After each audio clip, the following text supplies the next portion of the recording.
had sinned against the Lord your God. You had made yourselves a golden calf. You had turned aside quickly from the way that the Lord had commanded you. So I took hold of the 2 tablets and threw them out of my 2 hands and broke them before your eyes. Then I lay prostrate before the Lord as before, 40 days and 40 nights. I neither ate bread nor water, because of all the sin that you had committed in doing what was evil in the sight of the Lord to provoke him to anger. For I was afraid of the anger and hot displeasure the Lord bore against you, so that he was ready to destroy you. But the Lord listened to me that time also, and the Lord was so angry with Aaron that he was ready to destroy him. And I prayed for Aaron also at the same time. Then I took the sinful thing, the calf that you had made, and burned it with fire and crushed it, grinding it very small until it was as fine as dust. And I threw the dust of it into the brook that ran down from the mountain. At Taberah also, and at Massah, and at Kibroth Hattaavah, you provoked the Lord to wrath. And when the Lord sent you from Kadesh Barnea, saying, Go up and take possession of the land that I have given you, then you rebelled against the commandment of the Lord your God, and did not believe him or obey his voice. You have been rebellious against the Lord from the day that I knew you. So I lay prostrate before the Lord for these 40 days and 40 nights, because the Lord had said he would destroy you. And I prayed to the Lord, O Lord God, do not destroy your people and your heritage, whom you have redeemed through your greatness, whom you have brought out of Egypt with a mighty hand. Remember your servants, Abraham, Isaac, and Jacob. Do not regard the stubbornness of this people, or their wickedness, or their sin, lest the land from which you brought us say, because the Lord was not able to bring them into the land that he promised them, and because he hated them, he has brought them out to put them to death in the wilderness. For they are your people and your heritage, whom you brought out by your great power and by your outstretched arm.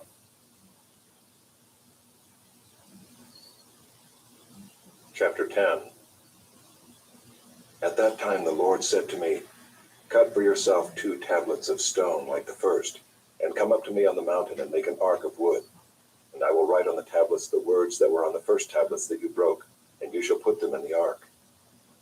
So I made an ark of acacia wood and cut 2 tablets of stone like the first, and went up the mountain with the 2 tablets in my hand. And he wrote on the tablets in the same writing as before, the 10 commandments that the Lord had spoken to you on the mountain out of the midst of the fire on the day of the assembly. And the Lord gave them to me. Then I turned and came down from the mountain, and put the tablets in the ark that I had made, and there they are, as the Lord commanded me. The people of Israel journeyed from Beeroth Bene-Jaakan to Mosera. There Aaron died, and there he was buried, and his son Eleazar ministered as priest in his place. From there they journeyed to Gudgodah, and from Gudgodah to Jotbatha, a land with brooks of water. At that time the Lord set apart the tribe of Levi to carry the ark of the covenant of the Lord, to stand before the Lord to minister to him, and to bless in his name to this day. Therefore Levi has no portion or inheritance with his brothers. The Lord is his inheritance, as the Lord your God said to him. I myself stayed on the mountain as at the first time, 40 days and 40 nights. And the Lord listened to me that time also. The Lord was unwilling to destroy you. And the Lord said to me, Arise, go on your journey at the head of the people, so that they may go in and possess the land which I swore to their fathers to give them. And now, Israel, what does the Lord your God require of you, but to fear the Lord your God, to walk in all his ways, to love him, to serve the Lord your God with all your heart and with all your soul, and to keep the commandments and statutes of the Lord, which I am commanding you today for your good? Behold, to the Lord your God belong heaven and the heaven of heavens, the earth with all that is in it. Yet the Lord set his heart in love on your fathers, and chose their offspring after them, you above all peoples, as you are this day.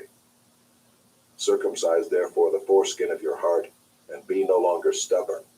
For the Lord your God is God of gods and Lord of lords, the great, the mighty, and the awesome God, who is not partial and takes no bribe.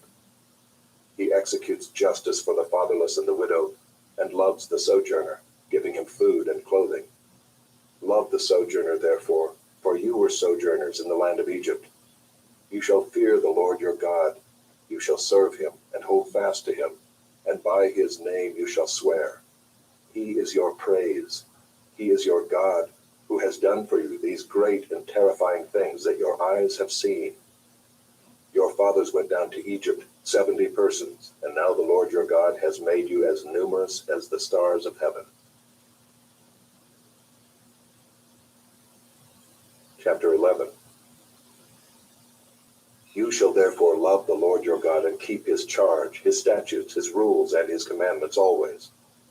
And consider today, since I am not speaking to your children who have not known or seen it, consider the discipline of the Lord your God, his greatness, his mighty hand, and his outstretched arm, his signs and his deeds that he did in Egypt to Pharaoh the king of Egypt and to all his land, and what he did to the army of Egypt, to their horses and to their chariots, how he made the water of the Red Sea flow over them as they pursued after you, and how the Lord has destroyed them to this day, and what he did to you in the wilderness until you came to this place, and what he did to Dathan and Abiram, the sons of Eliab, son of Reuben, how the earth opened its mouth and swallowed them up with their households, their tents, and every living thing that followed them in the midst of all Israel.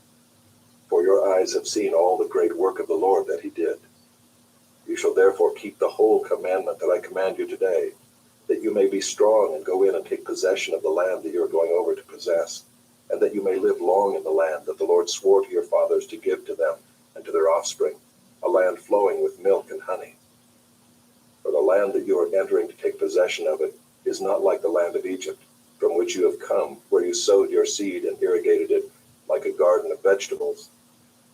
But the land that you are going over to possess is a land of hills and valleys, which drinks water by the rain from heaven, a land that the Lord your God cares for. The eyes of the Lord your God are always upon it, from the beginning of the year to the end of the year. And if you will indeed obey my commandments that I command you today, to love the Lord your God and to serve him with all your heart and with all your soul, he will give the rain for your land in its season, the early rain and the later rain, that you may gather in your grain and your wine and your oil. And he will give grass in your fields for your livestock, and you shall eat and be full. Take care lest your heart be deceived, and you turn aside and serve other gods and worship them. Then the anger of the Lord will be kindled against you, and he will shut up the heavens, so that there will be no rain, and the land will yield no fruit, and you will perish quickly off the good land that the Lord is giving you. You shall therefore lay up these words of mine in your heart and in your soul, and you shall bind them as a sign on your hand, and they shall be as frontlets between your eyes. You shall teach them to your children, talking of them when you are sitting in your house, and when you are walking by the way, and when you lie down, and when you rise.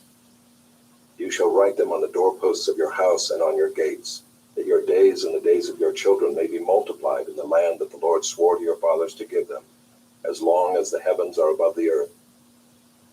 For if you will be careful to do all this commandment that I command you to do, loving the Lord your God, walking in all his ways, and holding fast to him, then the Lord will drive out all these nations before you, and you will dispossess nations greater and mightier than you. Every place on which the sole of your foot treads shall be yours. Your territory shall be from the wilderness to the Lebanon, and from the river Euphrates, to the western sea. No one shall be able to stand against you. The Lord your God will lay the fear of you and the dread of you on all the land that you shall tread, as he promised you. See, I am setting before you today a blessing and a curse. The blessing if you obey the commandments of the Lord your God, which I command you today, and the curse if you do not obey the commandments of the Lord your God, but turn aside from the way that I am commanding you today, to go after other gods that you have not known. And when the Lord your God brings you into the land that you are entering to take possession of it, you shall set the blessing on Mount Gerizim and the curse on Mount Ebal. Are they not beyond the Jordan, west of the road, toward the going down of the sun, in the land of the Canaanites who live in the Arabah, opposite Gilgal, beside the oak of Moreh? For you are to cross over the Jordan, to go in to take possession of the land that the Lord your God is giving you. And when you possess it and live in it, you shall be careful to do all the statutes and the rules that I am setting before you today.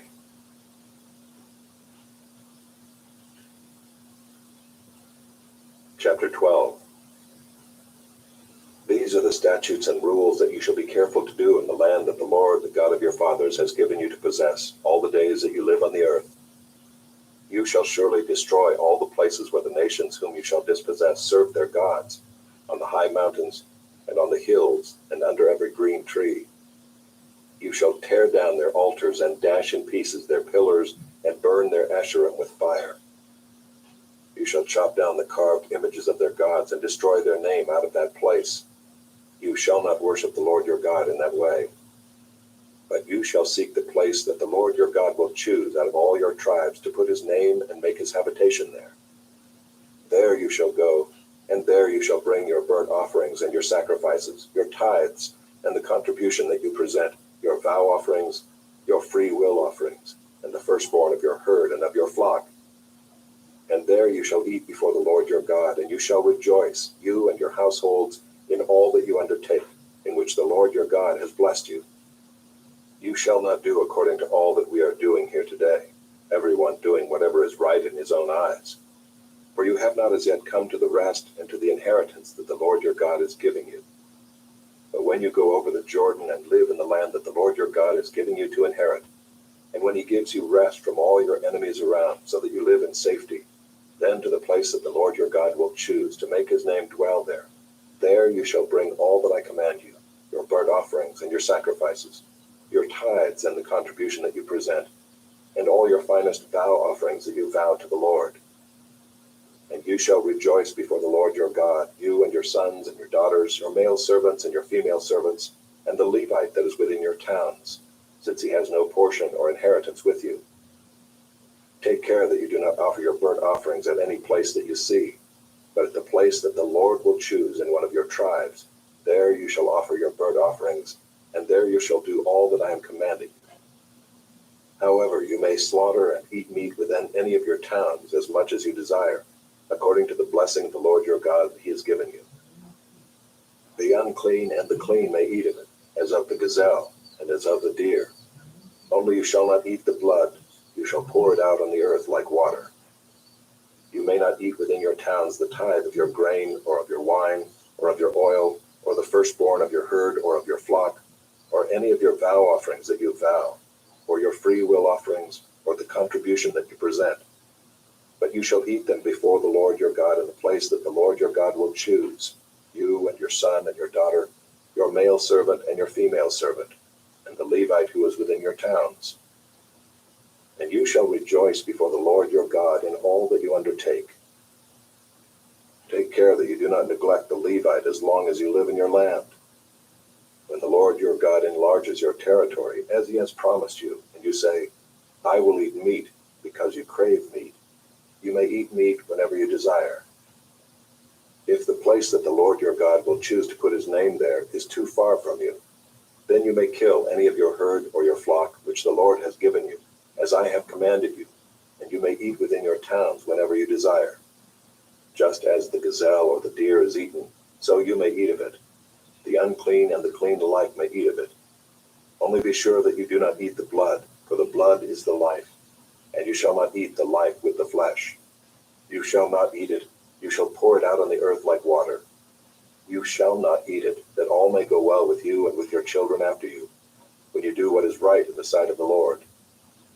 But the holy things that are due from you, and your vow offerings, you shall take, and you shall go to the place that the Lord will choose, and offer your burnt offerings, the flesh and the blood, on the altar of the Lord your God.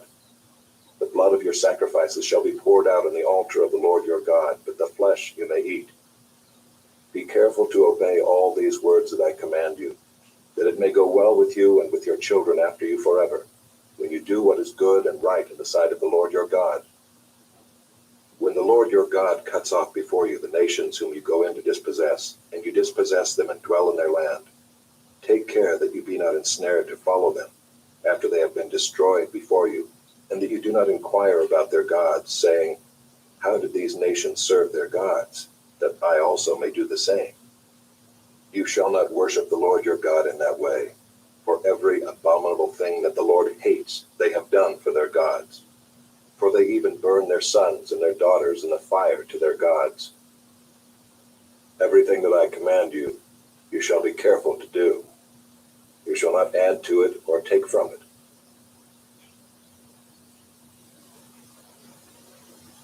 Chapter 13.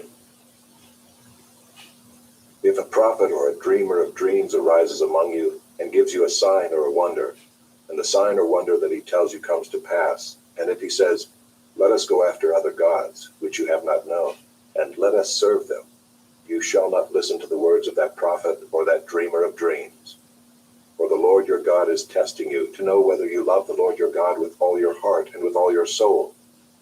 You shall walk after the Lord your God and fear him and keep his commandments and obey his voice, and you shall serve him and hold fast to him. But that prophet or that dreamer of dreams shall be put to death, because he has taught rebellion against the Lord your God, who brought you out of the land of Egypt and redeemed you out of the house of slavery, to make you leave the way in which the Lord your God commanded you to walk. So you shall purge the evil from your midst.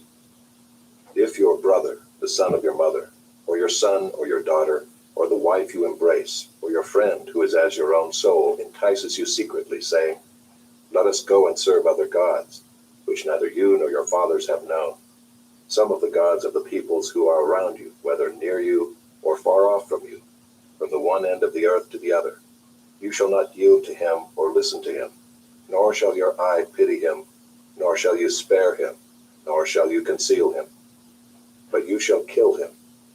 Your hand shall be first against him to put him to death, and afterward the hand of all the people. You shall stone him to death with stones, because he sought to draw you away from the Lord your God, who brought you out of the land of Egypt, out of the house of slavery. And all Israel shall hear and fear, and never again do any such wickedness as this among you. If you hear in one of your cities, which the Lord your God is giving you to dwell there, that certain worthless fellows have gone out among you and have drawn away the inhabitants of their city, saying, "Let us go and serve other gods, which you have not known," then you shall inquire and make search and ask diligently. And behold, if it be true and certain that such an abomination has been done among you, you shall surely put the inhabitants of that city to the sword, devoting it to destruction, all who are in it and its cattle with the edge of the sword.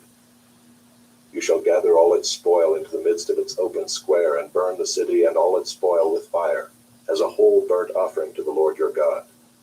It shall be a heap forever. It shall not be built again. None of the devoted things shall stick to your hand, that the Lord may turn from the fierceness of his anger, and show you mercy and have compassion on you, and multiply you as he swore to your fathers, if you obey the voice of the Lord your God, keeping all his commandments that I am commanding you today, and doing what is right in the sight of the Lord your God. Chapter 14. You are the sons of the Lord your God. You shall not cut yourselves or make any baldness on your foreheads for the dead. For you are a people holy to the Lord your God, and the Lord has chosen you to be a people for his treasured possession, out of all the peoples who are on the face of the earth. You shall not eat any abomination. These are the animals you may eat: the ox, the sheep, the goat, the deer, the gazelle, the roebuck, the wild goat, the ibex, the antelope, the mountain sheep. Every animal that parts the hoof and has the hoof cloven in two and chews the cud, among the animals you may eat. Yet of those that chew the cud or have the hoof cloven, you shall not eat these: the camel, the hare, and the rock badger, because they chew the cud but do not part the hoof, are unclean for you. And the pig, because it parts the hoof but does not chew the cud, is unclean for you. Their flesh you shall not eat, and their carcasses you shall not touch. Of all that are in the waters you may eat these: whatever has fins and scales you may eat, and whatever does not have fins and scales you shall not eat. It is unclean for you. You may eat all clean birds, but these are the ones that you shall not eat: the eagle, the bearded vulture, the black vulture, the kite, the falcon of any kind, every raven of any kind, the ostrich, the nighthawk, the seagull, the hawk of any kind, the little owl and the short-eared owl, the barn owl and the tawny owl, the carrion vulture and the cormorant, the stork, the heron of any kind, the hoopoe and the bat. And all winged insects are unclean for you. They shall not be eaten. All clean winged things you may eat. You shall not eat anything that is died naturally. You may give it to the sojourner who is within your towns, that he may eat it, or you may sell it to a foreigner. for you are a people holy to the Lord your God. You shall not boil a young goat in its mother's milk.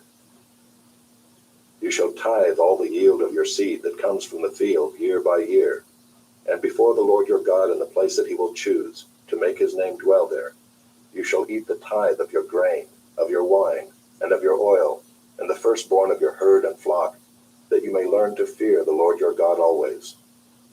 And if the way is too long for you, so that you are not able to carry the tithe, when the Lord your God blesses you, because the place is too far from you, which the Lord your God chooses to set his name there, then you shall turn it into money and bind up the money in your hand, and go to the place that the Lord your God chooses, and spend the money for whatever you desire, oxen or sheep or wine or strong drink, whatever your appetite craves. And you shall eat there before the Lord your God, and rejoice, you and your household.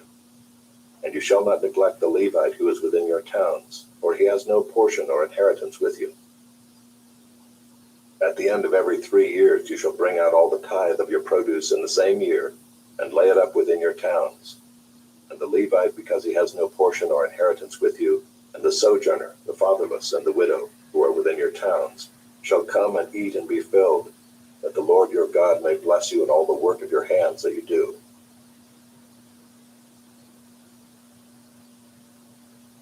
Chapter 15. At the end of every 7 years you shall grant a release. And this is the manner of the release. Every creditor shall release what he has lent to his neighbor. He shall not exact it of his neighbor, his brother, because the Lord's release has been proclaimed. Of a foreigner you may exact it, but whatever of yours is with your brother, your hand shall release. But there will be no poor among you, for the Lord will bless you in the land that the Lord your God is giving you for an inheritance to possess, if only you will strictly obey the voice of the Lord your God, being careful to do all this commandment that I command you today. For the Lord your God will bless you as he promised you, and you shall lend to many nations, but you shall not borrow, and you shall rule over many nations, but they shall not rule over you. If among you one of your brothers should become poor in any of your towns within your land that the Lord your God is giving you, you shall not harden your heart or shut your hand against your poor brother, but you shall open your hand to him and lend him sufficient for his need, whatever it may be. Take care lest there be an unworthy thought in your heart, and you say, the 7th year, the year of release, is near, and your eye look grudgingly on your poor brother, and you give him nothing, and he cry to the Lord against you, and you be guilty of sin. You shall give to him freely, and your heart shall not be grudging when you give to him, because for this the Lord your God will bless you in all your work and in all that you undertake. For there will never cease to be poor in the land. Therefore I command you, you shall open wide your hand to your brother, to the needy and to the poor in your land. If your brother, a Hebrew man or a Hebrew woman, is sold to you, he shall serve you 6 years, and in the 7th year you shall let him go free from you. And when you let him go free from you, you shall not let him go empty-handed. You shall furnish him liberally out of your flock, out of your threshing floor, and out of your winepress. As the Lord your God has blessed you, you shall give to him. You shall remember that you were a slave in the land of Egypt, and the Lord your God redeemed you. Therefore I command you this today. But if he says to you, I will not go out from you, because he loves you and your household, since he is well off with you, then you shall take an awl and put it through his ear into the door, and he shall be your slave forever. And to your female slave you shall do the same. It shall not seem hard to you when you let him go free from you, for at half the cost of a hired worker he has served you 6 years. So the Lord your God will bless you in all that you do. All the firstborn males that are born of your herd and flock you shall dedicate to the Lord your God. You shall do no work with the firstborn of your herd, nor shear the firstborn of your flock. You shall eat it, you and your household, before the Lord your God, year by year, at the place that the Lord will choose. But if it has any blemish, if it is lame or blind, or has any serious blemish whatever, you shall not sacrifice it to the Lord your God. You shall eat it within your towns. The unclean and the clean alike may eat it, as though it were a gazelle or a deer. Only you shall not eat its blood. You shall pour it out on the ground like water.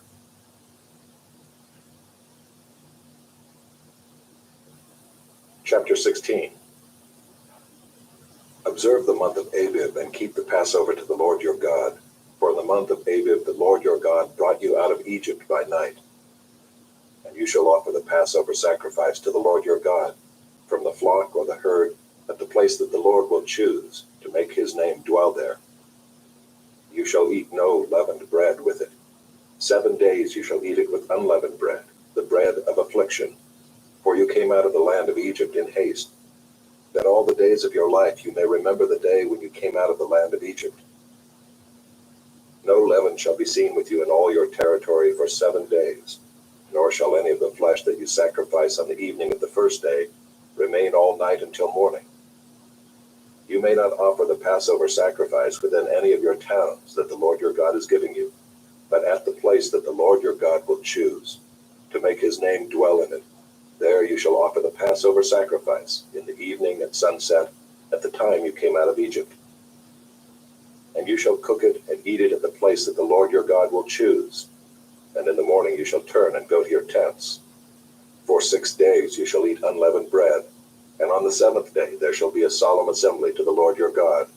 You shall do no work on it. You shall count 7 weeks.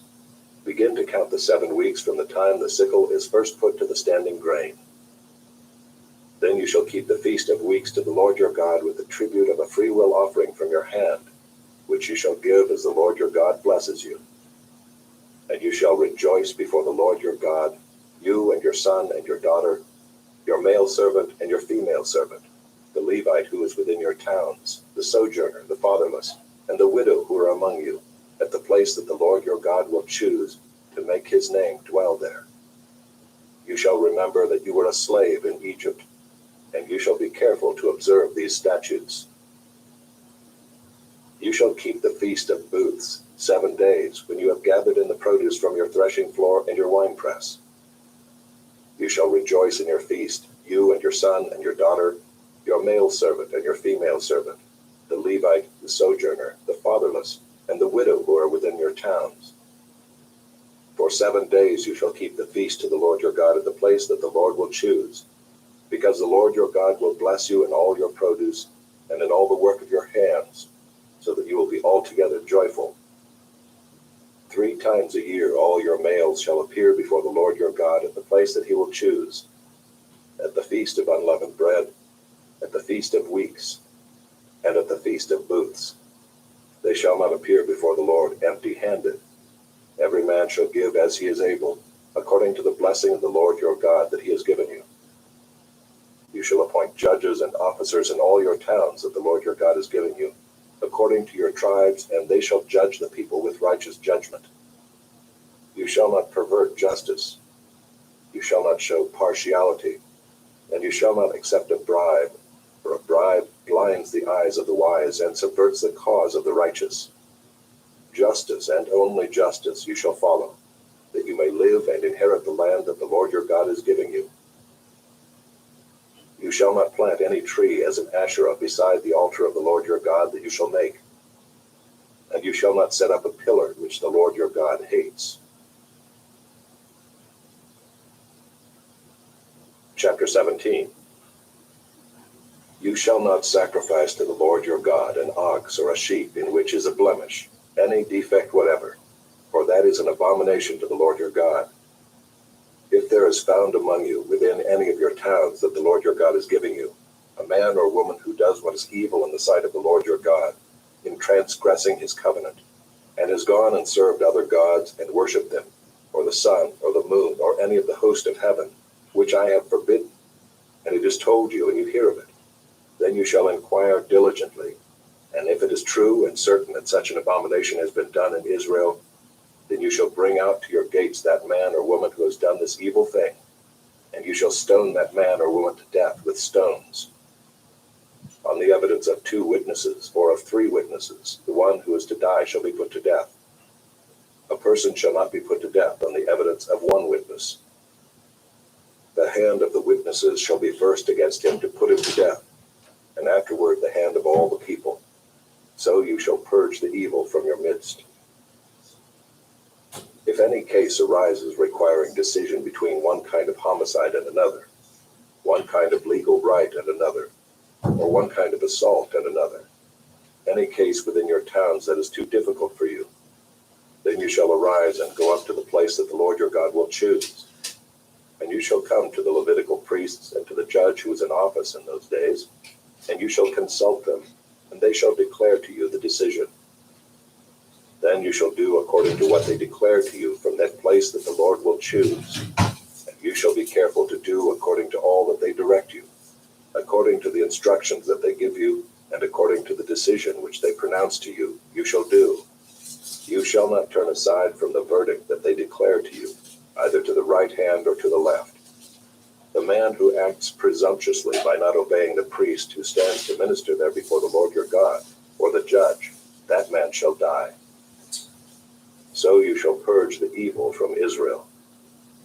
And all the people shall hear and fear, and not act presumptuously again. When you come to the land that the Lord your God is giving you, and you possess it and dwell in it, and then say, I will set a king over me like all the nations that are around me. You may indeed set a king over you whom the Lord your God will choose. One from among your brothers you shall set as king over you.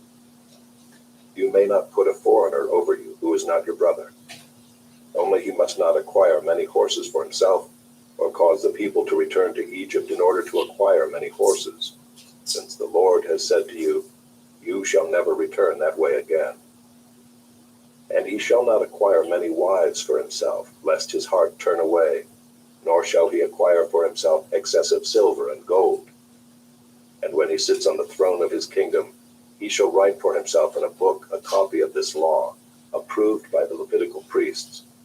And it shall be with him, and he shall read in it all the days of his life, that he may learn to fear the Lord his God by keeping all the words of this law and these statutes and doing them, that his heart may not be lifted up above his brothers, and that he may not turn aside from the commandment, either to the right hand or to the left, so that he may continue long in his kingdom, he and his children in Israel.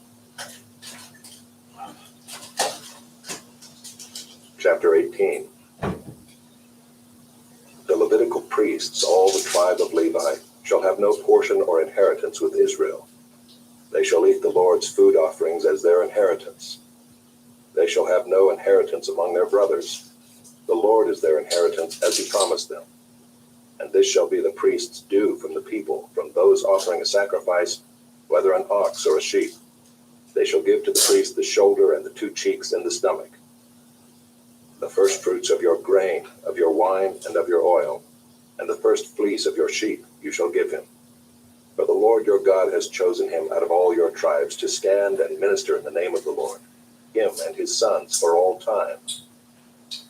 And if a Levite comes from any of your towns out of all Israel, where he lives, and he may come when he desires, to the place that the Lord will choose, and ministers in the name of the Lord his God, like all his fellow Levites who stand to minister there before the Lord, then he may have equal portions to eat, besides what he receives from the sale of his patrimony. When you come into the land that the Lord your God is giving you, you shall not learn to follow the abominable practices of those nations. There shall not be found among you anyone who burns his son or his daughter as an offering, anyone who practices divination or tells fortunes, or interprets omens, or a sorcerer, or a charmer, or a medium, or a necromancer, or one who inquires of the dead.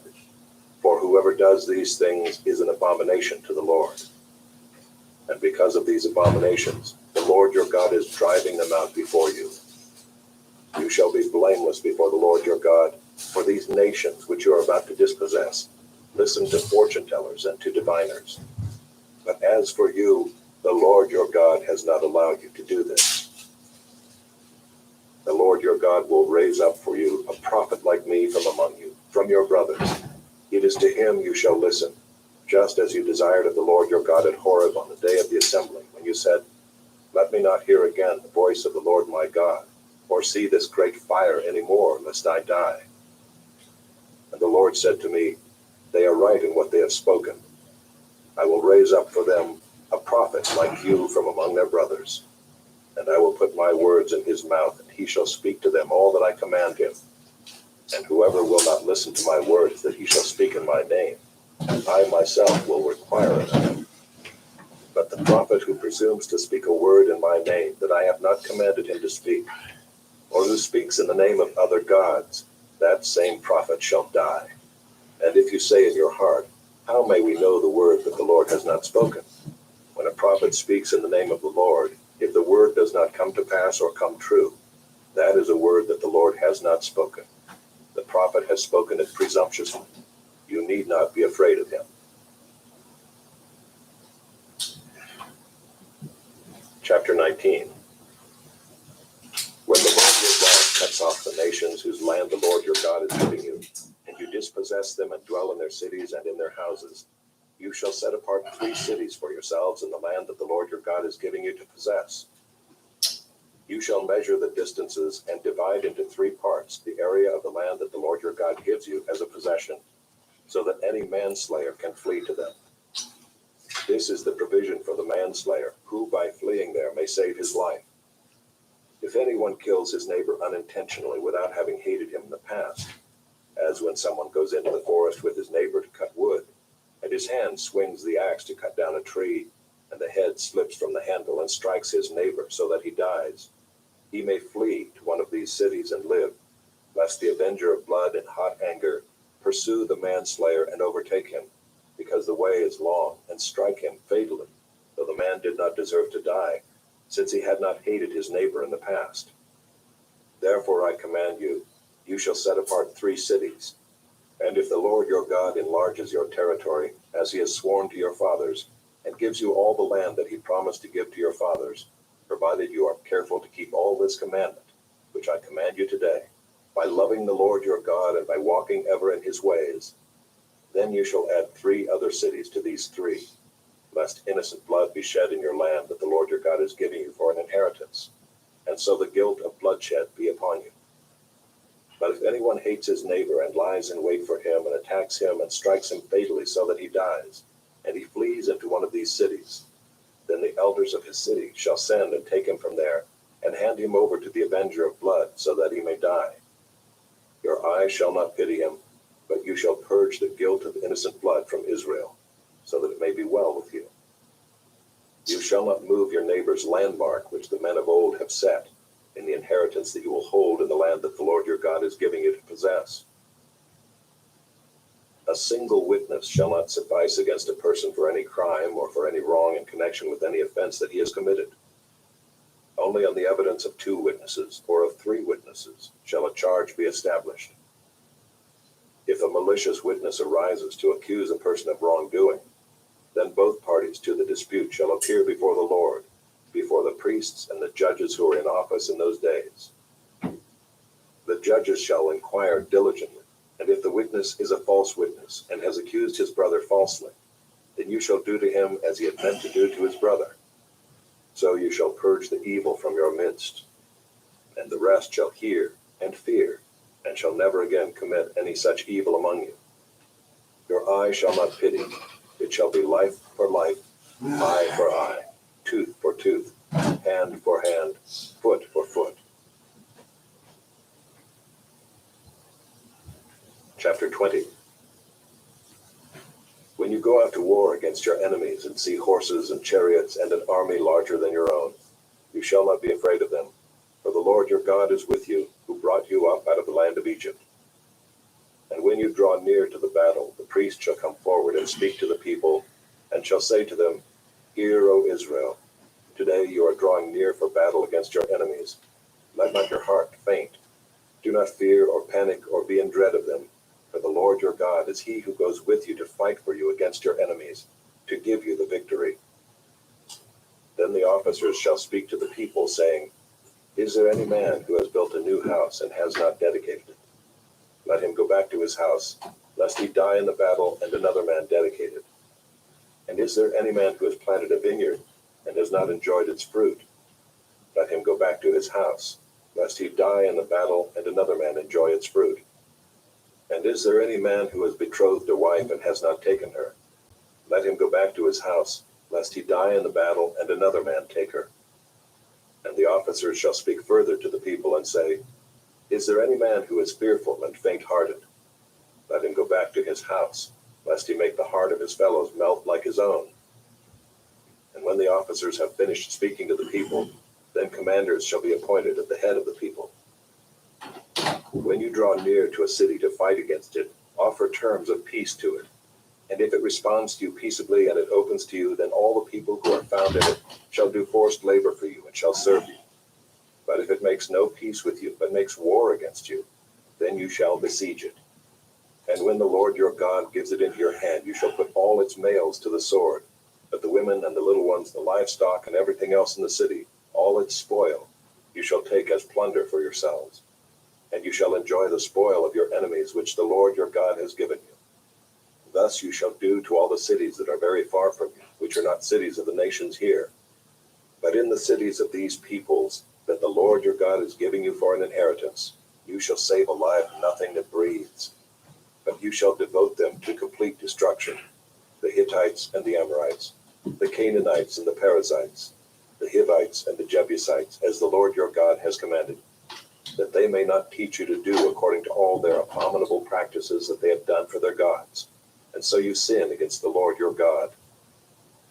When you besiege a city for a long time, making war against it in order to take it, you shall not destroy its trees by wielding an axe against them. You may eat from them, but you shall not cut them down. Are the trees in the field human, that they should be besieged by you? Only the trees that you know are not trees for food you may destroy and cut down, that you may build siege works against the city that makes war with you, until it falls. Chapter 21. If in the land that the Lord your God is giving you to possess, someone is found slain, lying in the open country, and it is not known who killed him, then your elders and your judges shall come out, and they shall measure the distance to the surrounding cities. And the elders of the city that is nearest to the slain man shall take a heifer that has never been worked, and that is not pulled in a yoke. And the elders of that city shall bring the heifer down to a valley with running water, which is neither plowed nor sown, and shall break the heifer's neck there in the valley. Then the priests, the sons of Levi, shall come forward, for the Lord your God has chosen them to minister to him, and to bless in the name of the Lord. And by their word every dispute and every assault shall be settled. And all the elders of that city nearest to the slain man shall wash their hands over the heifer whose neck was broken in the valley. And they shall testify, our hands did not shed this blood, nor did our eyes see it shed. Accept atonement, O Lord, for your people Israel, whom you have redeemed, and do not set the guilt of innocent blood in the midst of your people Israel, so that their blood guilt be atoned for. So you shall purge the guilt of innocent blood from your midst, when you do what is right in the sight of the Lord. When you go out to war against your enemies, and the Lord your God gives them into your hand, and you take them captive, and you see among the captives a beautiful woman, and you desire to take her to be your wife, and you bring her home to your house, she shall shave her head and pare her nails. And she shall take off the clothes in which she was captured, and shall remain in your house, and lament her father and her mother a full month. After that you may go into her and be her husband, and she shall be your wife. But if you no longer delight in her, you shall let her go where she wants. But you shall not sell her for money, nor shall you treat her as a slave, since you have humiliated her. If a man has two wives, the one loved and the other unloved, and both the loved and the unloved have borne him children, and if the firstborn son belongs to the unloved, then on the day when he assigns his possessions as an inheritance to his sons, he may not treat the son of the loved as the firstborn in preference to the son of the unloved, who is the firstborn, but he shall acknowledge the firstborn, the son of the unloved, by giving him a double portion of all that he has, for he is the firstfruits of his strength. The right of the firstborn is his. If a man has a stubborn and rebellious son who will not obey the voice of his father, or the voice of his mother, and though they discipline him, will not listen to them, then his father and his mother shall take hold of him, and bring him out to the elders of his city at the gate of the place where he lives. And they shall say to the elders of his city, this our son is stubborn and rebellious. He will not obey our voice. He is a glutton and a drunkard. Then all the men of the city shall stone him to death with stones. So you shall purge the evil from your midst, and all Israel shall hear and fear. And if a man has committed a crime punishable by death, and he is put to death, and you hang him on a tree, his body shall not remain all night on the tree, but you shall bury him the same day, for a hanged man is cursed by God. You shall not defile the land that the Lord your God is giving you for an inheritance. Chapter 22. You shall not see your brother's ox or his sheep going astray and ignore them. You shall take them back to your brother. And if he does not live near you and you do not know who he is, you shall bring it home to your house, and it shall stay with you until your brother seeks it. Then you shall restore it to him. And you shall do the same with his donkey or with his garment or with any lost thing of your brother's, which he loses and you find. You may not ignore it. You shall not see your brother's donkey or his ox fallen down by the way and ignore them. You shall help him to lift them up again. A woman shall not wear a man's garment, nor shall a man put on a woman's cloak. For whoever does these things is an abomination to the Lord your God. If you come across a bird's nest in any tree or on the ground, with young ones or eggs, and the mother sitting on the young or on the eggs, you shall not take the mother with the young. You shall let the mother go, but the young you may take for yourself, that it may go well with you, and that you may live long. When you build a new house, you shall make a parapet for your roof, that you may not bring the guilt of blood upon your house, if anyone should fall from it. You shall not sow your vineyard with two kinds of seed, lest the whole yield be forfeited, the crop that you have sown, and the yield of the vineyard. You shall not plow with an ox and a donkey together. You shall not wear cloth of wool and linen mixed together. You shall make yourself tassels on the four corners of the garment with which you cover yourself. If any man takes a wife and goes into her and then hates her and accuses her of misconduct and brings a bad name upon her, saying, I took this woman, and when I came near her, I did not find in her evidence of virginity, then the father of the young woman and her mother shall take and bring out the evidence of her virginity to the elders of the city in the gate. And the father of the young woman shall say to the elders, I gave my daughter to this man to marry, and he hates her. And behold, he has accused her of misconduct, saying, I did not find in your daughter evidence of virginity. And yet this is the evidence of my daughter's virginity. And they shall spread the cloak before the elders of the city. Then the elders of that city shall take the man and whip him, and they shall fine him 100 shekels of silver, and give them to the father of the young woman, because he has brought a bad name upon a virgin of Israel. And she shall be his wife. He may not divorce her all his days. But if the thing is true, that evidence of virginity was not found in the young woman, then they shall bring out the young woman to the door of her father's house, and the men of her city shall stone her to death with stones, because she has done an outrageous thing in Israel, by whoring in her father's house. So you shall purge the evil from your midst. If a man is found lying with the wife of another man, both of them shall die, the man who lay with the woman and the woman. So you shall purge the evil from Israel. If there is a betrothed virgin, and a man meets her in the city and lies with her, then you shall bring them both out to the gate of that city, and you shall stone them to death with stones, the young woman because she did not cry for help, though she was in the city, and the man because he violated his neighbor's wife. So you shall purge the evil from your midst.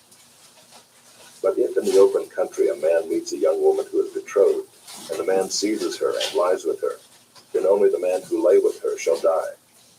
But you shall do nothing to the young woman. She has committed no offense punishable by death. For this case is like that of a man attacking and murdering his neighbor, because he met her in the open country, and though the betrothed young woman cried for help, there was no one to rescue her. If a man meets a virgin who is not betrothed, and seizes her and lies with her, and they are found, then the man who lay with her shall give to the father of the young woman 50 shekels of silver, and she shall be his wife, because he has violated her. He may not divorce her all his days. A man shall not take his father's wife, so that he does not uncover his father's nakedness.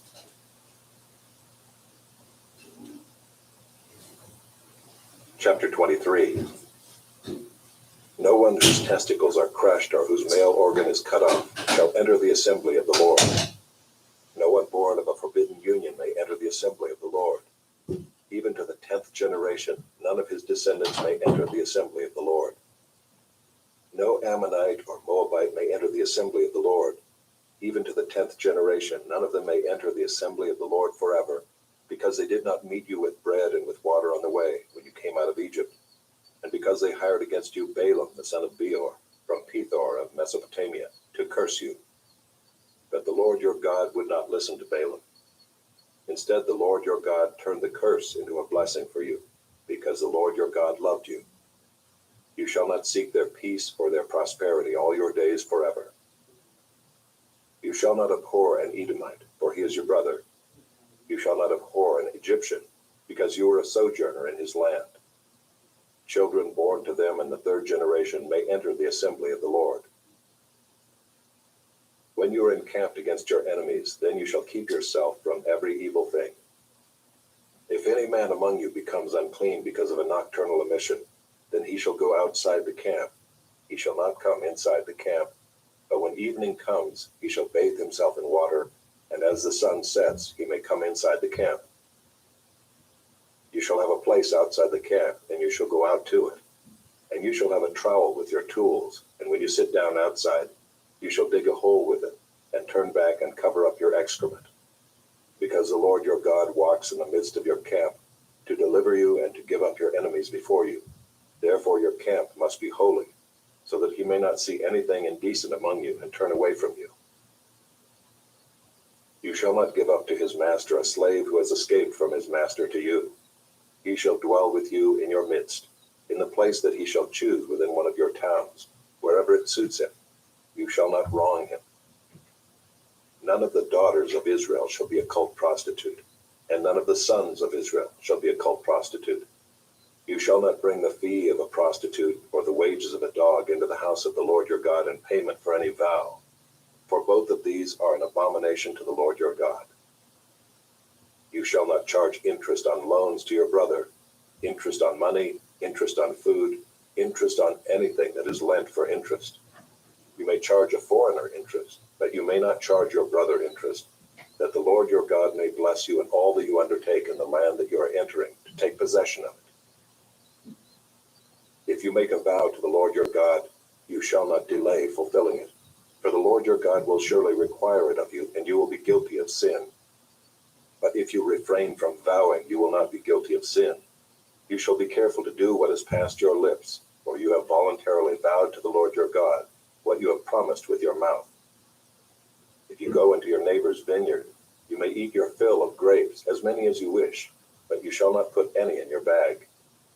If you go into your neighbor's standing grain, you may pluck the ears with your hand, but you shall not put a sickle to your neighbor's standing grain.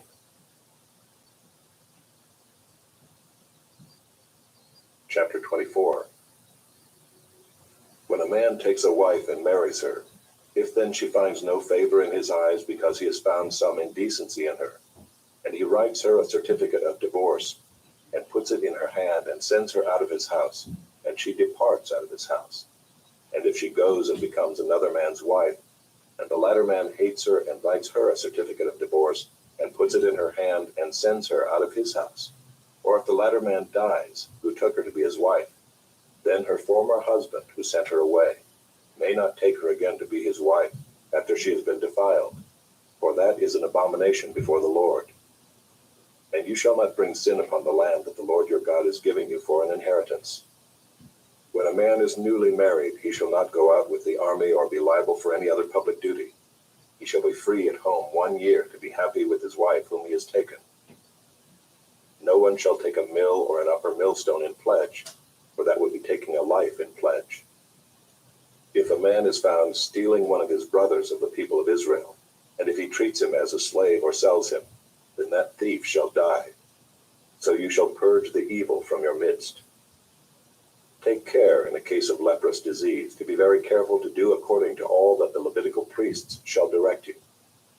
As I commanded them, so you shall be careful to do. Remember what the Lord your God did to Miriam on the way as you came out of Egypt. When you make your neighbor a loan of any sort, you shall not go into his house to collect his pledge. You shall stand outside, and the man to whom you make the loan shall bring the pledge out to you. And if he is a poor man, you shall not sleep in his pledge. You shall restore to him the pledge as the sun sets, that he may sleep in his cloak and bless you. And it shall be righteousness for you before the Lord your God. You shall not oppress a hired worker who is poor and needy, whether he is one of your brothers or one of the sojourners who are in your land within your towns. You shall give him his wages on the same day, before the sun sets, for he is poor and counts on it, lest he cry against you to the Lord and you be guilty of sin. Fathers shall not be put to death because of their children, nor shall children be put to death because of their fathers. Each one shall be put to death for his own sin. You shall not pervert the justice due to the sojourner or to the fatherless, or take a widow's garment in pledge. But you shall remember that you were a slave in Egypt, and the Lord your God redeemed you from there. Therefore I command you to do this. When you reap your harvest in your field, and forget a sheaf in the field, you shall not go back to get it. It shall be for the sojourner, the fatherless, and the widow, that the Lord your God may bless you in all the work of your hands. When you beat your olive trees, you shall not go over them again. It shall be for the sojourner, the fatherless, and the widow. When you gather the grapes of your vineyard, you shall not strip it afterward. It shall be for the sojourner, the fatherless, and the widow. You shall remember that you were a slave in the land of Egypt. Therefore I command you to do this.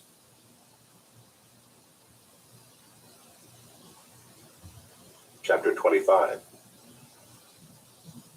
If there is a dispute between men, and they come into court, and the judges decide between them, acquitting the innocent and condemning the guilty, then if the guilty man deserves to be beaten, the judge shall cause him to lie down and be beaten in his presence with a number of stripes in proportion to his offense. 40 stripes may be given him, but not more, lest if one should go on to beat him with more stripes than these, your brother be degraded in your sight. You shall not muzzle an ox when it is treading out the grain. If brothers dwell together, and one of them dies and has no son, the wife of the dead man shall not be married outside the family to a stranger. Her husband's brother shall go into her and take her as his wife, and perform the duty of a husband's brother to her. And the first son whom she bears shall succeed to the name of his dead brother, that his name may not be blotted out of Israel. And if the man does not wish to take his brother's wife, then his brother's wife shall go up to the gate to the elders and say, My husband's brother refuses to perpetuate his brother's name in Israel.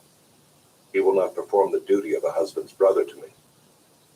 Then the elders of his city shall call him and speak to him, and if he persists, saying, I do not wish to take her, then his brother's wife shall go up to him in the presence of the elders and pull his sandal off his foot and spit in his face. And she shall answer and say, So shall it be done to the man who does not build up his brother's house. And the name of his house shall be called in Israel, the house of him who had his sandal pulled off. When men fight with one another, and the wife of the one draws near to rescue her husband from the hand of him who is beating him, and puts out her hand and seizes him by the private parts, then you shall cut off her hand. Your eye shall have no pity. You shall not have in your bag 2 kinds of weights, a large and a small. You shall not have in your house 2 kinds of measures, a large and a small. A full and fair weight you shall have, a full and fair measure you shall have, that your days may be long in the land that the Lord your God is giving you. For all who do such things, all who act dishonestly, are an abomination to the Lord your God. Remember what Amalek did to you on the way as you came out of Egypt, how he attacked you on the way when you were faint and weary, and cut off your tail, those who were lagging behind you, and he did not fear God.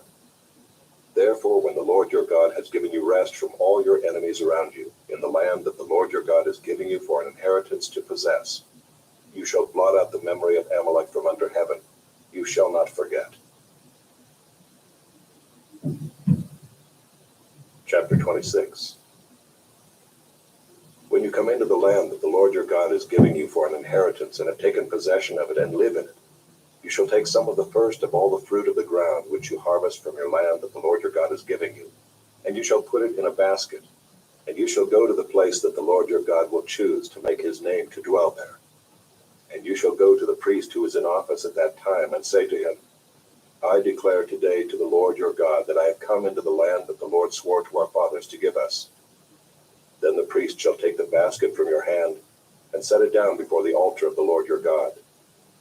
And you shall make response before the Lord your God.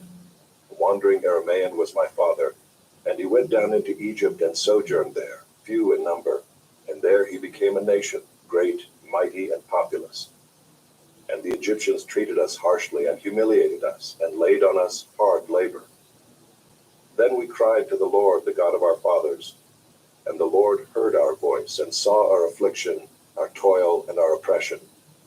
And the Lord brought us out of Egypt with a mighty hand and an outstretched arm, with great deeds of terror, with signs and wonders. And he brought us into this place and gave us this land, a land flowing with milk and honey. And behold, now I bring the first of the fruit of the ground, which you, O Lord, have given me. And you shall set it down before the Lord your God, and worship before the Lord your God. And you shall rejoice in all the good that the Lord your God has given to you and to your house, you and the Levite and the sojourner who is among you. When you have finished paying all the tithe of your produce in the 3rd year, which is the year of tithing, giving it to the Levite, the sojourner, the fatherless, and the widow, so that they may eat within your towns and be filled, then you shall say before the Lord your God, I have removed the sacred portion out of my house, and moreover I have given it to the Levite, the sojourner, the fatherless, and the widow, according to all your commandment that you have commanded me. I have not transgressed any of your commandments, nor have I forgotten them. I have not eaten of the tithe while I was mourning, or removed any of it while I was unclean, or offered any of it to the dead. I have obeyed the voice of the Lord my God. I have done according to all that you have commanded me. Look down from your holy habitation, from heaven, and bless your people Israel on the ground that you have given us, as you swore to our fathers, a land flowing with milk and honey. This day the Lord your God commands you to do these statutes and rules. You shall therefore be careful to do them with all your heart and with all your soul. You have declared today that the Lord is your God, and that you will walk in his ways and keep his statutes and his commandments and his rules, and will obey his voice. And the Lord has declared today that you are a people for his treasured possession, as he has promised you, and that you are to keep all his commandments, and that he will set you in praise and in fame and in honor high above all nations that he has made, and that you shall be a people holy to the Lord your God, as he promised. Chapter 27. Now Moses and the elders of Israel commanded the people, saying, Keep the whole commandment that I command you today, and on the day you cross over the Jordan to the land that the Lord your God is giving you, you shall set up large stones and plaster them with plaster, and you shall write on them all the words of this law, when you cross over to enter the land that the Lord your God is giving you, a land flowing with milk and honey, as the Lord, the God of your fathers, has promised you. And when you have crossed over the Jordan, you shall set up these stones, concerning which I command you today, on Mount Ebal, and you shall plaster them with plaster. And there you shall build an altar to the Lord your God, an altar of stones. You shall wield no iron tool on them. You shall build an altar to the Lord your God of uncut stones. And you shall offer burnt offerings on it to the Lord your God, and you shall sacrifice peace offerings, and shall eat there, and you shall rejoice before the Lord your God. And you shall write on the stones all the words of this law very plainly. Then Moses and the Levitical priests said to all Israel, Keep silence and hear, O Israel. This day you have become the people of the Lord your God. You shall therefore obey the voice of the Lord your God, keeping his commandments and his statutes, which I command you today. That day Moses charged the people, saying, When you have crossed over the Jordan, these shall stand on Mount Gerizim to bless the people: Simeon, Levi, Judah, Issachar, Joseph, and Benjamin. And these shall stand on Mount Ebal for the curse: Reuben, Gad, Asher, Zebulun, Dan, and Naphtali. And the Levites shall declare to all the men of Israel in a loud voice, Cursed be the man who makes a carved or cast metal image, an abomination to the Lord, a thing made by the hands of a craftsman, and sets it up in secret. And all the people shall answer and say, Amen, Cursed be anyone who dishonors his father or his mother. And all the people shall say, Amen. Cursed be anyone who moves his neighbor's landmark. And all the people shall say, Amen. Cursed be anyone who misleads a blind man on the road. And all the people shall say, Amen. Cursed be anyone who perverts the justice due to the sojourner, the fatherless, and the widow. And all the people shall say, Amen. Cursed be anyone who lies with his father's wife, because he has uncovered his father's nakedness. And all the people shall say, Amen. Cursed be anyone who lies with any kind of animal. And all the people shall say, Amen. Cursed be anyone who lies with his sister, whether the daughter of his father or the daughter of his mother. And all the people shall say, Amen. Cursed be anyone who lies with his mother-in-law. And all the people shall say, Amen. Cursed be anyone who strikes down his neighbor in secret. And all the people shall say, Amen. Cursed be anyone who takes a bribe to shed innocent blood. And all the people shall say, Amen. Cursed be anyone who does not confirm the words of this law by doing them. And all the people shall say, Amen.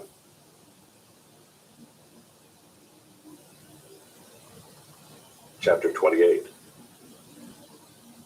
And if you faithfully obey the voice of the Lord your God, being careful to do all his commandments that I command you today, the Lord your God will set you high above all the nations of the earth.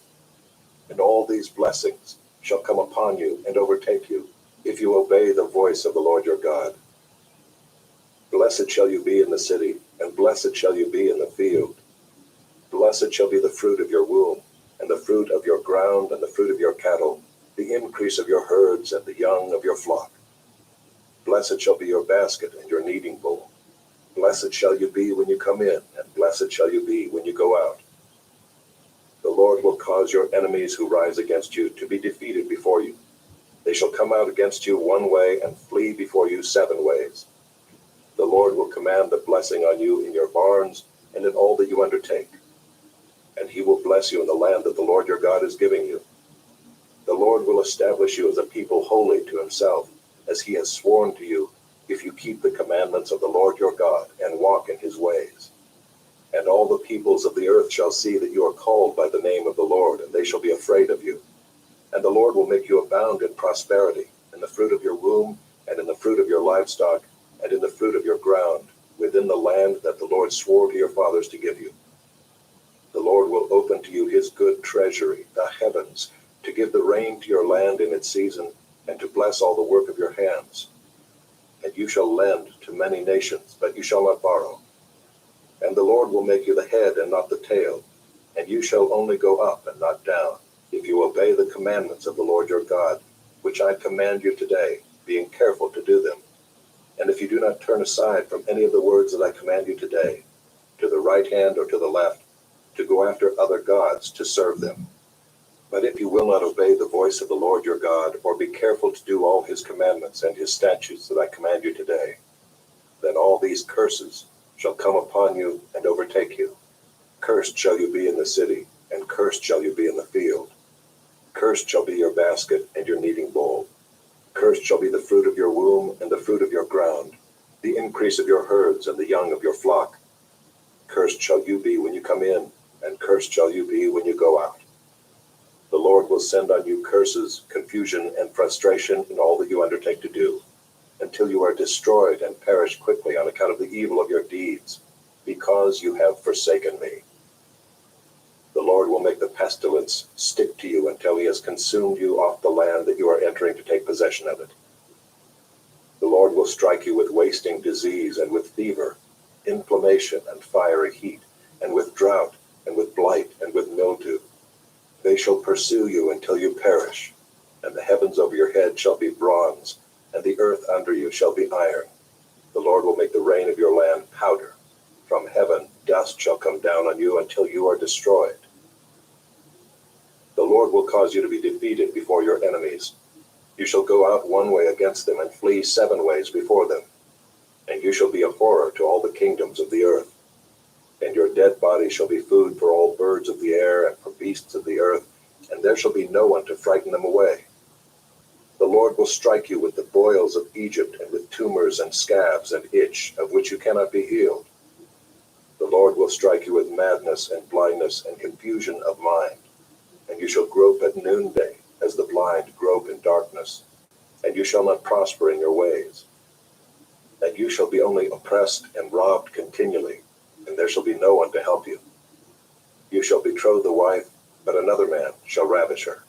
You shall build a house, but you shall not dwell in it. You shall plant a vineyard, but you shall not enjoy its fruit. Your ox shall be slaughtered before your eyes, but you shall not eat any of it. Your donkey shall be seized before your face, but shall not be restored to you. Your sheep will be given to your enemies, but there shall be no one to help you. Your sons and your daughters shall be given to another people, while your eyes look on and fail with longing for them all day long, but you shall be helpless. A nation that you have not known shall eat up the fruit of your ground and of all your labors, and you shall be only oppressed and crushed continually, so that you are driven mad by the sights that your eyes see. The Lord will strike you on the knees and on the legs with grievous boils of which you cannot be healed, from the sole of your foot to the crown of your head. The Lord will bring you and your king whom you set over you to a nation that neither you nor your fathers have known, and there you shall serve other gods of wood and stone, and you shall become a horror, a proverb, and a byword among all the peoples where the Lord will lead you away. You shall carry much seed into the field, and shall gather in little, for the locust shall consume it. You shall plant vineyards and dress them, but you shall neither drink of the wine nor gather the grapes, for the worm shall eat them. You shall have olive trees throughout all your territory, but you shall not anoint yourself with the oil, for your olives shall drop off. You shall father sons and daughters, but they shall not be yours, or they shall go into captivity. The cricket shall possess all your trees and the fruit of your ground. The sojourner who is among you shall rise higher and higher above you, and you shall come down lower and lower. He shall lend to you, and you shall not lend to him. He shall be the head, and you shall be the tail. All these curses shall come upon you and pursue you and overtake you till you are destroyed, because you did not obey the voice of the Lord your God to keep his commandments and his statutes that he commanded you. They shall be a sign and a wonder against you and your offspring forever. Because you did not serve the Lord your God with joyfulness and gladness of heart, because of the abundance of all things, therefore you shall serve your enemies whom the Lord will send against you, in hunger and thirst, in nakedness, and lacking everything. And he will put a yoke of iron on your neck until he has destroyed you. The Lord will bring a nation against you from far away, from the end of the earth, swooping down like the eagle, a nation whose language you do not understand, a hard-faced nation, who shall not respect the old or show mercy to the young. It shall eat the offspring of your cattle and the fruit of your ground until you are destroyed. It also shall not leave you grain, wine, or oil, the increase of your herds, or the young of your flock, until they have caused you to perish. They shall besiege you in all your towns, until your high and fortified walls, in which you trusted, come down throughout all your land. And they shall besiege you in all your towns throughout all your land, which the Lord your God has given you. And you shall eat the fruit of your womb, the flesh of your sons and daughters, whom the Lord your God has given you, in the siege and in the distress with which your enemies shall distress you. The man who is the most tender and refined among you will begrudge food to his brother, to the wife he embraces, and to the last of the children whom he has left, so that he will not give to any of them any of the flesh of his children whom he is eating, because he has nothing else left, in the siege and in the distress with which your enemy shall distress you in all your towns. The most tender and refined woman among you, who would not venture to set the sole of her foot on the ground because she is so delicate and tender, will begrudge to the husband she embraces, to her son and to her daughter, her afterbirth that comes out from between her feet, and her children whom she bears, because lacking everything she will eat them secretly, in the siege and in the distress with which your enemy shall distress you in your towns. If you are not careful to do all the words of this law that are written in this book, that you may fear this glorious and awesome name, the Lord your God, then the Lord will bring on you and your offspring extraordinary afflictions, afflictions severe and lasting, and sicknesses grievous and lasting. And he will bring upon you again all the diseases of Egypt, of which you were afraid, and they shall cling to you. Every sickness also and every affliction that is not recorded in the book of this law, the Lord will bring upon you until you are destroyed. Whereas you were as numerous as the stars of heaven, you shall be left few in number, because you did not obey the voice of the Lord your God. And as the Lord took delight in doing you good and multiplying you, so the Lord will take delight in bringing ruin upon you and destroying you. And you shall be plucked off the land that you are entering to take possession of it. And the Lord will scatter you among all peoples, from one end of the earth to the other, and there you shall serve other gods of wood and stone, which neither you nor your fathers have known. And among these nations you shall find no respite, and there shall be no resting place for the sole of your foot. But the Lord will give you there a trembling heart and failing eyes, and a languishing soul. Your life shall hang in doubt before you. Night and day you shall be in dread, and have no assurance of your life. In the morning you shall say, if only it were evening. And at evening you shall say, if only it were morning, because of the dread that your heart shall feel, and the sights that your eyes shall see. And the Lord will bring you back in ships to Egypt, a journey that I promised that you should never make again. And there you shall offer yourselves for sale to your enemies as male and female slaves. But there will be no buyer.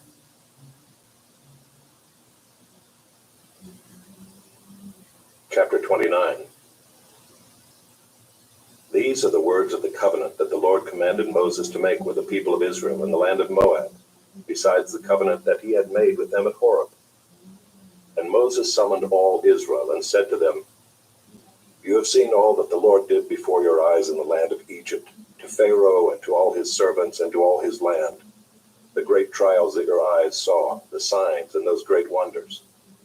But to this day the Lord has not given you a heart to understand, or eyes to see, or ears to hear. I have led you 40 years in the wilderness. Your clothes have not worn out on you, and your sandals have not worn off your feet. You have not eaten bread, and you have not drunk wine or strong drink, that you may know that I am the Lord your God. And when you came to this place, Sihon the king of Heshbon and Og the king of Bashan came out against us to battle, but we defeated them. We took their land and gave it for an inheritance to the Reubenites, the Gadites, and the half-tribe of the Manassites. Therefore keep the words of this covenant and do them, that you may prosper in all that you do. You are standing today, all of you, before the Lord your God, the heads of your tribes, your elders and your officers, all the men of Israel, your little ones, your wives, and the sojourner who is in your camp, from the one who chops your wood to the one who draws your water, so that you may enter into the sworn covenant of the Lord your God, which the Lord your God is making with you today, that he may establish you today as his people, and that he may be your God as he promised you, and as he swore to your fathers, to Abraham, to Isaac, and to Jacob. It is not with you alone that I am making this sworn covenant, but with whoever is standing here with us today before the Lord our God, and with whoever is not here with us today. You know how we lived in the land of Egypt, and how we came through the midst of the nations through which you passed. And you have seen their detestable things, their idols of wood and stone, of silver and gold, which were among them. Beware lest there be among you a man or woman or clan or tribe whose heart is turning away today from the Lord our God to go and serve the gods of those nations. Beware lest there be among you a root bearing poisonous and bitter fruit, one who, when he hears the words of this sworn covenant, blesses himself in his heart, saying, I shall be safe, though I walk in the stubbornness of my heart. This will lead to the sweeping away of moist and dry alike. The Lord will not be willing to forgive him, but rather the anger of the Lord and his jealousy will smoke against that man, and the curses written in this book will settle upon him, and the Lord will blot out his name from under heaven. And the Lord will single him out from all the tribes of Israel for calamity, in accordance with all the curses of the covenant written in this book of the law. And the next generation, your children who rise up after you, and the foreigner who comes from a far land, will say, when they see the afflictions of that land, and the sicknesses with which the Lord has made it sick, the whole land burned out with brimstone and salt, nothing sown and nothing growing, where no plant can sprout, an overthrow like that of Sodom and Gomorrah, Admah and Zeboiim, which the Lord overthrew in his anger and wrath. All the nations will say, Why has the Lord done thus to this land? What caused the heat of this great anger? Then people will say, it is because they abandoned the covenant of the Lord, the God of their fathers, which he made with them when he brought them out of the land of Egypt, and went and served other gods and worshipped them, gods whom they had not known and whom he had not allotted to them. Therefore the anger of the Lord was kindled against this land, bringing upon it all the curses written in this book. And the Lord uprooted them from their land in anger and fury and great wrath, and cast them into another land, as they are this day. The secret things belong to the Lord our God, but the things that are revealed belong to us and to our children forever, that we may do all the words of this law.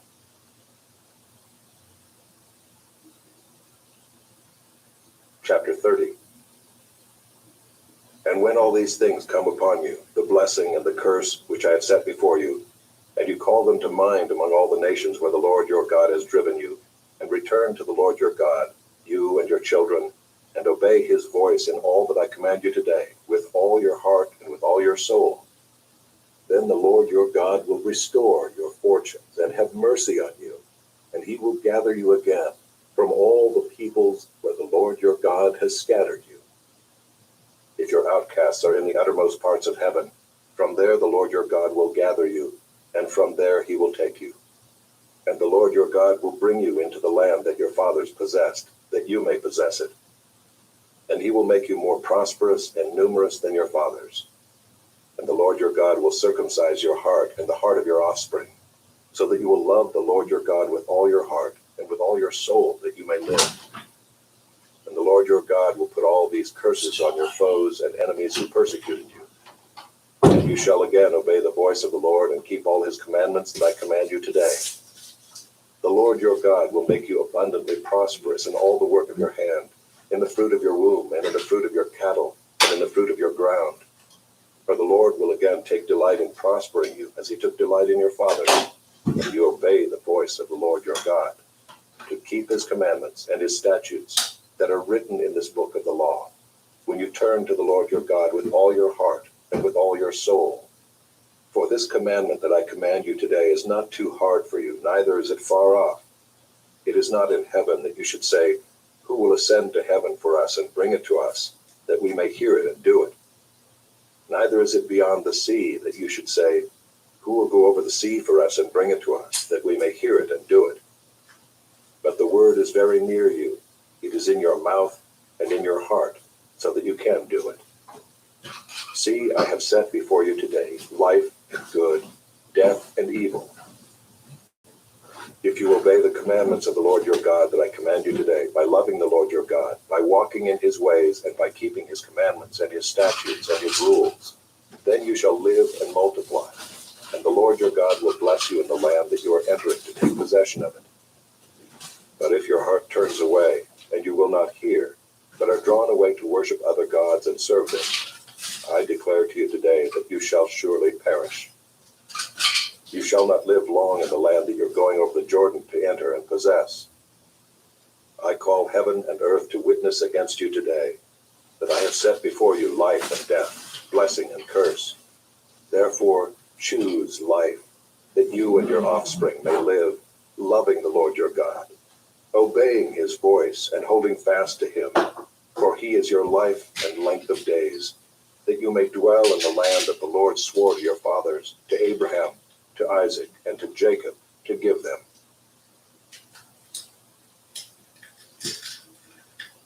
Chapter 31. So Moses continued to speak these words to all Israel, and he said to them, I am 120 years old today. I am no longer able to go out and come in. The Lord has said to me, you shall not go over this Jordan. The Lord your God himself will go over before you. He will destroy these nations before you, so that you shall dispossess them, and Joshua will go over at your head, as the Lord has spoken. And the Lord will do to them as he did to Sihon and Og, the kings of the Amorites, and to their land when he destroyed them. And the Lord will give them over to you, and you shall do to them according to the whole commandment that I have commanded you. Be strong and courageous. Do not fear or be in dread of them, for it is the Lord your God who goes with you. He will not leave you or forsake you. Then Moses summoned Joshua and said to him in the sight of all Israel, Be strong and courageous, for you shall go with this people into the land that the Lord has sworn to their fathers to give them, and you shall put them in possession of it. It is the Lord who goes before you. He will be with you. He will not leave you or forsake you. Do not fear or be dismayed. Then Moses wrote this law and gave it to the priests, the sons of Levi, who carried the ark of the covenant of the Lord, and to all the elders of Israel. And Moses commanded them, At the end of every 7 years, at the set time in the year of release at the Feast of Booths, when all Israel comes to appear before the Lord your God at the place that he will choose, you shall read this law before all Israel in their hearing. Assemble the people, men, women, and little ones, and the sojourner within your towns, that they may hear and learn to fear the Lord your God, and be careful to do all the words of this law, and that their children who have not known it may hear and learn to fear the Lord your God, as long as you live in the land that you're going over the Jordan to possess. And the Lord said to Moses, Behold, the days approach when you must die.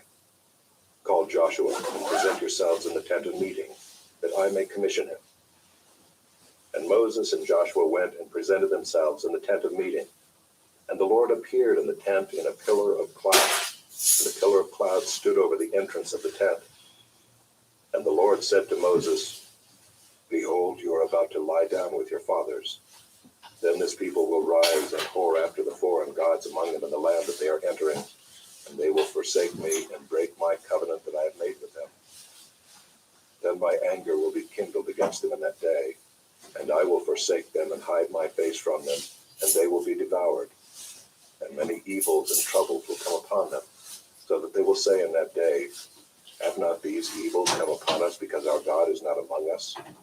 And I will surely hide my face in that day, because of all the evil that they have done, because they have turned to other gods.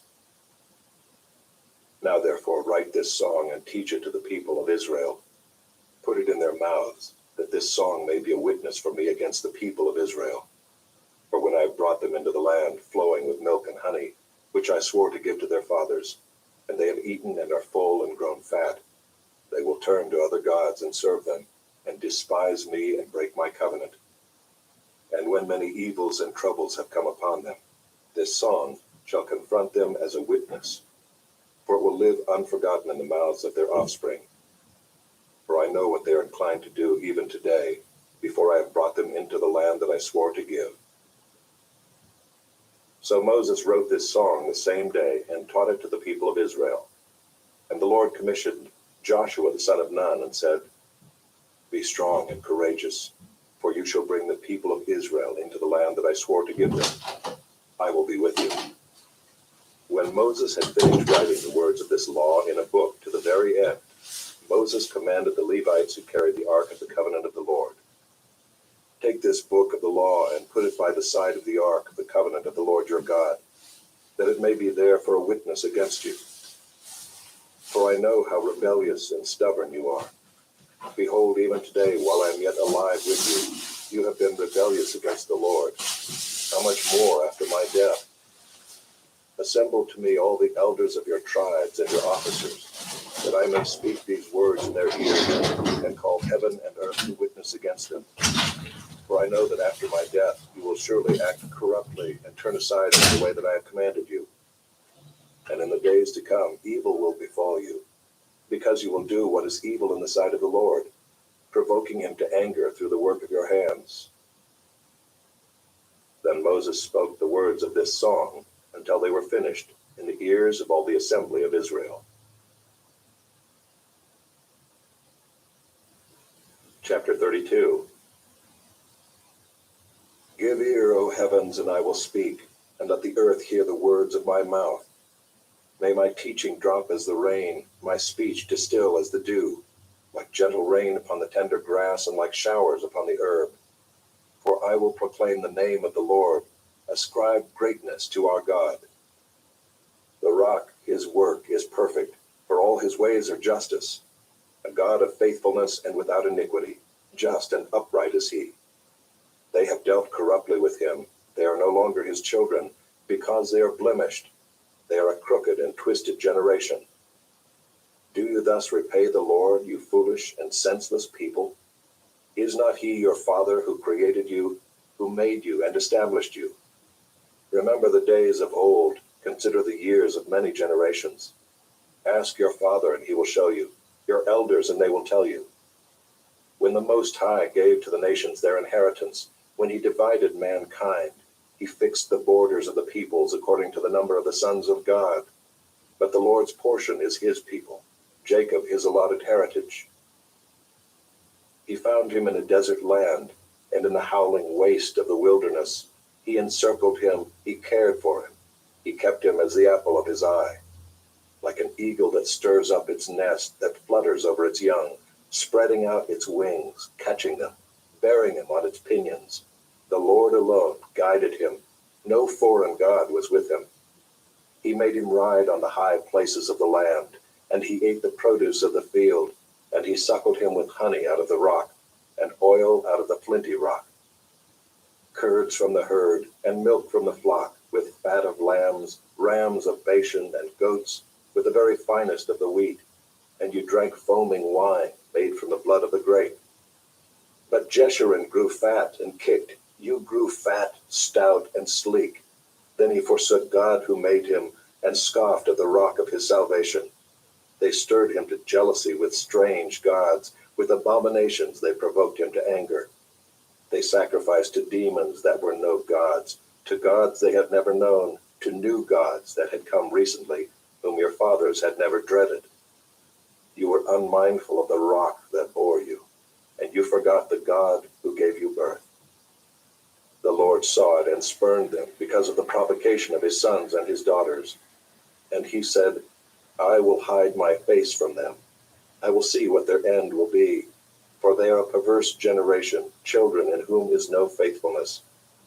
They have made me jealous with what is no God. They have provoked me to anger with their idols. So I will make them jealous with those who are no people. I will provoke them to anger with a foolish nation. For a fire is kindled by my anger, and it burns to the depths of Sheol, devours the earth and its increase, and sets on fire the foundations of the mountains. And I will heap disasters upon them. I will spend my arrows on them. They shall be wasted with hunger, and devoured by plague, and poisonous pestilence. I will send the teeth of beasts against them, with the venom of things that crawl in the dust. Outdoors the sword shall be wreathed, and indoors terror, for young man and woman alike, the nursing child with the man of gray hairs. I would have said, I will cut them to pieces. I will wipe them from human memory, had I not feared provocation by the enemy, lest their adversaries should misunderstand, lest they should say, our hand is triumphant. It was not the Lord who did all this. For they are a nation void of counsel, and there is no understanding in them. If they were wise, they would understand this. They would discern their latter end. How could one have chased 1,000, and two have put 10,000 to flight, unless their rock had sold them, and the Lord had given them up? For their rock is not as our rock. Our enemies are by themselves. For their vine comes from the vine of Sodom, and from the fields of Gomorrah. Their grapes are grapes of poison. Their clusters are bitter. Their wine is the poison of serpents, and the cruel venom of asps. Is not this laid up in store with me, sealed up in my treasuries? Vengeance is mine, and recompense, for the time when their foot shall slip. For the day of their calamity is at hand, and their doom comes swiftly. For the Lord will vindicate his people and have compassion on his servants, when he sees that their power is gone, and there is none remaining, bond or free. Then he will say, where are their gods, the rock in which they took refuge, who ate the fat of their sacrifices and drank the wine of their drink offering? Let them rise up and help you. Let them be your protection. See now that I, even I, am he, and there is no God beside me. I kill and I make alive. I wound and I heal, and there is none that can deliver out of my hand. For I lift up my hand to heaven and swear as I live forever, if I sharpen my flashing sword, and my hand takes hold on judgment. I will take vengeance on my adversaries, and will repay those who hate me. I will make my arrows drunk with blood, and my sword shall devour flesh, with the blood of the slain and the captives, from the long-haired heads of the enemy. Rejoice with him, O heavens, bow down to him, all gods, for he avenges the blood of his children, and takes vengeance on his adversaries. He repays those who hate him, and cleanses his people's land. Moses came and recited all the words of this song in the hearing of the people, he and Joshua the son of Nun. And when Moses had finished speaking all these words to Israel, he said to them, Take to heart all the words by which I am warning you today, that you may command them to your children, that they may be careful to do all the words of this law. For it is no empty word for you, but your very life. And by this word you shall live long in the land that you are going over the Jordan to possess. That very day the Lord spoke to Moses, Go up this mountain of the Abarim, Mount Nebo, which is in the land of Moab, opposite Jericho, and view the land of Canaan, which I am giving to the people of Israel for a possession, and die on the mountain which you go up, and be gathered to your people, as Aaron your brother died in Mount Hor and was gathered to his people, because you broke faith with me in the midst of the people of Israel, at the waters of Meribah Kadesh, in the wilderness of Zin, and because you did not treat me as holy in the midst of the people of Israel. For you shall see the land before you, but you shall not go there, into the land that I am giving to the people of Israel. Chapter 33. This is the blessing with which Moses the man of God blessed the people of Israel before his death. He said, The Lord came from Sinai and dawned from Seir upon us. He shone forth from Mount Paran. He came from the 10,000s of holy ones with flaming fire at his right hand. Yes, he loved his people. All his holy ones were in his hand.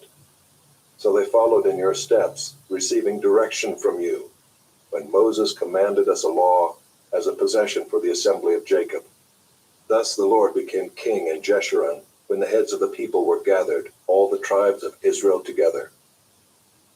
Let Reuben live and not die, but let his men be few. And this he said of Judah, Hear, O Lord, the voice of Judah, and bring him into his people. With your hands contend for him, and be a help against his adversaries. And of Levi he said, Give to Levi your Thummim, and your Urim to your godly one, whom you tested at Massah, with whom you quarreled at the waters of Meribah, who said of his father and mother, I regard them not. He disowned his brothers and ignored his children, for they observed your word and kept your covenant. They shall teach Jacob your rules and Israel your law. They shall put incense before you and hold burnt offerings on your altar. Bless, O Lord, his substance, and accept the work of his hands. Crush the loins of his adversaries and those who hate him, that they rise not again. Of Benjamin he said, The beloved of the Lord dwells in safety. The high God surrounds him all day long and dwells between his shoulders. And of Joseph he said, Blessed by the Lord be his land, with the choicest gifts of heaven above, and of the deep that crouches beneath, with the choicest fruits of the sun, and the rich yield of the months, with the finest produce of the ancient mountains, and the abundance of the everlasting hills, with the best gifts of the earth and its fullness, and the favor of him who dwells in the bush. May these rest on the head of Joseph, on the pate of him who is prince among his brothers. A firstborn bull, he has majesty, and his horns are the horns of a wild ox. With them he shall gore the peoples, all of them, to the ends of the earth. They are the 10,000s of Ephraim, and they are the thousands of Manasseh. And of Zebulun he said, Rejoice, Zebulun, in your going out, and Issachar in your tents. They shall call peoples to their mountain. There they offer right sacrifices, for they draw from the abundance of the seas and the hidden treasures of the sand. And of Gad he said, Blessed be he who enlarges Gad. Gad crouches like a lion. He tears off arm and scalp. He chose the best of the land for himself, for there a commander's portion was reserved, and he came with the heads of the people. With Israel he executed the justice of the Lord and his judgments for Israel. And of Dan he said, Dan is a lion's cub that leaps from Bashan. And of Naphtali he said, O Naphtali, sated with favor and full of the blessing of the Lord, possess the lake in the south. And of Asher he said, Most blessed of sons be Asher. Let him be the favorite of his brothers, and let him dip his foot in oil. Your bars shall be iron and bronze, and as your days, so shall your strength be. There is none like God, O Jeshurun, who rides through the heavens to your help, through the skies in his majesty. The eternal God is your dwelling place, and underneath are the everlasting arms. And he thrust out the enemy before you and said, Destroy. So Israel lived in safety, Jacob lived alone, in a land of grain and wine, whose heavens drop down dew. Happy are you, O Israel. Who is like you, a people saved by the Lord, the shield of your help, and the sword of your triumph? Your enemies shall come fawning to you, and you shall tread upon their backs. Chapter 34. Then Moses went up from the plains of Moab to Mount Nebo, to the top of Pisgah, which is opposite Jericho. And the Lord showed him all the land, Gilead as far as Dan, all Naphtali, the land of Ephraim and Manasseh, all the land of Judah as far as the western sea, the Negeb and the plain, that is the valley of Jericho, the city of palm trees, as far as Zoar. And the Lord said to him, This is the land of which I swore to Abraham, to Isaac, and to Jacob. I will give it to your offspring. I have let you see it with your eyes, but you shall not go over there. So Moses, the servant of the Lord, died there in the land of Moab, according to the word of the Lord. And he buried him in the valley in the land of Moab, opposite Beth Peor. But no one knows the place of his burial to this day. Moses was 120 years old when he died. His eye was undimmed, and his vigor unabated. And the people of Israel wept for Moses in the plains of Moab 30 days. Then the days of weeping and mourning for Moses were ended. And Joshua the son of Nun was full of the spirit of wisdom, for Moses had laid his hands on him. So the people of Israel obeyed him and did as the Lord had commanded Moses. And there has not arisen a prophet since in Israel like Moses, whom the Lord knew face to face. None like him for all the signs and the wonders that the Lord sent him to do in the land of Egypt, to Pharaoh and to all his servants, and to all his land, and for all the mighty power and all the great deeds of terror that Moses did in the sight of all Israel. Joshua, chapter 1. After the death of Moses, the servant of the Lord said to Joshua the son of Nun, Moses' assistant, Moses, my servant, is dead. Now therefore arise, go over this Jordan, you and all this people, into the land that I am giving to them, to the people of Israel. Every place that the sole of your foot will tread upon I have given to you, just as I promised to Moses. From the wilderness and this Lebanon, as far as the great river, the river Euphrates, all the land of the Hittites to the great sea, toward the going down of the sun, shall be your territory. No man shall be able to stand before you all the days of your life. Just as I was with Moses, so I will be with you. I will not leave you or forsake you. Be strong and courageous, for you shall cause this people to inherit the land that I swore to their fathers to give them. Only be strong and very courageous, being careful to do according to all the law that Moses my servant commanded you. Do not turn from it to the right hand or to the left, that you may have good success wherever you go. This book of the law shall not depart from your mouth, but you shall meditate on it day and night, so that you may be careful to do according to all that is written in it. For then you will make your way prosperous, and then you will have good success. Have I not commanded you? Be strong and courageous. Do not be frightened and do not be dismayed, for the Lord your God is with you wherever you go." And Joshua commanded the officers of the people, "Pass through the midst of the camp and command the people, prepare your provisions, for within 3 days you are to pass over this Jordan to go in to take possession of the land that the Lord your God is giving you to possess."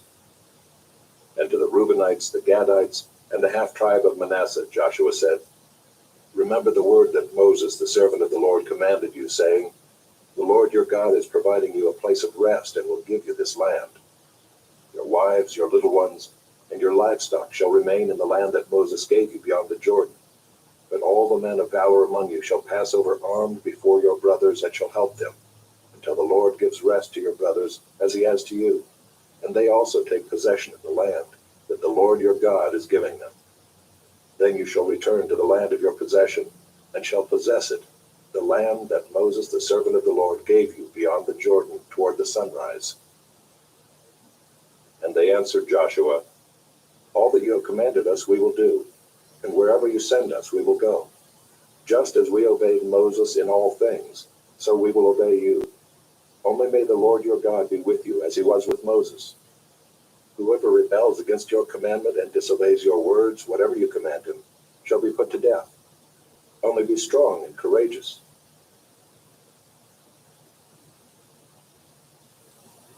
Chapter 2. And Joshua the son of Nun sent 2 men secretly from Shittim as spies, saying, "Go, view the land, especially Jericho." And they went and came into the house of a prostitute whose name was Rahab, and lodged there. And it was told to the king of Jericho, "Behold, men of Israel have come here tonight to search out the land." Then the king of Jericho sent to Rahab, saying, "Bring out the men who have come to you, who entered your house, for they have come to search out all the land." But the woman had taken the 2 men and hidden them. And she said, "True, the men came to me, but I did not know where they were from. And when the gate was about to be closed at dark, the men went out. I do not know where the men went. Pursue them quickly, for you will overtake them." But she had brought them up to the roof and hid them with the stalks of flax that she had laid in order on the roof. So the men pursued after them on the way to the Jordan as far as the fords, and the gate was shut as soon as the pursuers had gone out. Before the men lay down, she came up to them on the roof and said to the men, "I know that the Lord has given you the land, and that the fear of you has fallen upon us, and that all the inhabitants of the land melt away before you. For we have heard how the Lord dried up the water of the Red Sea before you when you came out of Egypt, and what you did to the 2 kings of the Amorites who were beyond the Jordan, to Sihon and Og, whom you devoted to destruction. And as soon as we heard it, our hearts melted, and there was no spirit left in any man because of you.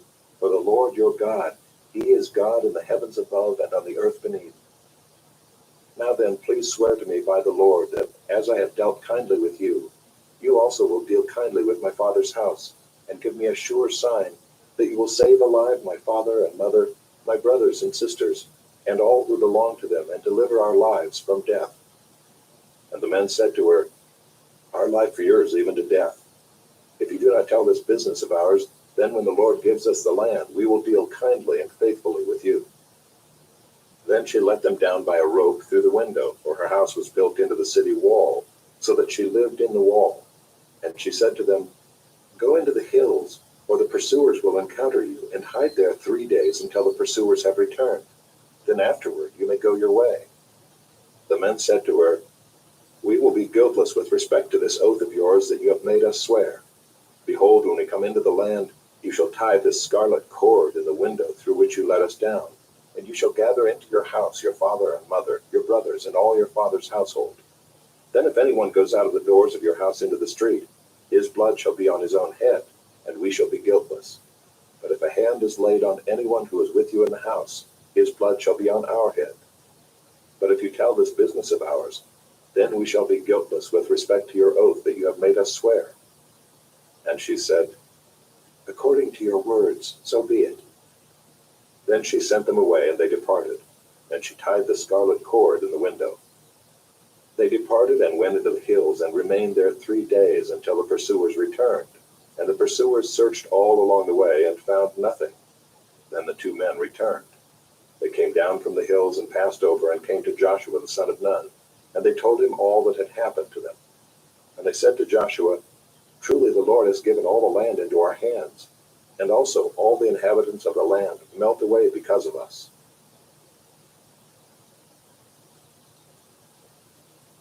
Chapter 3. Then Joshua rose early in the morning, and they set out from Shittim. And they came to the Jordan, he and all the people of Israel, and lodged there before they passed over.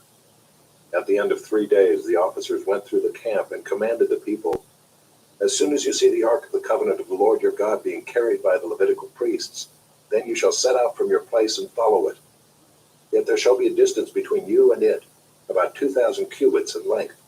Do not come near it, in order that you may know the way you shall go, for you have not passed this way before." Then Joshua said to the people, "Consecrate yourselves, for tomorrow the Lord will do wonders among you." And Joshua said to the priests, "Take up the ark of the covenant and pass on before the people." So they took up the ark of the covenant and went before the people. The Lord said to Joshua, "Today I will begin to exalt you in the sight of all Israel, that they may know that as I was with Moses, so I will be with you. And as for you, command the priests who bear the ark of the covenant, when you come to the brink of the waters of the Jordan, you shall stand still in the Jordan." And Joshua said to the people of Israel, "Come here and listen to the words of the Lord your God." And Joshua said, "Here is how you shall know that the living God is among you, and that he will without fail drive out from before you the Canaanites, the Hittites, the Hivites, the Perizzites, the Girgashites, the Amorites, and the Jebusites. Behold, the ark of the covenant of the Lord of all the earth is passing over before you into the Jordan. Now therefore take 12 men from the tribes of Israel, from each tribe a man. And when the soles of the feet of the priests bearing the ark of the Lord of all the earth, shall rest in the waters of the Jordan, the waters of the Jordan shall be cut off from flowing, and the waters coming down from above shall stand in one heap." So when the people set out from their tents to pass over the Jordan, with the priests bearing the ark of the covenant before the people, and as soon as those bearing the ark had come as far as the Jordan, and the feet of the priests bearing the ark were dipped in the brink of the water, now the Jordan overflows all its banks throughout the time of harvest, the waters coming down from above stood and rose up in a heap very far away at Adam, the city that is beside Zarethan, and those flowing down toward the sea of the Arabah, the salt sea, were completely cut off. And the people passed over opposite Jericho. Now the priests bearing the ark of the covenant of the Lord stood firmly on dry ground in the midst of the Jordan, and all Israel was passing over on dry ground until all the nation finished passing over the Jordan.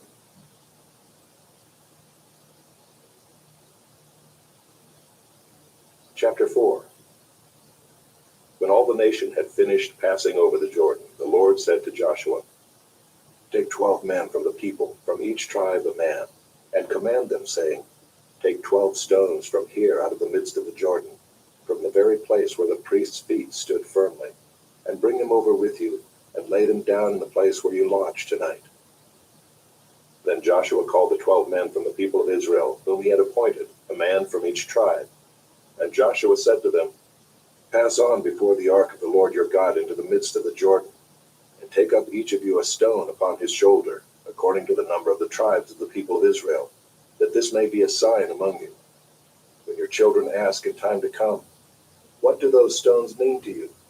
then you shall tell them that the waters of the Jordan were cut off before the ark of the covenant of the Lord. When it passed over the Jordan, the waters of the Jordan were cut off. So these stones shall be to the people of Israel a memorial forever." And the people of Israel did just as Joshua commanded, and took up 12 stones out of the midst of the Jordan, according to the number of the tribes of the people of Israel, just as the Lord told Joshua. And they carried them over with them to the place where they lodged, and laid them down there. And Joshua set up 12 stones in the midst of the Jordan, in the place where the feet of the priests bearing the ark of the covenant had stood, and there they are to this day. For the priests bearing the ark stood in the midst of the Jordan until everything was finished, that the Lord commanded Joshua to tell the people, according to all that Moses had commanded Joshua. The people passed over in haste, and when all the people had finished passing over, The ark of the Lord and the priests passed over before the people. The sons of Reuben and the sons of Gad and the half-tribe of Manasseh passed over armed before the people of Israel, as Moses had told them. About 40,000 ready for war passed over before the Lord for battle to the plains of Jericho.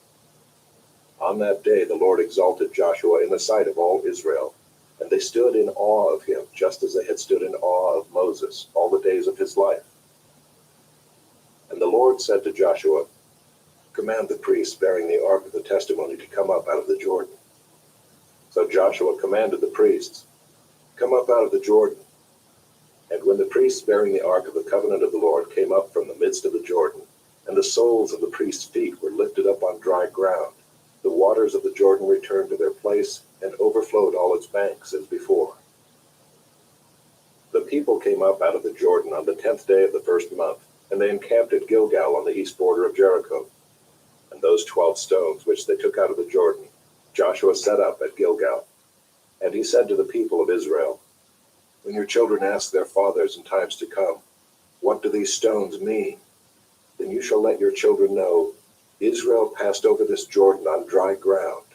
For the Lord your God dried up the waters of the Jordan for you until you passed over, as the Lord your God did to the Red Sea, which he dried up for us until we passed over, so that all the peoples of the earth may know that the hand of the Lord is mighty, that you may fear the Lord your God forever."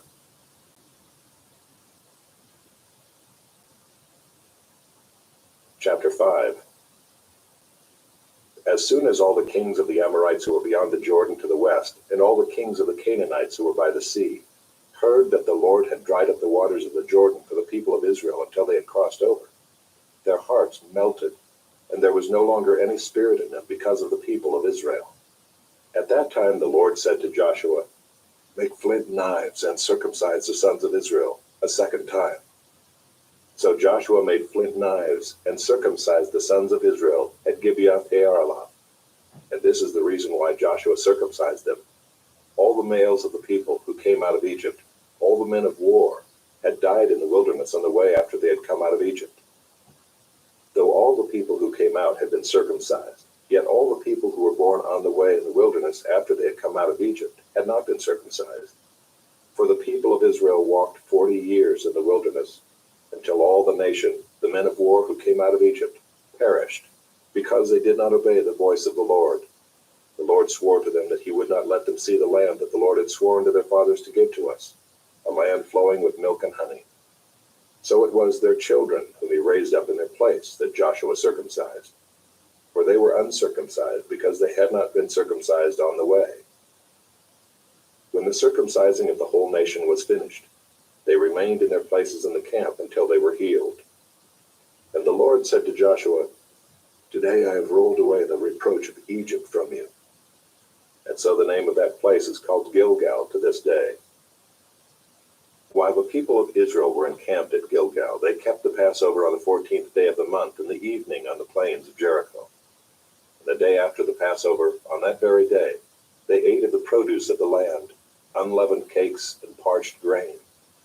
And the manna ceased the day after they ate of the produce of the land, and there was no longer manna for the people of Israel, but they ate of the fruit of the land of Canaan that year.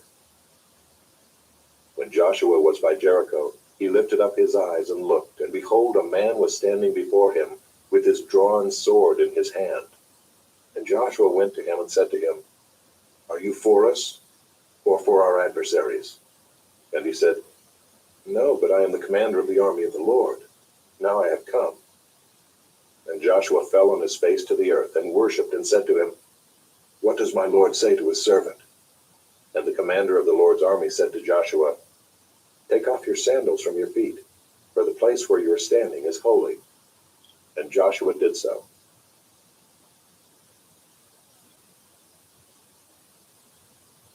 Chapter 6.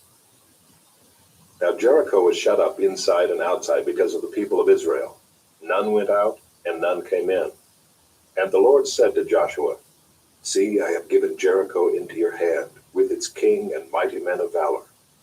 You shall march around the city, all the men of war going around the city once. Thus shall you do for 6 days. 7 priests shall bear 7 trumpets of ram's horns before the ark. On the 7th day you shall march around the city 7 times, and the priests shall blow the trumpets. And when they make a long blast with the ram's horn, when you hear the sound of the trumpet, then all the people shall shout with a great shout, and the wall of the city will fall down flat, and the people shall go up, everyone straight before him. So Joshua the son of Nun called the priests and said to them, Take up the ark of the covenant, and let 7 priests bear 7 trumpets of ram's horns before the ark of the Lord. And he said to the people, Go forward, march around the city, and let the armed men pass on before the ark of the Lord. And just as Joshua had commanded the people, the 7 priests bearing the 7 trumpets of ram's horns before the Lord went forward, blowing the trumpets, with the ark of the covenant of the Lord following them. The armed men were walking before the priests who were blowing the trumpets, and the rear guard was walking after the ark, while the trumpets blew continually. But Joshua commanded the people, You shall not shout or make your voice heard, neither shall any word go out of your mouth, until the day I tell you to shout. Then you shall shout. So he caused the ark of the Lord to circle the city, going about it once. And they came into the camp and spent the night in the camp. Then Joshua rose early in the morning, and the priests took up the ark of the Lord. And the 7 priests bearing the 7 trumpets of ram's horns before the ark of the Lord walked on, and they blew the trumpets continually. And the armed men were walking before them, and the rear guard was walking after the ark of the Lord, while the trumpets blew continually. And the 2nd day they marched around the city once, and returned into the camp. So they did for 6 days. On the 7th day they rose early at the dawn of day, and marched around the city in the same manner 7 times. It was only on that day that they marched around the city 7 times. And at the 7th time, when the priests had blown the trumpets, Joshua said to the people, Shout, for the Lord has given you the city, and the city and all that is within it shall be devoted to the Lord for destruction. Only Rahab the prostitute and all who are with her in her house shall live, because she hid the messengers whom we sent. But you keep yourselves from the things devoted to destruction, lest when you have devoted them, you take any of the devoted things and make the camp of Israel a thing for destruction, and bring trouble upon it. But all silver and gold, and every vessel of bronze and iron, are holy to the Lord. They shall go into the treasury of the Lord. So the people shouted, and the trumpets were blown. As soon as the people heard the sound of the trumpet, the people shouted a great shout, and the wall fell down flat, so that the people went up into the city, every man straight before him, and they captured the city. Then they devoted all in the city to destruction, both men and women, young and old, oxen, sheep, and donkeys, with the edge of the sword. But to the 2 men who had spied out the land, Joshua said, Go into the prostitute's house and bring out from there the woman and all who belong to her, as you swore to her.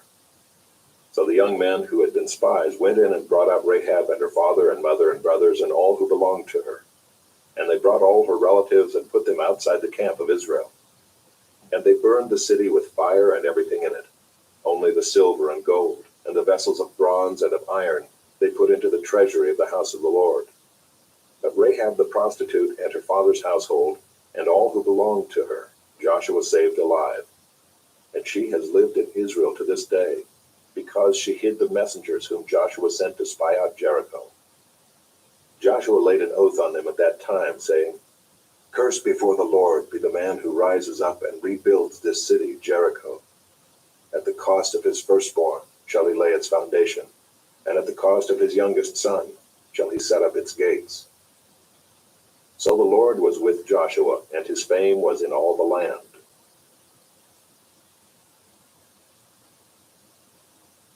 Chapter 7.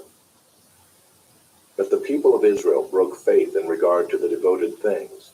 For Achan the son of Carmi, son of Zabdi, son of Zerah of the tribe of Judah, took some of the devoted things, and the anger of the Lord burned against the people of Israel. Joshua sent men from Jericho to Ai, which is near Beth-aven, east of Bethel, and said to them, Go up and spy out the land.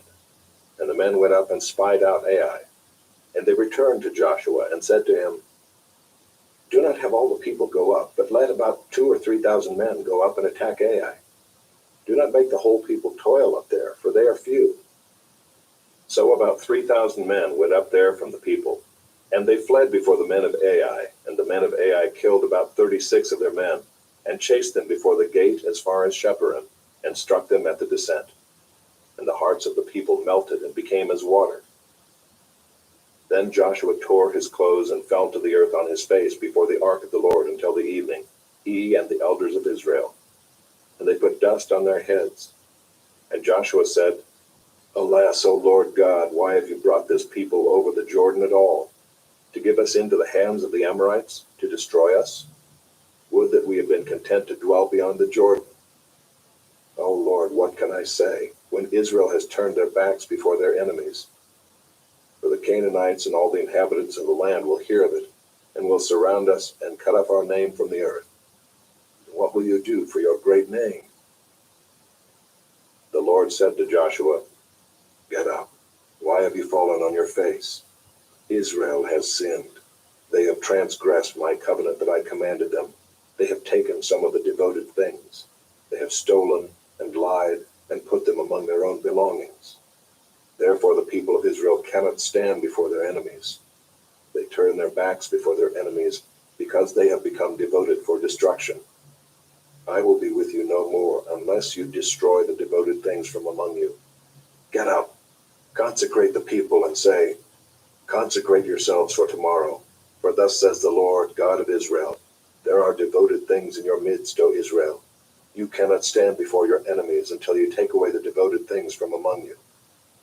In the morning, therefore, you shall be brought near by your tribes, and the tribe that the Lord takes by lot shall come near by clans, and the clan that the Lord takes shall come near by households, and the household that the Lord takes shall come near man by man.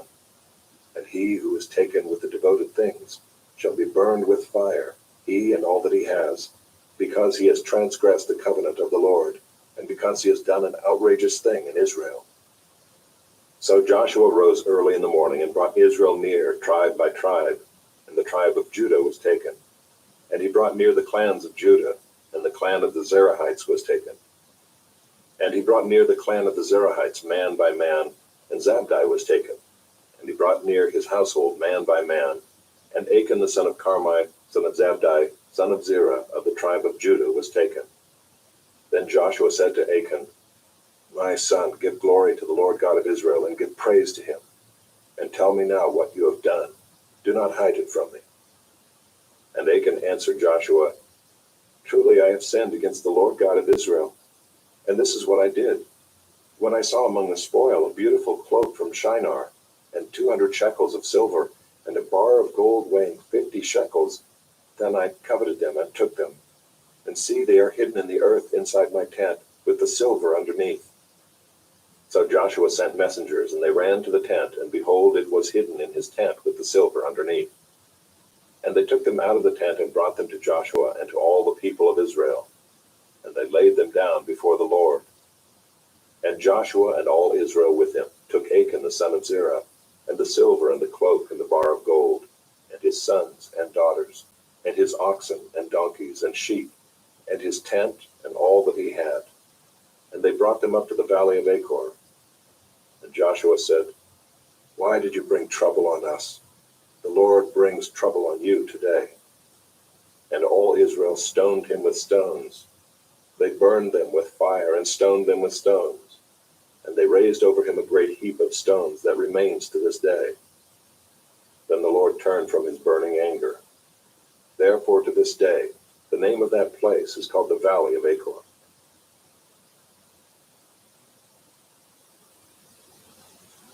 Chapter 8. And the Lord said to Joshua, Do not fear and do not be dismayed. Take all the fighting men with you, and arise, go up to Ai. See, I have given into your hand the king of Ai, and his people, his city, and his land. And you shall do to Ai and its king as you did to Jericho and its king. Only its spoil and its livestock you shall take as plunder for yourselves. Lay an ambush against the city behind it. So Joshua and all the fighting men arose to go up to Ai. And Joshua chose 30,000 mighty men of valor, and sent them out by night. And he commanded them, Behold, you shall lie in ambush against the city behind it. Do not go very far from the city, but all of you remain ready. And I and all the people who are with me will approach the city. And when they come out against us just as before, we shall flee before them.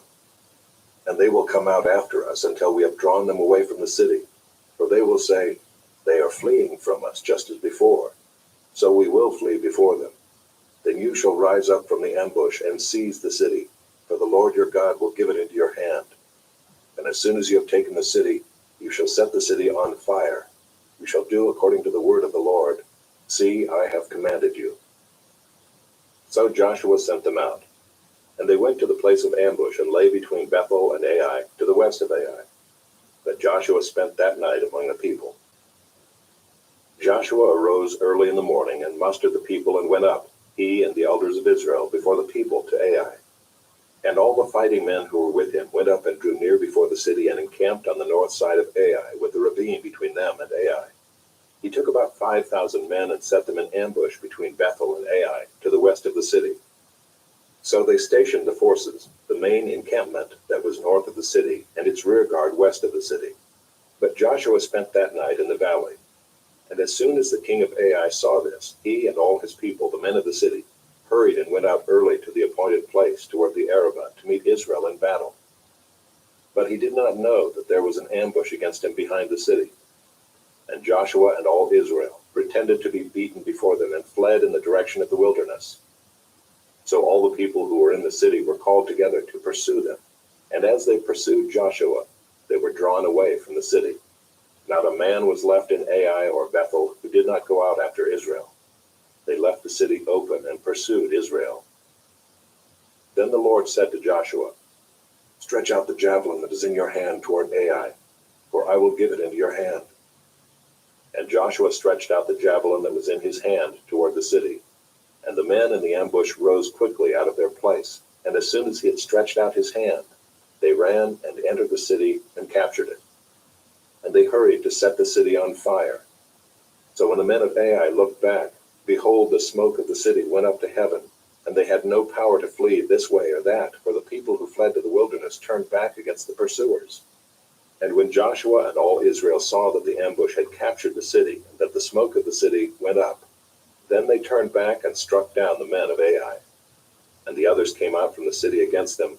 So they were in the midst of Israel, some on this side and some on that side. And Israel struck them down until there was left none that survived or escaped. But the king of Ai they took alive and brought him near to Joshua.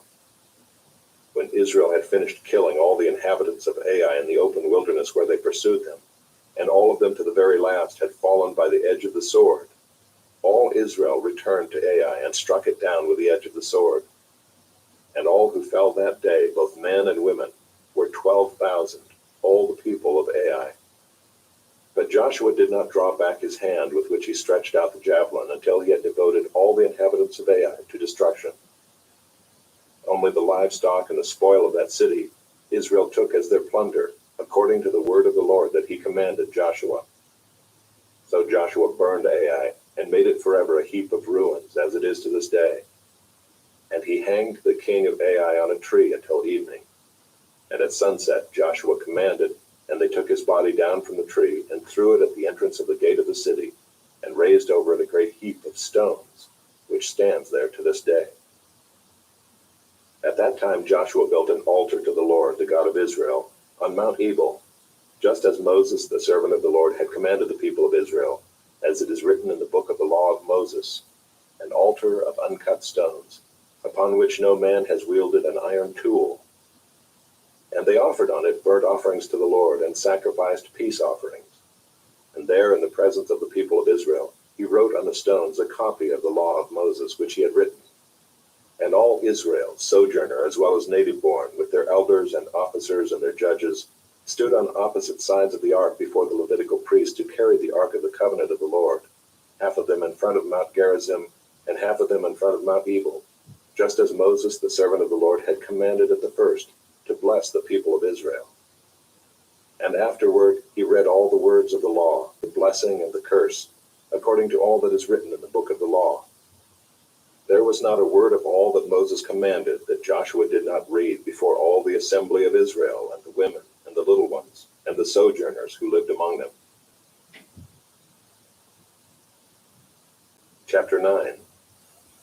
As soon as all the kings who were beyond the Jordan in the hill country and in the lowland all along the coast of the Great Sea toward Lebanon, the Hittites, the Amorites, the Canaanites, the Perizzites, the Hivites, and the Jebusites, heard of this, they gathered together as one to fight against Joshua and Israel. But when the inhabitants of Gibeon heard what Joshua had done to Jericho and to Ai, they on their part acted with cunning, and went and made ready provisions, and took worn-out sacks for their donkeys, and wineskins, worn out and torn and mended, with worn-out patched sandals on their feet, and worn-out clothes. And all their provisions were dry and crumbling. And they went to Joshua in the camp at Gilgal, and said to him and to the men of Israel, "We have come from a distant country, so now make a covenant with us." But the men of Israel said to the Hivites, "Perhaps you live among us. Then how can we make a covenant with you?" They said to Joshua, "We are your servants." And Joshua said to them, "Who are you, and where do you come from?" They said to him, "From a very distant country your servants have come, because of the name of the Lord your God. For we have heard a report of him, and all that he did in Egypt, and all that he did to the 2 kings of the Amorites who were beyond the Jordan, to Sihon the king of Heshbon, and to Og king of Bashan, who lived in Ashtaroth. So our elders and all the inhabitants of our country said to us, 'Take provisions in your hand for the journey, and go to meet them and say to them, "We are your servants. Come now, make a covenant with us. Here is our bread. It was still warm when we took it from our houses as our food for the journey on the day we set out to come to you. But now, behold, it is dry and crumbling. These wineskins were new when we filled them, and behold, they have burst. And these garments and sandals of ours are worn out from the very long journey." So the men took some of their provisions, but did not ask counsel from the Lord. And Joshua made peace with them and made a covenant with them to let them live. And the leaders of the congregation swore to them. At the end of 3 days after they had made a covenant with them, they heard that they were their neighbors and that they lived among them. And the people of Israel set out and reached their cities on the 3rd day. Now their cities were Gibeon, Kephirah, Beeroth, and Kiriath-Jearim.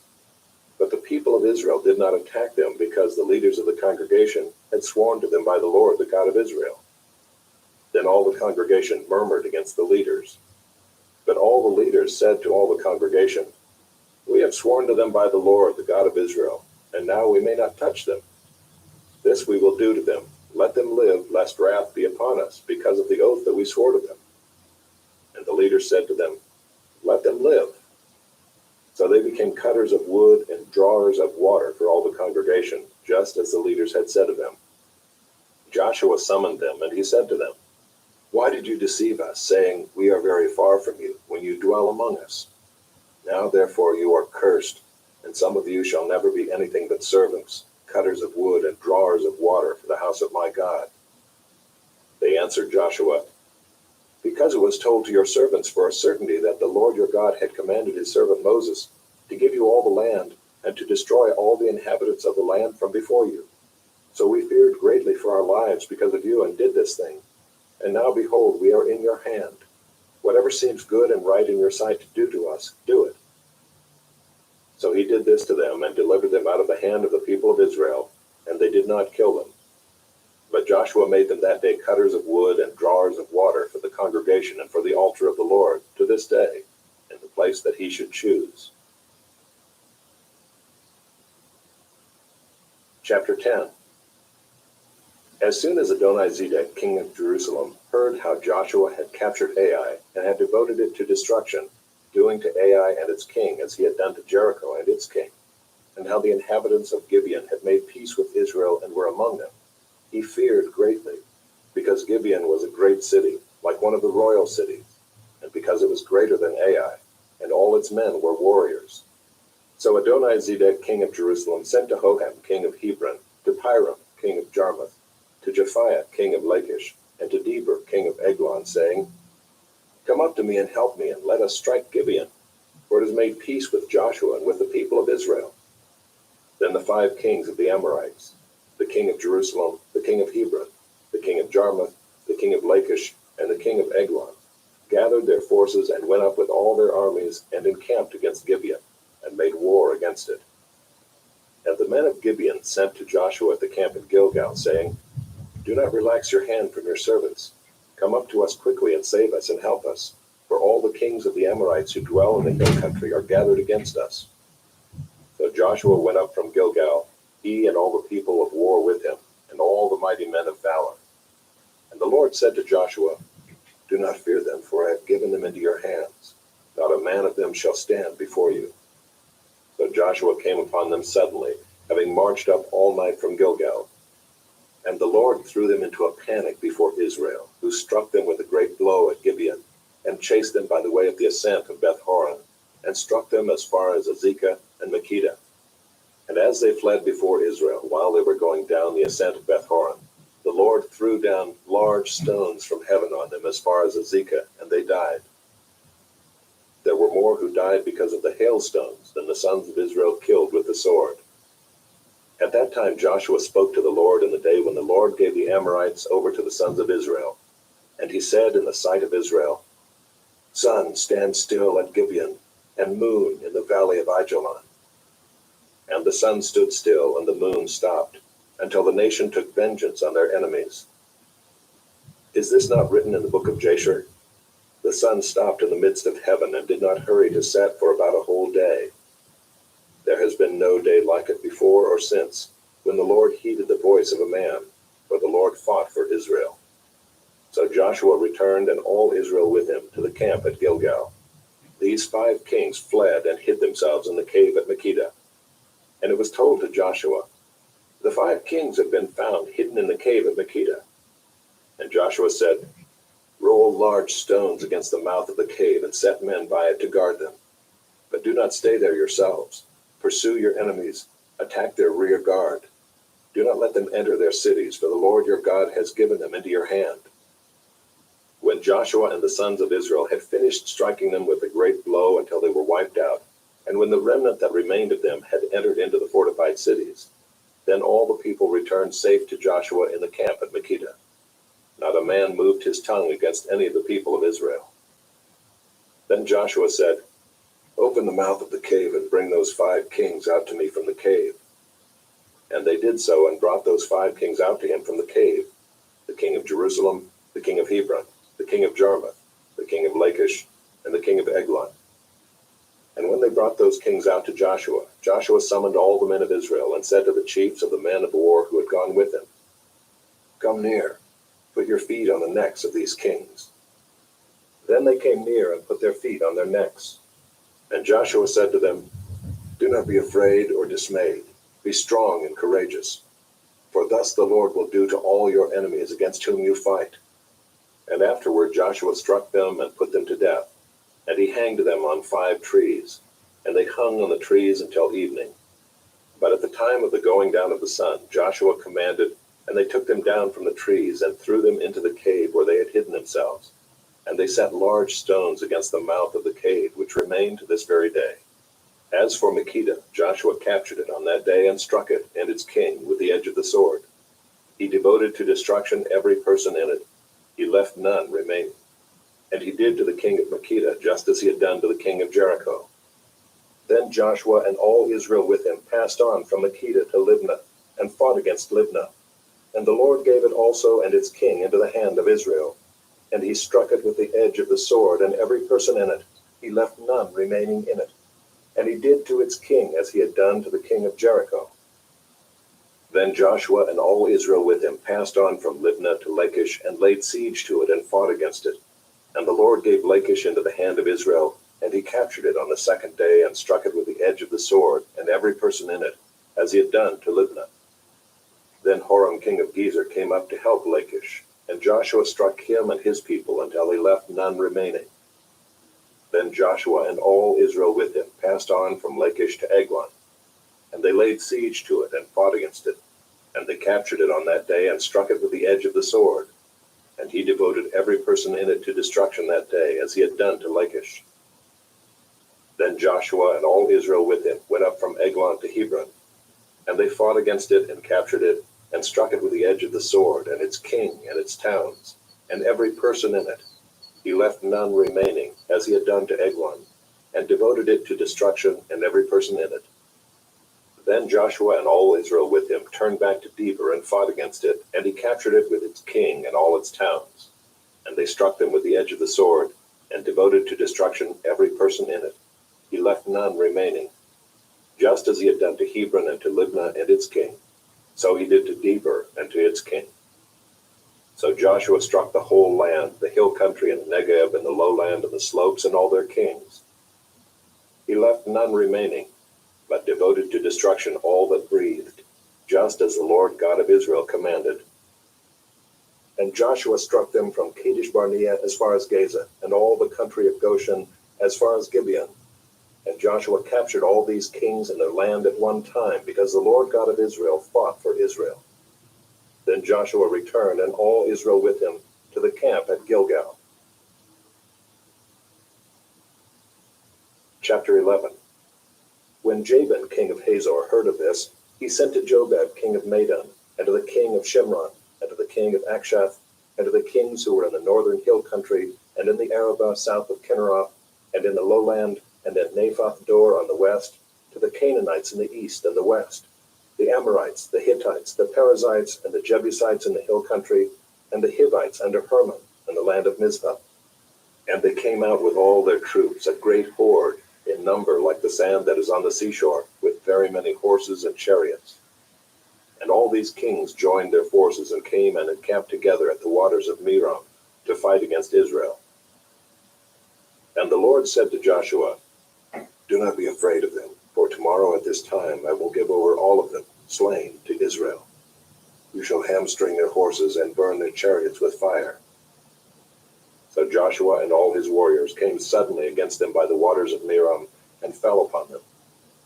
And the Lord gave them into the hand of Israel, who struck them and chased them as far as Great Sidon and Mizrephoth Maim, and eastwards as far as the valley of Mizpah. And they struck them until he left none remaining. And Joshua did to them just as the Lord said to him. He hamstrung their horses and burned their chariots with fire. And Joshua turned back at that time and captured Hazor and struck its king with the sword. For Hazor formerly was the head of all those kingdoms. And they struck with the sword all who were in it, devoting them to destruction. There was none left that breathed. And he burned Hazor with fire. And all the cities of those kings and all their kings Joshua captured and struck them with the edge of the sword, devoting them to destruction, just as Moses the servant of the Lord had commanded. But none of the cities that stood on mounds did Israel burn, except Hazor alone. That Joshua burned. And all the spoil of these cities and the livestock the people of Israel took for their plunder. But every person they struck with the edge of the sword until they had destroyed them, and they did not leave any who breathed. Just as the Lord had commanded Moses his servant, so Moses commanded Joshua, and so Joshua did. He left nothing undone of all that the Lord had commanded Moses. So Joshua took all that land, the hill country and all the Negeb, and all the land of Goshen, and the lowland and the Arabah, and the hill country of Israel and its lowland, from Mount Halak, which rises toward Seir, as far as Baal Gad in the valley of Lebanon, below Mount Hermon. And he captured all their kings and struck them and put them to death. Joshua made war a long time with all those kings.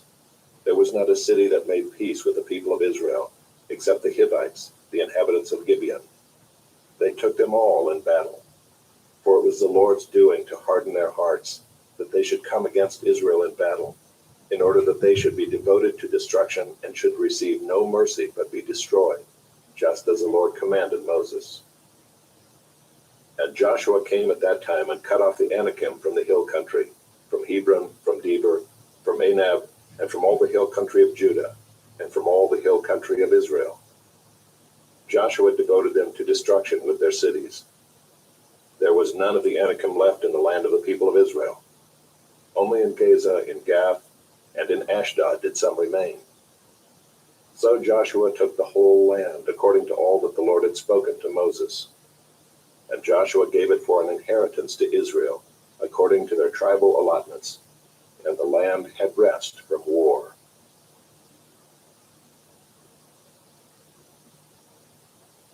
Chapter 12. Now these are the kings of the land whom the people of Israel defeated and took possession of their land beyond the Jordan toward the sunrise, from the valley of the Arnon to Mount Hermon, with all the Arabah eastward. Sihon, king of the Amorites, who lived at Heshbon, and ruled from Aroer, which is on the edge of the valley of the Arnon, and from the middle of the valley as far as the river Jabbok, the boundary of the Ammonites, that is, half of Gilead, and the Arabah, to the sea of Kinroth eastward, and in the direction of Beth Jeshimoth, to the sea of the Arabah, the salt sea, southward to the foot of the slopes of Pisgah, and Og king of Bashan, one of the remnant of the Rephaim, who lived at Ashtaroth and at Adriai, and ruled over Mount Hermon and Salcah, and all Bashan to the boundary of the Geshurites and the Maacathites, and over half of Gilead to the boundary of Sihon king of Heshbon. Moses the servant of the Lord and the people of Israel defeated them. And Moses the servant of the Lord gave their land for a possession to the Reubenites and the Gadites and the half-tribe of Manasseh. And these are the kings of the land whom Joshua and the people of Israel defeated on the west side of the Jordan, from Baal-Gad in the valley of Lebanon to Mount Halak that rises towards Seir.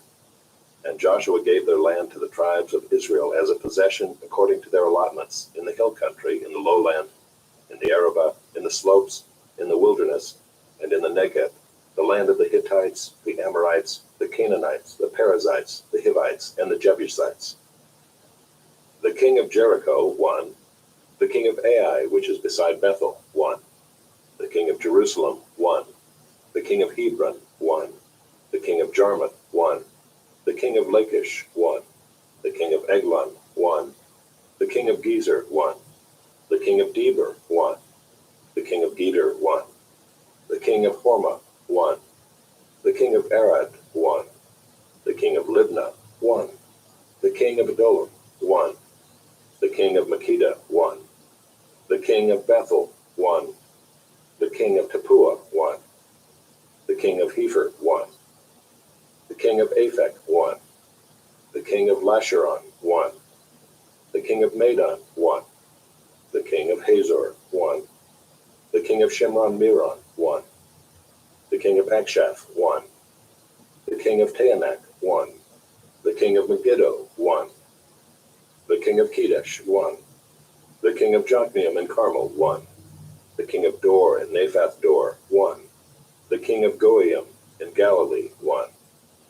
The king of Tirzah, 1. In all, 31 kings.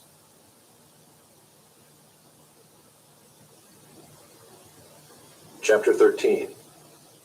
Now Joshua was old and advanced in years, and the Lord said to him, You are old and advanced in years, and there remains yet very much land to possess. This is the land that yet remains, all the regions of the Philistines, and all those of the Geshurites, from the Shihor which is east of Egypt, northward to the boundary of Ekron. It is counted as Canaanite. There are 5 rulers of the Philistines, those of Gaza, Ashdod, Ashkelon, Gath, and Ekron, and those of the Avim in the south, all the land of the Canaanites, and Mearah that belongs to the Sidonians, to Aphek, to the boundary of the Amorites, and the land of the Gebalites, and all Lebanon toward the sunrise, from Baal-Gad below Mount Hermon to Lebo-Hamath, all the inhabitants of the hill country from Lebanon to Misrephoth-Maim, even all the Sidonians. I myself will drive them out from before the people of Israel. Only allot the land to Israel for an inheritance, as I have commanded you. Now therefore divide this land for an inheritance to the 9 tribes, and half the tribe of Manasseh. With the other half of the tribe of Manasseh, the Reubenites and the Gadites received their inheritance, which Moses gave them, beyond the Jordan eastward, as Moses the servant of the Lord gave them, from Aroer, which is on the edge of the valley of the Arnon, and the city that is in the middle of the valley, and all the tableland of Medeba as far as Dibon, and all the cities of Sihon, king of the Amorites, who reigned in Heshbon, as far as the boundary of the Ammonites, and Gilead and the region of the Geshurites and Maacathites, and all Mount Hermon, and all Bashan to Salcah, all the kingdom of Og and Bashan, who reigned in Ashtaroth and in Adriai. He alone was left of the remnant of the Rephaim. These Moses had struck and driven out. Yet the people of Israel did not drive out the Geshurites or the Maacathites, but Gesher and Maacath dwell in the midst of Israel to this day. To the tribe of Levi alone Moses gave no inheritance. The offerings by fire to the Lord God of Israel are their inheritance, as he said to him. And Moses gave an inheritance to the tribe of the people of Reuben according to their clans. So their territory was from Aroer, which is on the edge of the valley of the Arnon, and the city that is in the middle of the valley, and all the tableland by Medeba, with Heshbon, and all its cities that are in the tableland, Dibon, and Bamoth Baal, and Beth Baal Meon, and Jahaz, and Kedemah, and Maphaiah, and Kiriathaim, and Sibmah, and Zerath Shahar on the hill of the valley, and Beth Peor, and the slopes of Pisgah, and Beth Jeshimah, that is, all the cities of the tableland, and all the kingdom of Sihon king of the Amorites, who reigned in Heshbon, whom Moses defeated with the leaders of Midian, Evi and Rechem, and Zur, and Hur, and Reba, the princes of Sihon who lived in the land. Balaam also the son of Beor, the one who practiced divination, was killed with the sword by the people of Israel among the rest of their slain. And the border of the people of Reuben was the Jordan as a boundary. This was the inheritance of the people of Reuben, according to their clans with their cities and villages. Moses gave an inheritance also to the tribe of Gad, to the people of Gad, according to their clans. Their territory was Jazer and all the cities of Gilead, and half the land of the Ammonites to Aroer, which is east of Rabbah, and from Heshbon to Ramoth Mizpah and Bedanim, and from Mahanaim to the territory of Deber, and in the valley Beth Haram, Beth Nimrah, Succoth, and Zaphon, the rest of the kingdom of Sihon king of Heshbon, having the Jordan as a boundary, to the lower end of the Sea of Kinnereth, eastward beyond the Jordan. This is the inheritance of the people of Gad according to their clans, with their cities and villages. And Moses gave an inheritance to the half-tribe of Manasseh. It was allotted to the half-tribe of the people of Manasseh according to their clans. Their region extended from Mahanaim through all Bashan, the whole kingdom of Og, king of Bashan, and all the towns of Jair, which are in Bashan, 60 cities, and half Gilead, and Ashtaroth, and Adriai, the cities of the kingdom of Og in Bashan. These were allotted to the people of Machir, the son of Manasseh, for the half of the people of Machir according to their clans. These are the inheritances that Moses distributed in the plains of Moab, beyond the Jordan, east of Jericho. But to the tribe of Levi Moses gave no inheritance. The Lord God of Israel is their inheritance, just as he said to them.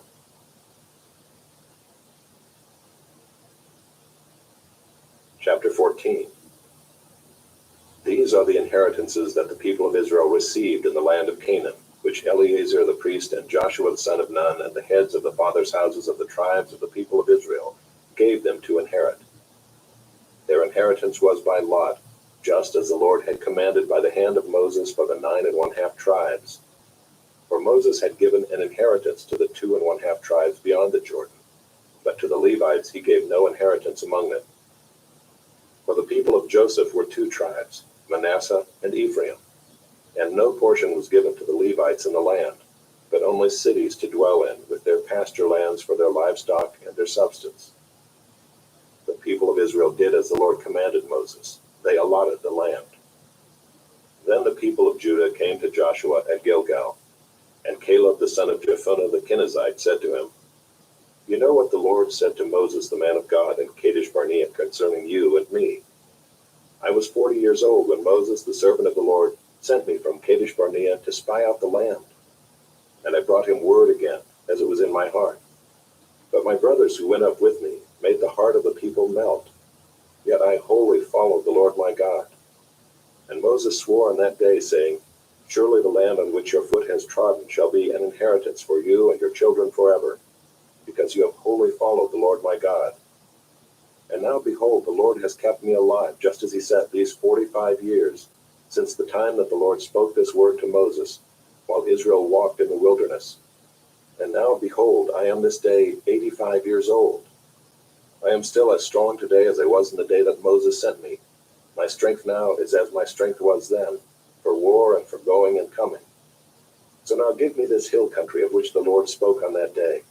For you heard on that day how the Anakim were there, with great fortified cities. It may be that the Lord will be with me, and I shall drive them out just as the Lord said. Then Joshua blessed him, and he gave Hebron to Caleb the son of Jephunneh for an inheritance. Therefore Hebron became the inheritance of Caleb the son of Jephunneh the Kenizzite to this day, because he wholly followed the Lord, the God of Israel. Now the name of Hebron formerly was Kiriath Arba. Arba was the greatest man among the Anakim, and the land had rest from war.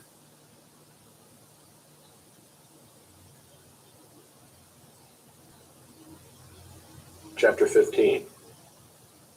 The allotment for the tribe of the people of Judah according to their clans reached southward to the boundary of Edom, to the wilderness of Zin at the farthest south, and their south boundary ran from the end of the Salt Sea, from the bay that faces southward. It goes out southward of the ascent of Akrabim, passes along to Zin, and goes up south of Kadesh Barnea along by Hezron, up to Edar, turns about to Karka, passes along to Asmon, goes out by the brook of Egypt, and comes to its end of the sea.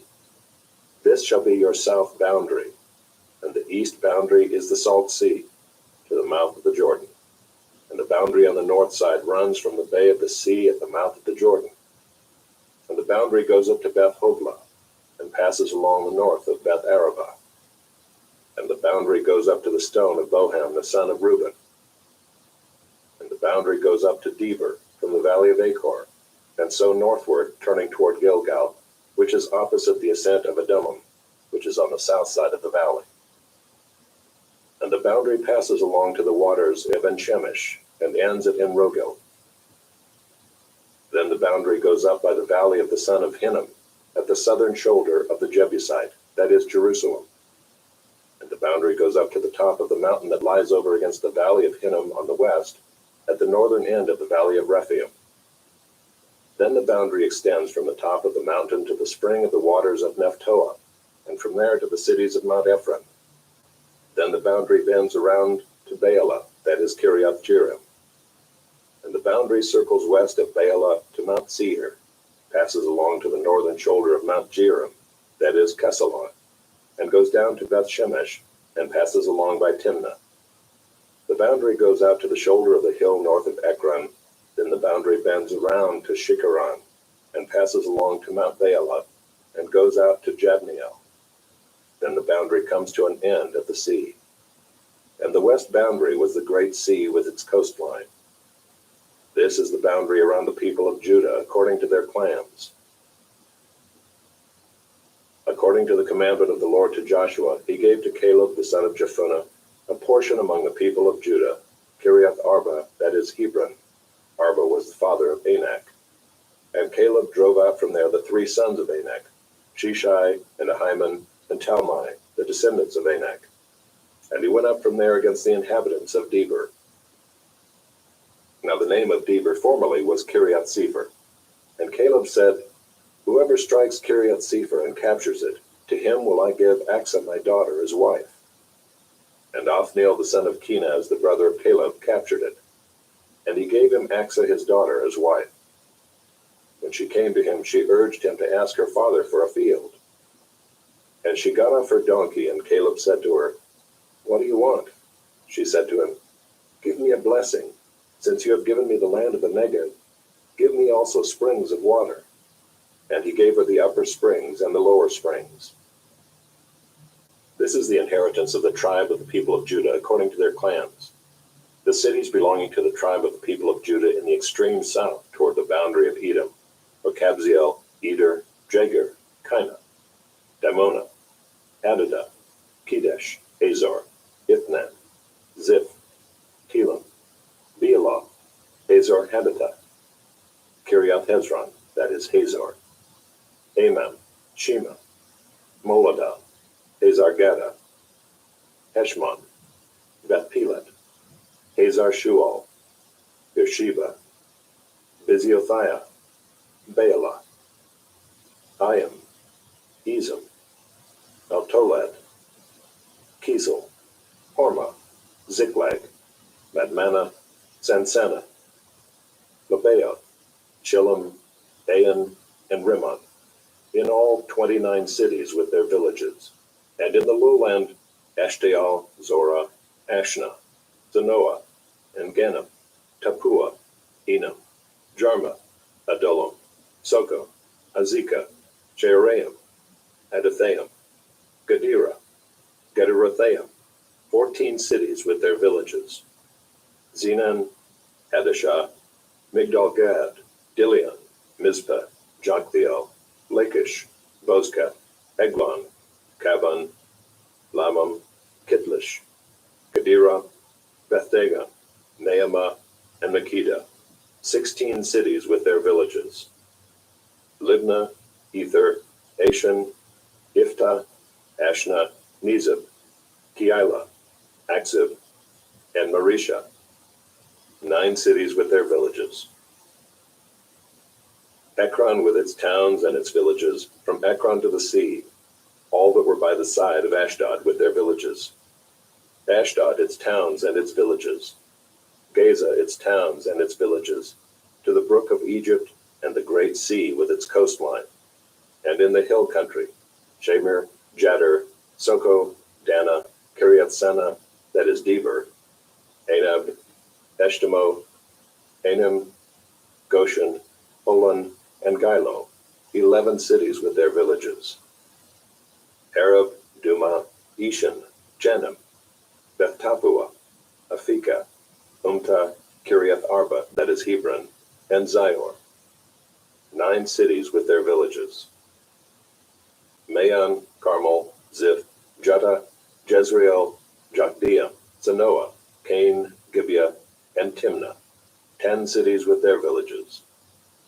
Alvol, Beth-zur, Gedor, Maarath, Beth-Anoth, and Eltekon, 6 cities with their villages. Kiriath-baal, that is Kiriath-jearim, and Rabbah, 2 cities with their villages. In the wilderness, Beth-arabah, Middin, Sekekah, Nibshan, the city of salt, and in Gedi, 6 cities with their villages. But the Jebusites, the inhabitants of Jerusalem, the people of Judah could not drive out. So the Jebusites dwell with the people of Judah at Jerusalem to this day. Chapter 16. The allotment of the people of Joseph went from the Jordan by Jericho, east of the waters of Jericho, into the wilderness, going up from Jericho into the hill country to Bethel. Then going from Bethel to Luz, it passes along to Adaroth, the territory of the Archites. Then it goes down westward to the territory of the Japhletites, as far as the territory of Lower Beth-horon, then to Gezer, and it ends at the sea. The people of Joseph, Manasseh, and Ephraim received their inheritance. The territory of the people of Ephraim by their clans was as follows. The boundary of their inheritance on the east was Adaroth-adar, as far as Upper Beth-horon, and the boundary goes from there to the sea. On the north is Mikmethath. Then on the east the boundary turns around toward Taanath-shiloh, and passes along beyond it on the east to Genoa. Then it goes down from Genoa to Adaroth and to Naarah, and touches Jericho, ending at the Jordan. From Tappuah the boundary goes westward to the brook Kanah, and ends at the sea. Such is the inheritance of the tribe of the people of Ephraim by their clans, together with the towns that were set apart for the people of Ephraim within the inheritance of the Manassites, all those towns with their villages. However, they did not drive out the Canaanites who lived in Gezer. So the Canaanites have lived in the midst of Ephraim to this day, but have been made to do forced labor. Chapter 17. Then allotment was made to the people of Manasseh, for he was the firstborn of Joseph. To Machir, the firstborn of Manasseh, the father of Gilead, were allotted Gilead and Bashan, because he was a man of war. And allotments were made to the rest of the people of Manasseh by their clans, Abiezer, Helek, Azriel, Shechem, Epher, and Shemida. These were the male descendants of Manasseh the son of Joseph by their clans. Now Zelophehad the son of Hepher, son of Gilead, son of Machir, son of Manasseh, had no sons but only daughters. And these are the names of his daughters: Mahlah, Noah, Hoglah, Milcah, and Tirzah. They approached Eleazar the priest and Joshua the son of Nun and the leaders and said, "The Lord commanded Moses to give us an inheritance along with our brothers." So according to the mouth of the Lord, he gave them an inheritance among the brothers of their father. Thus there fell to Manasseh 10 portions, besides the land of Gilead and Bashan, which is on the other side of the Jordan. because the daughters of Manasseh received an inheritance along with his sons. The land of Gilead was allotted to the rest of the people of Manasseh. The territory of Manasseh reached from Asher to Michmethath, which is east of Shechem. Then the boundary goes along southward to the inhabitants of En-tappuah. The land of Tappuah belonged to Manasseh, but the town of Tappuah on the boundary of Manasseh belonged to the people of Ephraim. Then the boundary went down to the brook Kanah. These cities to the south of the brook, among the cities of Manasseh, belonged to Ephraim. Then the boundary of Manasseh goes on the north side of the brook and ends at the sea, the land to the south being Ephraim's, and that to the north being Manasseh's, with the sea forming its boundary. On the north Asher is reached, and on the east Issachar. Also in Issachar and in Asher Manasseh had Bethshean and its villages, and Ibleam and its villages, and the inhabitants of Dor and its villages, and the inhabitants of Endor and its villages, and the inhabitants of Taanach and its villages, and the inhabitants of Megiddo and its villages. The third is Naphath. Yet the people of Manasseh could not take possession of those cities, but the Canaanites persisted in dwelling in that land. Now when the people of Israel grew strong, they put the Canaanites to forced labor, but did not utterly drive them out. But then the people of Joseph spoke to Joshua, saying, "Why have you given me but one lot and one portion as an inheritance, although I am a numerous people, since all along the Lord has blessed me?" And Joshua said to them, "If you are a numerous people, go up by yourselves to the forest, and there clear ground for yourselves in the land of the Perizzites and the Rephaim, since the hill country of Ephraim is too narrow for you." The people of Joseph said, "The hill country is not enough for us, yet all the Canaanites who dwell in the plain have chariots of iron, both those in Bethshean and its villages, and those in the valley of Jezreel." Then Joshua said to the house of Joseph, to Ephraim and Manasseh, "You are a numerous people and have great power. You shall not have one allotment only, but the hill country shall be yours. For though it is a forest, you shall clear it and possess it to its farthest borders. For you shall drive out the Canaanites, though they have chariots of iron, and though they are strong." Chapter 18. Then the whole congregation of the people of Israel assembled at Shiloh and set up the tent of meeting there. The land lay subdued before them. There remained among the people of Israel 7 tribes whose inheritance had not yet been apportioned. So Joshua said to the people of Israel, "How long will you put off going in to take possession of the land which the Lord, the God of your fathers, has given you? Provide 3 men from each tribe, and I will send them out, that they may set out and go up and down the land. They shall write a description of it with a view to their inheritances, and then come to me. They shall divide it into 7 portions. Judah shall continue in his territory on the south, and the house of Joseph shall continue in their territory on the north. And you shall describe the land in 7 divisions, and bring the description here to me. And I will cast lots for you here before the Lord our God. The Levites have no portion among you, for the priesthood of the Lord is their heritage. And Gad and Reuben and half the tribe of Manasseh have received their inheritance beyond the Jordan eastward, which Moses the servant of the Lord gave them." So the men arose and went, and Joshua charged those who went to write the description of the land, saying, "Go up and down in the land and write a description and return to me, and I will cast lots for you here before the Lord in Shiloh." So the men went and passed up and down in the land and wrote in a book a description of it by towns in 7 divisions. Then they came to Joshua to the camp at Shiloh, and Joshua cast lots for them at Shiloh before the Lord. And there Joshua apportioned the land to the people of Israel, to each his portion. The lot of the tribe of the people of Benjamin according to its clans came up, and the territory allotted to it fell between the people of Judah and the people of Joseph. On the north side their boundary began at the Jordan. Then the boundary goes up to the shoulder north of Jericho, then up through the hill country westward, and it ends at the wilderness of Bethaven. From there the boundary passes along southward in the direction of Luz, to the shoulder of Luz, that is Bethel. Then the boundary goes down to Adaroth Adar, on the mountain that lies south of Lower Beth-horon. Then the boundary goes in another direction, turning on the western side southward from the mountain that lies to the south, opposite Beth Horon, and it ends at Kiriath Baal, that is, Kiriath Jearim, a city belonging to the people of Judah. This forms the western side, and the southern side begins at the outskirts of Kiriath Jearim, and the boundary goes from there to Ephron, to the spring of the waters of Nephtoah. Then the boundary goes down to the border of the mountain that overlooks the valley of the son of Hinnom, which is at the north end of the valley of Rephaim. And it then goes down to the valley of Hinnom, south of the shoulder of the Jebusites, and downward to En-Rogel. Then it bends in a northerly direction, going on to En-Shemesh, and from there goes to Geliloth, which is opposite the ascent of Adumah.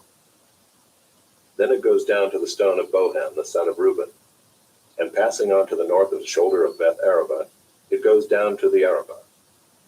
Then the boundary passes on to the north of the shoulder of Beth Hoglah, and the boundary ends at the northern bay of the Salt Sea, at the south end of the Jordan. This is the southern border. The Jordan forms its boundary on the eastern side. This is the inheritance of the people of Benjamin, according to their clans, boundary by boundary all around. Now the cities of the tribe of the people of Benjamin, according to their clans, were Jericho, Beth Hoglah, Emek-Keziz, Beth Arabah, Zemaraim, Bethel, Avim, Perah, Ophrah, Kepher Ammonai, Ophni, Geba, 12 cities with their villages, Gibeon, Ramah, Beeroth, Mizpah, Kephirah, Moza, Rechem, Erpiel, Taralah, Zelah, Eleph, Jebus, that is Jerusalem, Gibeah, and Kiriath Jearim, 14 cities with their villages. This is the inheritance of the people of Benjamin according to its clans. Chapter 19. The second lot came out for Simeon, for the tribe of the people of Simeon, according to their clans, and their inheritance was in the midst of the inheritance of the people of Judah. And they had for their inheritance Beersheba, Sheba, Moladah, Hazar Shual, Bela, Ezem, Eltolad, Bethel, Hormah, Ziklag, Beth Markaboth, Hazar Susa, Beth Lebaoth, and Saruan, 13 cities with their villages. Ain, Rimmon, Ether, and Ashan, 4 cities with their villages, together with all the villages around these cities, as far as Baalath Beer, Ramah of the Negeb. This was the inheritance of the tribe of the people of Simeon according to their clans. The inheritance of the people of Simeon formed part of the territory of the people of Judah. Because the portion of the people of Judah was too large for them, the people of Simeon obtained an inheritance in the midst of their inheritance. The third lot came up for the people of Zebulun according to their clans, and the territory of their inheritance reached as far as Sarid. Then their boundary goes up westward and on to Mariel and touches Davasheth. Then the brook that is east of Jokneam. From Sarid it goes in the other direction eastward toward the sunrise to the boundary of Kisloth Tabor. From there it goes to Daberath, then up to Japhiah. From there it passes along the east toward the sunrise to Gath-Hepher, to Ethkazin, and going on to Rimmon it bends toward Neah. Then in the north the boundary turns about to Hanathan, and it ends at the valley of Iftahel, and Kadath, Nahalal, Shimron, Idalah, and Bethlehem, 12 cities with their villages. This is the inheritance of the people of Zebulun according to their clans, these cities with their villages. The fourth lot came out for Issachar, for the people of Issachar according to their clans. Their territory included Jezreel, Kesaloth, Shunem, Hapharaim, Shion, Anaharath, Rabbith, Kishion, Ebez, Remeth, En-Gannim, En-Haddah, Beth-Pazzez. The boundary also touches Tabor, Sheazuma, and Beth-Shemesh, and its boundary ends at the Jordan, 16 cities with their villages. This is the inheritance of the tribe of the people of Issachar, according to their clans, the cities with their villages. The fifth lot came out for the tribe of the people of Asher, according to their clans. Their territory included Helkath, Eli, Beaton, Akshaph, Elimelech, Amad, and Mishal. On the west it touches Carmel and Shire-Libnath. Then it turns eastward, it goes to Beth Dagon, and touches Zebulun and the valley of Iftahel, northward to Beth Emek and Neiel. Then it continues in the north to Cabul, Hebron, Rehob, Hammon, Cana, as far as Sidon the Great. Then the boundary turns to Ramah, reaching to the fortified city of Tyre. Then the boundary turns to Hosah, and it ends at the sea. Maalab, Akzib, Ummah, Aphek, and Rehob, 22 cities with their villages. This is the inheritance of the tribe of the people of Asher according to their clans, these cities with their villages. The sixth lot came out for the people of Naphtali, according to their clans. And their boundary ran from Heleph, from the oak and Zaananim, and Adamah and Nekeb, and Jabneel, as far as Lacham, and it ended at the Jordan. Then the boundary turns westward to Asnath Tabor, and goes from there to Hukkok, touching Zebulun at the south, and Asher on the west, and Judah on the east at the Jordan. The fortified cities are Ziddim, Zer, Hamath, Rakah, Kinnereth, Adamah, Ramah, Hazor, Kedesh, Adriai, En Hazor, Yiron, Migdal El, Horem, Beth Anath, and Beth Shemesh, 19 cities with their villages. This is the inheritance of the tribe of the people of Naphtali according to their clans, the cities with their villages. The seventh lot came out for the tribe of the people of Dan according to their clans, and the territory of its inheritance included Zorah, Eshtaol, Beer-Shemesh, Shealabim, Aijalon, Ithla, Elon, Timnah, Ekron, Altika, Gibbethon, Baalath, Jehud, Bene Barak, Gathrimmon, and Mejarkon, and Rakkon with the territory over against Joppa. When the territory of the people of Dan was lost to them, the people of Dan went up and fought against Leshem, and after capturing it and striking it with the sword, they took possession of it and settled in it, calling Leshem Dan, after the name of Dan, their ancestor. This is the inheritance of the tribe of the people of Dan, according to their clans, these cities with their villages. When they had finished distributing the several territories of the land as inheritances, the people of Israel gave an inheritance among them to Joshua the son of Nun. By command of the Lord they gave him the city that he asked, Timnath-Serah, in the hill country of Ephraim, and he rebuilt the city and settled in it. These are the inheritances that Eleazar the priest and Joshua the son of Nun and the heads of the fathers' houses of the tribes of the people of Israel distributed by lot at Shiloh before the Lord, at the entrance of the tent of meeting. So they finished dividing the land. Chapter 20. Then the Lord said to Joshua, Say to the people of Israel, Appoint the cities of refuge, of which I spoke to you through Moses, that the manslayer who strikes any person without intent or unknowingly may flee there. They shall be for you a refuge from the avenger of blood. He shall flee to one of these cities, and shall stand at the entrance of the gate of the city, and explain his case to the elders of that city. Then they shall take him into the city, and give him a place, and he shall remain with them. And if the avenger of blood pursues him, they shall not give up the manslayer into his hand, because he struck his neighbor unknowingly, and did not hate him in the past. And he shall remain in that city until he has stood before the congregation for judgment, until the death of him who is high priest at the time. Then the manslayer may return to his own town and his own home, to the town from which he fled.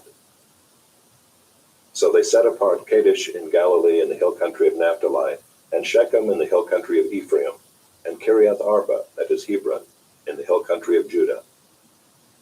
And beyond the Jordan east of Jericho they appointed Bezer in the wilderness on the tableland, from the tribe of Reuben, and Ramoth and Gilead from the tribe of Gad, and Golan and Bashan from the tribe of Manasseh. These were the cities designated for all the people of Israel, and for the strangers sojourning among them, that anyone who killed a person without intent could flee there, so that he might not die by the hand of the avenger of blood, till he stood before the congregation. Chapter 21. Then the heads of the fathers' houses of the Levites came to Eleazar the priest, and to Joshua the son of Nun, and to the heads of the fathers' houses of the tribes of the people of Israel. And they said to them at Shiloh in the land of Canaan, The Lord commanded through Moses that we be given cities to dwell in, along with their pasture lands for our livestock. So by command of the Lord, the people of Israel gave to the Levites the following cities and pasture lands out of their inheritance. The lot came out for the clans of the Kohathites. So those Levites who were descendants of Aaron the priest received by lot from the tribes of Judah, Simeon, and Benjamin 13 cities. And the rest of the Kohathites received by lot from the clans of the tribe of Ephraim, from the tribe of Dan, and the half-tribe of Manasseh 10 cities. The Gershonites received by lot from the clans of the tribe of Issachar, from the tribe of Asher, from the tribe of Naphtali, and from the half-tribe of Manasseh in Bashan 13 cities. The Merarites, according to their clans, received from the tribe of Reuben, the tribe of Gad, and the tribe of Zebulun 12 cities. These cities and their pasture lands the people of Israel gave by lot to the Levites, as the Lord had commanded through Moses. Out of the tribe of the people of Judah and the tribe of the people of Simeon, they gave the following cities mentioned by name, which went to the descendants of Aaron, one of the clans of the Kohathites, who belonged to the people of Levi, since the lot fell to them first. They gave them Kiriath Arba, Arba being the father of Anak, that is Hebron, in the hill country of Judah, along with the pasture lands around it. But the fields of the city and its villages had been given to Caleb the son of Jephunneh as his possession. And to the descendants of Aaron the priest they gave Hebron, the city of refuge for the manslayer, with its pasture lands, Libnah with its pasture lands, Jeter with its pasture lands, Eshtemoa with its pasture lands, Holon with its pasture lands, Deber with its pasture lands, Ain with its pasture lands, Judah with its pasture lands, Beth Shemesh with its pasture lands, 9 cities out of these 2 tribes. Then out of the tribe of Benjamin, Gibeon with its pasture lands, Geba with its pasture lands, Anathoth with its pasture lands, and Almon with its pasture lands, 4 cities. The cities of the descendants of Aaron the priests were in all 13 cities with their pasture lands. As to the rest of the Kohathites belonging to the Kohathite clans of the Levites, the cities allotted to them were out of the tribe of Ephraim. To them were given Shechem, the city of refuge for the manslayer, with its pasture lands in the hill country of Ephraim, Gezer with its pasture lands, Kibzaim with its pasture lands, Beth-horon with its pasture lands, 4 cities. And out of the tribe of Dan, Eltekeh with its pasture lands, Gibbethon with its pasture lands, Aijalon with its pasture lands, Gath-rimmon with its pasture lands, 4 cities. And out of the half-tribe of Manasseh, Taanach with its pasture lands, and Gath-rimmon with its pasture lands, 2 cities. The cities of the clans of the rest of the Kohathites were 10 in all with their pasture lands. And to the Gershonites, one of the clans of the Levites, were given out of the half-tribe of Manasseh, Golan and Bashan with its pasture lands, the city of refuge for the manslayer, and Beeshterah with its pasture lands, 2 cities. And out of the tribe of Issachar, Kishion with its pasture lands, Dabereth with its pasture lands, Jarmuth with its pasture lands, and Ganim with its pasture lands, 4 cities. And out of the tribe of Asher, Mishal with its pasture lands, Abdon with its pasture lands, Helkath with its pasture lands, and Rehob with its pasture lands, 4 cities. And out of the tribe of Naphtali, Kedesh in Galilee with its pasture lands, the city of refuge for the manslayer, Hamath-dor with its pasture lands, and Kartan with its pasture lands, 3 cities. The cities of the several clans of the Gershonites were in all 13 cities with their pasture lands. And to the rest of the Levites, the Merarite clans, were given out of the tribe of Zebulun, Jokneam with its pasture lands, Karta with its pasture lands, Dimnah with its pasture lands, Nahalal with its pasture lands, 4 cities. And out of the tribe of Reuben, Bezer with its pasture lands, Jahaz with its pasture lands, Kedemoth with its pasture lands, and Mephaioth with its pasture lands, 4 cities. And out of the tribe of Gad, Ramoth and Gilead with its pasture lands, the city of refuge for the manslayer, Mahanaim with its pasture lands, Heshbon with its pasture lands, Jazer with its pasture lands, 4 cities in all. As for the cities of the several Merarite clans, that is, the remainder of the clans of the Levites, those allotted to them were in all 12 cities. The cities of the Levites in the midst of the possession of the people of Israel were in all 48 cities with their pasture lands. These cities each had its pasture lands around it. So it was with all these cities. Thus the Lord gave to Israel all the land that he swore to give to their fathers, and they took possession of it, and they settled there. And the Lord gave them rest on every side, just as he had sworn to their fathers. Not one of all their enemies had withstood them, for the Lord had given all their enemies into their hands. Not one word of all the good promises that the Lord had made to the house of Israel had failed. All came to pass. Chapter 22. At that time Joshua summoned the Reubenites and the Gadites and the half-tribe of Manasseh and said to them, You have kept all that Moses the servant of the Lord commanded you, and have obeyed my voice in all that I have commanded you. You have not forsaken your brothers these many days, down to this day, but have been careful to keep the charge of the Lord your God. And now the Lord your God has given rest to your brothers, as he promised them. Therefore turn and go to your tents in the land where your possession lies, which Moses the servant of the Lord gave you on the other side of the Jordan. Only be very careful to observe the commandment and the law that Moses the servant of the Lord commanded you, to love the Lord your God, and to walk in all his ways, and to keep his commandments, and to cling to him, and to serve him with all your heart and with all your soul. So Joshua blessed them and sent them away, and they went to their tents. Now to the one half of the tribe of Manasseh Moses had given a possession in Bashan, but to the other half Joshua had given a possession beside their brothers in the land west of the Jordan. And when Joshua sent them away to their homes and blessed them, he said to them, Go back to your tents with much wealth and with very much livestock, with silver, gold, bronze, and iron, and with much clothing. Divide the spoil of your enemies with your brothers.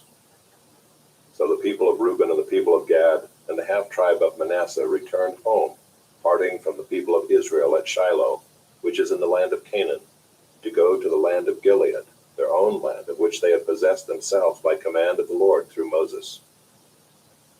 And when they came to the region of the Jordan that is in the land of Canaan, the people of Reuben and the people of Gad and the half-tribe of Manasseh built there an altar by the Jordan, an altar of imposing size. And the people of Israel heard it said, Behold, the people of Reuben, the people of Gad, and the half-tribe of Manasseh have built the altar at the frontier of the land of Canaan, in the region about the Jordan, on the side that belongs to the people of Israel. And when the people of Israel heard of it, the whole assembly of the people of Israel gathered at Shiloh to make war against them. Then the people of Israel sent to the people of Reuben and the people of Gad and the half-tribe of Manasseh in the land of Gilead, Phinehas the son of Eleazar the priest, and with him 10 chiefs, one from each of the tribal families of Israel, every one of them the head of a family among the clans of Israel. And they came to the people of Reuben, the people of Gad, and the half-tribe of Manasseh in the land of Gilead, and they said to them, Thus says the whole congregation of the Lord, What is this breach of faith that you have committed against the God of Israel in turning away this day from following the Lord, by building yourselves an altar this day in rebellion against the Lord? Have we not had enough of the sin at Peor, from which even yet we have not cleansed ourselves, and for which there came a plague upon the congregation of the Lord, that you too must turn away this day from following the Lord? And if you too rebel against the Lord today, then tomorrow he will be angry with the whole congregation of Israel. But now if the land of your possession is unclean, pass over into the Lord's land, where the Lord's tabernacle stands, and take for yourselves a possession among us. Only do not rebel against the Lord, or make us as rebels by building for yourselves an altar other than the altar of the Lord our God. Did not Achan the son of Zerah break faith in the matter of the devoted things, and wrath fell upon all the congregation of Israel? And he did not perish alone for his iniquity. Then the people of Reuben, the people of Gad, and the half-tribe of Manasseh said in answer to the heads of the families of Israel, The mighty one, God the Lord, the mighty one, God the Lord, he knows, and let Israel itself know. If it was in rebellion or in breach of faith against the Lord, do not spare us today for building an altar to turn away from following the Lord. For if we did so to offer burnt offerings or grain offerings or peace offerings on it, May the Lord himself take vengeance. No, but we did it from fear that in time to come your children might say to our children, what have you to do with the Lord, the God of Israel? For the Lord has made the Jordan a boundary between us and you, you people of Reuben and people of Gad. You have no portion in the Lord. So your children might make our children cease to worship the Lord. Therefore we said, let us now build an altar, not for burnt offering, nor for sacrifice, but to be a witness between us and you, and between our generations after us, that we do perform the service of the Lord in his presence with our burnt offerings and sacrifices and peace offerings. So your children will not say to our children in time to come, you have no portion in the Lord. And we thought, if this should be said to us or to our descendants in time to come, we should say, behold, the copy of the altar of the Lord, which our fathers made, not for burnt offerings, nor for sacrifice, but to be a witness between us and you. Far be it from us that we should rebel against the Lord and turn away this day from following the Lord by building an altar for burnt offering, grain offering, or sacrifice, other than the altar of the Lord our God that stands before his tabernacle. When Phinehas the priest and the chiefs of the congregation, the heads of the families of Israel who were with him, heard the words that the people of Reuben and the people of Gad and the people of Manasseh spoke, it was good in their eyes.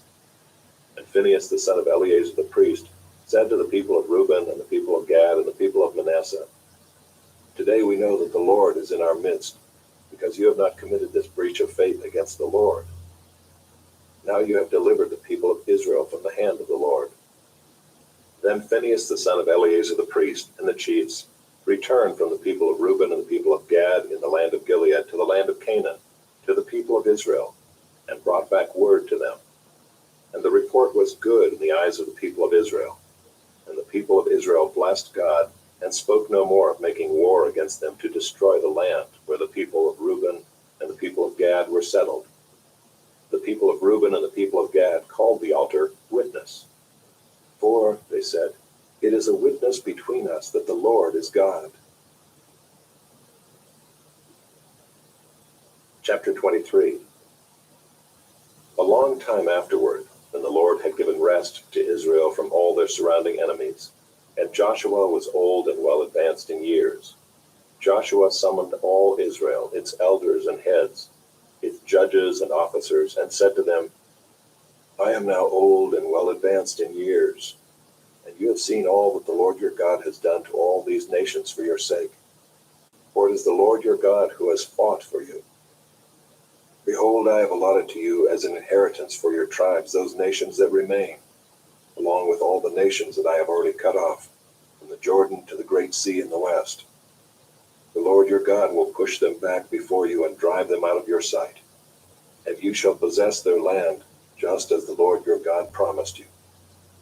Therefore be very strong to keep and to do all that is written in the book of the law of Moses, turning aside from it neither to the right hand nor to the left, that you may not mix with these nations remaining among you, or make mention of the names of their gods, or swear by them, or serve them, or bow down to them. But you shall cling to the Lord your God, just as you have done to this day. For the Lord has driven out before you great and strong nations. And as for you, no man has been able to stand before you to this day. One man of you puts to flight 1,000, since it is the Lord your God who fights for you, just as he promised you. Be very careful, therefore, to love the Lord your God. For if you turn back and cling to the remnant of these nations remaining among you, and make marriages with them, so that you associate with them and they with you, know for certain that the Lord your God will no longer drive out these nations before you, but they shall be a snare and a trap for you, a whip on your sides, and thorns in your eyes, until you perish from off this good ground that the Lord your God has given you.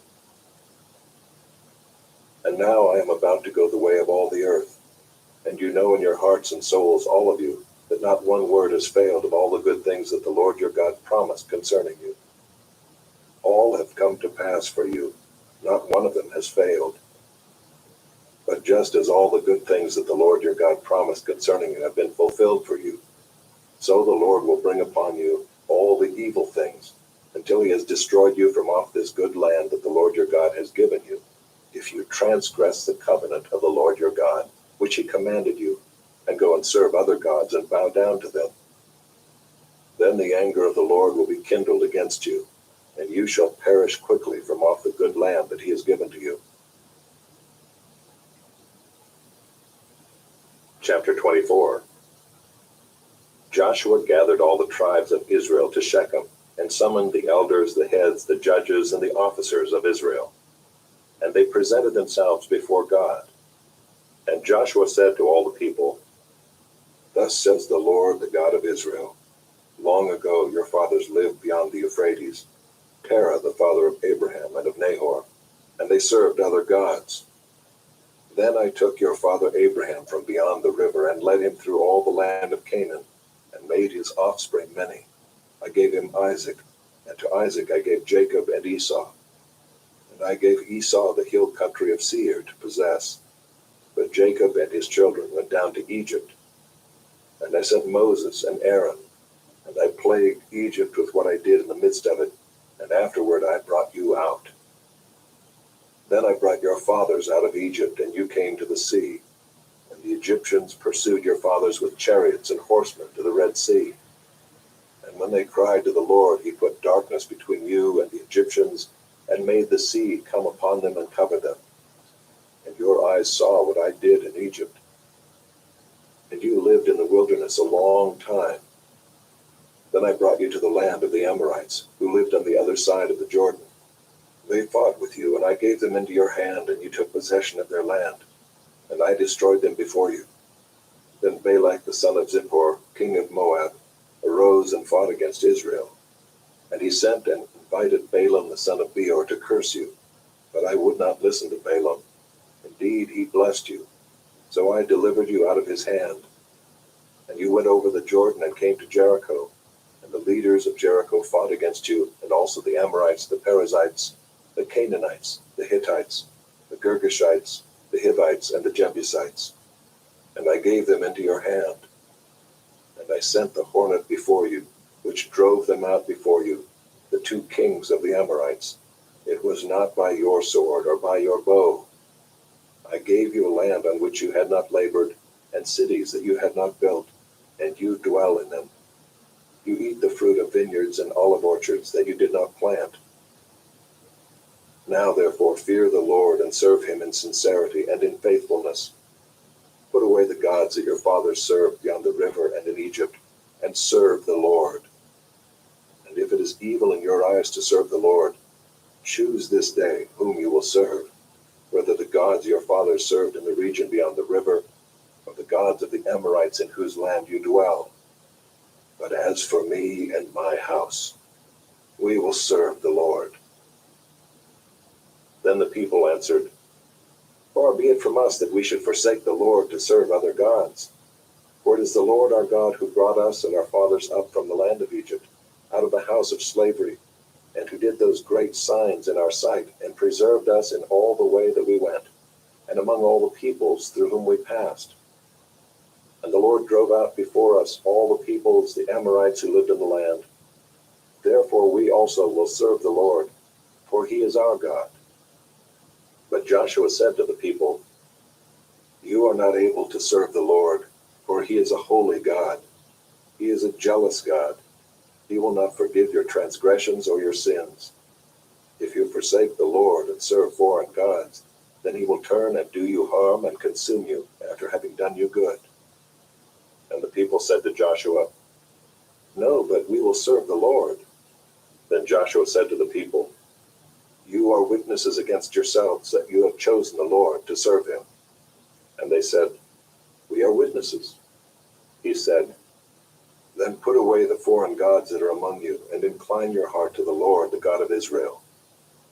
And the people said to Joshua, The Lord our God we will serve, and his voice we will obey.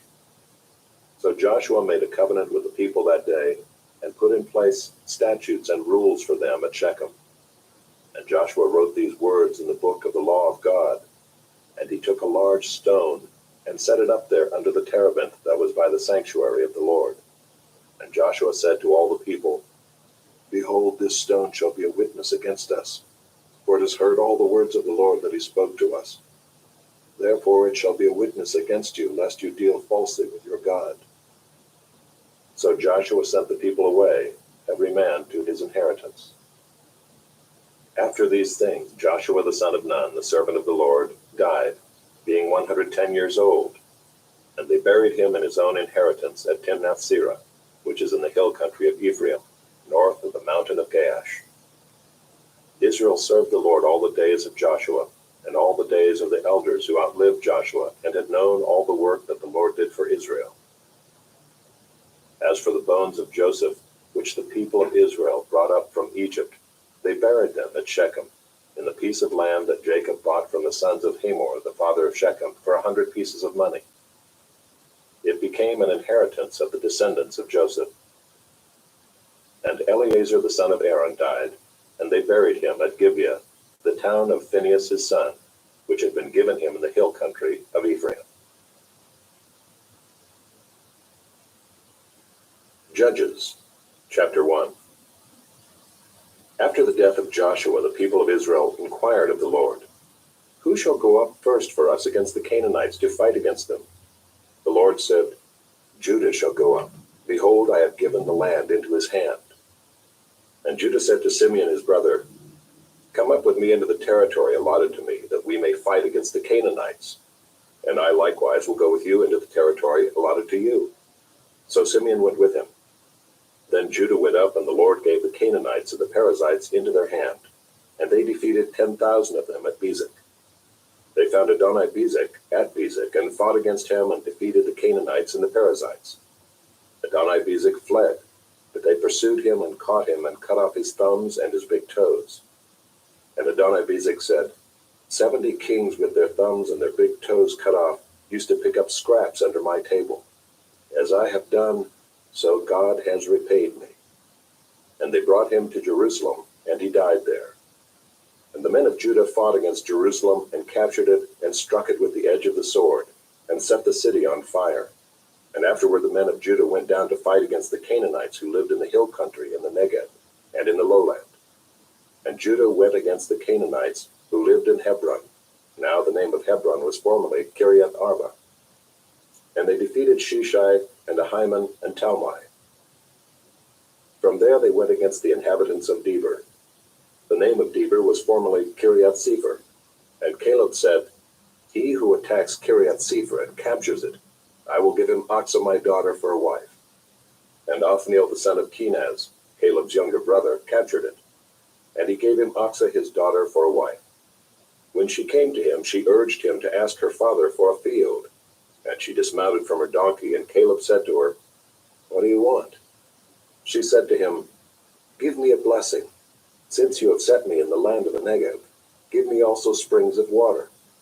And Caleb gave her the upper springs and the lower springs.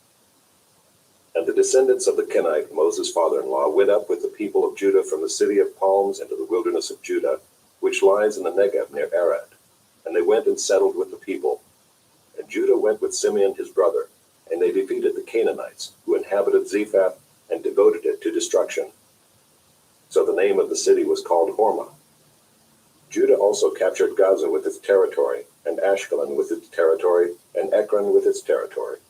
And the Lord was with Judah, and he took possession of the hill country. But he could not drive out the inhabitants of the plain, because they had chariots of iron. And Hebron was given to Caleb, as Moses had said, and he drove out from it the 3 sons of Anak. But the people of Benjamin did not drive out the Jebusites who lived in Jerusalem, so the Jebusites have lived with the people of Benjamin in Jerusalem to this day. The house of Joseph also went up against Bethel, and the Lord was with them. And the house of Joseph scouted out Bethel. Now the name of the city was formerly Luz.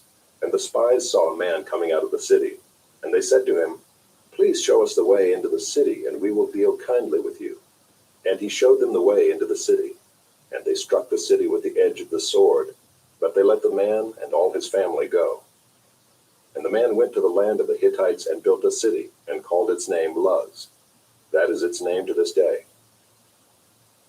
Manasseh did not drive out the inhabitants of Bethshean and its villages, or Taanach and its villages, or the inhabitants of Dor and its villages, or the inhabitants of Ibleam and its villages. or the inhabitants of Megiddo and its villages, for the Canaanites persisted in dwelling in that land. When Israel grew strong, they put the Canaanites to forced labor, but did not drive them out completely. And Ephraim did not drive out the Canaanites who lived in Gezer, so the Canaanites lived in Gezer among them. Zebulun did not drive out the inhabitants of Kitron, or the inhabitants of Naalal, so the Canaanites lived among them, but became subject to forced labor. Asher did not drive out the inhabitants of Akko, or the inhabitants of Sidon, or of Olav, or of Akzib, or of Helba, or of Aphik, or of Rehab. So the Asherites lived among the Canaanites, the inhabitants of the land, for they did not drive them out. Naphtali did not drive out the inhabitants of Beth-Shemesh, or the inhabitants of Beth-Anath, so they lived among the Canaanites, the inhabitants of the land. Nevertheless, the inhabitants of Beth-Shemesh and of Beth-Anath became subject to forced labor for them. The Amorites pressed the people of Dan back into the hill country, for they did not allow them to come down to the plain.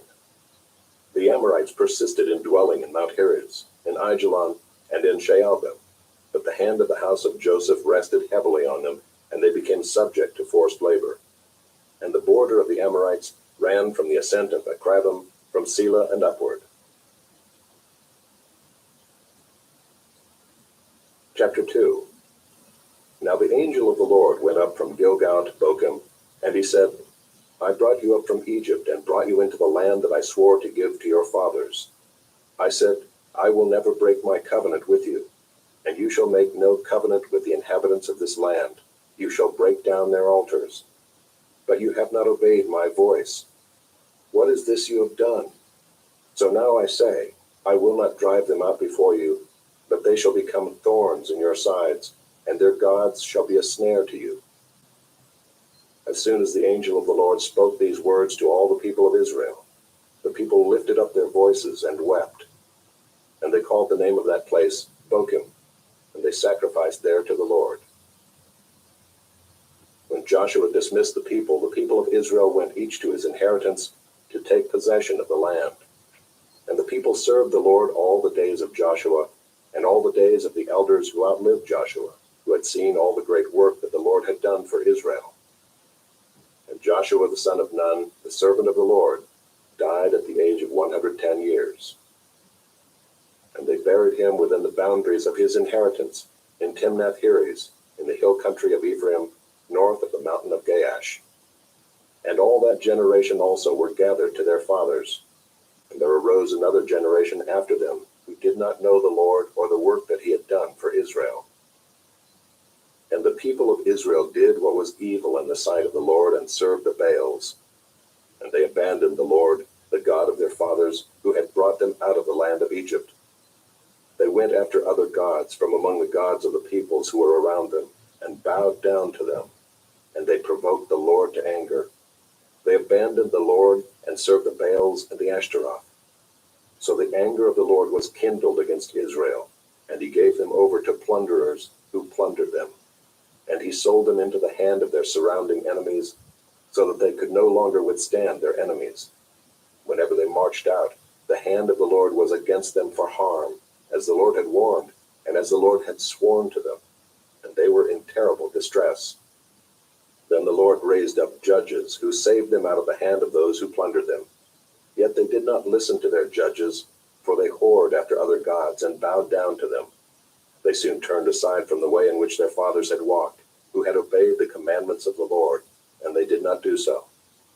Whenever the Lord raised up judges for them, the Lord was with the judge, and he saved them from the hand of their enemies all the days of the judge. For the Lord was moved to pity by their groaning because of those who afflicted and oppressed them. But whenever the judge died, they turned back and were more corrupt than their fathers, going after other gods, serving them and bowing down to them. They did not drop any of their practices or their stubborn ways. So the anger of the Lord was kindled against Israel, and he said, Because this people have transgressed my covenant that I commanded their fathers, and have not obeyed my voice, I will no longer drive out before them any of the nations that Joshua left when he died, in order to test Israel by them, whether they will take care to walk in the way of the Lord as their fathers did, or not.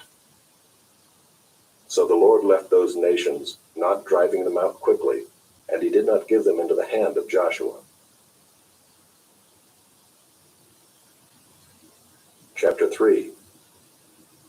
Now these are the nations that the Lord left to test Israel by them. That is, all in Israel who had not experienced all the wars in Canaan. It was only in order that the generations of the people of Israel might know war, to teach war to those who had not known it before. These are the nations, the 5 lords of the Philistines, and all the Canaanites, and the Sidonians, and the Hivites who lived on Mount Lebanon, from Mount Baal Hermon as far as Lebo Hamath. They were for the testing of Israel, to know whether Israel would obey the commandments of the Lord, which he commanded their fathers by the hand of Moses. So the people of Israel lived among the Canaanites, the Hittites, the Amorites, the Perizzites, the Hivites, and the Jebusites. And their daughters they took to themselves for wives, and their own daughters they gave to their sons, and they served their gods. And the people of Israel did what was evil in the sight of the Lord. They forgot the Lord their God, and served the Baals and the Asherah. Therefore the anger of the Lord was kindled against Israel, and he sold them into the hand of Cushan-Rishathaim, king of Mesopotamia. And the people of Israel served Cushan-Rishathaim 8 years. But when the people of Israel cried out to the Lord raised up a deliverer for the people of Israel, who saved them, Othniel the son of Kenaz, Caleb's younger brother. The Spirit of the Lord was upon him, and he judged Israel. He went out to war, and the Lord gave Cushan-Rishathaim, king of Mesopotamia, into his hand. And his hand prevailed over Cushan-Rishathaim. So the land had rest 40 years. Then Othniel the son of Kenaz died. And the people of Israel again did what was evil in the sight of the Lord, and the Lord strengthened Eglon the king of Moab against Israel, because they had done what was evil in the sight of the Lord. He gathered to himself the Ammonites and the Amalekites, and went and defeated Israel, and they took possession of the city of palms. And the people of Israel served Eglon the king of Moab 18 years. Then the people of Israel cried out to the Lord, and the Lord raised up for them a deliverer, Ehud the son of Gera, the Benjamite, a left-handed man. The people of Israel sent tribute by him to Eglon the king of Moab. And Ehud made for himself a sword with 2 edges, a cubit in length, and he bound it on his right thigh under his clothes. And he presented the tribute to Eglon king of Moab. Now Eglon was a very fat man. And when Ehud had finished presenting the tribute, he sent away the people who carried the tribute. But he himself turned back at the idols near Gilgal and said, I have a secret message for you, O king. And he commanded, Silence! And all his attendants went out from his presence. And Ehud came to him as he was sitting alone in his cool roof chamber. And Ehud said, I have a message from God for you. And he arose from his seat. And Ehud reached with his left hand, took the sword from his right thigh, and thrust it into his belly. And the hilt also went in after the blade, and the fat closed over the blade, for he did not pull the sword out of his belly, and the dung came out. Then Ehud went out into the porch and closed the doors of the roof chamber behind him, and locked them. When he had gone, the servants came, and when they saw that the doors of the roof chamber were locked, they thought, Surely he is relieving himself in the closet of the cool chamber. And they waited till they were embarrassed. But when he still did not open the doors of the roof chamber, they took the key and opened them, and there lay their lord, dead on the floor. Ehud escaped while they delayed, and he passed beyond the idols and escaped to Seirah. When he arrived, he sounded the trumpet in the hill country of Ephraim. Then the people of Israel went down with him from the hill country, and he was their leader. And he said to them, Follow after me, for the Lord has given your enemies, the Moabites, into your hand. So they went down after him and seized the fords of the Jordan against the Moabites, and did not allow anyone to pass over. And they killed at that time about 10,000 of the Moabites, all strong, able-bodied men. Not a man escaped. So Moab was subdued that day under the hand of Israel, and the land had rest for 80 years. After him was Shamgar the son of Anath, who killed 600 of the Philistines with an ox goad, and he also saved Israel. Chapter 4. And the people of Israel again did what was evil in the sight of the Lord after Ehud died. And the Lord sold them into the hand of Jabin, king of Canaan, who reigned in Hazor. The commander of his army was Sisera, who lived in Harosheth Hagoyim. Then the people of Israel cried out to the Lord for help, for he had 900 chariots of iron, and he oppressed the people of Israel cruelly for 20 years. Now Deborah, a prophetess, the wife of Lapidoth, was judging Israel at that time. She used to sit under the palm of Deborah, between Ramah and Bethel, in the hill country of Ephraim, and the people of Israel came up to her for judgment. She sent and summoned Barak the son of Abinoam from Kedesh Naphtali, and said to him, Has not the Lord, the God of Israel, commanded you, Go, gather your men at Mount Tabor, taking 10,000 from the people of Naphtali and the people of Zebulun? And I will draw out Sisera, the general of Jabin's army, to meet you by the river Kishon with his chariots and his troops, and I will give him into your hand. Barak said to her, If you will go with me, I will go, but if you will not go with me, I will not go. And she said, I will surely go with you. Nevertheless, the road on which you are going will not lead to your glory, for the Lord will sell Sisera into the hand of a woman. Then Deborah arose and went with Barak to Kedesh. And Barak called out Zebulun and Naphtali to Kedesh, and 10,000 men went up at his heels, and Deborah went up with him. Now Heber the Kenite had separated from the Kenites, the descendants of Hobab the father-in-law of Moses, and had pitched his tent as far away as the oak in Zaananim, which is near Kedesh. When Sisera was told that Barak the son of Abinoam had gone up to Mount Tabor, Sisera called out all his chariots, 900 chariots of iron, and all the men who were with him, from Harosheth Hagoyim to the river Kishon. And Deborah said to Barak, Up, for this is the day in which the Lord has given Sisera into your hand. Does not the Lord go out before you? So Barak went down from Mount Tabor with 10,000 men following him. And the Lord routed Sisera and all his chariots and all his army before Barak by the edge of the sword. And Sisera got down from his chariot and fled away on foot. And Barak pursued the chariots and the army to Harosheth Hagoyim, and all the army of Sisera fell by the edge of the sword. Not a man was left. But Sisera fled away on foot to the tent of Jael, the wife of Heber the Kenite, for there was peace between Jabin the king of Hazor and the house of Heber the Kenite. And Jael came out to meet Sisera and said to him, Turn aside, my lord. Turn aside to me. Do not be afraid. So he turned aside to her into the tent, and she covered him with a rug. And he said to her, Please give me a little water to drink, for I am thirsty. So she opened a skin of milk and gave him a drink and covered him. And he said to her, Stand at the opening of the tent, and if any man comes and asks you, Is anyone here? Say no. But Jael, the wife of Heber, took a tent peg and took a hammer in her hand. Then she went softly to him and drove the peg into his temple until it went down into the ground while he was lying fast asleep from weariness. So he died. And behold, as Barak was pursuing Sisera, Jael went out to meet him and said to him, Come, and I will show you the man whom you are seeking. So he went into her tent, and there lay Sisera dead with the tent peg in his temple. So on that day God subdued Jabin the king of Canaan before the people of Israel. And the hand of the people of Israel pressed harder and harder against Jabin the king of Canaan, until they destroyed Jabin king of Canaan. Chapter 5. Then sang Deborah and Barak the son of Abinoam on that day, that the leaders took the lead in Israel, that the people offered themselves willingly. Bless the Lord. Hear, O kings, give ear, O princes. To the Lord I will sing. I will make melody to the Lord, the God of Israel.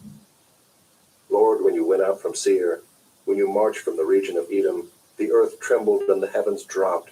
Yes, the clouds dropped water. The mountains quaked before the Lord, even Sinai before the Lord, the God of Israel. In the days of Shamgar, son of Anath, in the days of Jael, the highways were abandoned, and travelers kept to the byways. The villagers ceased in Israel. They ceased to be until I arose. I, Deborah, arose as a mother in Israel. When new gods were chosen, then war was in the gates. Was shield or spear to be seen among 40,000 in Israel? My heart goes out to the commanders of Israel who offered themselves willingly among the people. Bless the Lord. Tell of it, you who ride on white donkeys, you who sit on rich carpets, and you who walk by the way. To the sound of musicians at the watering places, there they repeat the righteous triumphs of the Lord, the righteous triumphs of his villagers in Israel. Then down to the gates march the people of the Lord. Awake, awake, Deborah, awake, awake, break out in a song. Arise, Barak, lead away your captives, O son of Abinoam. Then down marched the remnant of the noble, the people of the Lord marched down for me against the mighty. From Ephraim their route they marched down into the valley, following you, Benjamin, with your kinsmen. From Machir marched down the commanders, and from Zebulun those who bear the lieutenant's staff. The princes of Issachar came with Deborah, and Issachar faithful to Barak. Into the valley they rushed at his heels. Among the clans of Reuben there were great searchings of heart. Why did you sit still among the sheepfolds to hear the whistling for the flocks? Among the clans of Reuben there were great searchings of heart. Gilead stayed beyond the Jordan, and Dan, why did he stay with the ships? Asher sat still at the coast of the sea, staying by his landings. Zebulun is a people who risk their lives to the death, Naphtali too on the heights of the field. The kings came, they fought, then fought the kings of Canaan. At Taanach by the waters of Megiddo, they got no spoils of silver. From heaven the stars fought, from their courses they fought against Sisera. The torrent Kishon swept them away, the ancient torrent, the torrent Kishon. March on, my soul, with might. Then loud beat the horse's hooves with the galloping of his steeds. Curse Meroz, says the angel of the Lord. Curse its inhabitants thoroughly, because they did not come to the help of the Lord against the mighty. Most blessed of women be Jael, the wife of Heber the Kenite, of tent-dwelling women most blessed. He asked for water, and she gave him milk. She brought him curds in a noble's bowl. She sent her hand to the tent peg, and her right hand to the workman's mallet. She struck Sisera, she crushed his head. She shattered and pierced his temple. Between her feet he sank, he fell, he lay still. Between her feet he sank, he fell. Where he sank, there he fell, dead.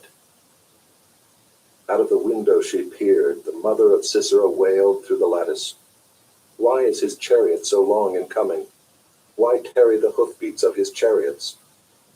Her wisest princesses answer. Indeed, she answers herself. Have they not found and divided the spoil? A womb or two for every man, spoil of dyed materials for Sisera, spoil of dyed materials embroidered, 2 pieces of dyed work embroidered for the neck as spoil. So may all your enemies perish, O Lord, but your friends be like the sun as he rises in his might. And the land had rest for 40 years. Chapter 6. The people of Israel did what was evil in the sight of the Lord, and the Lord gave them into the hand of Midian 7 years. And the hand of Midian overpowered Israel, and because of Midian the people of Israel made for themselves the dens that are in the mountains and the caves and the strongholds. For whenever the Israelites planted crops, the Midianites and the Amalekites and the people of the east would come up against them. They would encamp against them and devour the produce of the land, as far as Gaza, and leave no sustenance in Israel, and no sheep or ox or donkey. For they would come up with their livestock in their tents. They would come like locusts in number, both they and their camels could not be counted, so that they laid waste the land as they came in. And Israel was brought very low because of Midian, and the people of Israel cried out for help to the Lord. When the people of Israel cried out to the Lord on account of the Midianites, the Lord sent a prophet to the people of Israel, and he said to them, Thus says the Lord, the God of Israel, I led you up from Egypt, and brought you out of the house of slavery. And I delivered you from the hand of the Egyptians, and from the hand of all who oppressed you, and drove them out before you, and gave you their land. And I said to you, I am the Lord your God. You shall not fear the gods of the Amorites in whose land you dwell. but you have not obeyed my voice." Now the angel of the Lord came and sat under the terebinth at Ophrah, which belonged to Joash the Abiezrite, while his son Gideon was beating out wheat in the winepress to hide it from the Midianites. And the angel of the Lord appeared to him and said to him, "The Lord is with you, O mighty man of valor." And Gideon said to him, "Please, sir, if the Lord is with us, why then has all this happened to us? And where are all his wonderful deeds that our fathers recounted to us, saying, 'Did not the Lord bring us up from Egypt?' But now the Lord has forsaken us and given us into the hand of Midian." And the Lord turned to him and said, "Go in this might of yours and save Israel from the hand of Midian. Do not I send you?" Then he said to him, "Please, Lord, how can I save Israel? Behold, my clan is the weakest in Manasseh, and I am the least in my father's house." And the Lord said to him, "But I will be with you, and you shall strike the Midianites as one man." And he said to him, "If now I have found favor in your eyes, then show me a sign that it is you who speak with me. Please do not depart from here until I come to you and bring out my present and set it before you." And he said, "I will stay till you return." So Gideon went into his house and prepared a young goat and unleavened cakes from an ephah of flour. The meat he put in a basket, and the broth he put in a pot, and brought them to him under the terebinth and presented them. And the angel of God said to him, "Take the meat and the unleavened cakes, and put them on this rock, and pour the broth over them." And he did so. Then the angel of the Lord reached out the tip of the staff that was in his hand, and touched the meat and the unleavened cakes. And fire sprang up from the rock, and consumed the meat and the unleavened cakes. And the angel of the Lord vanished from his sight. Then Gideon perceived that he was the angel of the Lord. And Gideon said, "Alas, O Lord God, for now I have seen the angel of the Lord face to face." But the Lord said to him, "Peace be to you. Do not fear, you shall not die." Then Gideon built an altar there to the Lord and called it, "The Lord is Peace." To this day it still stands at Ophrah, which belongs to the Abiezrites.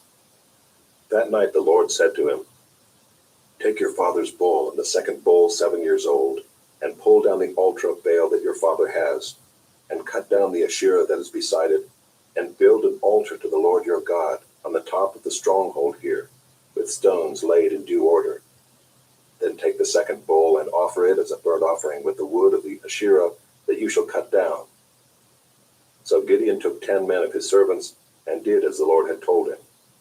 But because he was too afraid of his family and the men of the town to do it by day, he did it by night.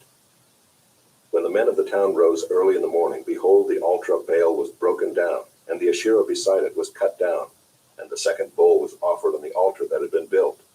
And they said to one another, "Who has done this thing?" And after they had searched and inquired, they said, "Gideon the son of Joash has done this thing." Then the men of the town said to Joash, "Bring out your son, that he may die, for he has broken down the altar of Baal and cut down the Asherah beside it." But Joash said to all who stood against him, "Will you contend for Baal, or will you save him? Whoever contends for him shall be put to death by morning. If he is a god, let him contend for himself, because his altar has been broken down." Therefore on that day Gideon was called Jerubbaal, that is to say, "Let Baal contend against him," because he broke down his altar.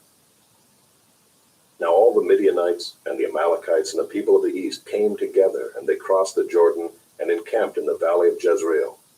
But the Spirit of the Lord clothed Gideon, and he sounded the trumpet, and the Abiezrites were called out to follow him. And he sent messengers throughout all Manasseh, and they too were called out to follow him. And he sent messengers to Asher, Zebulun, and Naphtali, and they went up to meet them. Then Gideon said to God, "If you will save Israel by my hand, as you have said, behold, I am laying a fleece of wool on the threshing floor. If there is dew on the fleece alone, and it is dry on all the ground, then I shall know that you will save Israel by my hand, as you have said." And it was so. When he rose early next morning and squeezed the fleece, he wrung enough dew from the fleece to fill a bowl with water. Then Gideon said to God, Let not your anger burn against me. Let me speak just once more. Please let me test just once more with the fleece. Please let it be dry on the fleece only, and on all the ground let there be dew. And God did so that night, and it was dry on the fleece only, and on all the ground there was dew. Chapter 7. Then Jerubbaal, that is Gideon, and all the people who were with him rose early and encamped beside the spring of Harod. And the camp of Midian was north of them, by the hill of Moreh in the valley. The Lord said to Gideon, the people with you are too many for me to give the Midianites into their hand, lest Israel boast over me, saying, my own hand has saved me. Now therefore proclaim in the ears of the people, saying, whoever is fearful and trembling, let him return home and hurry away from Mount Gilead. Then 22,000 of the people returned, and 10,000 remained. And the Lord said to Gideon, the people are still too many. Take them down to the water, and I will test them for you there. And any one of whom I say to you, this one shall go with you, shall go with you. And any one of whom I say to you, this one shall not go with you, shall not go. So he brought the people down to the water. And the Lord said to Gideon, everyone who laps the water with his tongue as a dog laps, you shall set by himself. Likewise everyone who kneels down to drink. And the number of those who lapped, putting their hands to their mouths, was 300 men. But all the rest of the people knelt down to drink water. And the Lord said to Gideon, with the 300 men who lapped, I will save you and give the Midianites into your hand. And let all the others go, every man to his home. So the people took provisions in their hands and their trumpets. And he sent all the rest of Israel, every man to his tent, but retained the 300 men. And the camp of Midian was below him in the valley. That same night the Lord said to him, arise, go down against the camp, for I have given it into your hand. But if you are afraid to go down to the camp with Purah your servant. And you shall hear what they say, and afterward your hands shall be strengthened to go down against the camp. Then he went down with Purah his servant to the outposts of the armed men who were in the camp. And the Midianites and the Amalekites and all the people of the east lay along the valley like locusts in abundance, and their camels were without number, as the sand that is on the seashore in abundance. When Gideon came, behold, a man was telling a dream to his comrade. And he said, behold, I dreamed a dream, and behold, a cake of barley bread tumbled into the camp of Midian, and came to the tent and struck it, so that it fell and turned it upside down, so that the tent lay flat. And his comrade answered, this is no other than the sword of Gideon, the son of Joash, a man of Israel. God has given into his hand Midian and all the camp. As soon as Gideon heard the telling of the dream and its interpretation, he worshipped. And he returned to the camp of Israel and said, arise, for the Lord has given the host of Midian into your hand. And he divided the 300 men into 3 companies, and put trumpets into the hands of all of them, and empty jars, with torches inside the jars. And he said to them, look at me, and do likewise. When I come to the outskirts of the camp, do as I do. When I blow the trumpet, I and all who are with me, then blow the trumpets also on every side of all the camp, and shout, for the Lord, and for Gideon. So Gideon and the 100 men who were with him came to the outskirts of the camp at the beginning of the middle watch, when they had just set the watch. And they blew the trumpets and smashed the jars that were in their hands. Then the 3 companies blew the trumpets and broke the jars. They held in their left hands the torches, and in their right hands the trumpets to blow. And they cried out, a sword for the Lord and for Gideon. Every man stood in his place around the camp, and all the army ran. They cried out and fled. When they blew the 300 trumpets, the Lord set every man's sword against his comrade and against all the army. And the army fled as far as Bethshittah toward Zererah, as far as the border of Abel-Maholah by Tabbath. And the men of Israel were called out from Naphtali and from Asher and from all Manasseh, and they pursued after Midian. Gideon sent messengers throughout all the hill country of Ephraim, saying, come down against the Midianites and capture the waters against them as far as Beth-barah and also the Jordan. So all the men of Ephraim were called out, and they captured the waters as far as Bethbara, and also the Jordan. And they captured the two princes of Midian, Oreb and Zeeb. They killed Oreb at the rock of Oreb, and Zeeb they killed at the winepress of Zeeb. Then they pursued Midian, and they brought the heads of Oreb and Zeeb to Gideon across the Jordan. Chapter 8. Then the men of Ephraim said to him, "What is this you have done to us, not to call us when you went to fight against Midian?" And they accused him fiercely. And he said to them, "What have I done now in comparison with you? Is not the gleaning of the grapes of Ephraim better than the grape harvest of Abiezer? God has given into your hands the princes of Midian, Oreb and Zeeb. What have I been able to do in comparison with you?" Then their anger against him subsided when he said this. And Gideon came to the Jordan and crossed over, he and the 300 men who were with him, exhausted yet pursuing. So he said to the men of Succoth, "Please give loaves of bread to the people who follow me, for they are exhausted, and I am pursuing after Zebah and Zalmunna, the kings of Midian." And the officials of Succoth said, "Are the hands of Zebah and Zalmunna already in your hand, that we should give bread to your army?"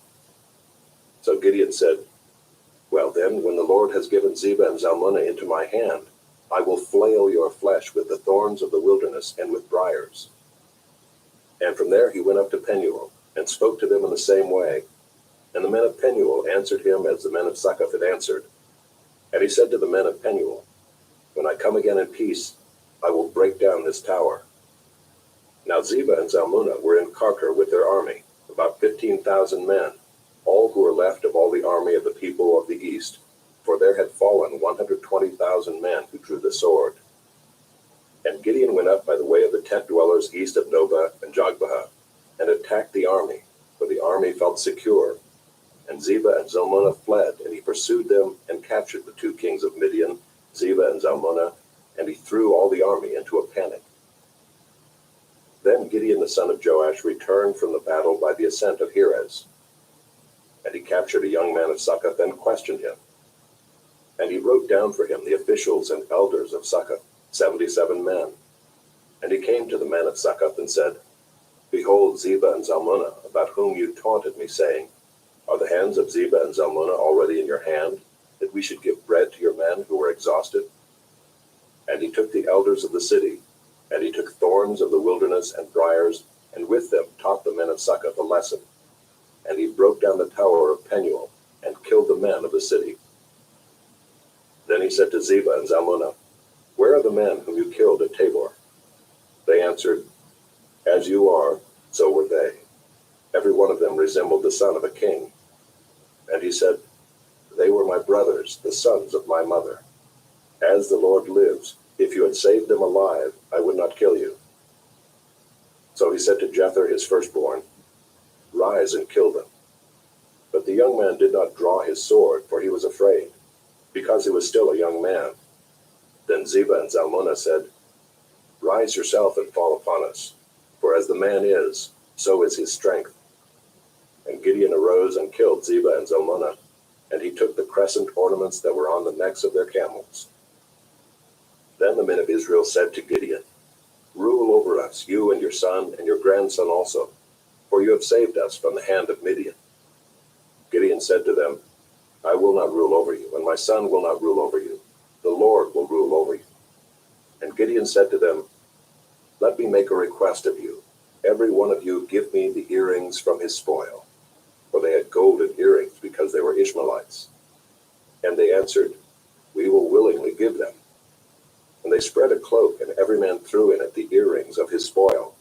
And the weight of the golden earrings that he requested was 1,700 shekels of gold, besides the crescent ornaments and the pendants and the purple garments worn by the kings of Midian, and besides the collars that were around the necks of their camels. And Gideon made an ephod of it, and put it in his city in Ophrah. And all Israel whored after it there, and it became a snare to Gideon and to his family. So Midian was subdued before the people of Israel, and they raised their heads no more. And the land had rest 40 years in the days of Gideon. Jeroboam Jerubbaal the son of Joash went and lived in his own house. Now Gideon had 70 sons, his own offspring, for he had many wives. And his concubine who was in Shechem also bore him a son, and he called his name Abimelech. And Gideon the son of Joash died in a good old age, and was buried in the tomb of Joash his father, at Ophrah of the Abiezrites. As soon as Gideon died, the people of Israel turned again and whored after the Baals, and made Baal-berith their god. And the people of Israel did not remember the Lord their God, who had delivered them from the hand of all their enemies on every side. And they did not show steadfast love to the family of Jerubbaal, that is Gideon, in return for all the good that he had done to Israel. Chapter 9. Now Abimelech the son of Jerubbaal went to Shechem to his mother's relatives, and said to them and to the whole clan of his mother's family, Say in the ears of all the leaders of Shechem, which is better for you, that all 70 of the sons of Jerubbaal rule over you, or that one rule over you? Remember also that I am your bone and your flesh. And his mother's relatives spoke all these words on his behalf in the ears of all the leaders of Shechem. And their hearts inclined to follow Abimelech, for they said, He is our brother. And they gave him 70 pieces of silver out of the house of Baal-berith, with which Abimelech hired worthless and reckless fellows who followed him. And he went to his father's house at Ophrah, and killed his brothers, the sons of Jerubbaal, 70 men on one stone. But Jotham, the youngest son of Jerubbaal, was left, for he hid himself. And all the leaders of Shechem came together, and all Beth Millo, and they went and made Abimelech king by the oak of the pillar at Shechem. When it was told to Jotham, he went and stood on top of Mount Gerizim, and cried aloud, and said to them, Listen to me, you leaders of Shechem, that God may listen to you. The trees once went out to anoint a king over them, and they said to the olive tree, Reign over us. But the olive tree said to them, Shall I leave my abundance by which gods and men are honored, and go hold sway over the trees? And the trees said to the fig tree, You come and reign over us. But the fig tree said to them, Shall I leave my sweetness and my good fruit, and go hold sway over the trees?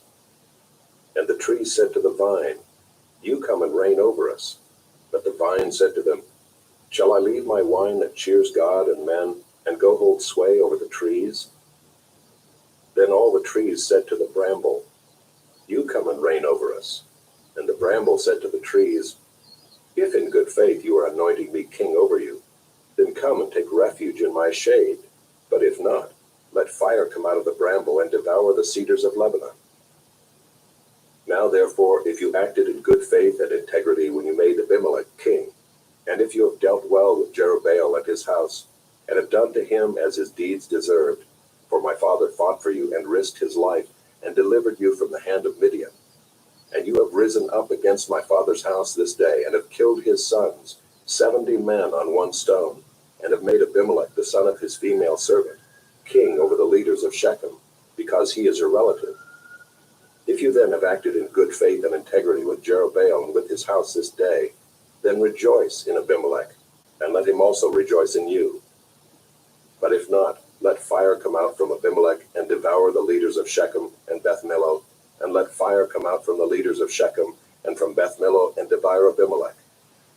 And Jotham ran away and fled and went to Beer and lived there, because of Abimelech his brother.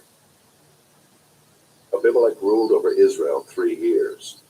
And God sent an evil spirit between Abimelech and the leaders of Shechem. And the leaders of Shechem dealt treacherously with Abimelech, that the violence done to the 70 sons of Jerubbaal might come, and their blood be laid on Abimelech their brother, who killed him, and on the men of Shechem, who strengthened his hands to kill his brothers. And the leaders of Shechem put men in ambush against him on the mountain tops, and they robbed all who passed by them along that way. And it was told to Abimelech. And Gaal the son of Ebed moved into Shechem with his relatives, and the leaders of Shechem put confidence in him. And they went out into the field and gathered the grapes from their vineyards, and trod them, and held a festival. And they went into the house of their God, and ate and drank, and reviled Abimelech. And Gaal the son of Ebed said, Who is Abimelech, and who are we of Shechem, that we should serve him? Is he not the son of Jerubbaal? And is not Zebul his officer? Serve the men of Hamor, the father of Shechem. But why should we serve him? Would that this people were under my hand. Then I would remove Abimelech. I would say to Abimelech, increase your army and come out. When Zebul, the ruler of the city, heard the words of Gaal, the son of Ebed, his anger was kindled. And he sent messengers to Abimelech secretly, saying, behold, Gaal, the son of Ebed, and his relatives have come to Shechem, and they are stirring up the city against you. Now therefore go by night, you and the people who are with you, and set an ambush in the field. Then in the morning, as soon as the sun is up, rise early and rush upon the city. And when he and the people who are with him come out against you, you may do to them as your hand finds to do. So Abimelech and all the men who were with him rose up by night and set an ambush against Shechem in 4 companies. And Gaal the son of Ebed went out and stood in the entrance of the gate of the city, and Abimelech and the people who were with him rose from the ambush. And when Gaal saw the people, he said to Zebul, look, people are coming down from the mountaintops. And Zebul said to him, you mistake the shadow of the mountains from men. Gaal spoke again and said, look, people are coming down from the center of the land, and 1 company is coming from the direction of the diviner's oak. Then Zebul said to him, where is your mouth now, you who said, who is Abimelech, that we should serve him? Are not these the people whom you despised? Go out now and fight with them. And Gaal went out at the head of the leaders of Shechem and fought with Abimelech. And Abimelech chased him, and he fled before him. And many fell wounded up to the entrance of the gate. And Abimelech lived in Arumah, and Zebul drove out Gaal and his relatives, so that they could not dwell at Shechem. On the following day the people went out into the field, and Abimelech was told. He took his people and divided them into 3 companies, and set an ambush in the fields. And he looked and saw the people coming out of the city. So he rose against them and killed them. Abimelech and the company that was with him rushed forward and stood at the entrance of the gate of the city, while the 2 companies rushed upon all who were in the field and killed them. And Abimelech fought against the city all that day. He captured the city and killed the people who were in it, and he razed the city and sowed it with salt. When all the leaders of the tower of Shechem heard of it, they entered the stronghold of the house of Elbereth. Abimelech was told that all the leaders of the tower of Shechem were gathered together. And Abimelech went up to Mount Zalmon, he and all the people who were with him. And Abimelech took an axe in his hand, and cut down a bundle of brushwood, and took it up and laid it on his shoulder. And he said to the men who were with him, what you have seen me do, hurry and do as I have done.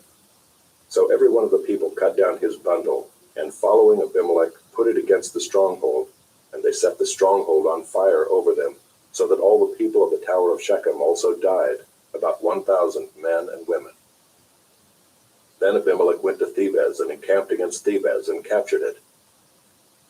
But there was a strong tower within the city, and all the men and women and all the leaders of the city fled to it and shut themselves in, and they went up to the roof of the tower. And Abimelech came to the tower and fought against it and drew near to the door of the tower to burn it with fire. And a certain woman threw an upper millstone on Abimelech's head and crushed his skull. Then he called quickly to the young man, his armor-bearer, and said to him, draw your sword and kill me, lest they say of me, a woman killed him. And his young man thrust him through, and he died. And when the men of Israel saw that Abimelech was dead, everyone departed to his home. Thus God returned the evil of Abimelech, which he committed against his father in killing his 70 brothers. And God also made all the evil of the men of Shechem return on their heads, and upon them came the curse of Jotham, the son of Jerubbaal. Chapter 10. After Abimelech there arose to save Israel Tola the son of Puah, the son of Dodo, a man of Issachar, and he lived at Shamir in the hill country of Ephraim. And he judged Israel 23 years. Then he died, and was buried at Shamir. After him arose Jair the Gileadite, who judged Israel 22 years. And he had 30 sons who rode on 30 donkeys, and they had 30 cities, called Havoth-Jair to this day, which are in the land of Gilead. And Jair died and was buried in Kamon. The people of Israel again did what was evil in the sight of the Lord, and served the Baals and the Ashtaroth, the gods of Syria, the gods of Sidon, the gods of Moab, the gods of the Ammonites, and the gods of the Philistines. And they forsook the Lord and did not serve him. So the anger of the Lord was kindled against Israel, and he sold them into the hand of the Philistines and into the hand of the Ammonites. And they crushed and oppressed the people of Israel that year. For 18 years they oppressed all the people of Israel who were beyond the Jordan in the land of the Amorites, which is in Gilead.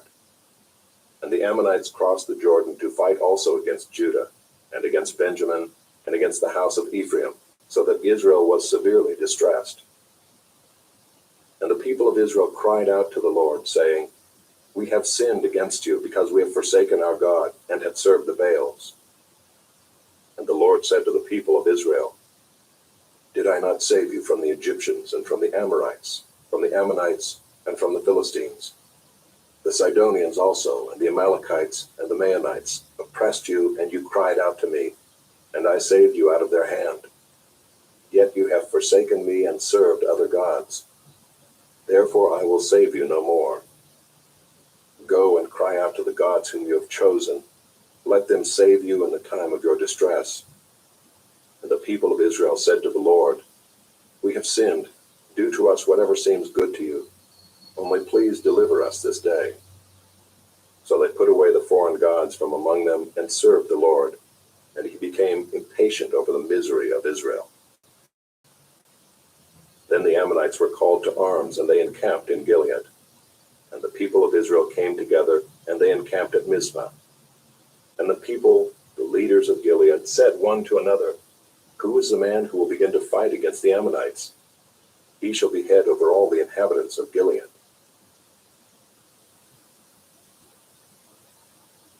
Chapter 11. Now Jephthah the Gileadite was a mighty warrior, but he was the son of a prostitute. Gilead was the father of Jephthah. And Gilead's wife also bore him sons. And when his wife's sons grew up, they drove Jephthah out and said to him, You shall not have an inheritance in our father's house, for you are the son of another woman. Then Jephthah fled from his brothers and lived in the land of Tob, and worthless fellows collected around Jephthah and went out with him. After a time the Ammonites made war against Israel. And when the Ammonites made war against Israel, the elders of Gilead went to bring Jephthah from the land of Tob. And they said to Jephthah, Come and be our leader, that we may fight against the Ammonites. But Jephthah said to the elders of Gilead, Did you not hate me and drive me out of my father's house? Why have you come to me now when you are in distress? And the elders of Gilead said to Jephthah, That is why we have turned to you now, that you may go with us and fight against the Ammonites and be our head over all the inhabitants of Gilead. Jephthah said to the elders of Gilead, If you bring me home again to fight against the Ammonites, and the Lord gives them over to me, I will be your head. And the elders of Gilead said to Jephthah, The Lord will be witness between us if we do not do as you say. So Jephthah went with the elders of Gilead, and the people made him head and leader over them. And Jephthah spoke all his words before the Lord at Mizpah. Then Jephthah sent messengers to the king of the Ammonites and said, What do you have against me, that you have come to me to fight against my land? And the king of the Ammonites answered the messengers of Jephthah, Because Israel, on coming up from Egypt, took away my land, from the Arnon to the Jabbok and to the Jordan. Now therefore restore it peaceably. Jephthah again sent messengers to the king of the Ammonites and said to him, Thus says Jephthah, Israel did not take away the land of Moab or the land of the Ammonites, but when they came up from Egypt, Israel went through the wilderness to the Red Sea and came to Kadesh. Israel then sent messengers to the king of Edom, saying, Please let us pass through your land. But the king of Edom would not listen. And they sent also to the king of Moab, but he would not consent. So Israel remained at Kadesh. Then they journeyed through the wilderness and went around the land of Edom and the land of Moab, and arrived on the east side of the land of Moab, and camped on the other side of the Arnon. But they did not enter the territory of Moab, for the Arnon was the boundary of Moab. Israel then sent messengers to Sihon, king of the Amorites, king of Heshbon. And Israel said to him, Please let us pass through your land to our country. But Sihon did not trust Israel to pass through his territory. So Sihon gathered all his people together and encamped at Jahaz and fought with Israel.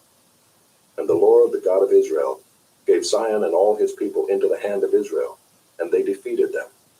So Israel took possession of all the land of the Amorites who inhabited that country, and they took possession of all the territory of the Amorites from the Arnon to the Jabbok, and from the wilderness to the Jordan. So then the Lord, the God of Israel, dispossessed the Amorites from before his people Israel. And are you to take possession of them? Will you not possess what Chemosh your God gives you to possess? And all that the Lord our God has dispossessed before us, we will possess. Now are you any better than Balak the son of Zippor, king of Moab? Did he ever contend against Israel, or did he ever go to war with them? While Israel lived in Heshbon and its villages, and in Aroer and its villages, and in all the cities that are on the banks of the Arnon, 300 years, why did you not deliver them within that time? I therefore have not sinned against you, and you do me wrong by making war on me. The Lord, the judge, decide this day between the people of Israel and the people of Ammon. But the king of the Ammonites did not listen to the words of Jephthah that he sent to him. Then the Spirit of the Lord was upon Jephthah, and he passed through Gilead and Manasseh, and passed on to Mizpah of Gilead, and from Mizpah of Gilead he passed on to the Ammonites. And Jephthah made a vow to the Lord and said, If you will give the Ammonites into my hand, then whatever comes out from the doors of my house to meet me when I return in peace from the Ammonites shall be the Lord's, and I will offer it up for a burnt offering. So Jephthah crossed over to the Ammonites to fight against them, and the Lord gave them into his hand. And he struck them from Aroer to the neighborhood of Minnith, 20 cities, and as far as Abel-keramim, with a great blow. So the Ammonites were subdued before the people of Israel. Then Jephthah came to his home at Mizpah, and behold, his daughter came out to meet him with tambourines and with dances. She was his only child. Besides her, he had neither son nor daughter. And as soon as he saw her, he tore his clothes and said, Alas, my daughter, you have brought me very low, and you have become the cause of great trouble to me. For I have opened my mouth to the Lord, and I cannot take back my vow. And she said to him, My father, you have opened your mouth to the Lord. Do to me according to what has gone out of your mouth, now that the Lord has avenged you on your enemies, on the Ammonites. So she said to her father, Let this thing be done for me. Leave me alone 2 months, that I may go up and down on the mountains and weep for my virginity, I and my companions.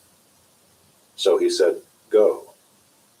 Then he sent her away for 2 months, and she departed, she and her companions, and wept for her virginity on the mountains. And at the end of 2 months, she returned to her father, who did with her according to his vow that he had made. She had never known a man, and it became a custom in Israel that the daughters of Israel went year by year to lament the daughter of Jephthah the Gileadite 4 days in the year. Chapter 12.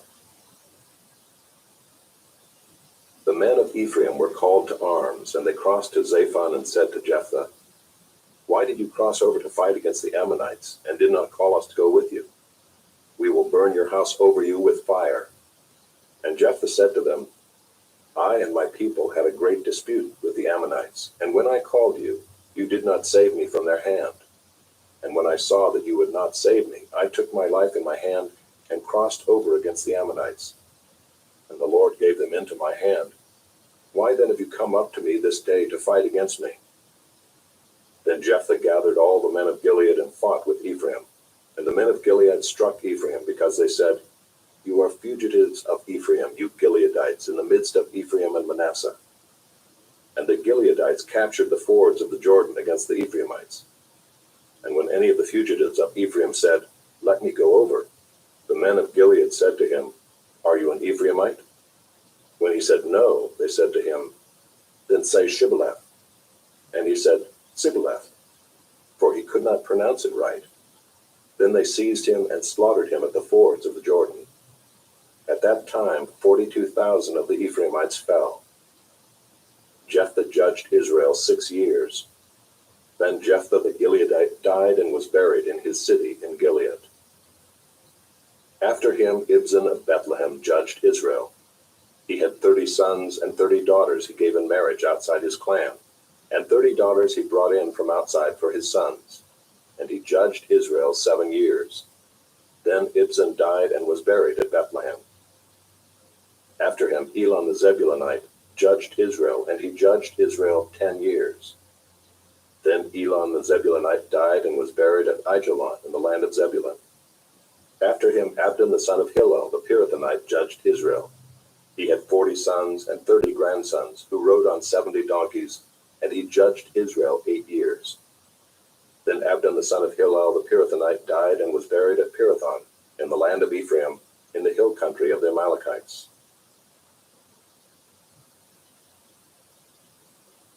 Chapter 13. And the people of Israel again did what was evil in the sight of the Lord. So the Lord gave them into the hand of the Philistines for 40 years. There was a certain man at Zorah, of the tribe of the Danites, whose name was Manoah. And his wife was barren and had no children. And the angel of the Lord appeared to the woman and said to her, Behold, you are barren and have not borne children, but you shall conceive and bear a son. Therefore be careful and drink no wine or strong drink, and eat nothing unclean. For behold, you shall conceive and bear a son. No razor shall come upon his head, for the child shall be a Nazarite to God from the womb, and he shall begin to save Israel from the hand of the Philistines. Then the woman came and told her husband, A man of God came to me, and his appearance was like the appearance of the angel of God, very awesome. I did not ask him where he was from, and he did not tell me his name. But he said to me, Behold, you shall conceive and bear a son. So then drink no wine or strong drink, and eat nothing unclean, for the child shall be a Nazarite to God from the womb to the day of his death. Then Manoah prayed to the Lord and said, O Lord, please let the man of God whom you sent come again to us and teach us what we are to do with the child who will be born. And God listened to the voice of Manoah, and the angel of God came again to the woman as she sat in the field. But Manoah, her husband, was not with her. So the woman ran quickly and told her husband, Behold, the man who came to me the other day has appeared to me.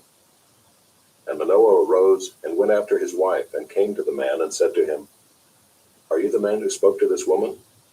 And he said, I am. And Manoah said, Now when your words come true, what is to be the child's manner of life, and what is his mission?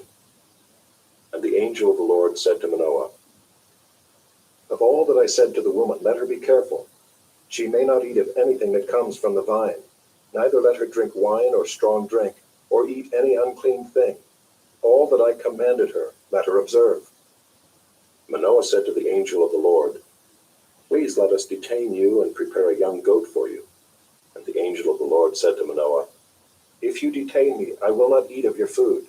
But if you prepare a burnt offering, then offer it to the Lord. For Manoah did not know that he was the angel of the Lord. And Manoah said to the angel of the Lord, What is your name, so that when your words come true, we may honor you? And the angel of the Lord said to him, Why do you ask my name, seeing it is wonderful? So Manoah took the young goat with the grain offering, and offered it on the rock to the Lord, to the one who works wonders. And Manoah and his wife were watching. And when the flame went up toward heaven from the altar, the angel of the Lord went up in the flame of the altar. Now Manoah and his wife were watching, and they fell on their faces to the ground. The angel of the Lord appeared no more to Manoah and to his wife. Then Manoah knew that he was the angel of the Lord. And Manoah said to his wife, We shall surely die, for we have seen God. But his wife said to him, If the Lord had meant to kill us, he would not have accepted a burnt offering and a grain offering at our hands, or shown us all these things, or now announced to us such things as these. And the woman bore a son, and called his name Samson. And the young man grew, and the Lord blessed him. And the Spirit of the Lord began to stir him in Mahanadan, between Zorah and Eshtaol. Chapter 14. Samson went down to Timnah, and at Timnah he saw one of the daughters of the Philistines. Then he came up and told his father and mother, I saw one of the daughters of the Philistines at Timnah. Now get her for me as my wife. But his father and mother said to him, "Is there not a woman among the daughters of your relatives, or among all our people, that you must go to take a wife from the uncircumcised Philistines?" But Samson said to his father, "Get her for me, for she is right in my eyes." His father and mother did not know that it was from the Lord, for he was seeking an opportunity against the Philistines.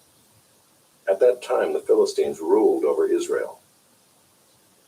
Then Samson went down with his father and mother to Timnah, and they came to the vineyards of Timnah. And behold, a young lion came toward him, roaring.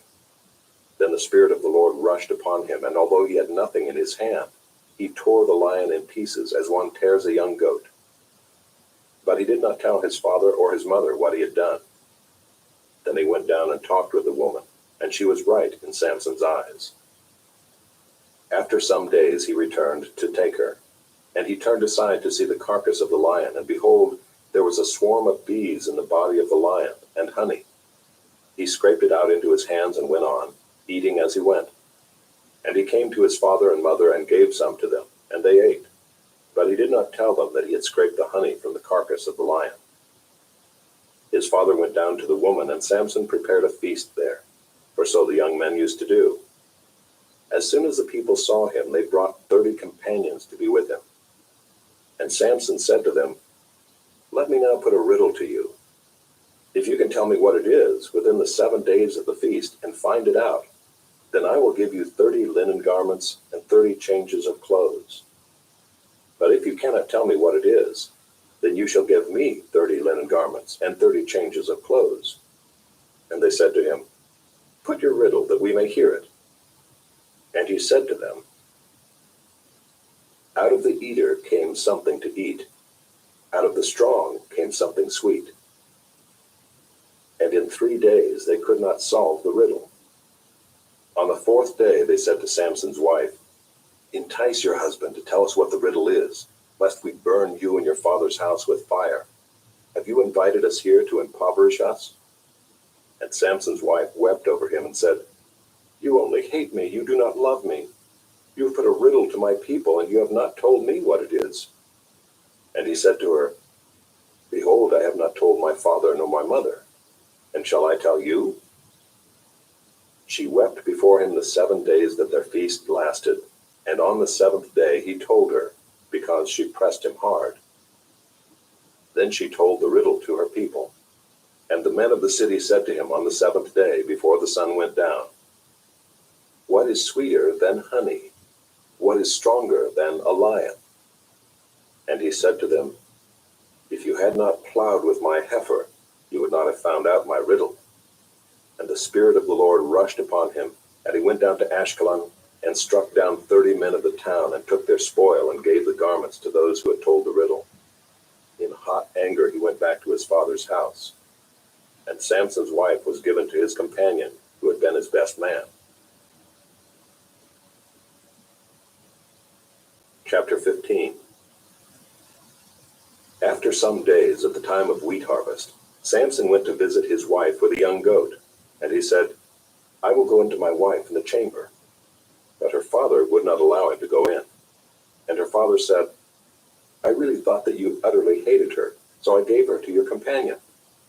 Is not her younger sister more beautiful than she? Please take her instead." And Samson said to them, "This time I shall be innocent in regard to the Philistines when I do them harm." So Samson went and caught 300 foxes and took torches. And he turned them tail to tail, and put a torch between each pair of tails. And when he had set fire to the torches, he let the foxes go into the standing grain of the Philistines, and set fire to the stacked grain and the standing grain, as well as the olive orchards. Then the Philistines said, "Who has done this?" And they said, "Samson, the son-in-law of the Timnite, because he has taken his wife and given her to his companion." And the Philistines came up and burned her and her father with fire. And Samson said to them, "If this is what you do, I swear I will be avenged on you, and after that I will quit." And he struck them hip and thigh with a great blow, and he went down and stayed in the cleft of the rock of Edom. Then the Philistines came up and encamped in Judah and made a raid on Lehi. And the men of Judah said, "Why have you come up against us?" They said, "We have come up to bind Samson, to do to him as he did to us." Then 3,000 men of Judah went down to the cleft of the rock of Edom and said to Samson, "Do you not know that the Philistines are rulers over us? What then is this that you have done to us?" And he said to them, "As they did to me, so have I done to them." And they said to him, "We have come down to bind you, that we may give you into the hands of the Philistines." And Samson said to them, "Swear to me that you will not attack me yourselves." They said to him, "No, we will only bind you and give you into their hands. We will surely not kill you." So they bound him with 2 new ropes and brought him up from the rock. When he came to Lehi, the Philistines came shouting to meet him. Then the Spirit of the Lord rushed upon him, and the ropes that were on his arms became as flax that has caught fire, and his bonds melted off his hands. And he found a fresh jawbone of a donkey, and put out his hand and took it, and with it he struck 1,000 men. And Samson said, "With the jawbone of a donkey, heaps upon heaps, with the jawbone of a donkey have I struck down 1,000 men." As soon as he had finished speaking, he threw away the jawbone out of his hand. And that place was called Ramath Lehi. And he was very thirsty, and he called upon the Lord and said, "You have granted this great salvation by the hand of your servant. And shall I now die of thirst and fall into the hands of the uncircumcised?" And God split open the hollow place that is at Lehi, and water came out from it. And when he drank, his spirit returned, and he revived. Therefore the name of it was called En-Hakkore. It is at Lehi to this day. And he judged Israel in the days of the Philistines 20 years. Chapter 16. Samson went to Gaza, and there he saw a prostitute, and he went into her. The Gazites were told, "Samson has come here." And they surrounded the place and set an ambush for him all night at the gate of the city. They kept quiet all night, saying, "Let us wait till the light of the morning, then we will kill him." But Samson lay till midnight, and at midnight he arose and took hold of the doors of the gate of the city and the 2 posts, and pulled them up, bar and all, and put them on his shoulders and carried them to the top of the hill that is in front of Hebron. After this he loved a woman in the valley of Sorek, whose name was Delilah. And the lords of the Philistines came up to her and said to her, "Seduce him and see where his great strength lies, and by what means we may overpower him, that we may bind him to humble him. And we will each give you 1,100 pieces of silver." So Delilah said to Samson, "Please tell me where your great strength lies, and how you might be bound, that one could subdue you." Samson said to her, "If they bind me with 7 fresh bowstrings that have not been dried, then I shall become weak and be like any other man." Then the lords of the Philistines brought up to her 7 fresh bowstrings that had not been dried, and she bound him with them. Now she had men lying in ambush in an inner chamber, and she said to him, "The Philistines are upon you, Samson." But he snapped the bowstrings as a thread of flax snaps when it touches the fire. So the secret of his strength was not known. Then Delilah said to Samson, "Behold, you have mocked me and told me lies. Please tell me how you might be bound." And he said to her, "If they bind me with new ropes that have not been used, then I shall become weak and be like any other man." So Delilah took new ropes and bound him with them and said to him, "The Philistines are upon you, Samson." And the men lying in ambush were in an inner chamber, but he snapped the ropes off his arms like a thread. Then Delilah said to Samson, "Until now you have mocked me and told me lies. Tell me how you might be bound." And he said to her, "If you weave the 7 locks of my head with the web and fasten it tight with a pin, then I shall become weak and be like any other man." So while he slept, Delilah took the 7 locks of his head and wove them into the web. And she made them tight with a pin and said to him, "The Philistines are upon you, Samson." But he awoke from his sleep and pulled away the pin, the loom, and the web. And she said to him, "How can you say, 'I love you,' when your heart is not with me? You have mocked me these 3 times." and you have not told me where your great strength lies." And when she pressed him hard with her words day after day, and urged him, his soul was vexed to death. And he told her all his heart, and said to her, "A razor has never come upon my head, for I have been a Nazarite to God from my mother's womb. If my head is shaved, then my strength will leave me, and I shall become weak and be like any other man." When Delilah saw that he had told her all his heart, she sent and called the lords of the Philistines, saying, "Come up again, for he has told me all his heart." Then the lords of the Philistines came up to her and brought the money in their hands. She made him sleep on her knees, and she called a man and had him shave off the 7 locks of his head. Then she began to torment him, and his strength left him. And she said, "The Philistines are upon you, Samson." And he awoke from his sleep and said, "I will go out as at other times and shake myself free." But he did not know that the Lord had left him. And the Philistines seized him and gouged out his eyes, and brought him down to Gaza and bound him with bronze shackles. And he ground at the mill in the prison. But the hair of his head began to grow again after it had been shaved. Now the lords of the Philistines gathered to offer a great sacrifice to Dagon their god, and to rejoice. And they said, "Our God has given Samson our enemy into our hand." And when the people saw him, they praised their God. For they said, "Our God has given our enemy into our hand, the ravager of our country, who has killed many of us." And when their hearts were merry, they said, "Call Samson that he may entertain us." So they called Samson out of the prison, and he entertained them. They made him stand between the pillars. And Samson said to the young man who held him by the hand, "Let me feel the pillars on which the house rests, that I may lean against them." Now the house was full of men and women. All the lords of the Philistines were there, and on the roof there were about 3,000 men and women, who looked on while Samson entertained. Then Samson called to the Lord and said, "O Lord God, please remember me, and please strengthen me only this once, O God, that I may be avenged on the Philistines for my 2 eyes."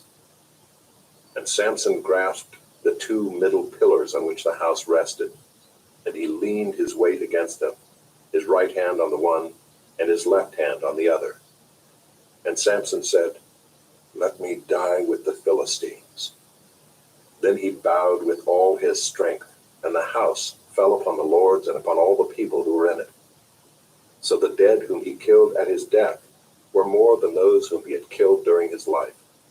Then his brothers and all his family came down and took him and brought him up and buried him between Zorah and Eshtaol in the tomb of Manoah his father.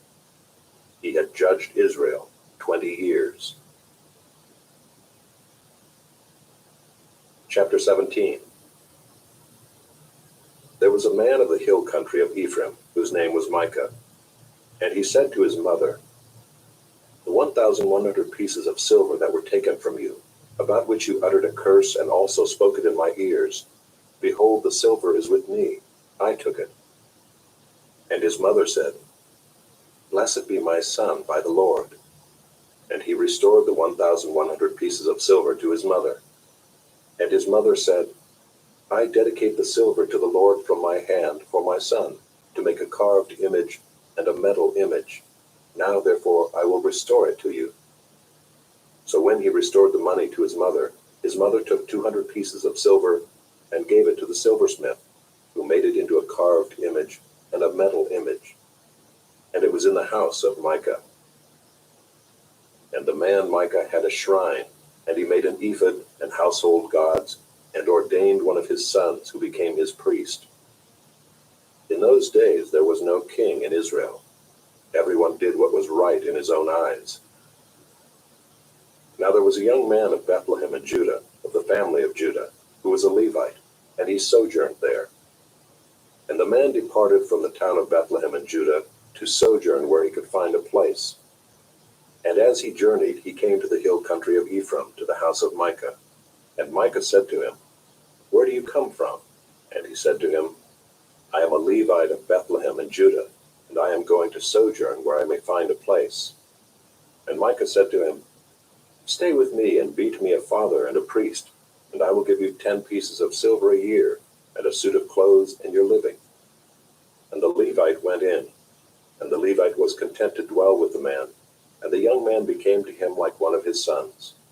And Micah ordained the Levite, and the young man became his priest and was in the house of Micah. Then Micah said, Now I know that the Lord will prosper me, because I have a Levite as priest. Chapter 18. In those days there was no king in Israel, and in those days the tribe of the people of Dan was seeking for itself an inheritance to dwell in. For until then no inheritance among the tribes of Israel had fallen to them. So the people of Dan sent 5 able men from the whole number of their tribe, from Zorah and from Eshtaol, to spy out the land and to explore it. And they said to them, Go and explore the land. And they came to the hill country of Ephraim, to the house of Micah, and lodged there. When they were by the house of Micah, they recognized the voice of the young Levite. And they turned aside and said to him, Who brought you here? What are you doing in this place? What is your business here? And he said to them, This is how Micah dealt with me. He has hired me, and I have become his priest. And they said to him, Inquire of God, please, that we may know whether the journey on which we are setting out will succeed. And the priest said to them, Go in peace. The journey on which you go is under the eye of the Lord. Then the 5 men departed and came to Laish, and saw the people who were there, how they lived in security, after the manner of the Sidonians, quiet and unsuspecting, lacking nothing that is in the earth, and possessing wealth, and how they were far from the Sidonians and had no dealings with anyone. And when they came to their brothers at Zorah and Eshtaol, their brothers said to them, What do you report? They said, Arise and let us go up against them, for we have seen the land, and behold, it is very good. And will you do nothing? Do not be slow to go, to enter in and possess the land. As soon as you go, you will come to an unsuspecting people. The land is spacious, for God has given it into your hands, a place where there is no lack of anything that is in the earth. So 600 men of the tribe of Dan, armed with weapons of war, set out from Zorah and Eshtaol, and went up and encamped at Kiriath Jearim in Judah.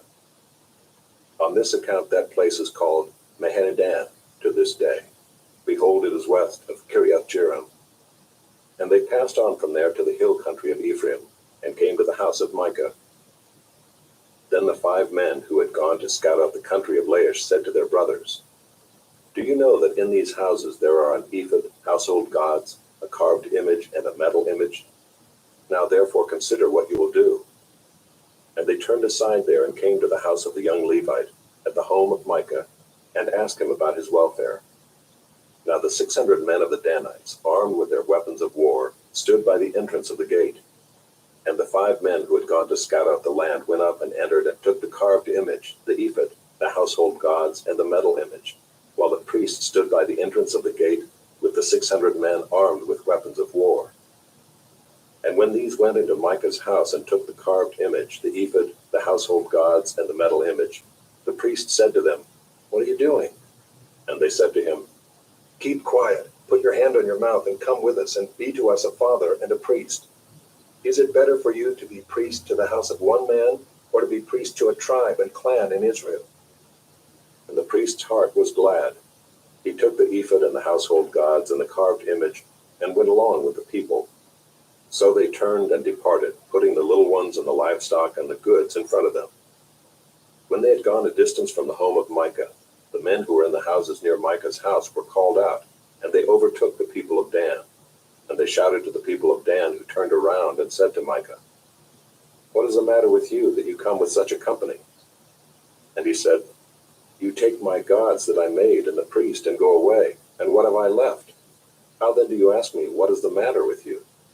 And the people of Dan said to him, Do not let your voice be heard among us, lest angry fellows fall upon you, and you lose your life with the lives of your household.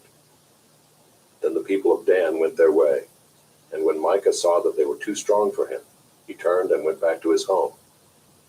But the people of Dan took what Micah had made and the priest who belonged to him, and they came to Laish, to a people quiet and unsuspecting, and struck them with the edge of the sword and burned the city with fire.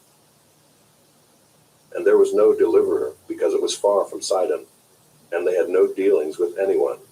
It was in the valley that belongs to Beth-rehob.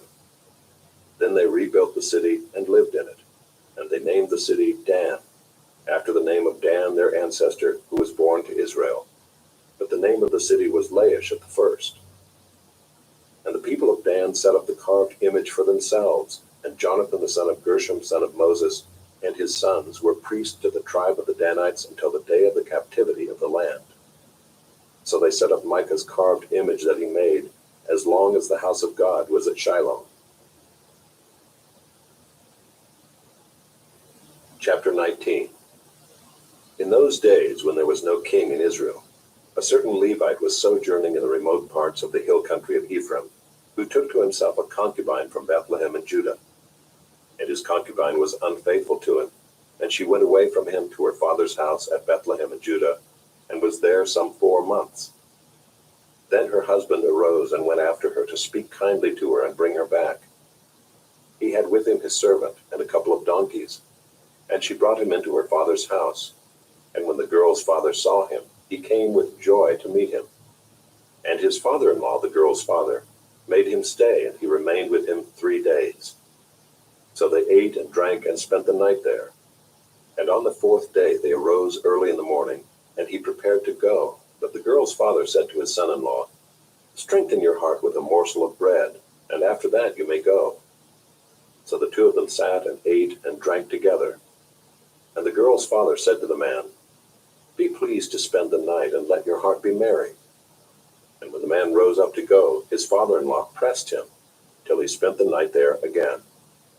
And on the 5th day he arose early in the morning to depart.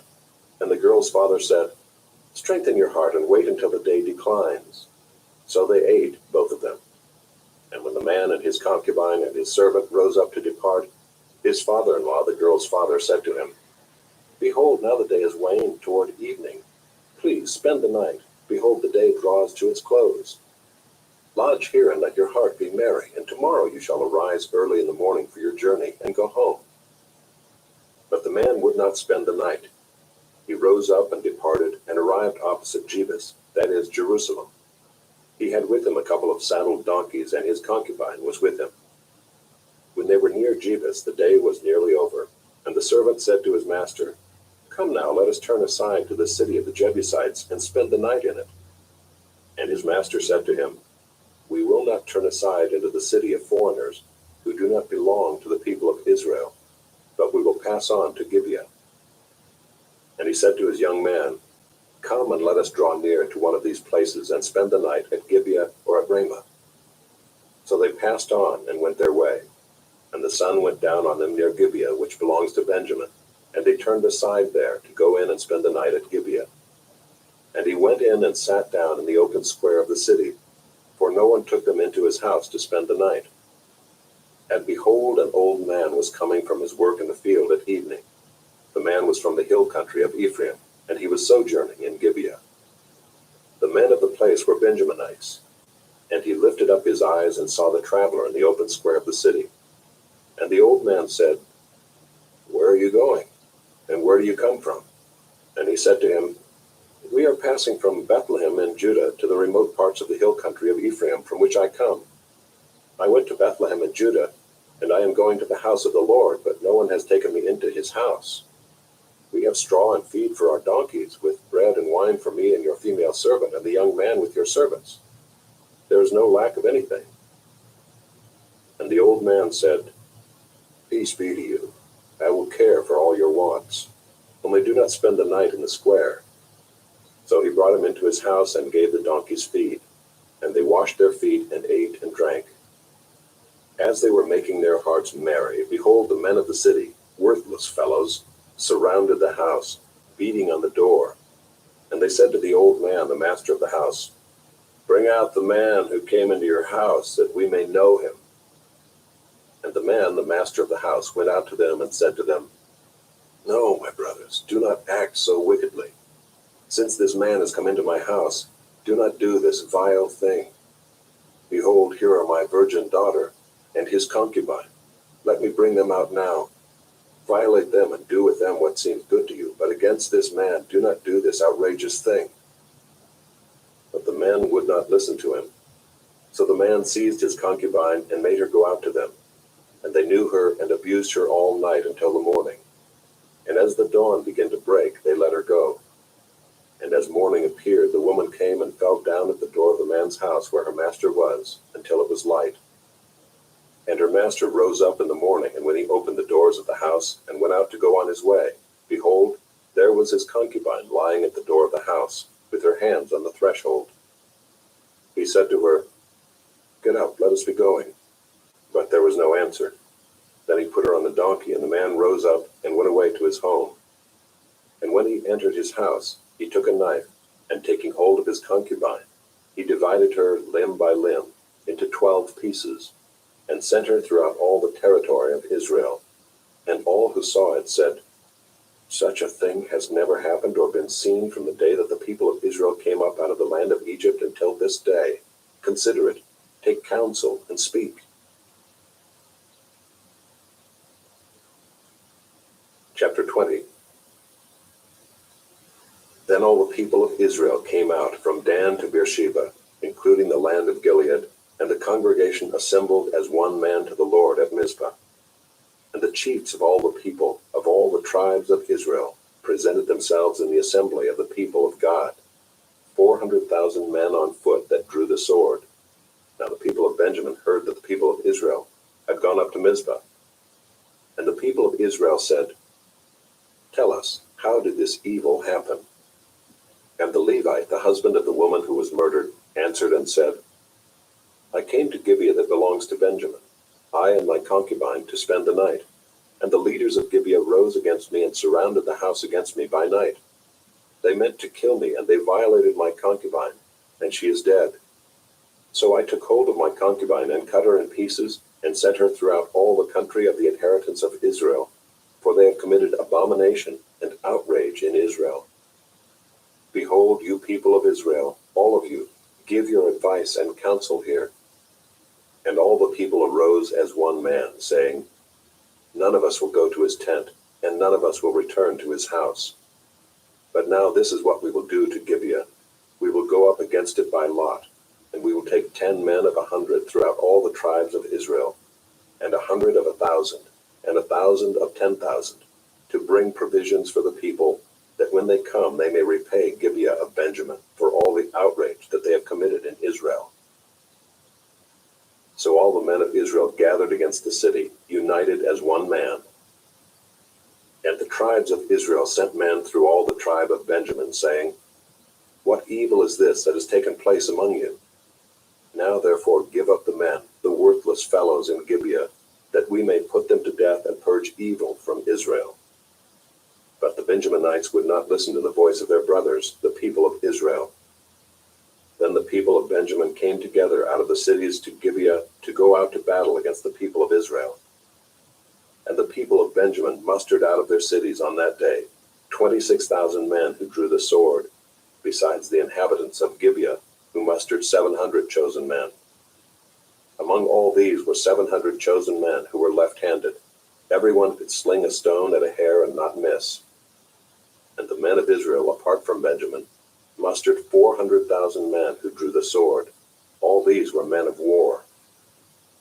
The people of Israel arose and went up to Bethel and inquired of God, "Who shall go up first for us to fight against the people of Benjamin?"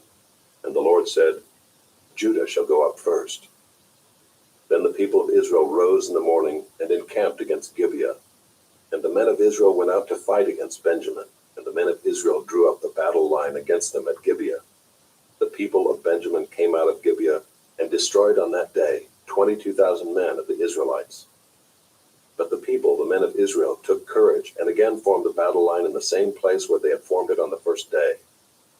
And the people of Israel went up and wept before the Lord until the evening. And they inquired of the Lord, "Shall we again draw near to fight against our brothers, the people of Benjamin?" And the Lord said, "Go up against them." So the people of Israel came near against the people of Benjamin the second day, and Benjamin went against them out of Gibeah the second day, and destroyed 18,000 men of the people of Israel. All these were men who drew the sword, Then all the people of Israel, the whole army, went up and came to Bethel and wept. They sat there before the Lord and fasted that day until evening, and offered burnt offerings and peace offerings before the Lord. And the people of Israel inquired of the Lord, for the ark of the covenant of God was there in those days, and Phinehas the son of Eleazar, son of Aaron, ministered before it in those days, saying, Shall we go out once more to battle against our brothers, the people of Benjamin, or shall we cease? And the Lord said, Go up, for tomorrow I will give them into your hand. So Israel set men in ambush around Gibeah, and the people of Israel went up against the people of Benjamin on the third day, and set themselves in array against Gibeah as at other times. And the people of Benjamin went out against the people and were drawn away from the city. And as at other times they began to strike and kill some of the people in the highways, one of which goes up to Bethel and the other to Gibeah, and in the open country, about 30 men of Israel. And the people of Benjamin said, They are routed before us, as at the first. But the people of Israel said, Let us flee and draw them away from the city to the highways. And all the men of Israel rose up out of their place and set themselves in array at Baal Tamar. And the men of Israel who were in ambush rushed out of their place from Merah-Geba.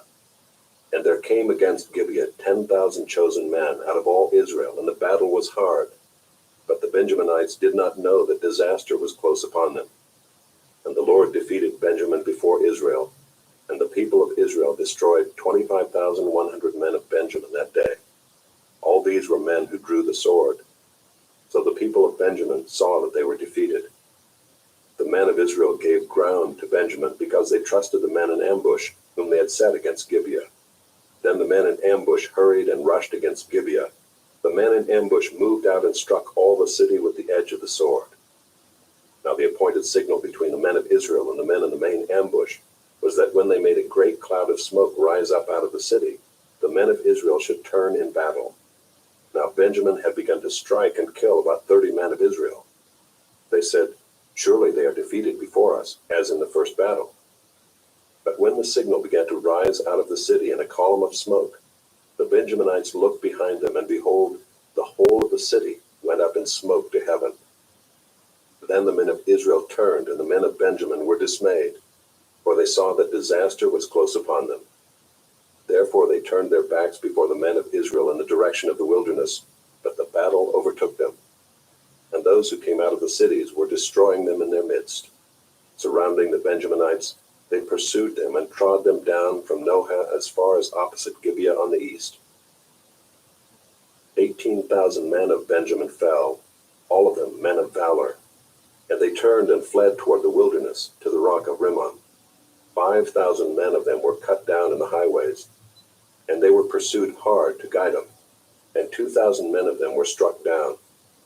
So all who fell that day of Benjamin were 25,000 men who drew the sword, all of them men of valor.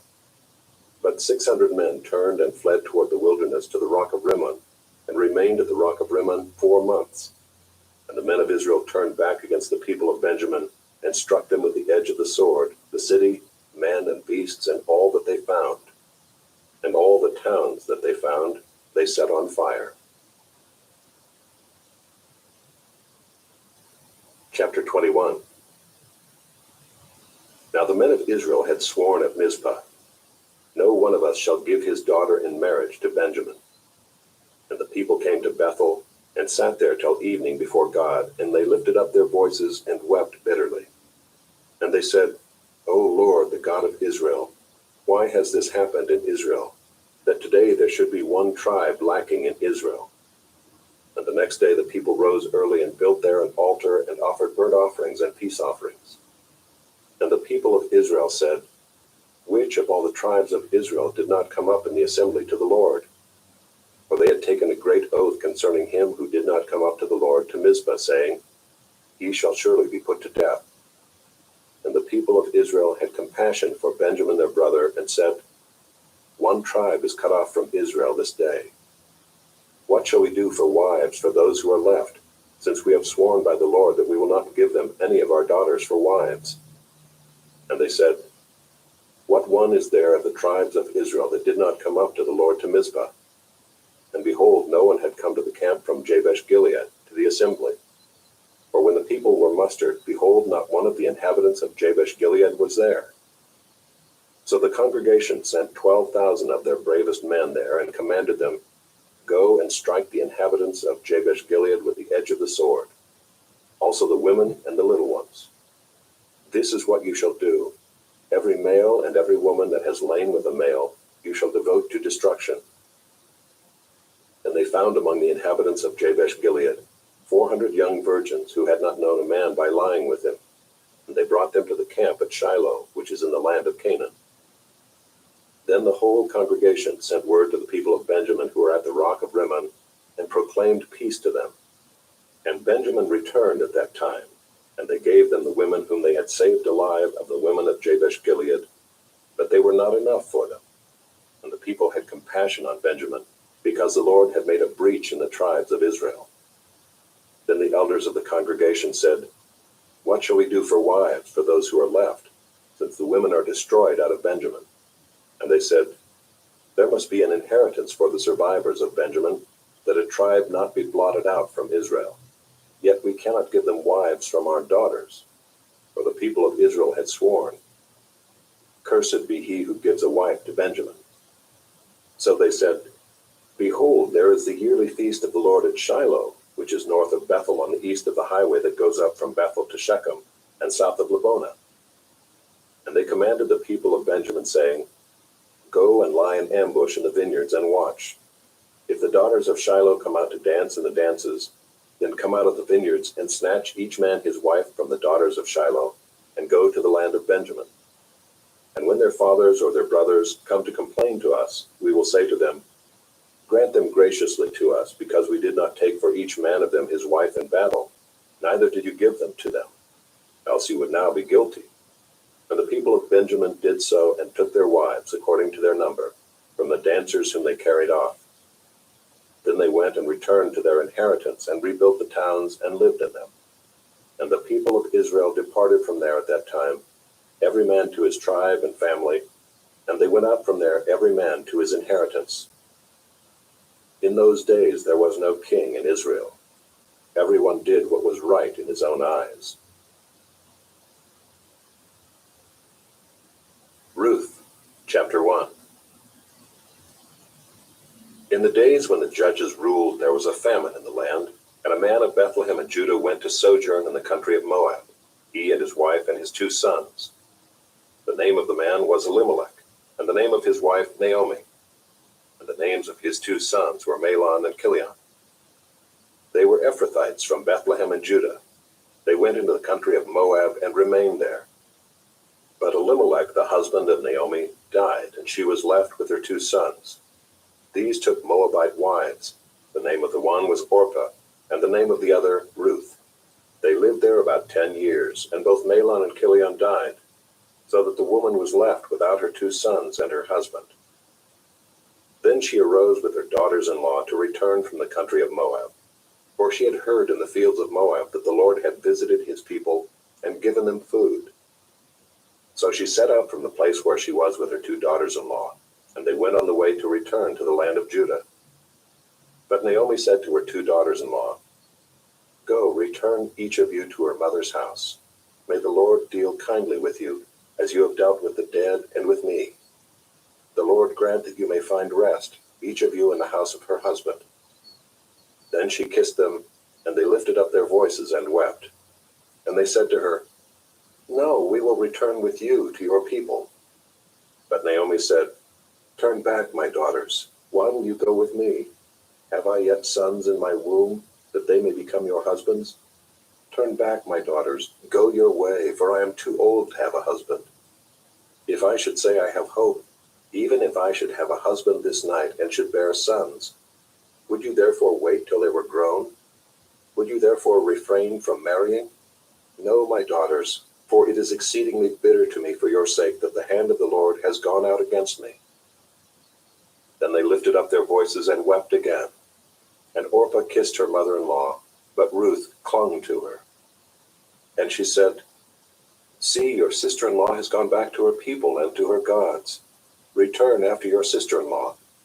But Ruth said, Do not urge me to leave you or to return from following you. For where you go, I will go, and where you lodge, I will lodge. Your people shall be my people, and your God, my God. Where you die, I will die, and there will I be buried. May the Lord do so to me, and more also, if anything but death parts me from you. And when Naomi saw that she was determined to go with her, she said no more. So the two of them went on until they came to Bethlehem. And when they came to Bethlehem, the whole town was stirred because of them. And the women said, "Is this Naomi?" She said to them, "Do not call me Naomi.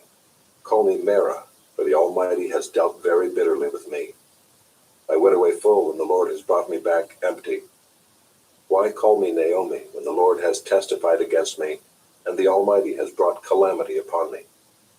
So Naomi returned, and Ruth the Moabite her daughter-in-law with her, who returned from the country of Moab. And they came to Bethlehem at the beginning of barley harvest. Chapter 2. Now Naomi had a relative of her husband's, a worthy man of the clan of Elimelech, whose name was Boaz. And Ruth the Moabite said to Naomi, "Let me go to the field and glean among the ears of grain after him, in whose sight I shall find favor."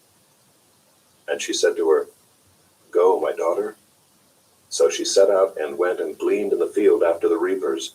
And she happened to come to the part of the field belonging to Boaz, who was of the clan of Elimelech. And behold, Boaz came from Bethlehem. And he said to the reapers, "The Lord be with you." And they answered, "The Lord bless you." Then Boaz said to his young man who was in charge of the reapers, "Whose young woman is this?" And the servant who was in charge of the reapers answered, "Oh, she is the young Moabite woman who came back with Naomi from the country of Moab. She said, 'Please let me glean and gather among the sheaves after the reapers.' So she came, and she has continued from early morning until now, except for a short rest." Then Boaz said to Ruth, "Now listen, my daughter. Do not go to glean in another field, or leave this one, but keep close to my young women. Let your eyes be on the field that they are reaping, and go after them. Have I not charged the young men not to touch you? And when you are thirsty, go to the vessels and drink what the young men have drawn." Then she fell on her face, bowing to the ground, and said to him, "Why have I found favor in your eyes, that you should take notice of me, since I am a foreigner?" But Boaz answered her, "All that you have done for your mother-in-law since the death of your husband has been fully told to me, and how you left your father and mother and your native land, and came to a people that you did not know before. The Lord repay you for what you have done, and a full reward be given you by the Lord, the God of Israel, under whose wings you have come to take refuge." Then she said, "I have found favor in your eyes, my lord, for you have comforted me and spoken kindly to your servant, though I am not one of your servants." And at mealtime Boaz said to her, "Come here and eat some bread, and dip your morsel in the wine." So she sat beside the reapers, and he passed to her roasted grain. And she ate until she was satisfied, and she had some left over. When she rose to glean, Boaz instructed his young men, saying, "Let her glean even among the sheaves, and do not reproach her. And also pull out some from the bundles for her, and leave it for her to glean, and do not rebuke her." So she gleaned in the field until evening. Then she beat out what she had gleaned, and it was about an ephah of barley. And she took it up and went into the city. Her mother-in-law saw what she had gleaned. She also brought out and gave her what food she had left over after being satisfied. And her mother-in-law said to her, "Where did you glean today, and where have you worked? Blessed be the man who took notice of you." So she told her mother-in-law with whom she had worked, and said, "The man's name with whom I work today is Boaz." And Naomi said to her daughter-in-law, "May he be blessed by the Lord, whose kindness has not forsaken the living or the dead." Naomi also said to her, "The man is a close relative of ours, one of our redeemers." And Ruth the Moabite said, "Besides, he said to me, 'You shall keep close by my young men until they have finished all my harvest.'" And Naomi said to Ruth her daughter-in-law, "It is good, my daughter, that you go out with his young women, lest in another field you be assaulted." So she kept close to the young women of Boaz, gleaning until the end of the barley and wheat harvests, and she lived with her mother-in-law. Chapter 3. Then Naomi, her mother-in-law, said to her, "My daughter, should I not seek rest for you, that it may be well with you? Is not Boaz our relative, with whose young women you were?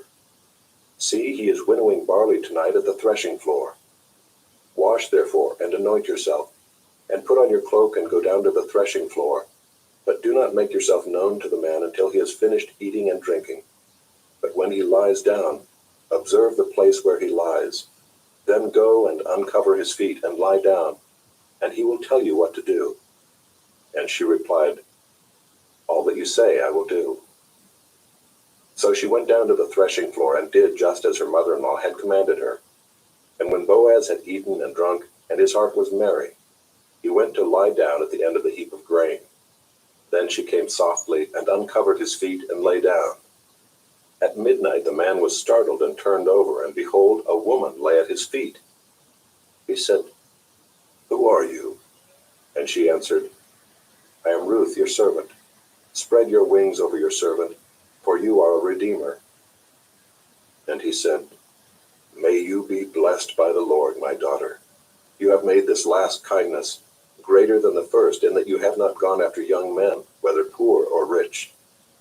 And now, my daughter, do not fear. I will do for you all that you ask, for all my fellow townsmen know that you are a worthy woman. And now it is true that I am a redeemer, yet there is a redeemer nearer than I. Remain tonight and in the morning. If he will redeem you, good, let him do it. But if he is not willing to redeem you, then as the Lord lives, I will redeem you. Lie down until the morning." So she lay at his feet until the morning, but arose before one could recognize another. And he said, "Let it not be known that the woman came to the threshing floor."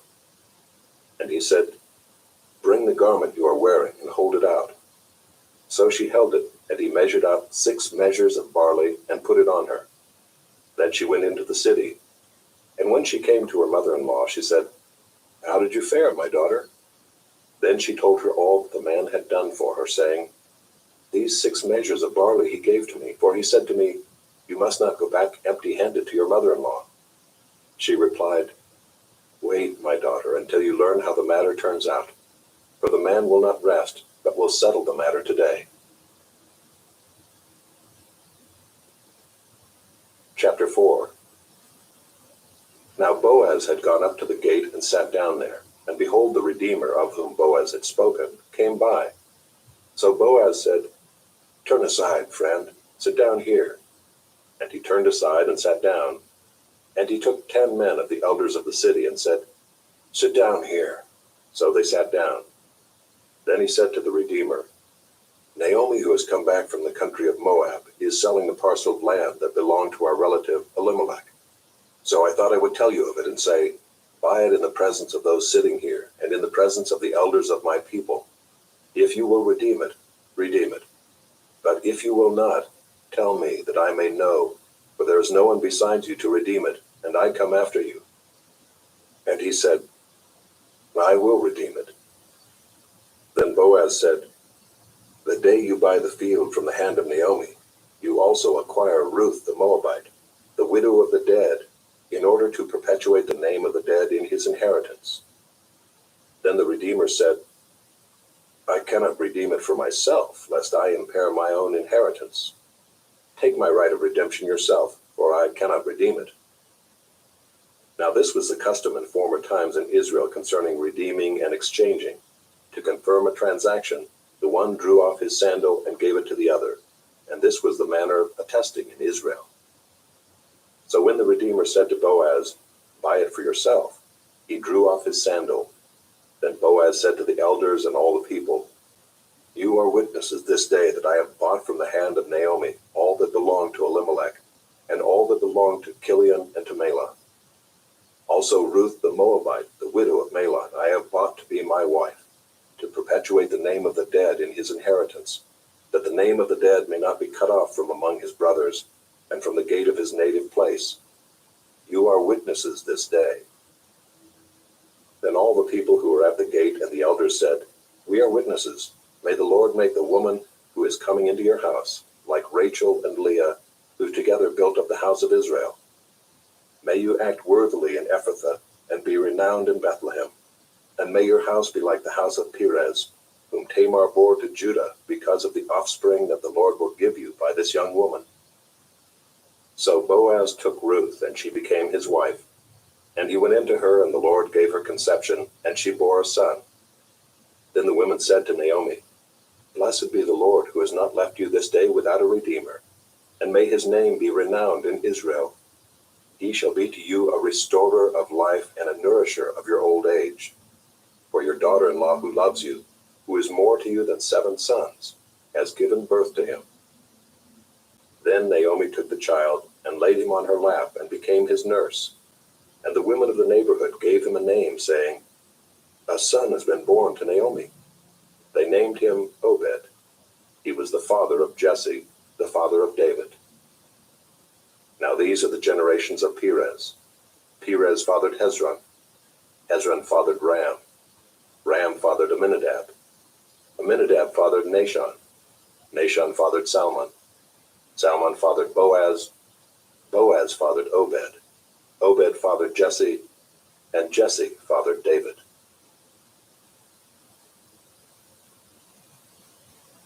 This audiobook has been broken into multiple parts to make the download faster. You have reached the end of a part, but not the end of the complete audiobook. So please check your library for the next part of this audiobook. You are listening to the ESV Hear the Word Audio Bible, read by David Cochran Heath, produced in 2008 by Crossway Bibles. 1 Samuel, chapter 1. There was a certain man of Ramathaim Zophim of the hill country of Ephraim, whose name was Elkanah, the son of Jeroham, son of Elihu, son of Tohu, son of Zeph, an Ephrathite. He had 2 wives. The name of the one was Hannah, and the name of the other Peninnah. And Peninnah had children, but Hannah had no children. Now this man used to go up year by year from his city to worship and to sacrifice to the Lord of hosts at Shiloh, where the 2 sons of Eli, Hophni and Phinehas, were priests of the Lord. On the day when Elkanah sacrificed, he would give portions to Peninnah his wife and to all her sons and daughters. But to Hannah he gave a double portion, because he loved her, though the Lord had closed her womb. And her rival used to provoke her grievously to irritate her, because the Lord had closed her womb. So it went on year by year. As often as she went up to the house of the Lord, she used to provoke her. Therefore Hannah wept and would not eat. And Elkanah her husband said to her, "Hannah, why do you weep? And why do you not eat? And why is your heart sad? Am I not more to you than 10 sons?" After they had eaten and drunk in Shiloh, Hannah rose. Now Eli the priest was sitting on the seat beside the doorpost of the temple of the Lord. She was deeply distressed and prayed to the Lord and wept bitterly. And she vowed a vow and said, "O Lord of hosts, if you will indeed look on the affliction of your servant and remember me and not forget your servant, but will give to your servant a son, then I will give him to the Lord all the days of his life, and no razor shall touch his head." As she continued praying before the Lord, Eli observed her mouth. Hannah was speaking in her heart, only her lips moved and her voice was not heard. Therefore Eli took her to be a drunken woman. And Eli said to her, "How long will you go on being drunk? Put your wine away from you." But Hannah answered, "No, my lord, I am a woman troubled in spirit. I have drunk neither wine nor strong drink, but I have been pouring out my soul before the Lord. Do not regard your servant as a worthless woman, for all along I have been speaking out of my great anxiety and vexation." Then Eli answered, "Go in peace, and the God of Israel grant your petition that you have made to him." And she said, "Let your servant find favor in your eyes." Then the woman went her way and ate, and her face was no longer sad. They rose early in the morning and worshipped before the Lord. Then they went back to their house at Ramah. And Elkanah knew Hannah his wife, and the Lord remembered her. And in due time Hannah conceived and bore a son, and she called his name Samuel, for she said, "I have asked for him from the Lord." The man Elkanah and all his house went up to offer to the Lord the yearly sacrifice and to pay his vow. But Hannah did not go up, for she said to her husband, "As soon as the child is weaned, I will bring him, so that he may appear in the presence of the Lord and dwell there forever." Elkanah her husband said to her, "Do what seems best to you. Wait until you have weaned him. Only may the Lord establish his word." So the woman remained and nursed her son until she weaned him. And when she had weaned him, she took him up with her along with a 3-year-old bull, an ephah of flour, and a skin of wine. And she brought him to the house of the Lord at Shiloh. And the child was young. Then they slaughtered the bull, and they brought the child to Eli. And she said, "Oh, my Lord, as you live, my Lord, I am the woman who was standing here in your presence, praying to the Lord. For this child I prayed, and the Lord has granted me my petition that I made to him. Therefore I have lent him to the Lord. As long as he lives, he is lent to the Lord." And he worshipped the Lord there. Chapter 2. And Hannah prayed and said, "My heart exults in the Lord. My horn is exalted in the Lord. My mouth derides my enemies, because I rejoice in your salvation. There is none holy like the Lord, for there is none besides you. There is no rock like our God. Talk no more so very proudly. Let not arrogance come from your mouth. For the Lord is a God of knowledge, and by him actions are weighed.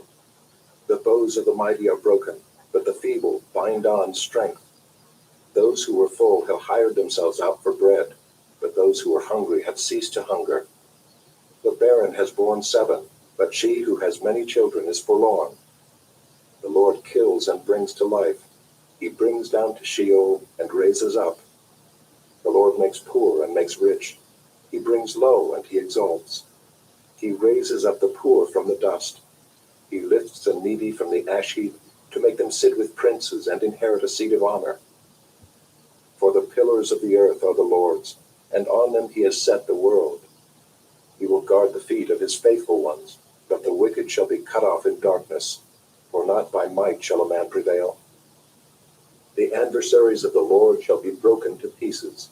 Against them he will thunder in heaven. The Lord will judge the ends of the earth. He will give strength to his king and exalt the horn of his anointed." Then Elkanah went home to Ramah, and the boy was ministering to the Lord in the presence of Eli the priest. Now the sons of Eli were worthless men. They did not know the Lord. The custom of the priests with the people was that when any man offered sacrifice, the priest's servant would come while the meat was boiling, with a 3-pronged fork in his hand, and he would thrust it into the pan or kettle or cauldron or pot. All that the fork brought up, the priest would take for himself. This is what they did at Shiloh to all the Israelites who came there. Moreover, before the fat was burned, the priest's servant would come and say to the man who was sacrificing, "Give meat for the priest to roast, for he will not accept boiled meat from you, but only raw." And if the man said to him, "Let them burn the fat first, and then take as much as you wish," he would say, "No, you must give it now, and if not, I will take it by force."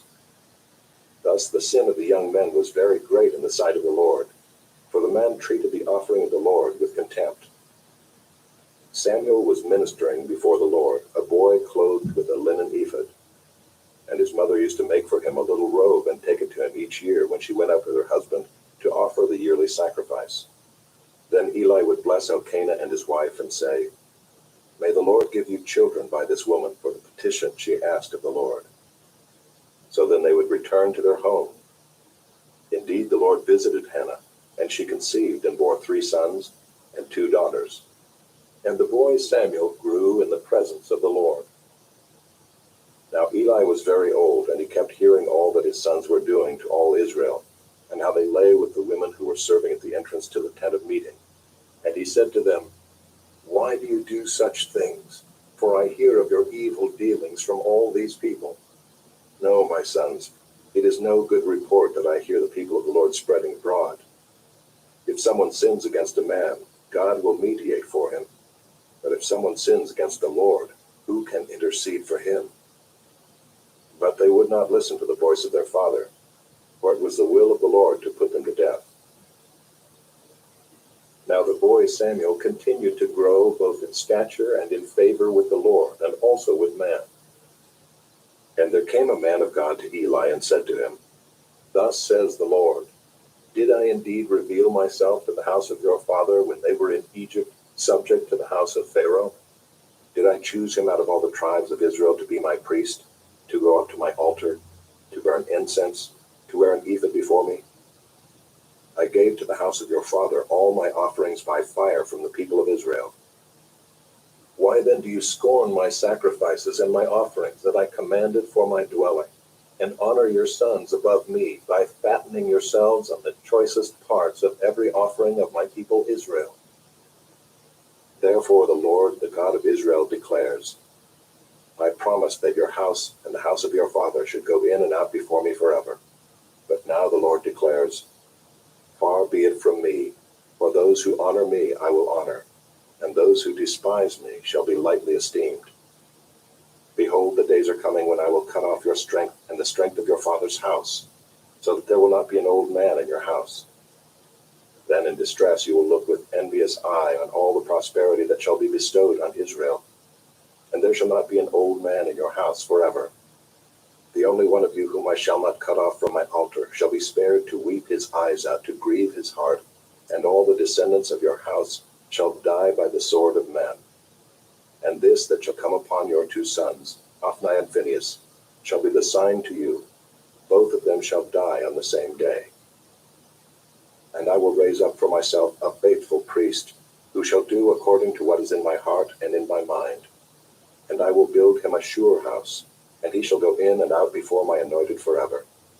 And everyone who is left in your house shall come to implore him for a piece of silver or a loaf of bread, and shall say, Please put me in one of the priest's places, that I may eat a morsel of bread. Chapter 3. Now the boy Samuel was ministering to the Lord in the presence of Eli, and the word of the Lord was rare in those days. There was no frequent vision. At that time, Eli, whose eyesight had begun to grow dim so that he could not see, was lying down in his own place. The lamp of God had not yet gone out, and Samuel was lying down in the temple of the Lord where the ark of God was. Then the Lord called Samuel, and he said, Here I am, and ran to Eli and said, Here I am, for you called me. But he said, I did not call. Lie down again. So he went and lay down. And the Lord called again, Samuel. And Samuel arose and went to Eli and said, Here I am, for you called me. But he said, I did not call, my son. Lie down again. Now Samuel did not yet know the Lord, and the word of the Lord had not yet been revealed to him. And the Lord called Samuel again the third time. And he arose and went to Eli and said, Here I am, for you called me. Then Eli perceived that the Lord was calling the boy. Therefore Eli said to Samuel, Go, lie down, and if he calls you, you shall say, Speak, Lord, for your servant hears. So Samuel went and lay down in his place. And the Lord came and stood, calling as at other times, Samuel, Samuel. And Samuel said, Speak, for your servant hears. Then the Lord said to Samuel, Behold, I am about to do a thing in Israel at which the two ears of everyone who hears it will tingle. On that day I will fulfill against Eli all that I have spoken concerning his house, from beginning to end. And I declare to him that I am about to punish his house forever for the iniquity that he knew, because his sons were blaspheming God, and he did not restrain them. Therefore I swear to the house of Eli that the iniquity of Eli's house shall not be atoned for by sacrifice or offering forever. Samuel lay until morning. Then he opened the doors of the house of the Lord. And Samuel was afraid to tell the vision to Eli. But Eli called Samuel and said, Samuel, my son. And he said, Here I am. And Eli said, What was it that he told you? Do not hide it from me. May God do so to you, and more also if you hide anything from me of all that he told you. So Samuel told him everything and hid nothing from him. And he said, It is the Lord. Let him do what seems good to him." And Samuel grew, and the Lord was with him, and let none of his words fall to the ground. And all Israel from Dan to Beersheba knew that Samuel was established as a prophet of the Lord. And the Lord appeared again at Shiloh, for the Lord revealed himself to Samuel at Shiloh by the word of the Lord. Chapter 4. And the word of Samuel came to all Israel. Now Israel went out to battle against the Philistines. They encamped at Ebenezer, and the Philistines encamped at Aphek. The Philistines drew up in line against Israel, and when the battle spread, Israel was defeated before the Philistines, who killed about 4,000 men on the field of battle. And when the people came to the camp, the elders of Israel said, "Why has the Lord defeated us today before the Philistines? Let us bring the ark of the covenant of the Lord here from Shiloh, that it may come among us and save us from the power of our enemies." So the people sent to Shiloh and brought from there the ark of the covenant of the Lord of hosts, who is enthroned on the cherubim. And the two sons of Eli, Hophni and Phinehas, were there with the ark of the covenant of God. As soon as the ark of the covenant of the Lord came into the camp, all Israel gave a mighty shout, so that the earth resounded. And when the Philistines heard the noise of the shouting, they said, "What does this great shouting in the camp of the Hebrews mean?" And when they learned that the ark of the Lord had come to the camp, the Philistines were afraid, for they said, "A god has come into the camp." And they said, "Woe to us, for nothing like this has happened before. Woe to us! Who can deliver us from the power of these mighty gods? These are the gods who struck the Egyptians with every sort of plague in the wilderness. Take courage and be men, O Philistines, lest you become slaves to the Hebrews, as they have been to you. Be men and fight."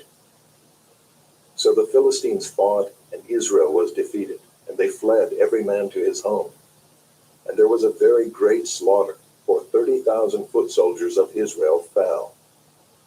And the ark of God was captured, and the two sons of Eli, Hophni and Phinehas, died. A man of Benjamin ran from the battle line and came to Shiloh the same day, with his clothes torn and with dirt on his head. When he arrived, Eli was sitting on his seat by the road watching, for his heart trembled for the ark of God. And when the man came into the city and told the news, all the city cried out. When Eli heard the sound of the outcry, he said, "What is this uproar?" Then the man hurried and came and told Eli. Now Eli was 98 years old, and his eyes were set so that he could not see. And the man said to Eli, "I am he who has come from the battle. I fled from the battle today." And he said, "How did it go, my son?" He who brought the news answered and said, "Israel has fled before the Philistines, and there has also been a great defeat among the people. Your two sons also, Hophni and Phinehas, are dead, and the ark of God has been captured." As soon as he mentioned the ark of God, Eli fell over backward from his seat by the side of the gate, and his neck was broken, and he died, for the man was old and heavy. He had judged Israel 40 years. Now his daughter-in-law, the wife of Phinehas, was pregnant, about to give birth, in which he heard the news that the ark of God was captured, and that her father-in-law and her husband were dead. She bowed and gave birth, for her pains came upon her. And about the time of her death, the women attending her said to her, "Do not be afraid, for you have borne a son." But she did not answer or pay attention. And she named the child Ichabod, saying, "The glory has departed from Israel," because the ark of God had been captured, and because of her father-in-law and her husband. And she said, "The glory has departed from Israel, for the ark of God has been captured." Chapter 5. When the Philistines captured the ark of God, they brought it from Ebenezer to Ashdod. Then the Philistines took the ark of God and brought it into the house of Dagon and set it up beside Dagon. And when the people of Ashdod rose early the next day, behold, Dagon had fallen face downward on the ground before the ark of the Lord. So they took Dagon and put him back in his place. But when they rose early on the next morning, behold, Dagon had fallen face downward on the ground before the ark of the Lord, and the head of Dagon and both his hands were lying cut off on the threshold. Only the trunk of Dagon was left to him. This is why the priests of Dagon and all who enter the house of Dagon do not tread on the threshold of Dagon and Ashdod to this day. The hand of the Lord was heavy against the people of Ashdod, and he terrified and afflicted them with tumors, both Ashdod and its territory. And when the men of Ashdod saw how things were, they said, "The ark of the God of Israel must not remain with us, for his hand is hard against us and against Dagon our God." So they sent and gathered together all the lords of the Philistines and said, "What shall we do with the ark of the God of Israel?" They answered, "Let the ark of the God of Israel be brought around to Gath." So they brought the ark of the God of Israel there. But after they had brought it around, the hand of the Lord was against the city, causing a very great panic. And he afflicted the men of the city, both young and old, so that tumors broke out on them. So they sent the ark of God to Ekron. But as soon as the ark of God came to Ekron, the people of Ekron cried out, "They have brought around to us the ark of the God of Israel to kill us and our people." They sent therefore and gathered together all the lords of the Philistines and said, "Send away the ark of the God of Israel, and let it return to its own place, that it may not kill us and our people." For there was a deathly panic throughout the whole city.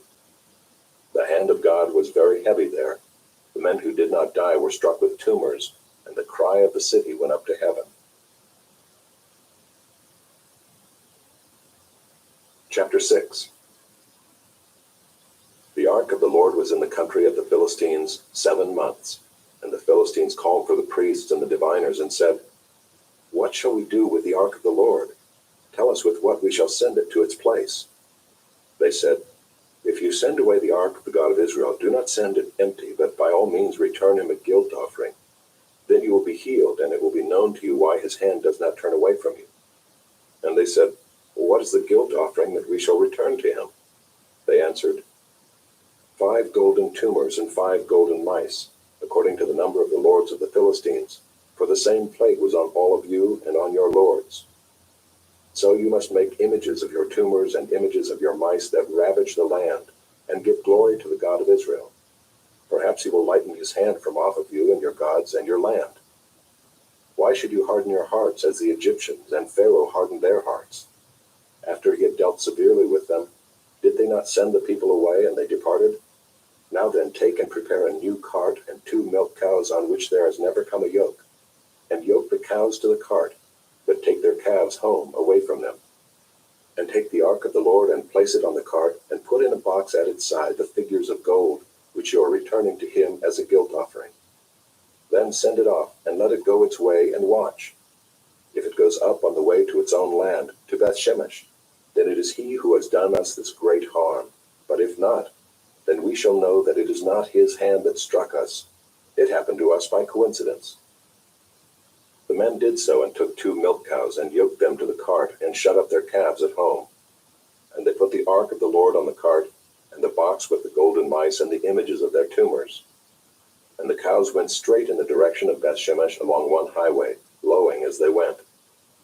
They turned neither to the right nor to the left, and the lords of the Philistines went after them as far as the border of Bethshemesh. Now the people of Bethshemesh were reaping their wheat harvest in the valley. And when they lifted up their eyes and saw the ark, they rejoiced to see it. The cart came into the field of Joshua of Bethshemesh and stopped there. A great stone was there. And they split up the wood of the cart and offered the cows as a burnt offering to the Lord. And the Levites took down the ark of the Lord and the box that was beside it, in which were the golden figures, and set them upon the great stone.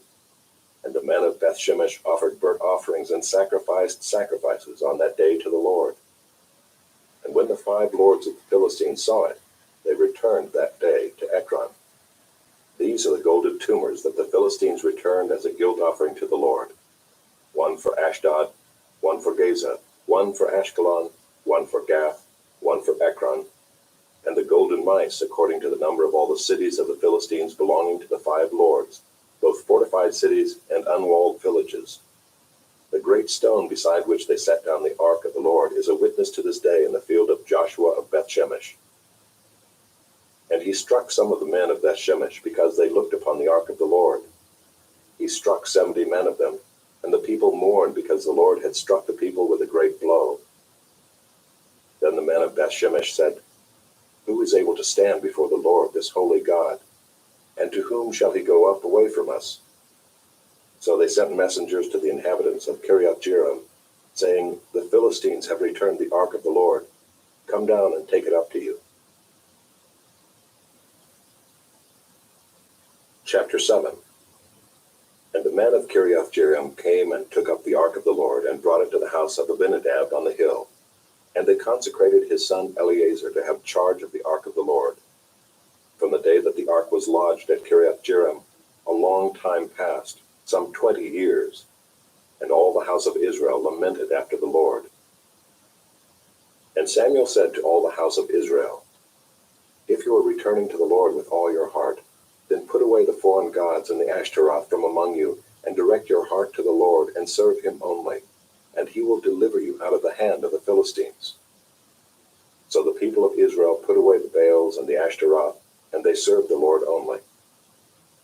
Then Samuel said, Gather all Israel at Mizpah, and I will pray to the Lord for you. So they gathered at Mizpah and drew water and poured it out before the Lord, and fasted on that day, and said there, We have sinned against the Lord. And Samuel judged the people of Israel at Mizpah. Now when the Philistines heard that the people of Israel had gathered at Mizpah, the lords of the Philistines went up against Israel. And when the people of Israel heard of it, they were afraid of the Philistines.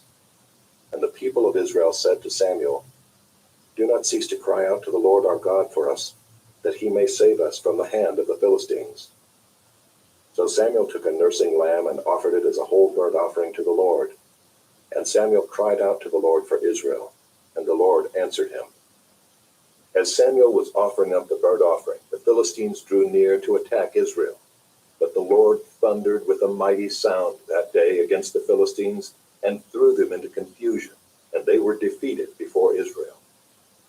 And the men of Israel went out from Mizpah and pursued the Philistines, and struck them as far as below Beth-kar.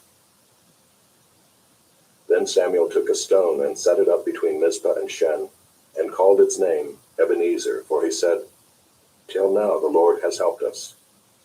So the Philistines were subdued, and did not again enter the territory of Israel. And the hand of the Lord was against the Philistines all the days of Samuel.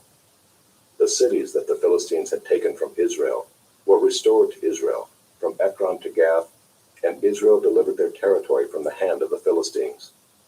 There was peace also between Israel and the Amorites. Samuel judged Israel all the days of his life, and he went on a circuit year by year to Bethel, Gilgal, and Mizpah, and he judged Israel in all these places.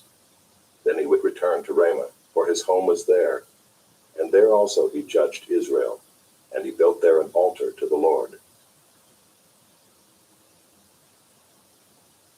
Chapter 8. When Samuel became old, he made his sons judges over Israel. The name of his firstborn son was Joel, and the name of his second, Abijah. They were judges in Beersheba. Yet his sons did not walk in his ways, but turned aside after gain. They took bribes and perverted justice. Then all the elders of Israel gathered together and came to Samuel at Ramah, and said to him, Behold, you are old, and your sons do not walk in your ways. Now appoint for us a king to judge us like all the nations. But the thing displeased Samuel when they said, Give us a king to judge us. And Samuel prayed to the Lord, and the Lord said to Samuel, Obey the voice of the people in all that they say to you, for they have not rejected you, but they have rejected me from being king over them. According to all the deeds that they have done from the day I brought them up out of Egypt, even to this day, forsaking me and serving other gods, so they are also doing to you. Now then, obey their voice. Only you shall solemnly warn them, and show them the ways of the king who shall reign over them. So Samuel told all the words of the Lord to the people who were asking for a king from him. He said, These will be the ways of the king who will reign over you. He will take your sons and appoint them to his chariots, and to be his horsemen, and to run before his chariots. And he will appoint for himself commanders of thousands and commanders of 50s, and some to plow his ground and to reap his harvest, and to make his implements of war and the equipment of his chariots. He will take your daughters to be perfumers and cooks and bakers. He will take the best of your fields and vineyards and olive orchards and give them to his servants. He will take the tenth of your grain and of your vineyards and give it to his officers and to his servants. He will take your male servants and female servants and the best of your young men and your donkeys and put them to his work. He will take the tenth of your flocks, and you shall be his slaves. And in that day you will cry out because of your king, whom you have chosen for yourselves. But the Lord will not answer you in that day.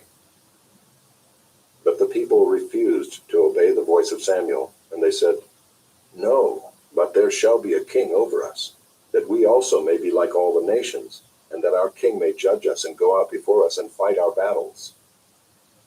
And when Samuel had heard all the words of the people, he repeated them in the ears of the Lord. And the Lord said to Samuel, Obey their voice and make them a king. Samuel then said to the men of Israel, Go every man to his city. Chapter 9. There was a man of Benjamin whose name was Kish, the son of Abiel, son of Zeror, son of Bekorah, son of Aphiah, a Benjaminite, a man of wealth. And he had a son whose name was Saul, a handsome young man. There was not a man among the people of Israel more handsome than he. From his shoulders upward he was taller than any of the people. Now the donkeys of Kish, Saul's father, were lost. So Kish said to Saul his son, Take one of the young men with you, and arise and go look for the donkeys. And he passed through the hill country of Ephraim, and passed to the land of Shalisha. But they did not find them. And they passed through the land of Shalem, but they were not there. Then they passed through the land of Benjamin, but did not find them. When they came to the land of Zuph, Saul said to his servant who was with him, Come, let us go back, lest my father cease to care about the donkeys and become anxious about us. But he said to him, Behold, there is a man of God in this city, and he is a man who is held in honor.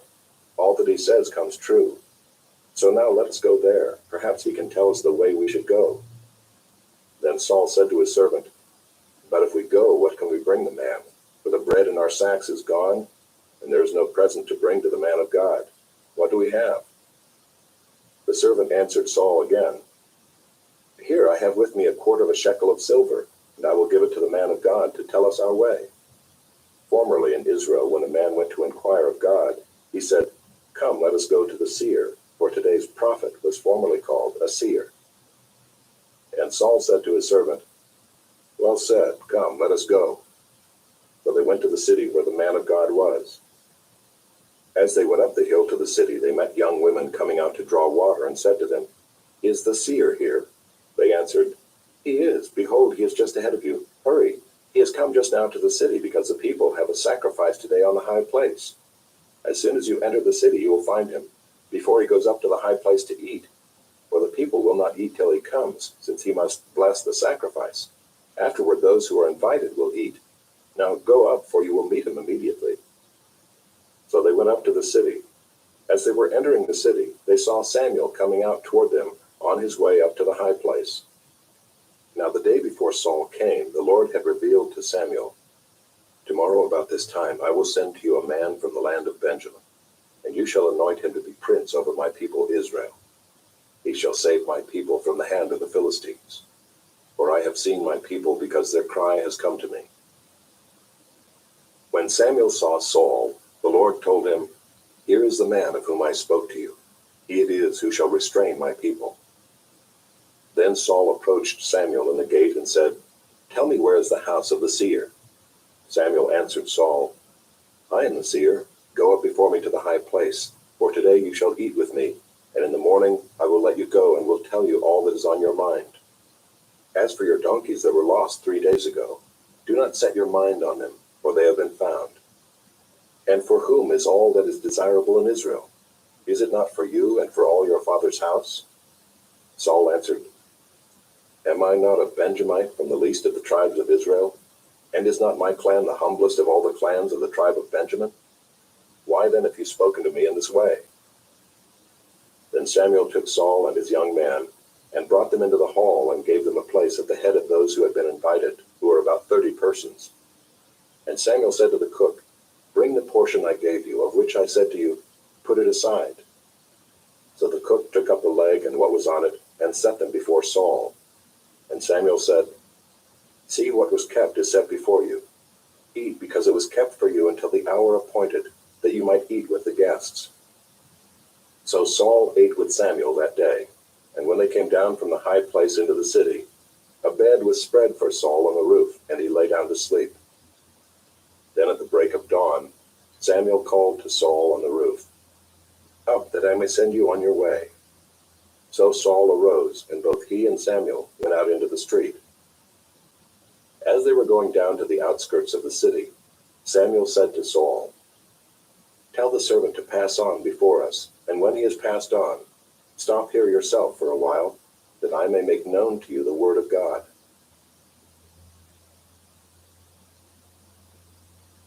Chapter 10.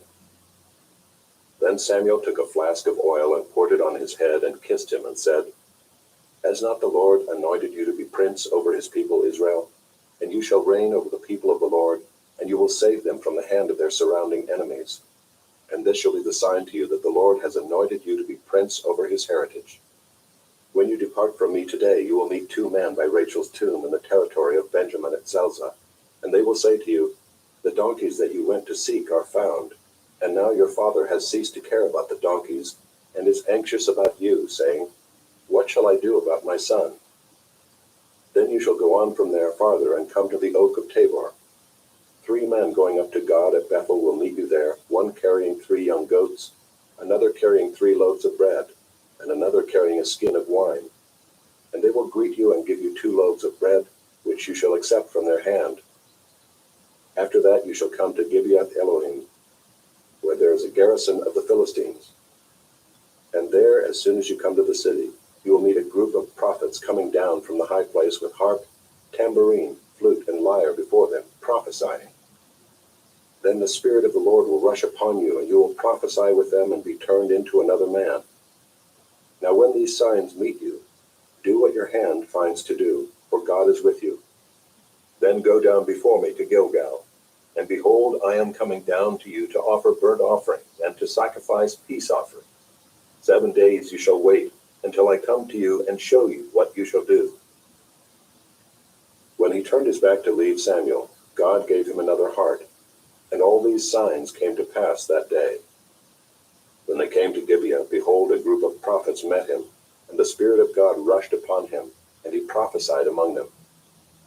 And when all who knew him previously saw how he prophesied with the prophets, the people said to one another, "What has come over the son of Kish? Is Saul also among the prophets?" And a man of the place answered, "And who is their father?" Therefore it became a proverb, "Is Saul also among the prophets?" When he had finished prophesying, he came to the high place.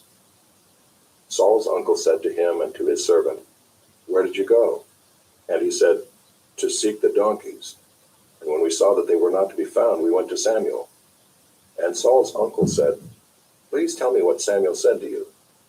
And Saul said to his uncle, "He told us plainly that the donkeys had been found." But about the matter of the kingdom of which Samuel had spoken, he did not tell him anything. Now Samuel called the people together to the Lord at Mizpah, and he said to the people of Israel, "Thus says the Lord, the God of Israel, I brought up Israel out of Egypt, and I delivered you from the hand of the Egyptians, and from the hand of all the kingdoms that were oppressing you. But today you have rejected your God, who saves you from all your calamities and your distresses, and you have said to him, 'Set a king over us.' Now therefore present yourselves before the Lord by your tribes and by your thousands." Then Samuel brought all the tribes of Israel near, and the tribe of Benjamin was taken by lot. He brought the tribe of Benjamin near by its clans, and the clan of the Matrites was taken by lot, and Saul the son of Kish was taken by lot. But when they sought him, he could not be found. So they inquired again of the Lord, "Is there a man still to come?" And the Lord said, "Behold, he has hidden himself among the baggage." Then they ran and took him from there. And when he stood among the people, he was taller than any of the people from his shoulders upward. And Samuel said to all the people, "Do you see him whom the Lord has chosen? There is none like him among all the people." And all the people shouted, "Long live the king!"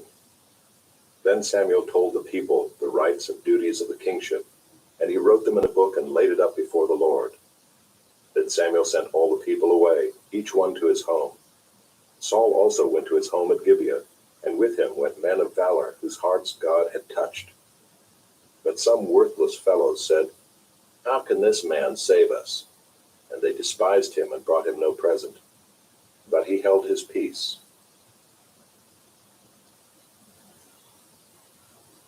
Chapter 11.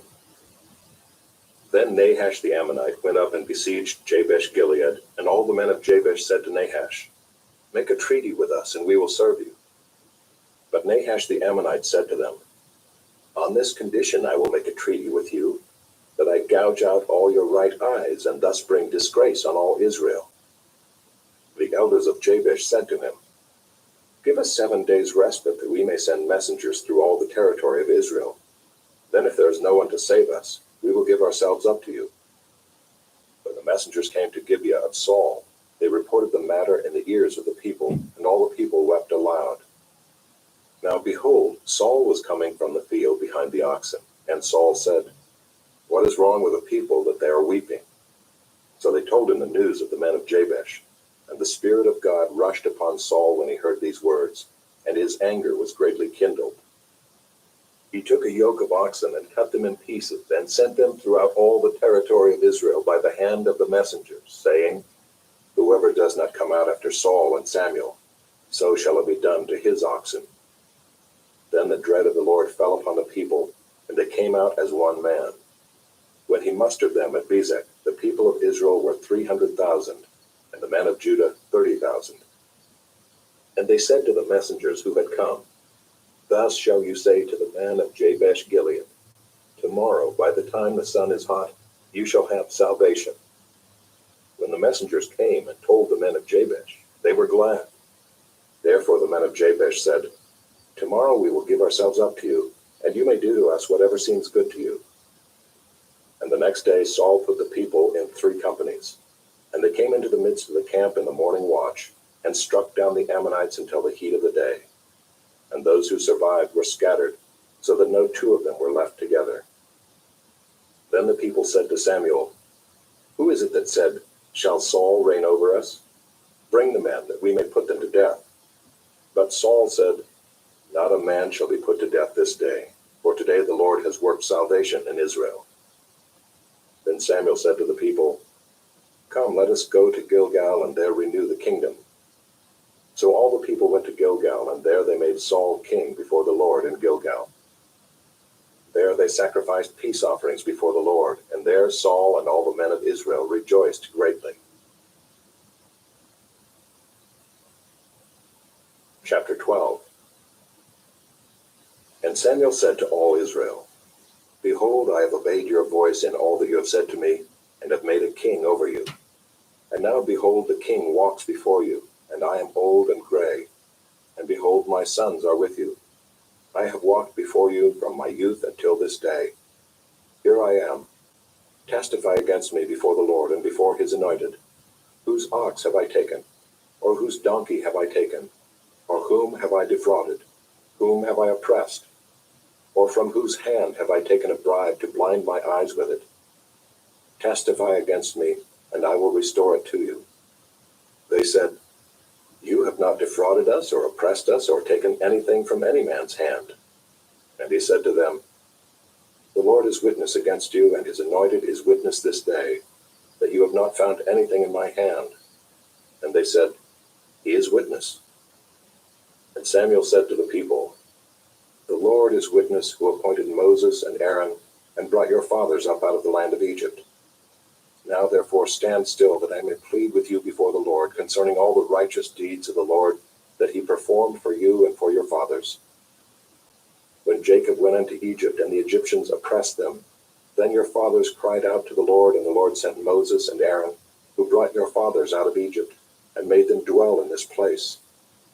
But they forgot the Lord their God, and he sold them into the hand of Sisera, commander of the army of Hazor, and into the hand of the Philistines, and into the hand of the king of Moab. And they fought against them. And they cried out to the Lord and said, 'We have sinned because we have forsaken the Lord and have served the Baals and the Ashtaroth. But now deliver us out of the hand of our enemies, that we may serve you.'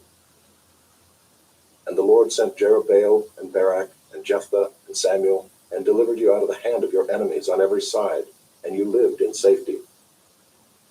And when you saw that Nahash the king of the Ammonites came against you, you said to me, No, but a king shall reign over us, when the Lord your God was king. And now behold the king whom you have chosen, for whom you have asked. Behold, the Lord has set a king over you. If you will fear the Lord and serve him, and obey his voice, and not rebel against the commandment of the Lord, and if both you and the king who reigns over you will follow the Lord your God, it will be well. But if you will not obey the voice of the Lord, but rebel against the commandment of the Lord, then the hand of the Lord will be against you and your king. Now therefore stand still, and see this great thing that the Lord will do before your eyes. Is it not wheat harvest today? I will call upon the Lord that he may send thunder and rain. And you shall know and see that your wickedness is great, which you have done in the sight of the Lord, in asking for yourselves a king. So Samuel called upon the Lord, and the Lord sent thunder and rain that day, and all the people greatly feared the Lord and Samuel. And all the people said to Samuel, Pray for your servants to the Lord your God, that we may not die, for we have added to all our sins this evil, to ask for ourselves a king. And Samuel said to the people, Do not be afraid. You have done all this evil, yet do not turn aside from following the Lord, but serve the Lord with all your heart. And do not turn aside after empty things that cannot profit or deliver, for they are empty. For the Lord will not forsake his people for his great name's sake, because it has pleased the Lord to make you a people for himself. Moreover, as for me, far be it from me that I should sin against the Lord by ceasing to pray for you, and I will instruct you in the good and the right way. Only fear the Lord and serve him faithfully with all your heart, for consider what great things he has done for you. But if you still do wickedly, you shall be swept away, both you and your king. Chapter 13. Saul lived for 1 year and then became king, and when he had reigned for 2 years over Israel, Saul chose 3,000 men of Israel. 2,000 were with Saul in Michmash and the hill country of Bethel, and 1,000 were with Jonathan in Gibeah of Benjamin. The rest of the people he sent home, every man to his tent. Jonathan defeated the garrison of the Philistines that was at Geba, and the Philistines heard of it. And Saul blew the trumpet throughout all the land, saying, Let the Hebrews hear. And all Israel heard it said that Saul had defeated the garrison of the Philistines, and also that Israel had become a stench to the Philistines. And the people were called out to join Saul at Gilgal. And the Philistines mustered to fight with Israel, 30,000 chariots and 6,000 horsemen, and troops like the sand on the seashore in multitude. They came up and encamped in Michmash to the east of Beth-aven. When the men of Israel saw that they were in trouble, for the people were hard pressed, the people hid themselves in caves and in holes and in rocks and in tombs and in cisterns. And some Hebrews crossed the fords of the Jordan to the land of Gad and Gilead. Saul was still at Gilgal, and all the people followed him, trembling. He waited 7 days, the time appointed by Samuel. But Samuel did not come to Gilgal, and the people were scattering from him. So Saul said, Bring the burnt offering here to me and the peace offerings. And he offered the burnt offering. As soon as he had finished offering the burnt offering, behold, Samuel came. And Saul went out to meet him and greet him. Samuel said, What have you done? And Saul said, When I saw that the people were scattering from me, and that you did not come within the days appointed, and that the Philistines had mustered at Michmash, I said, Now the Philistines will come down against me at Gilgal, and I have not sought the favor of the Lord. So I forced myself and offered the burnt offering. And Samuel said to Saul, You have done foolishly. You have not kept the command of the Lord your God with which he commanded you. For then the Lord would have established your kingdom over Israel forever. But now your kingdom shall not continue. The Lord has sought out a man after his own heart, and the Lord has commanded him to be prince over his people, because you have not kept what the Lord commanded you. And Samuel arose and went up from Gilgal. The rest of the people went up after Saul to meet the army. They went up from Gilgal to Gibeah of Benjamin. And Saul numbered the people who were present with him, about 600 men. And Saul and Jonathan his son and the people who were present with them stayed in Gibeah of Benjamin, but the Philistines encamped in Michmash. And raiders came out of the camp of the Philistines in 3 companies. One company turned toward Ophrah to the land of Shual. Another company turned toward Beth-horon. And another company turned toward the border that looks down on the valley of Zeboim, toward the wilderness. Now there was no blacksmith to be found throughout all the land of Israel, for the Philistines said, "Lest the Hebrews make themselves swords or spears." But every one of the Israelites went down to the Philistines to sharpen his plowshare, his mattock, his axe, or his sickle, and the charge was 2/3 of a shekel for the plowshares and for the mattocks, and 1/3 of a shekel for sharpening the axes and for setting the goads. So on the day of the battle there was neither sword nor spear found in the hand of any of the people with Saul and Jonathan, but Saul and Jonathan his son had them. And the garrison of the Philistines went out to the pass of Michmash. Chapter 14. One day Jonathan the son of Saul said to the young man who carried his armor, "Come, let us go over to the Philistine garrison on the other side." But he did not tell his father. Saul was staying in the outskirts of Gibeah in the pomegranate cave at Migron. The people who were with him were about 600 men, including Ahijah the son of Ahitub, Ichabod's brother, son of Phinehas, son of Eli, the priest of the Lord in Shiloh, wearing an ephod. And the people did not know that Jonathan had gone. Within the passes by which Jonathan sought to go over to the Philistine garrison, there was a rocky crag on the one side and a rocky crag on the other side. The name of the one was Bozez, and the name of the other, Semath. The one crag rose on the north in front of Michmash, and the other on the south in front of Geba. Jonathan said to the young man who carried his armor, "Come, let us go over to the garrison of these uncircumcised. It may be that the Lord will work for us, for nothing can hinder the Lord from saving by many or by few." And his armor-bearer said to him, "Do all that is in your heart. Do as you wish. Behold, I am with you heart and soul." Then Jonathan said, "Behold, we will cross over to the men, and we will show ourselves to them. If they say to us, 'Wait until we come to you,' then we will stand still in our place, and we will not go up to them. But if they say, 'Come up to us,' then we will go up, for the Lord has given them into our hand, and this shall be the sign to us." So both of them showed themselves to the garrison of the Philistines. And the Philistines said, "Look, Hebrews are coming out of the holes where they have hidden themselves." And the men of the garrison hailed Jonathan and his armor-bearer and said, "Come up to us, and we will show you a thing." And Jonathan said to his armor-bearer, "Come up after me, for the Lord has given them into the hand of Israel." Then Jonathan climbed up on his hands and feet, and his armor-bearer after him.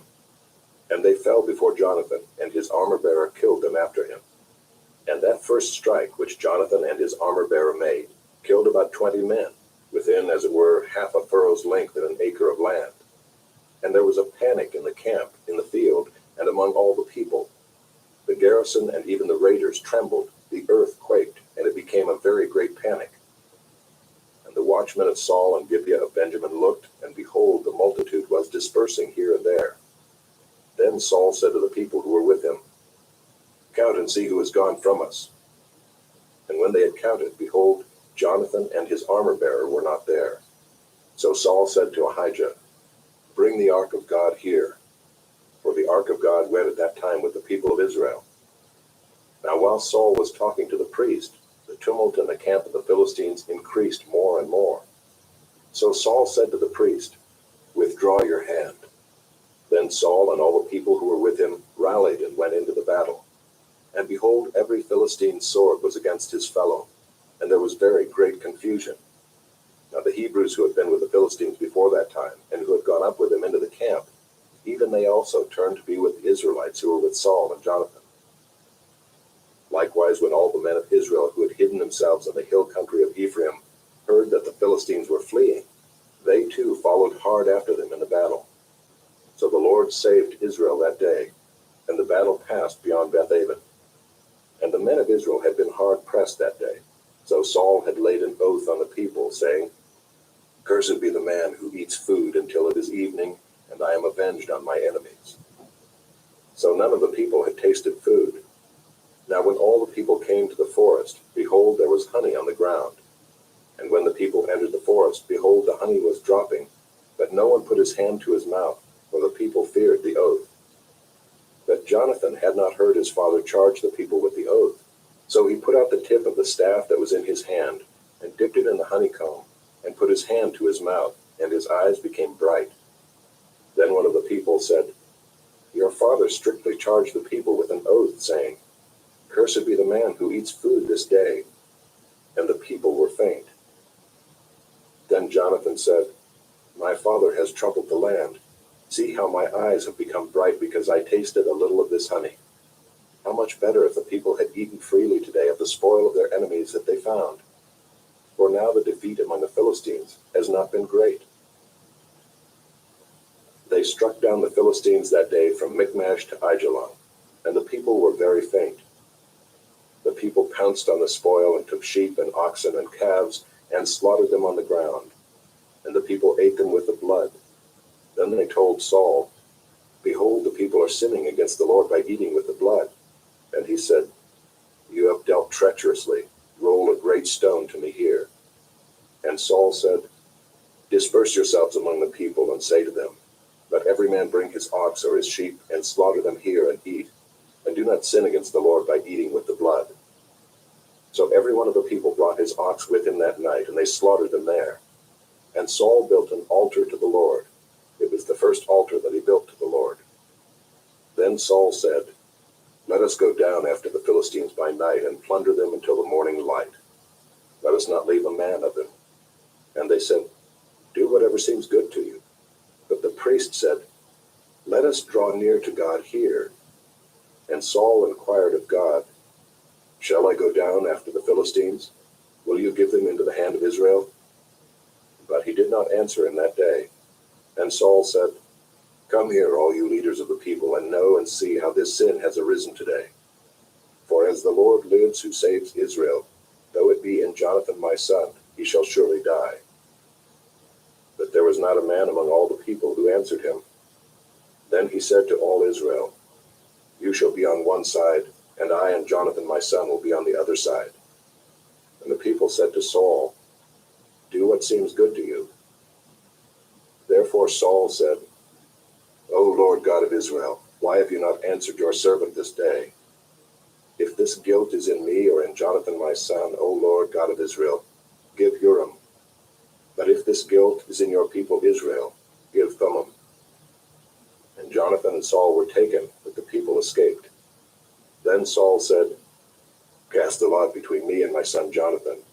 And Jonathan was taken. Then Saul said to Jonathan, "Tell me what you have done."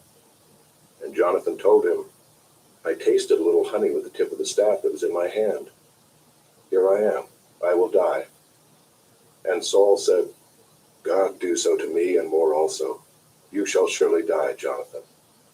Then the people said to Saul, "Shall Jonathan die who has worked this great salvation in Israel? Far from it. As the Lord lives, there shall not one hair of his head fall to the ground, for he has worked with God this day."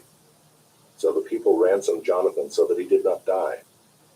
Then Saul went up from pursuing the Philistines, and the Philistines went to their own place.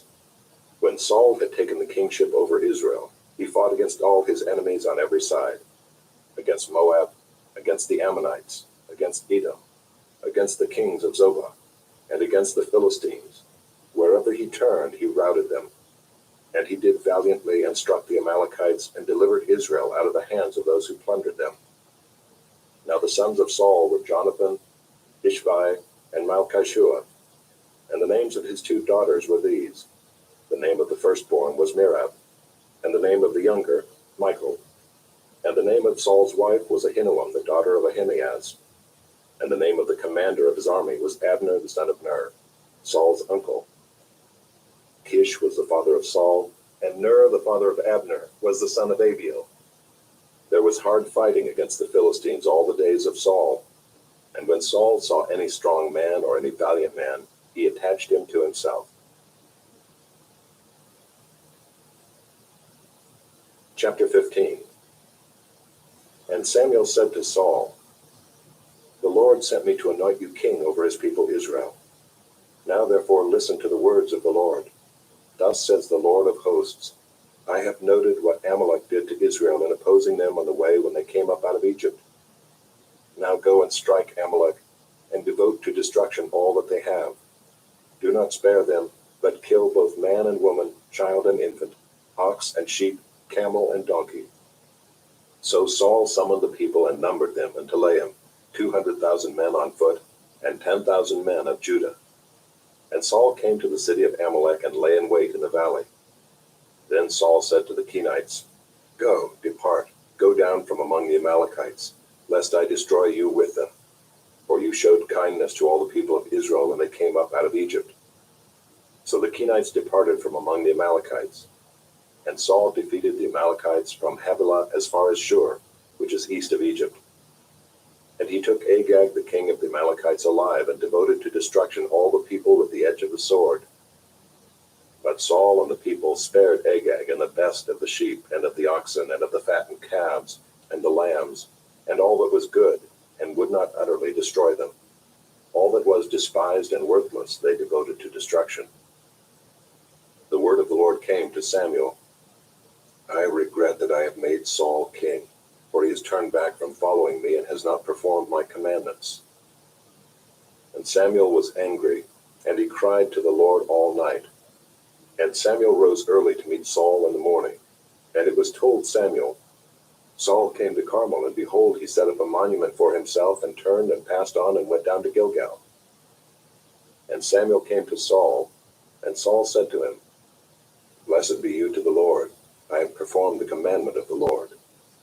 And Samuel said, "What then is this bleating of the sheep in my ears, and the lowing of the oxen that I hear?"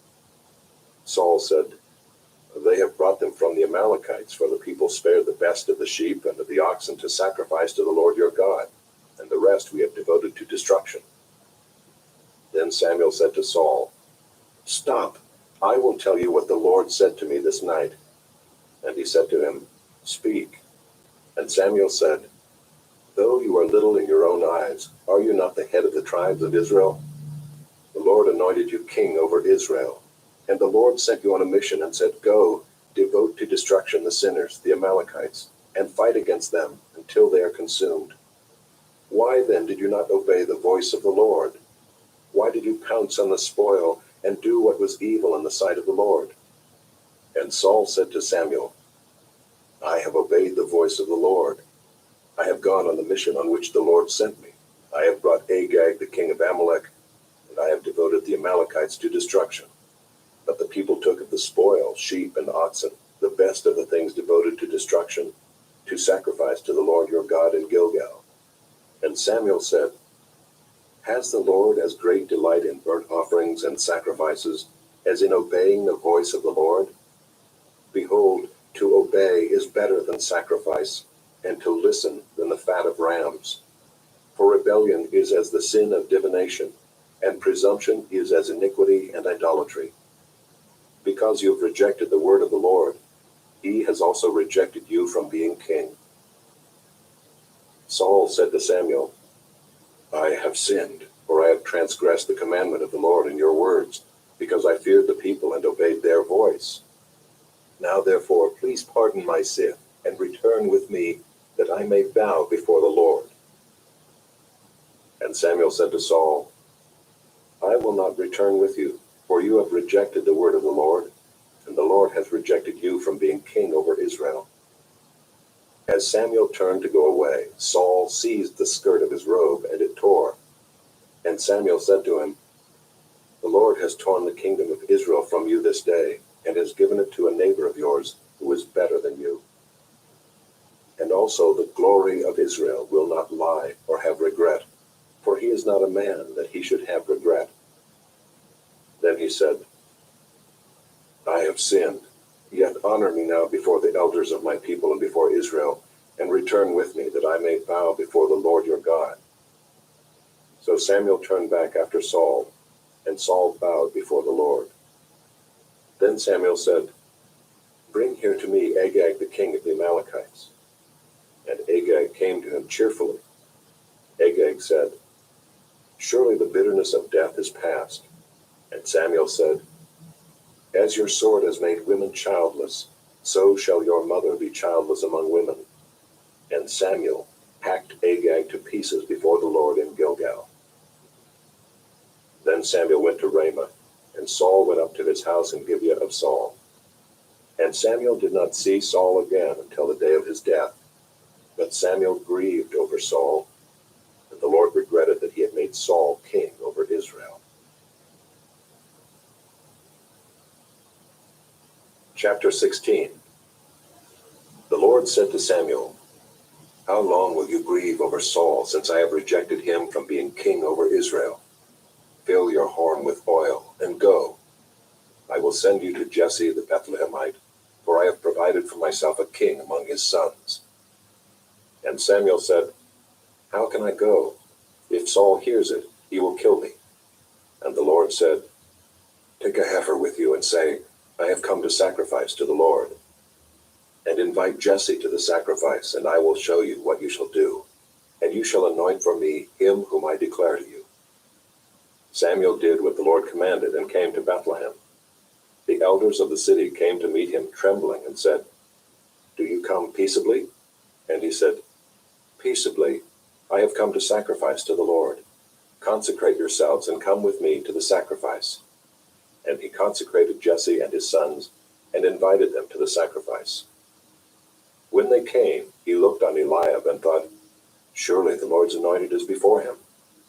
But the Lord said to Samuel, "Do not look on his appearance or on the height of his stature, because I have rejected him. For the Lord sees not as man sees.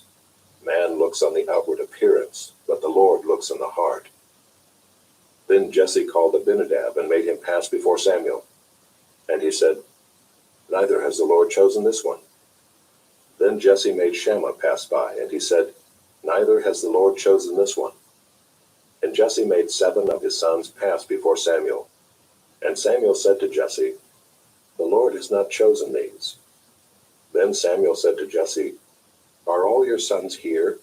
And he said, "Well, there remains yet the youngest, but behold, he is keeping the sheep." And Samuel said to Jesse, "Send and get him, for we will not sit down till he comes here." And he sent and brought him in. Now he was ruddy and had beautiful eyes and was handsome. And the Lord said, "Arise, anoint him, for this is he." Then Samuel took the horn of oil and anointed him in the midst of his brothers. And the Spirit of the Lord rushed upon David from that day forward, and Samuel rose up and went to Ramah. Now the Spirit of the Lord departed from Saul, and a harmful spirit from the Lord tormented him. And Saul's servants said to him, "Behold, now a harmful spirit from God is tormenting you. Let our Lord now command your servants who are before you to seek out a man who is skillful in playing the lyre. And when the harmful spirit from God is upon you, he will play it, and you will be well." So Saul said to his servants, "Provide for me a man who can play well, and bring him to me." One of the young men answered, "Behold, I have seen a son of Jesse the Bethlehemite, who is skillful in playing, a man of valor, a man of war, prudent in speech, and a man of good presence, and the Lord is with him." Therefore Saul sent messengers to Jesse, and said, "Send me David your son, who is with the sheep." And Jesse took a donkey laden with bread and a skin of wine and a young goat, and sent them by David his son to Saul. And David came to Saul and entered his service. And Saul loved him greatly, and he became his armor-bearer. And Saul said to Jesse, saying, "Let David remain in my service, for he has found favor in my sight."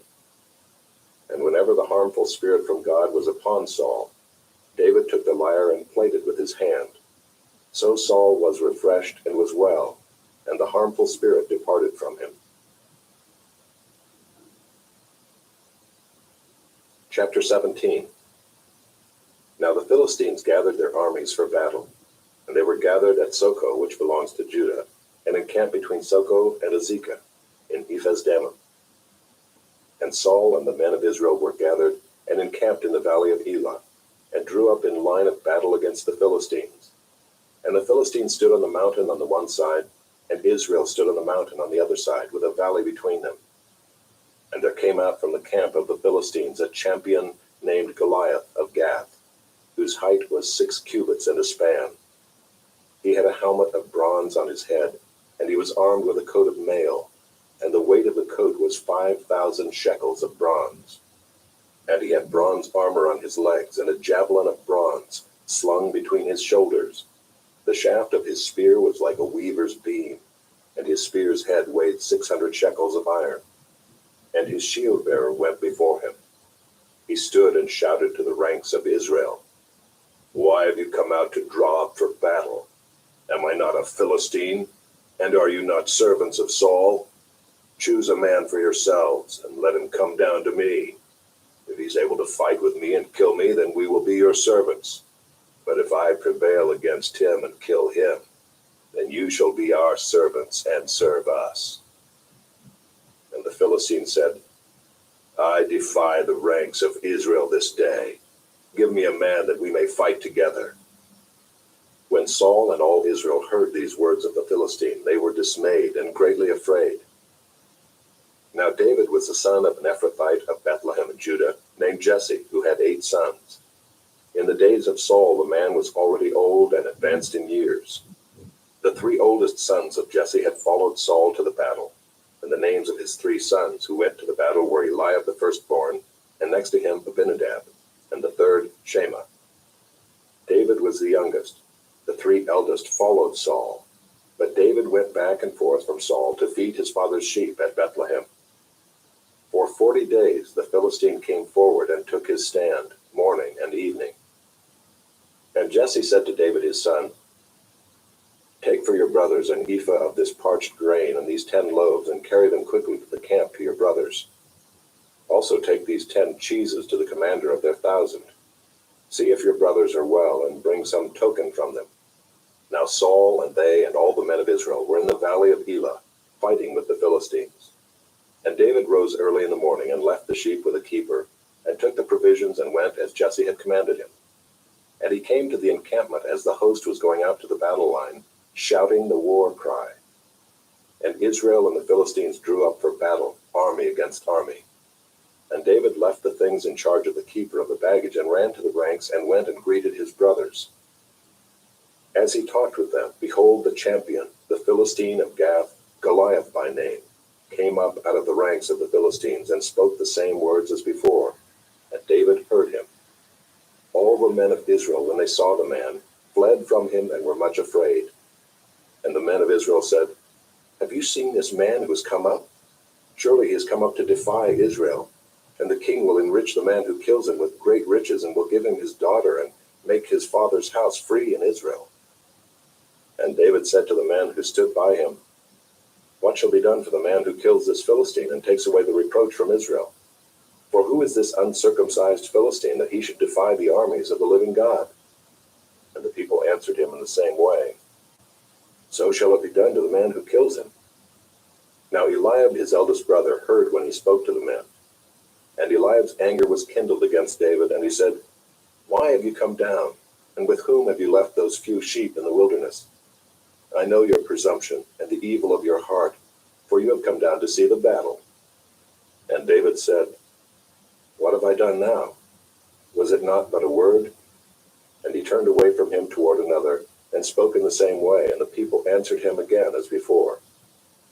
When the words that David spoke were heard, they repeated them before Saul, and he sent for him. And David said to Saul, "Let no man's heart fail because of him. Your servant will go and fight with this Philistine." And Saul said to David, "You are not able to go against this Philistine to fight with him, for you are but a youth, and he has been a man of war from his youth." But David said to Saul, "Your servant used to keep sheep for his father, and when there came a lion or a bear and took a lamb from the flock, I went after him and struck him and delivered it out of his mouth. And if he arose against me, I caught him by his beard and struck him and killed him. Your servant has struck down both lions and bears, and this uncircumcised Philistine shall be like one of them, for he has defied the armies of the living God." And David said, "The Lord who delivered me from the paw of the lion and from the paw of the bear will deliver me from the hand of this Philistine." And Saul said to David, "Go, and the Lord be with you." Then Saul clothed David with his armor. He put a helmet of bronze on his head, and clothed him with a coat of mail, and David strapped his sword over his armor. And he tried in vain to go, for he had not tested them. Then David said to Saul, "I cannot go with these, for I have not tested them." So David put them off. Then he took his staff in his hand and chose 5 smooth stones from the brook and put them in his shepherd's pouch. His sling was in his hand, and he approached the Philistine. And the Philistine moved forward and came near to David with his shield bearer in front of him. And when the Philistine looked and saw David, he disdained him, for he was but a youth, ruddy and handsome in appearance. And the Philistine said to David, "Am I a dog that you come to me with sticks?" And the Philistine cursed David by his gods. The Philistine said to David, "Come to me, and I will give your flesh to the birds of the air and to the beasts of the field." Then David said to the Philistine, "You come to me with a sword and with a spear and with a javelin, but I come to you in the name of the Lord of hosts, the God of the armies of Israel, whom you have defied. This day the Lord will deliver you into my hand, and I will strike you down and cut off your head. And I will give the dead bodies of the host of the Philistines this day to the birds of the air and to the wild beasts of the earth, that all the earth may know that there is a God in Israel, and that all this assembly may know that the Lord saves not with sword and spear, for the battle is the Lord's, and he will give you into our hand." When the Philistine arose and came and drew near to meet David, David ran quickly toward the battle line to meet the Philistine. And David put his hand in his bag and took out a stone and slung it and struck the Philistine on his forehead. The stone sank into his forehead, and he fell on his face to the ground. So David prevailed over the Philistine with a sling and with a stone, and struck the Philistine and killed him. There was no sword in the hand of David. Then David ran and stood over the Philistine and took his sword and drew it out of its sheath and killed him and cut off his head with it. When the Philistines saw that their champion was dead, they fled. And the men of Israel and Judah rose with a shout and pursued the Philistines as far as Gath and the gates of Ekron, so that the wounded Philistines fell on the way from Shaaraim as far as Gath and Ekron. And the people of Israel came back from chasing the Philistines, and they plundered their camp. And David took the head of the Philistine and brought it to Jerusalem, but he put his armor in his tent. As soon as Saul saw David go out against the Philistine, he said to Abner, the commander of the army, "Abner, whose son is this youth?" And Abner said, "As your soul lives, O king, I do not know." And the king said, "Inquire whose son the boy is." And as soon as David returned from the striking down of the Philistine, Abner took him and brought him before Saul with the head of the Philistine in his hand. And Saul said to him, "Whose son are you, young man?" And David answered, "I am the son of your servant Jesse the Bethlehemite."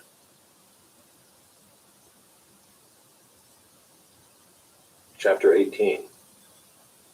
As soon as he had finished speaking to Saul, the soul of Jonathan was knit to the soul of David, and Jonathan loved him as his own soul. And Saul took him that day and would not let him return to his father's house.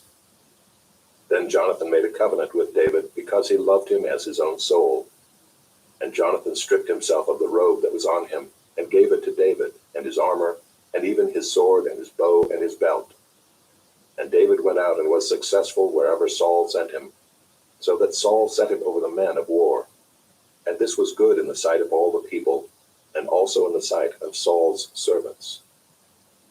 As they were coming home, when David returned from striking down the Philistine, the women came out of all the cities of Israel, singing and dancing to meet King Saul, with tambourines, with songs of joy, and with musical instruments. And the women sang to one another as they celebrated, "Saul has struck down his thousands, and David his 10,000s." And Saul was very angry, and this saying displeased him. He said, "They have ascribed to David 10,000s, and to me they have ascribed thousands. And what more can he have but the kingdom?" And Saul eyed David from that day on. The next day a harmful spirit from God rushed upon Saul, and he raved within his house while David was playing the lyre, as he did day by day. Saul had his spear in his hand, and Saul hurled the spear, for he thought, "I will pin David to the wall." But David evaded him twice. Saul was afraid of David because the Lord was with him, but had departed from Saul. So Saul removed him from his presence and made him a commander of 1,000. And he went out and came in before the people. And David had success in all his undertakings, for the Lord was with him. And when Saul saw that he had great success, he stood in fearful awe of him. But all Israel and Judah loved David, for he went out and came in before them. Then Saul said to David, "Here is my elder daughter, Merab. I will give her to you for a wife. Only be valiant for me and fight the Lord's battles." For Saul thought, "Let not my hand be against him, but let the hand of the Philistines be against him." And David said to Saul, "Who am I and who are my relatives, my father's clan in Israel, that I should be son-in-law to the king?" But at the time when Merab, Saul's daughter, should have been given to David, she was given to Adriel the Meholathite for a wife. Now Saul's daughter Michal loved David, and they told Saul, and the thing pleased him. Saul thought, "Let me give her to him, that she may be a snare for him, and that the hand of the Philistines may be against him." Therefore Saul said to David a second time, "You shall now be my son-in-law." And Saul commanded his servants, "Speak to David in private and say, 'Behold, the king has delight in you, and all his servants love you. Now then become the king's son-in-law.'" And Saul's servants spoke these words in the ears of David. And David said, "Does it seem to you a little thing to become the king's son-in-law, since I am a poor man and have no reputation?" And the servants of Saul told him, "Thus and so did David speak." Then Saul said, "Thus shall you say to David, the king desires no bride price except 100 foreskins of the Philistines, that he may be avenged of the king's enemies." Now Saul thought to make David fall by the hand of the Philistines. And when his servants told David these words, it pleased David well to be the king's son-in-law. Before the time had expired, David arose and went along with his men, and killed 200 of the Philistines. And David brought their foreskins, which were given in full number, to the king, that he might become the king's son-in-law. And Saul gave him his daughter Michal for a wife. But when Saul saw and knew that the Lord was with David, and that Michal, Saul's daughter, loved him, Saul was even more afraid of David. So Saul was David's enemy continually.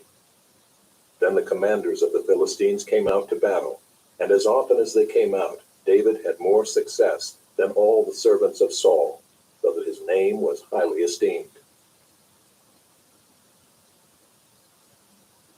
Chapter 19. And Saul spoke to Jonathan his son and to all his servants that they should kill David. But Jonathan, Saul's son, delighted much in David. And Jonathan told David, "Saul my father seeks to kill you. Therefore be on your guard in the morning. Stay in a secret place and hide yourself. And I will go out and stand beside my father in the field where you are. And I will speak to my father about you. And if I learn anything, I will tell you." And Jonathan spoke well of David to Saul his father, and said to him, "Let not the king sin against his servant David, because he has not sinned against you, and because his deeds have brought good to you. For he took his life in his hand, and he struck down the Philistine. And the Lord worked a great salvation for all Israel. You saw it, and rejoiced. Why then will you sin against innocent blood by killing David without cause?" And Saul listened to the voice of Jonathan. Saul swore, "As the Lord lives, he shall not be put to death." And Jonathan called David, and Jonathan reported to him all these things. And Jonathan brought David to Saul, and he was in his presence as before. And there was war again, and David went out and fought with the Philistines, and struck them with a great blow, so that they fled before him. Then a harmful spirit from the Lord came upon Saul as he sat in his house with his spear in his hand, and David was playing the lyre. And Saul sought to pin David to the wall with a spear, but he eluded Saul, so that he struck the spear into the wall. And David fled and escaped that night. Saul sent messengers to David's house to watch him, that he might kill him in the morning. But Michal, David's wife, told him, "If you do not escape with your life tonight, tomorrow you will be killed." So Michal let David down through the window, and he fled away and escaped. Michal took an image and laid it on the bed, and put a pillow of goat's hair at its head, and covered it with the clothes. And when Saul sent messengers to take David, she said, "He is sick." Then Saul sent the messengers to see David, saying, "Bring him up to me in the bed, that I may kill him." And when the messengers came in, behold, the image was in the bed, with the pillow of goat's hair at its head. Saul said to Michal, "Why have you deceived me thus, and let my enemy go, so that he has escaped?" And Michal answered Saul, "He said to me, 'Let me go. Why should I kill you?'" Now David fled and escaped, and he came to Samuel at Ramah, and told him all that Saul had done to him. And he and Samuel went and lived at Naioth. And it was told Saul, "Behold, David is at Naioth in Ramah." Then Saul sent messengers to take David, and when they saw the company of the prophets prophesying, and Samuel standing as head over them, the Spirit of God came upon the messengers of Saul, and they also prophesied. When it was told Saul, he sent other messengers, and they also prophesied. And Saul sent messengers again the third time, and they also prophesied. Then he himself went to Ramah, and came to the great well that is in Secu. And he asked, "Where are Samuel and David?" And one said, "Behold, they are at Naioth and Ramah." And he went there to Naioth and Ramah, and the Spirit of God came upon him also. And as he went, he prophesied until he came to Naioth and Ramah. And he too stripped off his clothes, and he too prophesied before Samuel, and lay naked all that day and all that night. Thus it is said, "Is Saul also among the prophets?" Chapter 20. Then David fled from Naioth and Ramah, and came and said before Jonathan, "What have I done? What is my guilt? And what is my sin before your father, that he seeks my life?" And he said to him, "Far from it, you shall not die. Behold, my father does nothing, either great or small, without disclosing it to me. And why should my father hide this from me? It is not so." But David vowed again, saying, "Your father knows well that I have found favor in your eyes, and he thinks, 'Do not let Jonathan know this, lest he be grieved.' But truly as the Lord lives, and as your soul lives, there is but a step between me and death." Then Jonathan said to David, "Whatever you say, I will do for you." David said to Jonathan, "Behold, tomorrow is the new moon, and I should not fail to sit at table with the king. But let me go, that I may hide myself in the field till the third day at evening. If your father misses me at all, then say, 'David earnestly asked leave of me to run to Bethlehem his city, for there is a yearly sacrifice there for all the clan.' If he says, 'Good,' it will be well with your servant. But if he is angry, then know that harm is determined by him. Therefore deal kindly with your servant, for you have brought your servant into a covenant of the Lord with you. But if there is guilt in me, kill me yourself, for why should you bring me to your father?" And Jonathan said, "Far be it from you. If I knew that it was determined by my father that harm should come to you, would I not tell you?" Then David said to Jonathan, "Who will tell me if your father answers you roughly?" And Jonathan said to David, "Come, let us go out into the field." So they both went out into the field. And Jonathan said to David, "The Lord God of Israel be witness, when I have sounded out my father about this time tomorrow or the third day, behold, if he is well disposed toward David, shall I not then send and disclose it to you? But should it please my father to do you harm, the Lord do so to Jonathan, and more also, if I do not disclose it to you and send you away, that you may go in safety. May the Lord be with you, as he has been with my father. If I am still alive, show me the steadfast love of the Lord, that I may not die.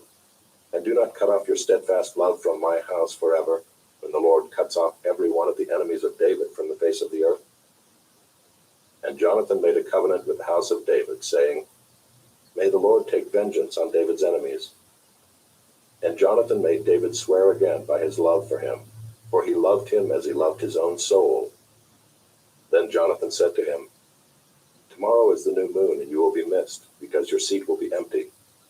On the third day go down quickly to the place where you hid yourself when the matter was in hand, and remain beside the stone heap. And I will shoot 3 arrows to the side of it, as though I shot at a mark. And behold, I will send the boy, saying, 'Go, find the arrows.' If I say to the boy, 'Look, the arrows are on this side of you, take them,' then you are to come, For as the Lord lives, it is safe for you, and there is no danger. But if I say to the youth, look, the arrows are beyond you, then go, for the Lord has sent you away. And as for the matter of which you and I have spoken, behold, the Lord is between you and me forever. So David hid himself in the field, and when the new moon came, the king sat down to eat food. The king sat on his seat, as at other times, on the seat by the wall. Jonathan sat opposite, and Abner sat by Saul's side, but David's place was empty. Yet Saul did not say anything that day, for he thought, something has happened to him. He is not clean, surely he is not clean. But on the second day, the day after the new moon, David's place was empty.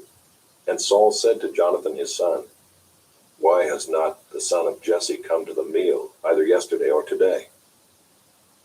Jonathan answered Saul, David earnestly asked leave of me to go to Bethlehem.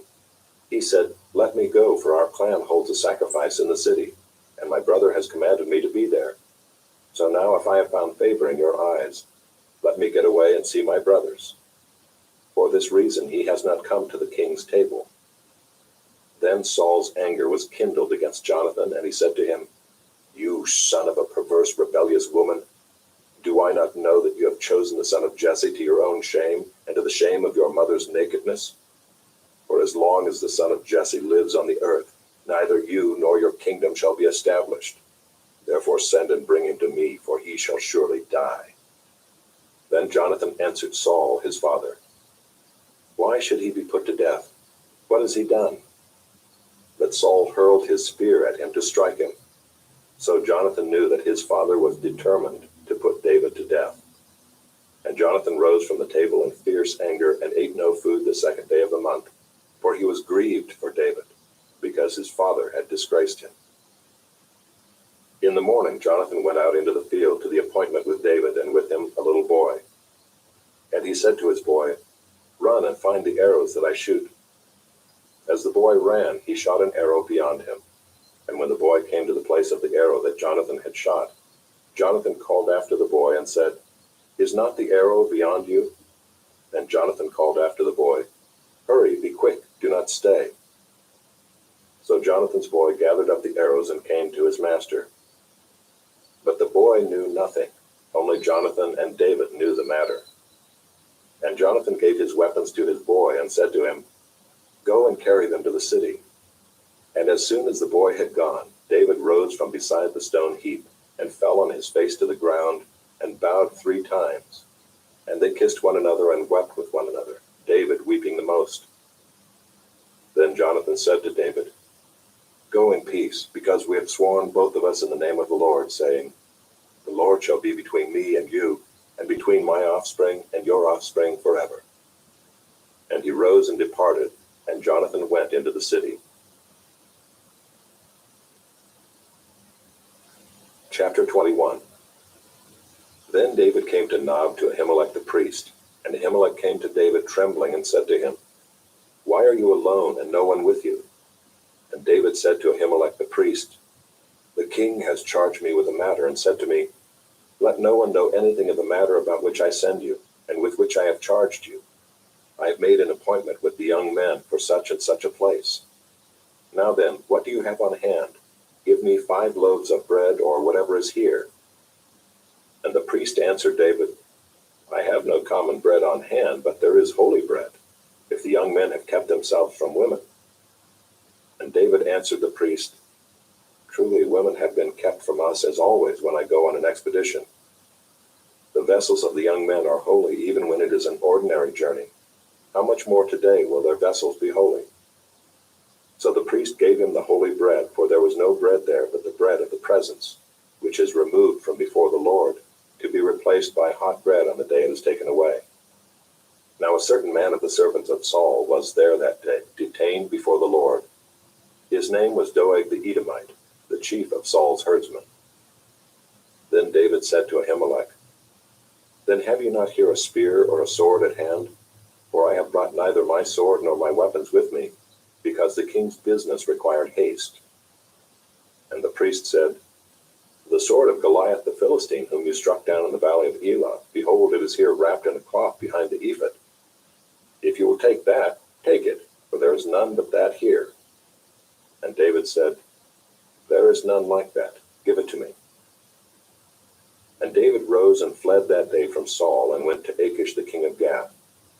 And the servants of Achish said to him, "Is not this David the king of the land? Did they not sing to one another of him in dances? Saul has struck down his thousands, and David his 10,000s." And David took these words to heart and was much afraid of Achish the king of Gath.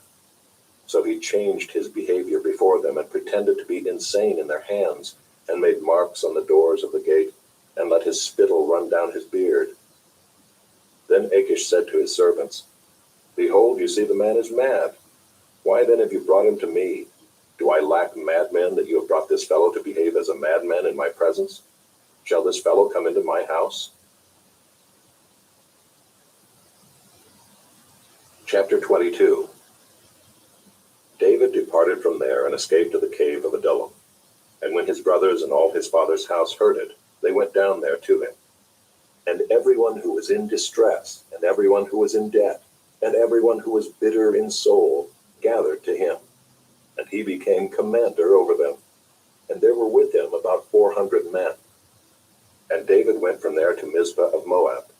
And he said to the king of Moab, "Please let my father and my mother stay with you till I know what God will do for me."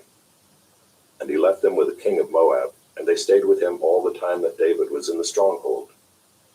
Then the prophet Gad said to David, "Do not remain in the stronghold. Depart and go into the land of Judah." So David departed and went into the forest of Hira. Now Saul heard that David was discovered, and the men who were with him. Saul was sitting at Gibeah under the tamarisk tree on the height, with his spear in his hand, and all his servants were standing about him. And Saul said to his servants who stood about him, "Hear now, people of Benjamin. Will the son of Jesse give every one of you fields and vineyards? Will he make you all commanders of thousands and commanders of hundreds, that all of you have conspired against me? No one discloses to me when my son makes a covenant with the son of Jesse. None of you is sorry for me or discloses to me that my son has stirred up my servant against me to lie in wait as at this day." Then answered Doeg the Edomite, who stood by the servants of Saul, "I saw the son of Jesse coming to Nob, to Ahimelech the son of Ahitub, and he inquired of the Lord for him and gave him provisions, and gave him the sword of Goliath the Philistine." Then the king sent to summon Ahimelech the priest, the son of Ahitub, and all his father's house, the priests who were at Nob, and all of them came to the king. And Saul said, "Hear now, son of Ahitub." And he answered, "Here I am, my lord." And Saul said to him, "Why have you conspired against me, you and the son of Jesse, in that you have given him bread and a sword, and have inquired of God for him, so that he has risen against me to lie in wait as at this day?" Then Ahimelech answered the king, "And who among all your servants is so faithful as David, who is the king's son-in-law and captain over your bodyguard, and honored in your house? Is today the first time that I have inquired of God for him? No. Let not the king impute anything to his servant or to all the house of my father, for your servant has known nothing of all this, much or little." And the king said, "You shall surely die, Ahimelech, you and all your father's house." And the king said to the guard who stood about him, "Turn and kill the priests of the Lord, because their hand also is with David, and they knew that he fled and did not disclose it to me." But the servants of the king would not put out their hand to strike the priests of the Lord. Then the king said to Doeg, "You turn and strike the priests." And Doeg the Edomite turned and struck down the priests, and he killed on that day 85 persons who wore the linen ephod. And Nob, the city of the priests, he put to the sword, both man and woman, child and infant, ox, donkey, and sheep, he put to the sword. But one of the sons of Ahimelech, the son of Ahitub, named Abiathar, escaped and fled after David. And Abiathar told David that Saul had killed the priests of the Lord. And David said to Abiathar, "I knew on that day when Doeg the Edomite was there, that he would surely tell Saul, 'I have occasioned the death of all the persons of your father's house. Stay with me, do not be afraid, for he who seeks my life seeks your life. With me you shall be in safe keeping, Chapter 23. Now they told David, "Behold, the Philistines are fighting against Keilah and are robbing the threshing floors." Therefore David inquired of the Lord, "Shall I go and attack these Philistines?" And the Lord said to David, "Go and attack the Philistines and save Keilah." But David's men said to him, "Behold, we are afraid here in Judah.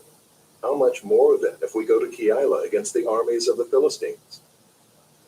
Then David inquired of the Lord again, and the Lord answered him, "Arise, go down to Keilah, for I will give the Philistines into your hand." And David and his men went to Keilah and fought with the Philistines, and brought away their livestock, and struck them with a great blow. So David saved the inhabitants of Keilah. When Abiathar the son of Ahimelech had fled to David to Keilah, he had come down with an ephod in his hand. Now it was told Saul that David had come to Keilah. And Saul said, "God has given him into my hand, for he has shut himself in by entering a town that has gates and bars." And Saul summoned all the people to war, to go down to Keilah to besiege David and his men. David knew that Saul was plotting harm against him, and he said to Abiathar the priest, "Bring the ephod here." Then David said, "O Lord, the God of Israel, your servant has surely heard that Saul seeks to come to Keilah, to destroy the city on my account. Will the men of Keilah surrender me into his hand? Will Saul come down, as your servant has heard?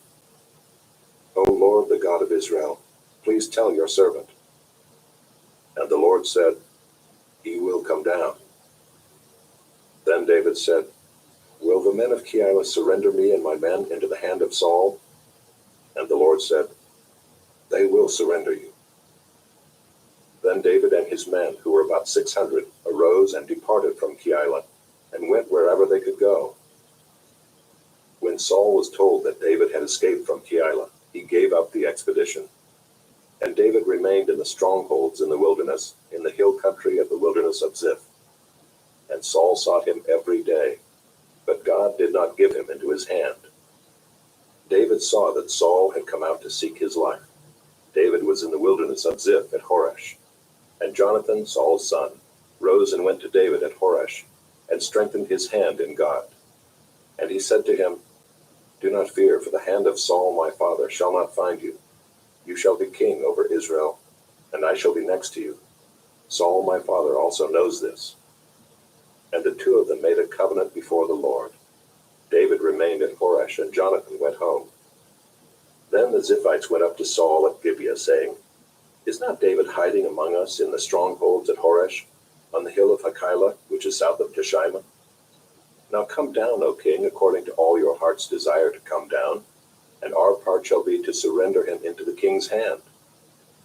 And Saul said, "May you be blessed by the Lord, for you have had compassion on me. Go, make yet more sure. Know and see the place where his foot is, and who has seen him there. For it is told me that he is very cunning. See, therefore, and take note of all the lurking places where he hides, and come back to me with sure information. Then I will go with you. And if he is in the land, I will search him out among all the thousands of Judah." And they arose and went to Ziph ahead of Saul. Now David and his men were in the wilderness of Maon, in the Arabah to the south of Jeshimah. And Saul and his men went to seek him. And David was told, so he went down to the rock and lived in the wilderness of Maon. And when Saul heard that, he pursued after David in the wilderness of Maon. Saul went on one side of the mountain, and David and his men on the other side of the mountain. And David was hurrying to get away from Saul.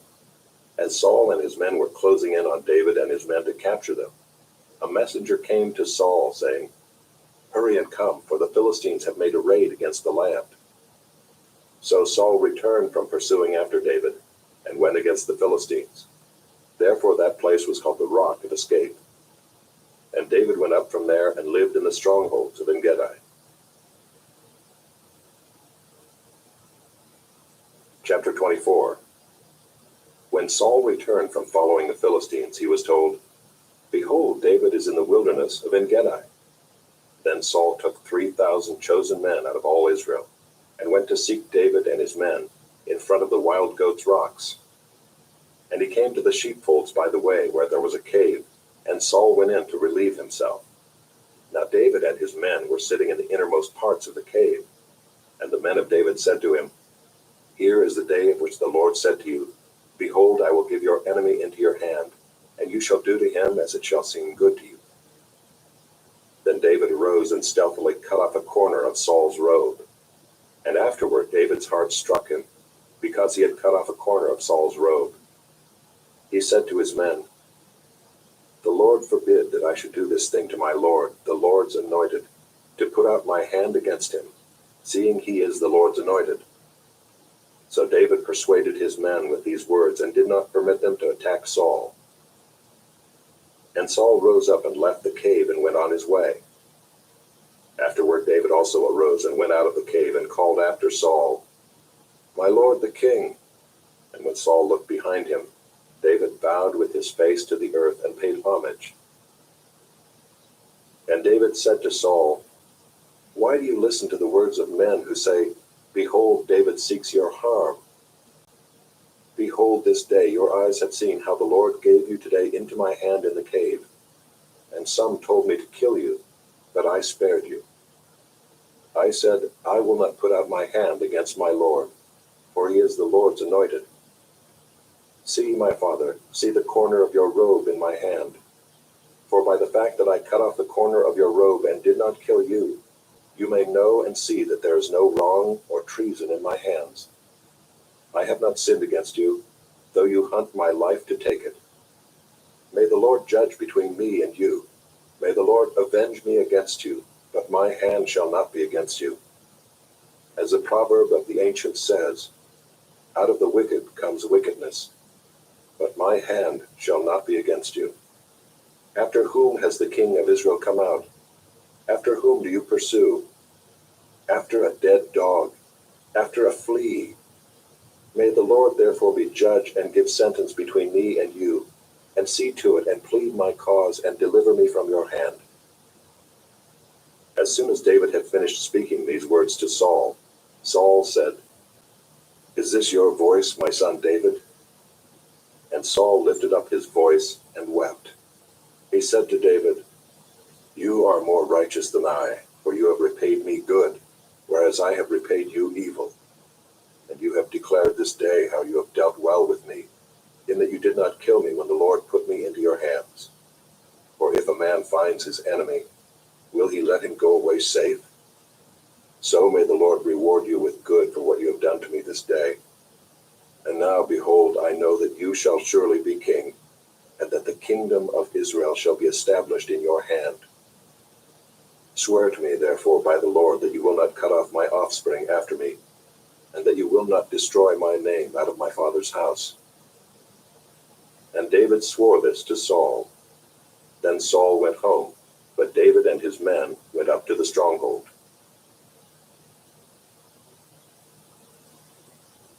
Chapter 25.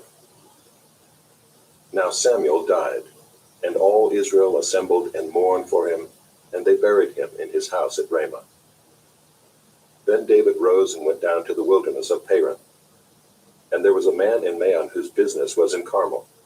The man was very rich. He had 3,000 sheep and 1,000 goats. He was shearing his sheep in Carmel. Now the name of the man was Nabal, and the name of his wife Abigail. The woman was discerning and beautiful, but the man was harsh and badly behaved. He was a Calebite. David heard in the wilderness that Nabal was shearing his sheep. So David sent 10 young men. And David said to the young men, Go up to Carmel and go to Nabal and greet him in my name. And thus you shall greet him.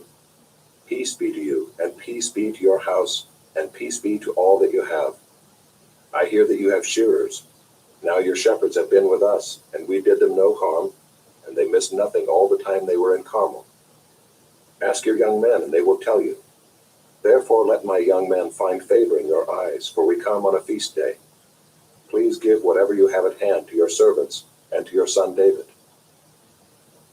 When David's young men came, they said all this to Nabal in the name of David, and then they waited. And Nabal answered David's servants, Who is David? Who is the son of Jesse? There are many servants these days who are breaking away from their masters. Shall I take my bread and my water and my meat that I have killed for my shearers and give it to men who come from I do not know where?" So David's young men turned away and came back and told him all this. And David said to his men, "Every man strap on his sword." And every man of them strapped on his sword. David also strapped on his sword. And about 400 men went up after David, while 200 remained with the baggage. But one of the young men told Abigail, Nabal's wife, "Behold, David sent messengers out of the wilderness to greet our master, and he railed at them. Yet the men were very good to us, and we suffered no harm. And we did not miss anything when we were in the fields, as long as we went with them. They were a wall to us both by night and by day, all the while we were with them keeping the sheep. Now therefore know this and consider what you should do, for harm is determined against our master and against all his house. And he is such a worthless man that one cannot speak to him." Then Abigail made haste and took 200 loaves and 2 skins of wine and 5 sheep already prepared and 5 seahs of parched grain and 100 clusters of raisins and 200 cakes of figs, and laid them on donkeys. And she said to her young men, "Go on before me. Behold, I come after you." But she did not tell her husband Nabal. And as she rode on the donkey and came down under cover of the mountain, behold, David and his men came down toward her, and she met them. Now David had said, "Surely in vain have I guarded all that this fellow has in the wilderness, so that nothing was missed of all that belonged to him, and he has returned me evil for good. God do so to the enemies of David, and more also, if by morning I leave so much as one male of all who belong to him." When Abigail saw David, she hurried and got down from the donkey and fell before David on her face and bowed to the ground. She fell at his feet and said, "On me alone, my lord, be the guilt. Please let your servant speak in your ears and hear the words of your servant. Let not my lord regard this worthless fellow, Nabal, for as his name is, so is he. Nabal is his name, and folly is with him. But I, your servant, did not see the young men of my lord whom you sent. Now then, my lord, as the Lord lives and as your soul lives, because the Lord has restrained you from blood guilt and from saving with your own hand, now then let your enemies and those who seek to do evil to my lord be as Nabal. And now let this present that your servant has brought to my lord be given to the young men who follow my lord. Please forgive the trespass of your servant, for the Lord will certainly make my lord a sure house, because my lord is fighting the battles of the Lord, and evil shall not be found in you so long as you live. If men rise up to pursue you and to seek your life, the life of my lord shall be bound in the bundle of the living in the care of the Lord your God. And the lives of your enemies he shall sling out as from the hollow of a sling. And when the Lord has done to my lord according to all the good that he has spoken concerning you, and has appointed you prince over Israel, my lord shall have no cause of grief or pangs of conscience for having shed blood without cause, or for my lord working salvation himself. And when the Lord has dealt well with my lord, then remember your servant." And David said to Abigail, "Blessed be the Lord, the God of Israel, who sent you this day to meet me. Blessed be your discretion, and blessed be you, who have kept me this day from blood guilt and from working salvation with my own hand. For as surely as the Lord, the God of Israel lives, who has restrained me from hurting you, unless you had hurried and come to meet me, truly by morning there had not been left to Nabal so much as one male." Then David received from her hand what she had brought him, and he said to her, "Go up in peace to your house. See, I have obeyed your voice, and I have granted your petition." And Abigail came to Nabal, and behold, he was holding a feast in his house, like the feast of a king. And Nabal's heart was merry within him, for he was very drunk. So she told him nothing at all until the morning light. In the morning, when the wine had gone out of Nabal, his wife told him these things, and his heart died within him, and he became as a stone. And about 10 days later, the Lord struck Nabal, and he died. When David heard that Nabal was dead, he said, "Blessed be the Lord who has avenged the insult I received at the hand of Nabal, and has kept back his servant from wrongdoing. The Lord has returned the evil of Nabal on his own head." Then David sent and spoke to Abigail, to take her as his wife. When the servants of David came to Abigail at Carmel, they said to her, David has sent us to you to take you to him as his wife. And she rose and bowed with her face to the ground and said, Behold, your handmaid is a servant to wash the feet of the servants of my lord. And Abigail hurried and rose and mounted a donkey, and her 5 young women attended her. She followed the messengers of David and became his wife. David also took Ahinoam of Jezreel, and both of them became his wives. Saul had given Michal his daughter, David's wife, to Palti the son of Laish, who was of Gallim. Chapter 26. Then the Ziphites came to Saul at Gibeah, saying, Is not David hiding himself on the hill of Hachilah, which is on the east of Jeshimon? So Saul arose and went down to the wilderness of Ziph with 3,000 chosen men of Israel to seek David in the wilderness of Ziph. And Saul encamped on the hill of Hachilah, which is beside the road on the east of Jeshimon. But David remained in the wilderness. When he saw that Saul came after him into the wilderness, David sent out spies and learned that Saul had indeed come.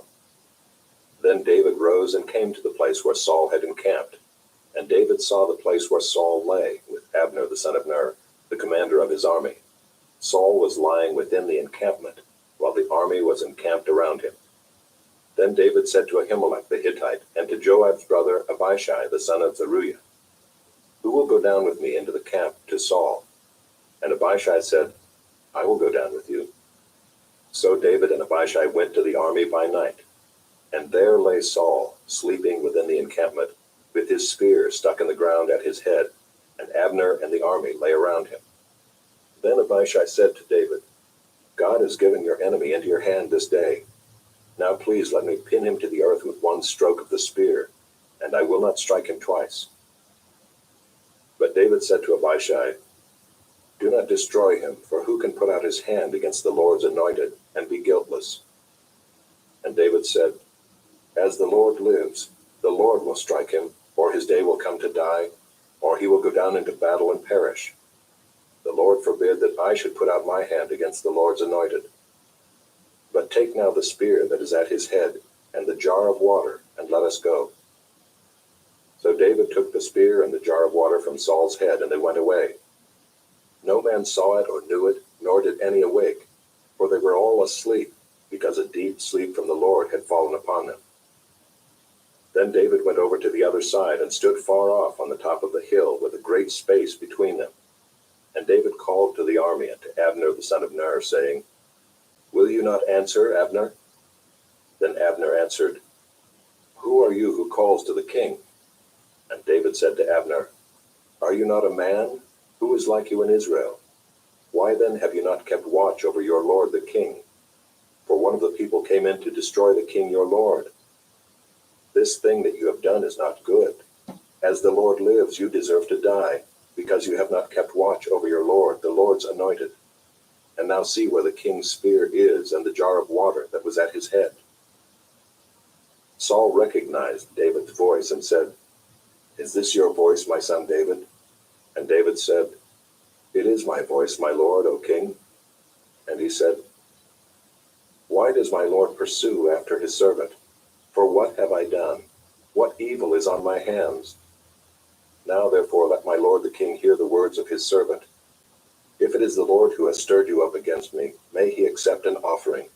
But if it is men, may they be cursed before the Lord.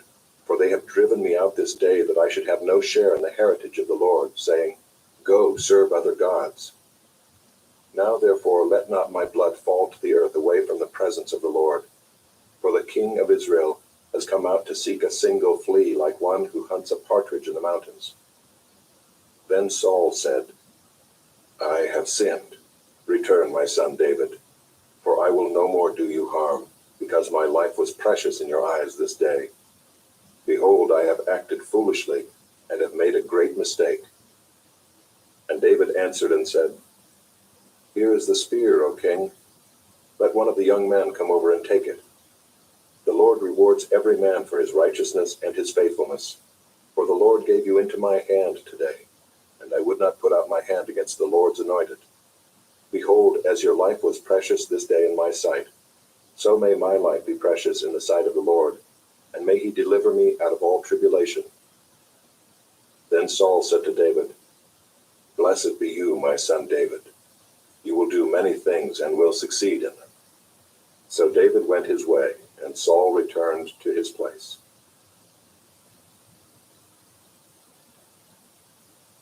Chapter 27. Then David said in his heart, Now I shall perish one day by the hand of Saul. There is nothing better for me than that I should escape to the land of the Philistines. Then Saul will despair of seeking me any longer within the borders of Israel, and I shall escape out of his hand. So David arose and went over, he and the 600 men who were with him, to Achish the son of Maoch, king of Gath. And David lived with Achish at Gath, he and his men, every man with his household, and David with his 2 wives, Ahinoam of Jezreel, and Abigail of Carmel, Nabal's widow. And when it was told Saul that David had fled to Gath, he no longer sought him. Then David said to Achish, If I have found favor in your eyes, let a place be given me in one of the country towns, that I may dwell there. For why should your servant dwell in the royal city with you? So that day Achish gave him Ziklag. Therefore Ziklag has belonged to the kings of Judah to this day. And the number of the days that David lived in the country of the Philistines was 1 year and 4 months. Now David and his men went up and made raids against the Geshurites, the Girzites, and the Amalekites, for these were the inhabitants of the land from of old, as far as Shur to the land of Egypt. And David would strike the land and would leave neither man nor woman alive, but would take away the sheep, the oxen, the donkeys, the camels, and the garments, and come back to Achish. When Achish asked, Where have you made a raid today?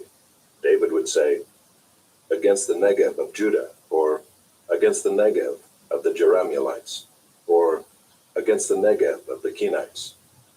And David would leave neither man nor woman alive to bring news to Gath, thinking, lest they should tell about us and say, So David has done. Such was his custom all the while he lived in the country of the Philistines. And Achish trusted David, thinking, He has made himself an utter stench to his people Israel. Therefore he shall always be my servant. Chapter 28. In those days the Philistines gathered their forces for war, to fight against Israel. And Achish said to David, Understand that you and your men are to go out with me in the army. David said to Achish, Very well, you shall know what your servant can do. And Achish said to David, Very well, I will make you my bodyguard for life. Now Samuel had died, and all Israel had mourned for him, and buried him in Ramah, his own city. And Saul had put the mediums and the necromancers out of the land. The Philistines assembled and came and encamped at Shunem. And Saul gathered all Israel, and they encamped at Gilboa. When Saul saw the army of the Philistines, he was afraid, and his heart trembled greatly. And when Saul inquired of the Lord did not answer him, either by dreams, or by Urim, or by prophets. Then Saul said to his servants, Seek out for me a woman who is a medium, that I may go to her and inquire of her. And his servants said to him, Behold, there is a medium at Endor. So Saul disguised himself and put on other garments, and went, he and 2 men with him. And they came to the woman by night. And he said, Divine for me by a spirit, and bring up for me whomever I shall name to you. The woman said to him, Surely you know what Saul has done, how he has cut off the mediums and the necromancers from the land. Why then are you laying a trap for my life to bring about my death? But Saul swore to her by the Lord, As the Lord lives, no punishment shall come upon you for this thing. Then the woman said, Whom shall I bring up for you? He said, Bring up Samuel for me. When the woman saw Samuel, she cried out with a loud voice. And the woman said to Saul, Why have you deceived me? You are Saul. The king said to her, Do not be afraid. What do you see? And the woman said to Saul, I see a god coming up out of the earth.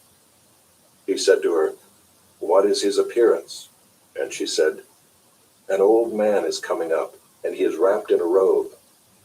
And Saul knew that it was Samuel, and he bowed with his face to the ground and paid homage. Then Samuel said to Saul, "Why have you disturbed me by bringing me up?" Saul answered, "I am in great distress, for the Philistines are warring against me, and God has turned away from me and answers me no more, either by prophets or by dreams. Therefore I have summoned you to tell me what I shall do." And Samuel said, "Why then do you ask me, since the Lord has turned from you and become your enemy? The Lord has done to you as he spoke by me, for the Lord has torn the kingdom out of your hand and given it to your neighbor David. Because you did not obey the voice of the Lord and did not carry out his fierce wrath against Amalek. Therefore the Lord has done this thing to you this day. Moreover, the Lord will give Israel also with you into the hand of the Philistines. And tomorrow you and your sons shall be with me. The Lord will give the army of Israel also into the hand of the Philistines." Then Saul fell at once full length on the ground, filled with fear because of the words of Samuel. And there was no strength in him, for he had eaten nothing all day and all night. And the woman came to Saul, and when she saw that he was terrified, she said to him, "Behold, your servant has obeyed you. I have taken my life in my hand, and have listened to what you have said to me. Now therefore you also obey your servant. Let me set a morsel of bread before you, and eat, that you may have strength when you go on your way." He refused and said, "I will not eat." But his servants, together with the woman, urged him, and he listened to their words. So he arose from the earth and sat on a bed. Now the woman had a fattened calf in the house, and she quickly killed it, and she took flour and kneaded it, and baked unleavened bread of it, and she put it before Saul and his servants, and they ate. Then they rose and went away that night. Chapter 29. Now the Philistines had gathered all their forces at Aphek, and the Israelites were encamped by the spring that was in Jezreel. As the lords of the Philistines were passing on by hundreds and by thousands, and David and his men were passing on in the rear with Achish, the commanders of the Philistines said, "What are these Hebrews doing here?" And Achish said to the commanders of the Philistines, "Is this not David, the servant of Saul, king of Israel, who has been with me now for days and years? And since he deserted to me, I have found no fault in him to this day." But the commanders of the Philistines were angry with him, and the commanders of the Philistines said to him, "Send the man back, that he may return to the place to which you have assigned him. He shall not go down with us to battle, lest in the battle he become an adversary to us. For how could this fellow reconcile himself to his Lord? Would it not be with the heads of the men here? Is not this David, of whom they sing to one another in dances? Saul has struck down his thousands, and David his 10,000s. Then Achish called David and said to him, "As the Lord lives, you have been honest, and to me it seems right that you should march out and in with me in the campaign. For I have found nothing wrong in you from the day of your coming to me to this day. Nevertheless, the lords do not approve of you. So go back now and go peaceably, that you may not displease the lords of the Philistines." And David said to Achish, "But what have I done? What have you found in your servant from the day I entered your service until now, that I may not go and fight against the enemies of my lord the king?" And Achish answered David and said, "I know that you are as blameless in my sight as an angel of God. Nevertheless, the commanders of the Philistines have said, 'He shall not go up with us to the battle.' Now then, rise early in the morning with the servants of your lord who came with you, and start early in the morning and depart as soon as you have light." So David set out with his men early in the morning to return to the land of the Philistines. But the Philistines went up to Jezreel. Chapter 30. Now when David and his men came to Ziklag on the third day, the Amalekites had made a raid against the Negev and against Ziklag. They had overcome Ziklag and burned it with fire, and taken captive the women and all who were in it, both small and great. They killed no one, but carried them off and went their way. And when David and his men came to the city, they found it burned with fire, and their wives and sons and daughters taken captive. Then David and the people who were with him raised their voices and wept until they had no more strength to weep. David's 2 wives also had been taken captive, Ahinoam of Jezreel, and Abigail the wife of Nabal of Carmel.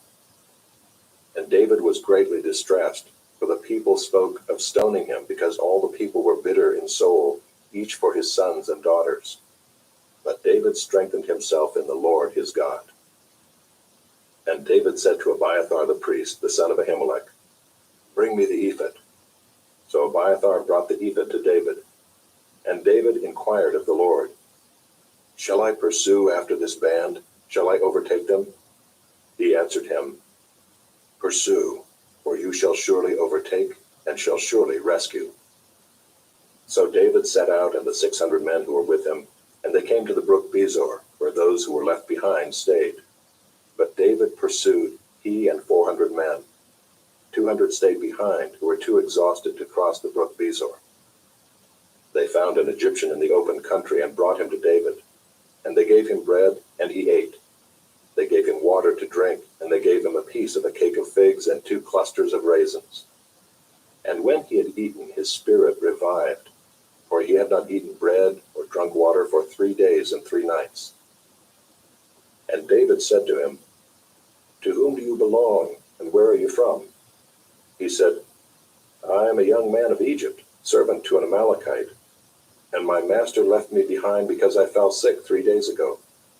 We had made a raid against the Negev of the Kerethites, and against that which belongs to Judah, and against the Negev of Caleb, and we burned Ziklag with fire." And David said to him, "Will you take me down to this band?" And he said, "Swear to me by God that you will not kill me or deliver me into the hands of my master, and I will take you down to this band." And when he had taken him down, behold, they were spread abroad over all the land, eating and drinking and dancing, because of all the great spoil they had taken from the land of the Philistines and from the land of Judah. And David struck them down from twilight until the evening of the next day, and not a man of them escaped, except 400 young men, who mounted camels and fled. David recovered all that the Amalekites had taken, and David rescued his 2 wives. Nothing was missing, whether small or great, sons or daughters, spoil or anything that had been taken. David brought back all. David also captured all the flocks and herds, and the people drove the livestock before him, and said, "This is David's spoil." Then David came to the 200 men who had been too exhausted to follow David, and who had been left at the brook Besor. And they went out to meet David and to meet the people who were with him. And when David came near to the people, he greeted them. Then all the wicked and worthless fellows among the men who had gone with David said, "Because they did not go with us, we will not give them any of the spoil that we have recovered, except that each man may lead away his wife and children and depart." But David said, "You shall not do so, my brothers. With what the Lord has given us, he has preserved us and given into our hand the band that came against us. Who would listen to you in this matter? For as his share is who goes down into the battle, so shall his share be who stays by the baggage. They shall share alike." And he made it a statute and a rule for Israel from that day forward to this day. When David came to Ziklag, he sent part of the spoil to his friends, the elders of Judah, saying, "Here is a present for you from the spoil of the enemies of the Lord." It was for those in Bethel, in Ramoth of the Negev, in Jatir, in Aurora, in Sifmoth, in Eshtemoa, in Rachel, in the cities of the Jerahmeelites, in the cities of the Kenites, in Hormah, in Boration, in Athak, in Hebron, for all the places where David and his men had roamed. Chapter 31. Now the Philistines were fighting against Israel, and the men of Israel fled before the Philistines and fell slain on Mount Gilboa. And the Philistines overtook Saul and his sons, and the Philistines struck down Jonathan and Abinadab and Malchishua, the sons of Saul. The battle pressed hard against Saul, and the archers found him, and he was badly wounded by the archers. Then Saul said to his armor-bearer, "Draw your sword and thrust me through with it." lest these uncircumcised come and thrust me through and mistreat me. But his armor-bearer would not, for he feared greatly. Therefore Saul took his own sword and fell upon it. And when his armor-bearer saw that Saul was dead, he also fell upon his sword and died with him. Thus Saul died, and his 3 sons, and his armor-bearer, and all his men on the same day together. And when the men of Israel who were on the other side of the valley and those beyond the Jordan saw that the men of Israel had fled, and that Saul and his sons were dead, they abandoned their cities and fled. And the Philistines came and lived in them. The next day, when the Philistines came to strip the slain, they found Saul and his 3 sons fallen on Mount Gilboa. So they cut off his head and stripped off his armor, and sent messengers throughout the land of the Philistines to carry the good news to the house of their idols and to the people. They put his armor in the temple of Ashtaroth, and they fastened his body to the wall of Bethshan. But when the inhabitants of Jabesh-Gilead heard what the Philistines had done to Saul, all the valiant men arose and went all night and took the body of Saul and the bodies of his sons from the wall of Bethshan, and they came to Jabesh and burned them there. And they took their bones and buried them under the tamarisk tree in Jabesh, and fasted 7 days. 2 Samuel, chapter 1.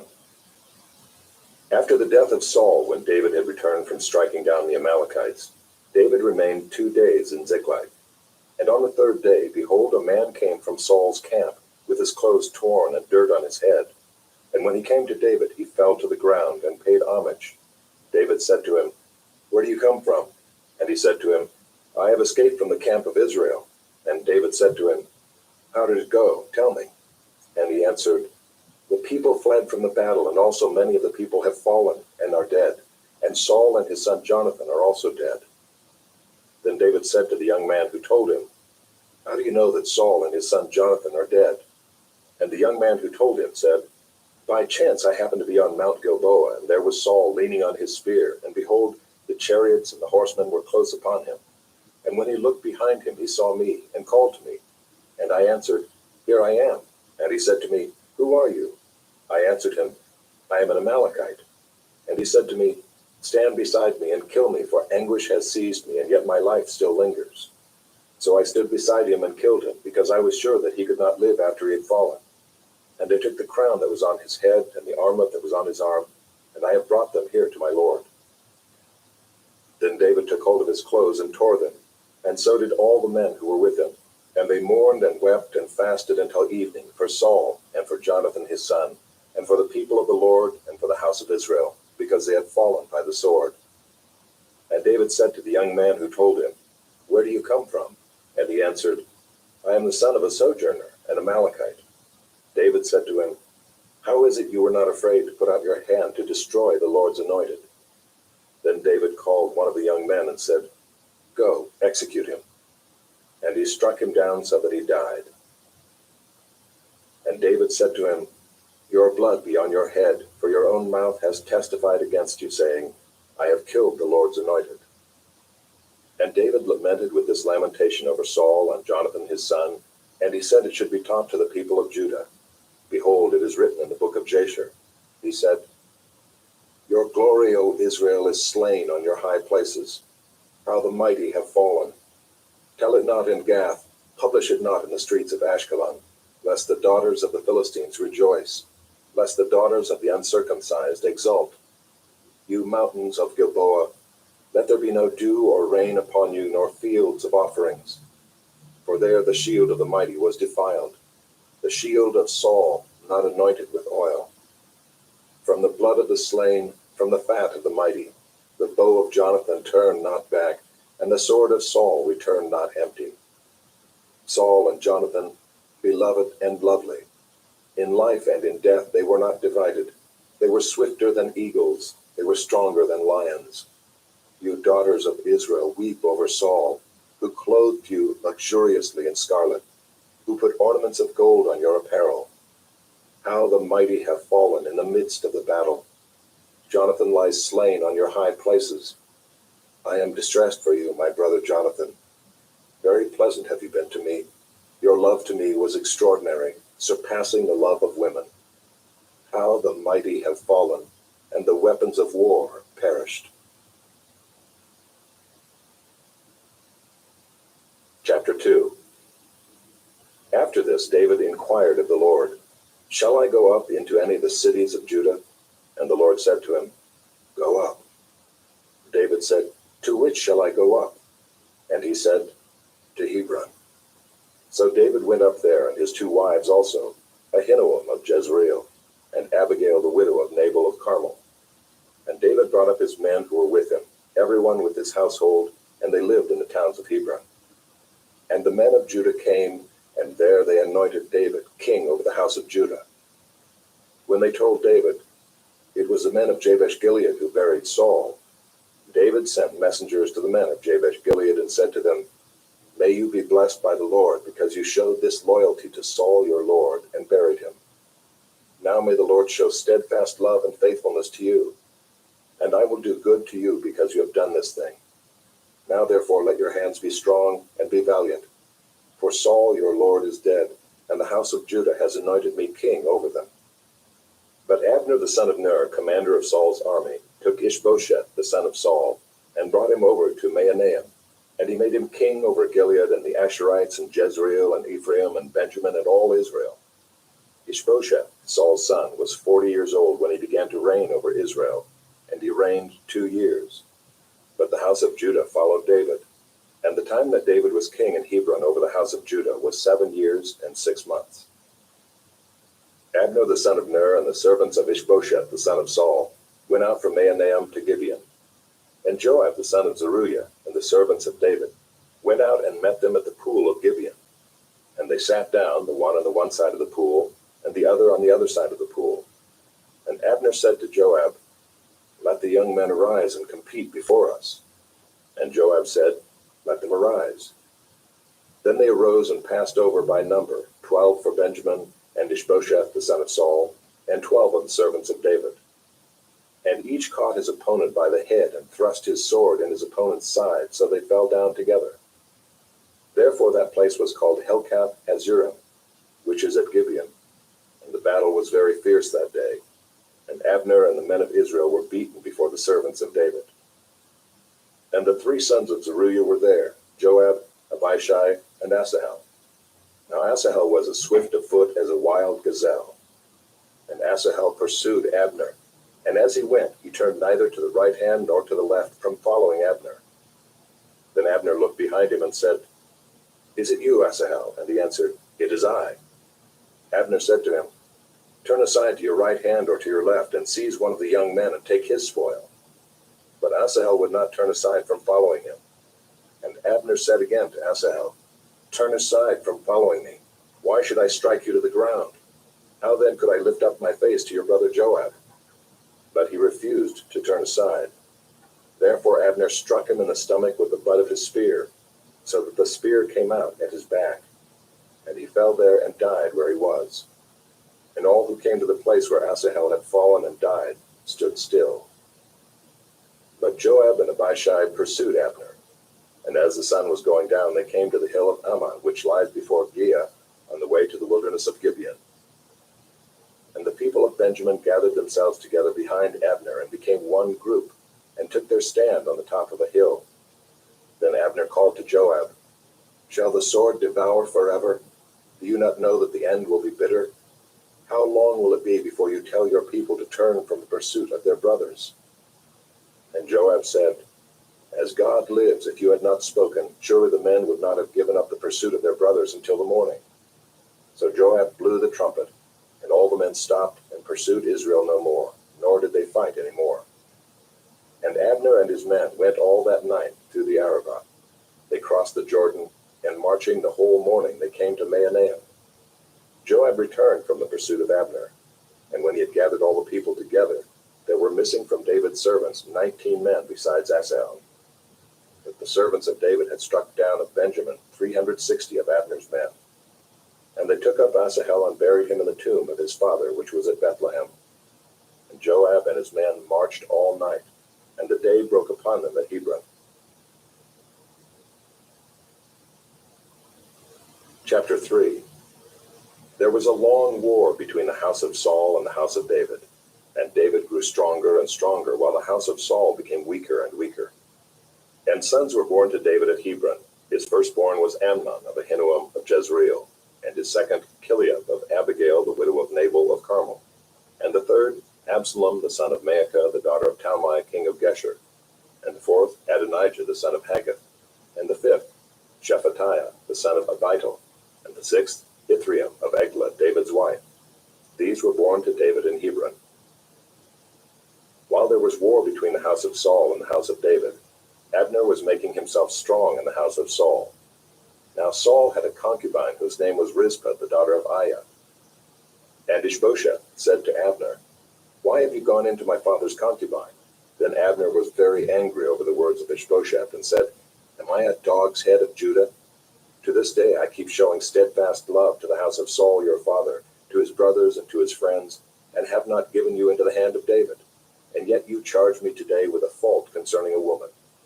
God do so to Abner and more also, if I do not accomplish for David what the Lord has sworn to him, to transfer the kingdom from the house of Saul and set up the throne of David over Israel and over Judah, from Dan to Beersheba."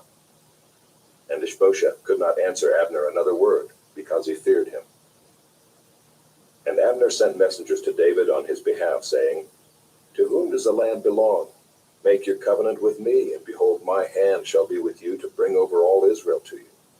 And he said, "Good, I will make a covenant with you, but one thing I require of you, that is, you shall not see my face, unless you first bring Michal, Saul's daughter, when you come to see my face." Then David sent messengers to Ishbosheth, Saul's son, saying, "Give me my wife Michal, for whom I paid the bridal price of 100 foreskins of the Philistines." And Ishbosheth sent and took her from her husband Paltiel, the son of Laish. But her husband went with her, weeping after her all the way to Bahurim. Then Abner said to him, "Go, return." And he returned. And Abner conferred with the elders of Israel, saying, "For some time past you have been seeking David as king over you.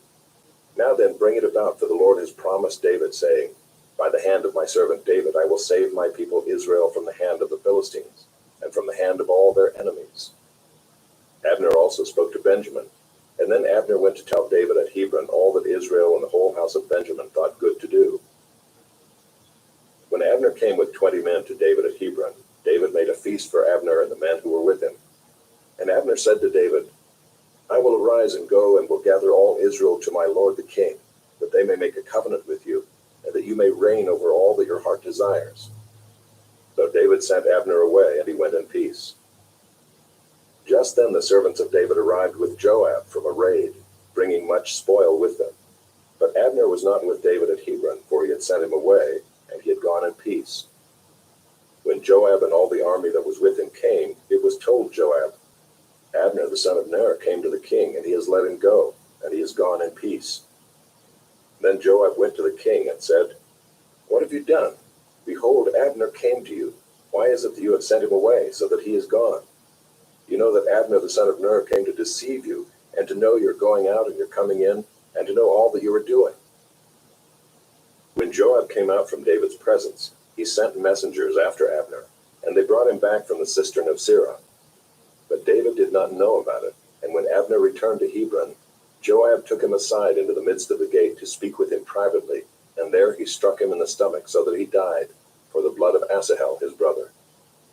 Afterward, when David heard of it, he said, "I and my kingdom are forever guiltless before the Lord for the blood of Abner the son of Ner. May it fall upon the head of Joab and upon all his father's house, and may the house of Joab never be without one who has a discharge, or who is leprous, or who holds a spindle, or who falls by the sword, or who lacks bread." So Joab and Abishai his brother killed Abner, because he had put their brother Asahel to death in the battle at Gibeon. Then David said to Joab and to all the people who were with him, "Tear your clothes and put on sackcloth and mourn before Abner."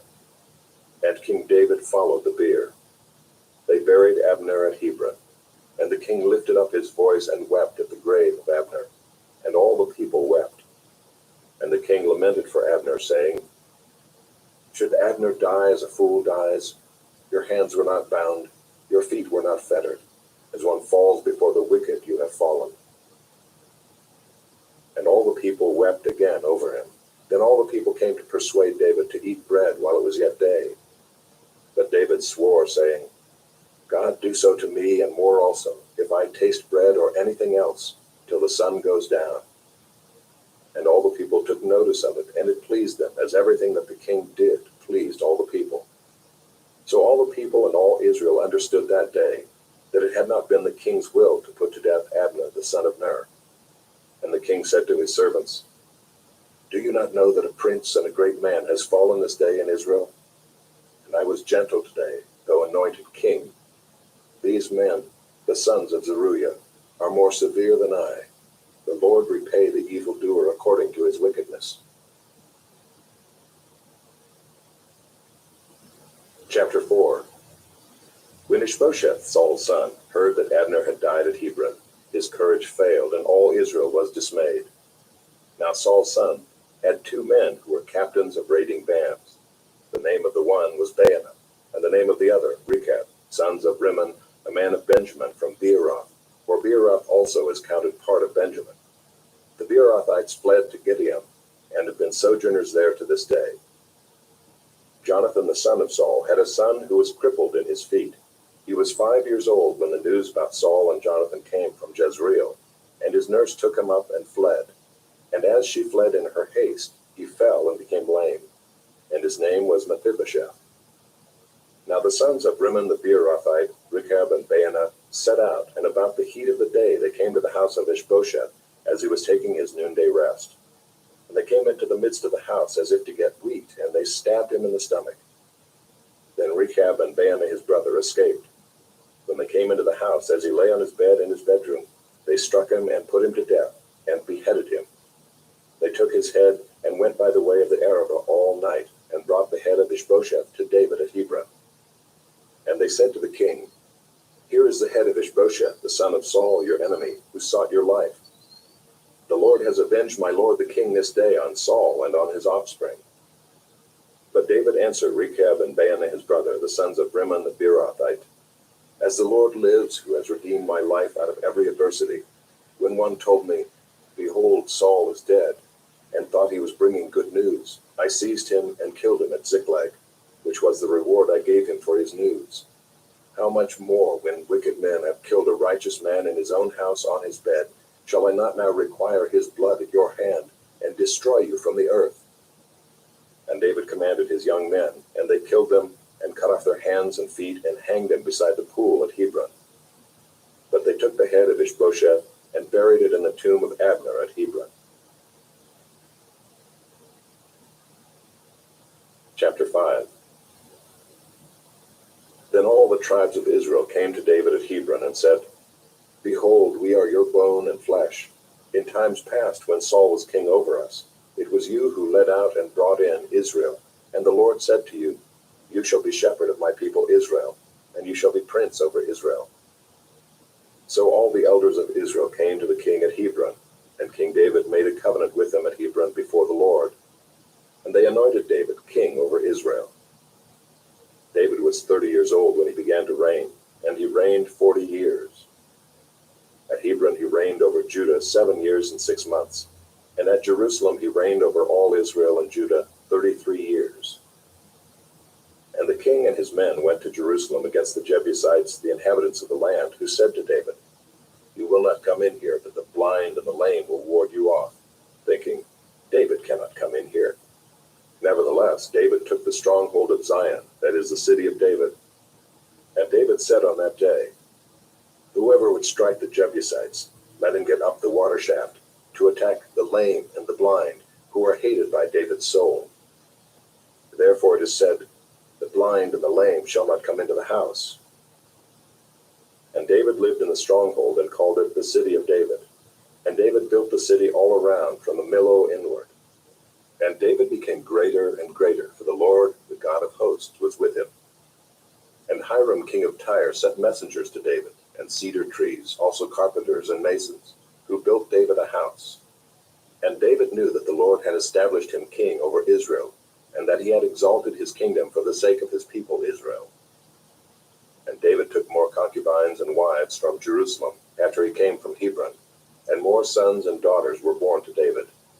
And these are the names of those who were born to him in Jerusalem: Shemuiah, Shobab, Nathan, Solomon, Ibhar, Elishua, Nepheg, Japhiah, Elishama, Eliada, and Eliphalet. When the Philistines heard that David had been anointed king over Israel, all the Philistines went up to search for David. But David heard of it and went down to the stronghold. Now the Philistines had come and spread out in the valley of Rephaim, and David inquired of the Lord, "Shall I go up against the Philistines? Will you give them into my hand?" And the Lord said to David, "Go up, for I will certainly give the Philistines into your hand." And David came to Baal-perazim, and David defeated them there. And he said, "The Lord has broken through my enemies before me like a breaking flood."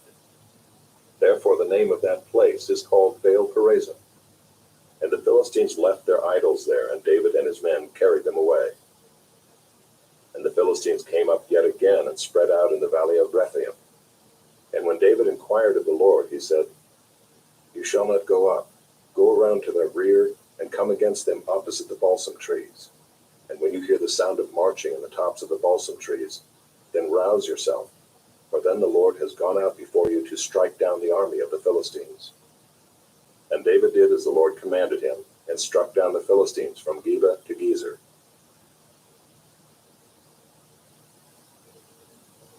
Chapter 6. David again gathered all the chosen men of Israel, 30,000. And David arose and went with all the people who were with him from Baale Judah to bring up from there the ark of God, which is called by the name of the Lord of hosts, who sits enthroned on the cherubim. And they carried the ark of God on a new cart and brought it out of the house of Abinadab, which was on the hill. And Uzzah and Ahio, the sons of Abinadab, were driving the new cart with the ark of God, and Ahio went before the ark. And David and all the house of Israel were celebrating before the Lord with songs and lyres and harps and tambourines and castanets and cymbals. And when they came to the threshing floor of Nacon, Uzzah put up his hand to the ark of God and took hold of it, for the oxen stumbled. And the anger of the Lord was kindled against Uzzah, and God struck him down there because of his error, and he died there beside the ark of God. And David was angry because the Lord had broken out against Uzzah. And that place is called Perez Uzzah to this day. And David was afraid of the Lord that day, and he said, "How can the ark of the Lord come to me?" So David was not willing to take the ark of the Lord into the city of David, but David took it aside to the house of Obed-Edom the Gittite.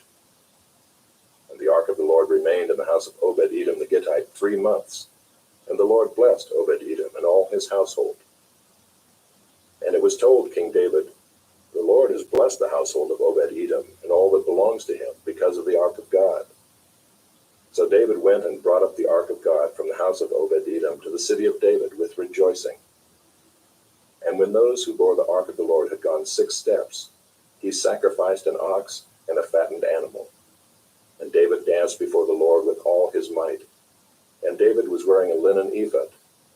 So David and all the house of Israel brought up the ark of the Lord with shouting and with the sound of the horn. As the ark of the Lord came into the city of David, Michal, the daughter of Saul, looked out of the window and saw King David leaping and dancing before the Lord, and she despised him in her heart. And they brought in the ark of the Lord and set it in its place inside the tent that David had pitched for it. And David offered burnt offerings and peace offerings before the Lord. And when David had finished offering the burnt offerings and the peace offerings, he blessed the people in the name of the Lord of hosts, and distributed among all the people, the whole multitude of Israel, both men and women, a cake of bread, a portion of meat, and a cake of raisins to each one. Then all the people departed, each to his house. And David returned to bless his household. But Michal, the daughter of Saul, came out to meet David and said, "How the king of Israel honored himself today, uncovering himself today before the eyes of his servants, female servants, as one of the vulgar fellows shamelessly uncovers himself." And David said to Michal, "It was before the Lord, who chose me above your father and above all his house, to appoint me as prince over Israel, the people of the Lord, and I will celebrate before the Lord. I will make myself yet more contemptible than this, and I will be abased in your eyes. But by the female servants of whom you have spoken, by them I shall be held in honor. And Michal, the daughter of Saul, had no child to the day of her death. Chapter 7. Now when the king lived in his house, and the Lord had given him rest from all his surrounding enemies, the king said to Nathan the prophet, See now, I dwell in a house of cedar, but the ark of God dwells in a tent. And Nathan said to the king, Go, do all that is in your heart, for the Lord is with you. But that same night the word of the Lord came to Nathan, Go and tell my servant David, Thus says the Lord, Would you build me a house to dwell in? I have not lived in a house since the day I brought up the people of Israel from Egypt to this day, but I have been moving about in a tent for my dwelling.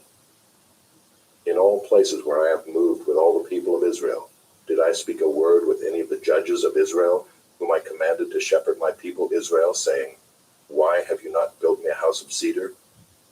Now therefore, thus you shall say to my servant David, Thus says the Lord of hosts, I took you from the pasture, from following the sheep, that you should be prince over my people Israel. And I have been with you wherever you went, and have cut off all your enemies from before you. And I will make for you a great name, like the name of the great ones of the earth. And I will appoint a place for my people Israel, and will plant them, so that they may dwell in their own place, and be disturbed no more. And violent men shall afflict them no more, as formerly, from the time that I appointed judges over my people Israel. And I will give you rest from all your enemies. Moreover, the Lord declares to you that the Lord will make you a house. When your days are fulfilled and you lie down with your fathers, I will raise up your offspring after you, who shall come from your body, and I will establish his kingdom. He shall build a house for my name, and I will establish the throne of his kingdom forever. I will be to him a father, and he shall be to me a son. When he commits iniquity, I will discipline him with the rod of men, with the stripes of the sons of men. But my steadfast love will not depart from him, as I took it from Saul, whom I put away from before you. And your house and your kingdom shall be made sure forever before me. Your throne shall be established forever. In accordance with all these words, and in accordance with all this vision, Nathan spoke to David. Then King David went in and sat before the Lord, and said, Who am I, O Lord God, and what is my house, that you have brought me thus far? And yet this was a small thing in your eyes, O Lord God. You have spoken also of your servant's house for a great while to come, and this is instruction for mankind, O Lord God. And what more can David say to you? For you know your servant, O Lord God.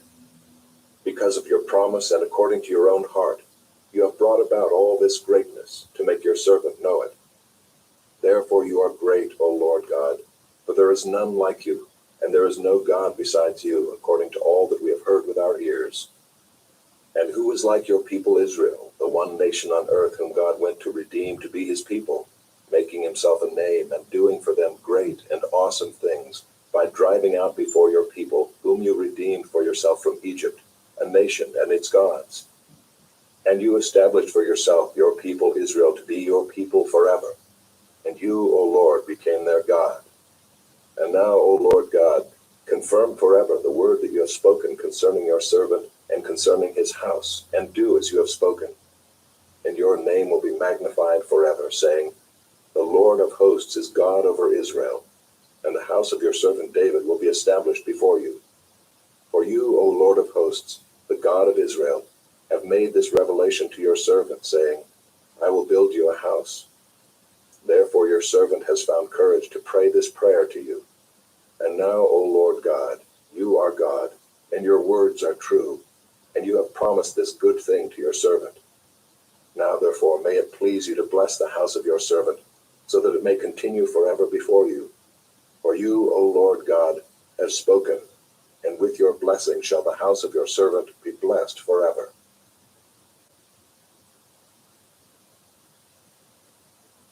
Chapter 8.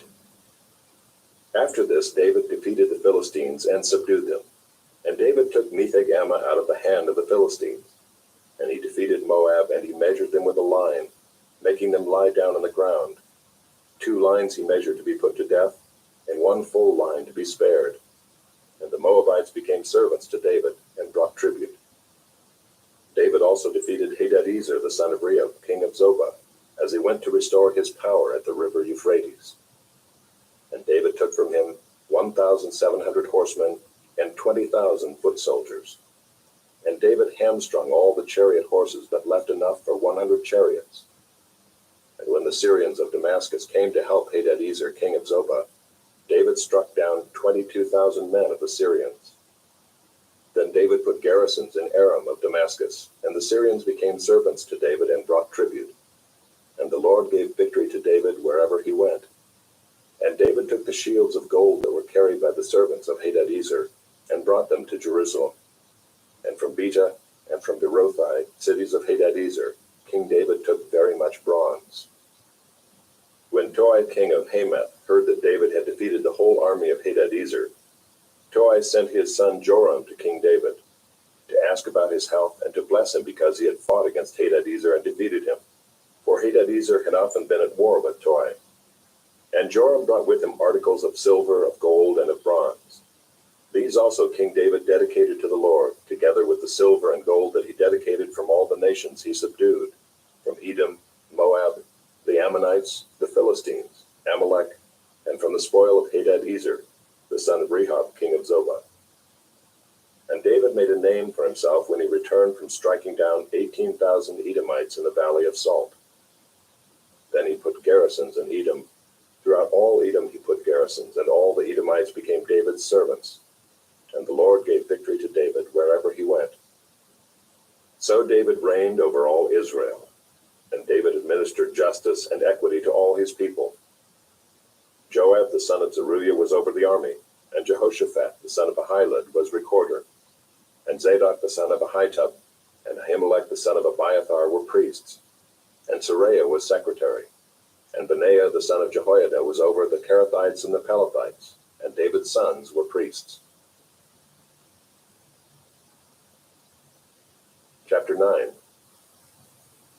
And David said, "Is there still anyone left of the house of Saul, that I may show him kindness for Jonathan's sake?" Now there was a servant of the house of Saul, whose name was Ziba, and they called him to David. And the king said to him, "Are you Ziba?" And he said, "I am your servant." And the king said, "Is there not still someone of the house of Saul, that I may show the kindness of God to him?" Ziba said to the king, "There is still a son of Jonathan. He is crippled in his feet." The king said to him, "Where is he?" And Ziba said to the king, "He is in the house of Machir, the son of Ammiel, at Lo-debar." Then King David sent and brought him from the house of Machir, the son of Ammiel, at Lo-debar. And Mephibosheth, the son of Jonathan, son of Saul, came to David and fell on his face and paid homage. And David said, "Mephibosheth." And he answered, "Behold, I am your servant." And David said to him, "Do not fear, for I will show you kindness for the sake of your father Jonathan, and I will restore to you all the land of Saul your father, and you shall eat at my table always." And he paid homage and said, "What is your servant that you should show regard for a dead dog such as I?" Then the king called Ziba, Saul's servant, and said to him, "All that belonged to Saul and to all his house I have given to your master's grandson, and you and your sons and your servants shall till the land for him and shall bring in the produce, that your master's grandson may have bread to eat. But Mephibosheth, your master's grandson, shall always eat at my table." Now Ziba had 15 sons and 20 servants. Then Ziba said to the king, "According to all that my lord the king commands his servant, so will your servant do." So Mephibosheth ate at David's table like one of the king's sons. And Mephibosheth had a young son whose name was Micah, and all who lived in Ziba's house became Mephibosheth's servants. So Mephibosheth lived in Jerusalem, for he ate always at the king's table. Now he was lame in both his feet. Chapter 10. After this the king of the Ammonites died, and Hanun his son reigned in his place. And David said, I will deal loyally with Hanun the son of Nahash, as his father dealt loyally with me. So David sent by his servants to console him concerning his father. And David's servants came into the land of the Ammonites. But the princes of the Ammonites said to Hanun their lord, Do you think because David has sent comforters to you that he is honoring your father? Has not David sent his servants to you to search the city and to spy it out and to overthrow it? So Hanun took David's servants and shaved off half the beard of each and cut off their garments in the middle at their hips and sent them away. When it was told David, he sent to meet them, for the men were greatly ashamed. And the king said, Remain at Jericho until your beards have grown, and then return. When the Ammonites saw that they had become a stench to David, the Ammonites sent and hired the Syrians of Beth-rehob and the Syrians of Zobah, 20,000 foot soldiers, and the king of Maacah with 1,000 men, and the men of Tob, 12,000 men. And when David heard of it, he sent Joab and all the host of the mighty men. And the Ammonites came out and drew up in battle array at the entrance of the gate. And the Syrians of Zobah and of Rehob, and the men of Tob and Maacah were by themselves in the open country. When Joab saw that the battle was set against him both in front and in the rear, he chose some of the best men of Israel and arrayed them against the Syrians. The rest of his men he put in the charge of Abishai his brother, and he arrayed them against the Ammonites. And he said, If the Syrians are too strong for me, then you shall help me. But if the Ammonites are too strong for you, then I will come and help you. Be of good courage, and let us be courageous for our people and for the cities of our God, and may the Lord do what seems good to him. But Joab and the people who were with him drew near to battle against the Syrians, and they fled before him. And when the Ammonites saw that the Syrians fled, they likewise fled before Abishai and entered the city. Then Joab returned from fighting against the Ammonites and came to Jerusalem. But when the Syrians saw that they had been defeated by Israel, they gathered themselves together. And Hadadezer sent and brought out the Syrians who were beyond the Euphrates. They came to Helam with Shobach, the commander of the army of Hadadezer, at their head. And when it was told David, he gathered all Israel together and crossed the Jordan and came to Helam. The Syrians arrayed themselves against David and fought with him. And the Syrians fled before Israel, and David killed of the Syrians the men of 700 chariots and 40,000 horsemen, and wounded Shobach, the commander of their army, so that he died there. And when all the kings who were servants of Hadadezer saw that they had been defeated by Israel, they made peace with Israel and became subject to them. So the Syrians were afraid to save the Ammonites anymore. Chapter 11. In the spring of the year, the time when kings go out to battle, David sent Joab and his servants with him and all Israel. And they ravaged the Ammonites and besieged Rabbah. But David remained at Jerusalem. It happened late one afternoon when David arose from his couch and was walking on the roof of the king's house, that he saw from the roof a woman bathing, and the woman was very beautiful. And David sent and inquired about the woman. And one said, Is not this Bathsheba, the daughter of Eliam, the wife of Uriah the Hittite? So David sent messengers and took her, and she came to him, and he lay with her. Now she had been purifying herself from her uncleanness. Then she returned to her house. And the woman conceived, and she sent and told David, I am pregnant. So David sent word to Joab, Send me Uriah the Hittite. And Joab sent Uriah to David. When Uriah came to him, David asked how Joab was doing and how the people were doing and how the war was going. Then David said to Uriah, Go down to your house and wash your feet. And Uriah went out of the king's house, and there followed him a present from the king. But Uriah slept at the door of the king's house with all the servants of his lord, and did not go down to his house. When they told David, Uriah did not go down to his house, David said to Uriah, Have you not come from a journey? Why did you not go down to your house? Uriah said to David, The ark and Israel and Judah dwell in booths, and my lord Joab and the servants of my lord are camping in the open field. Shall I then go to my house to eat and to drink and to lie with my wife? As you live and as your soul lives, I will not do this thing. Then David said to Uriah, Remain here today also, and tomorrow I will send you back. So Uriah remained in Jerusalem that day and the next. And David invited him, and he ate in his presence and drank, so that he made him drunk. And in the evening he went out to lie on his couch with the servants of his lord, but he did not go down to his house. In the morning David wrote a letter to Joab and sent it by the hand of Uriah.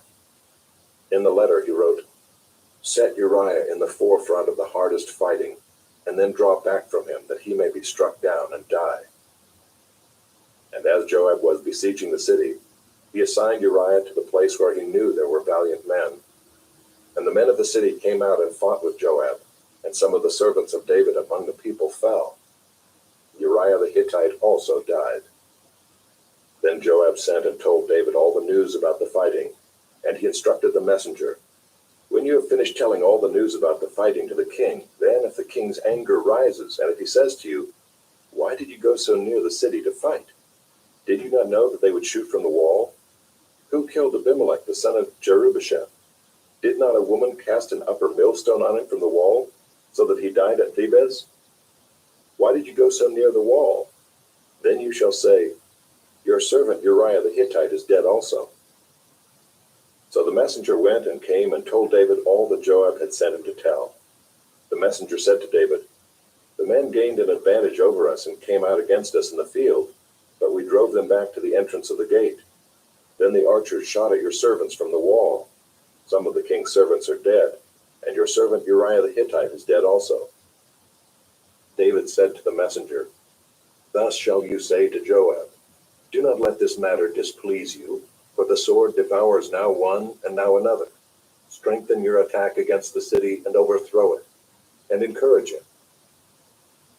When the wife of Uriah heard that Uriah her husband was dead, she lamented over her husband. And when the mourning was over, David sent and brought her to his house, and she became his wife and bore him a son. But the thing that David had done displeased the Lord. Chapter 12. And the Lord sent Nathan to David. He came to him and said to him, "There were two men in a certain city, the one rich and the other poor. The rich man had very many flocks and herds, but the poor man had nothing but one little ewe lamb which he had bought. And he brought it up, and it grew up with him and with his children. It used to eat of his morsel and drink from his cup and lie in his arms, and it was like a daughter to him. Now there came a traveler to the rich man, and he was unwilling to take one of his own flock or herd to prepare for the guest who had come to him. But he took the poor man's lamb and prepared it for the man who had come to him. Then David's anger was greatly kindled against the man, and he said to Nathan, 'As the Lord lives, the man who has done this deserves to die, and he shall restore the lamb fourfold, because he did this thing, and because he had no pity.' Nathan said to David, 'You are the man.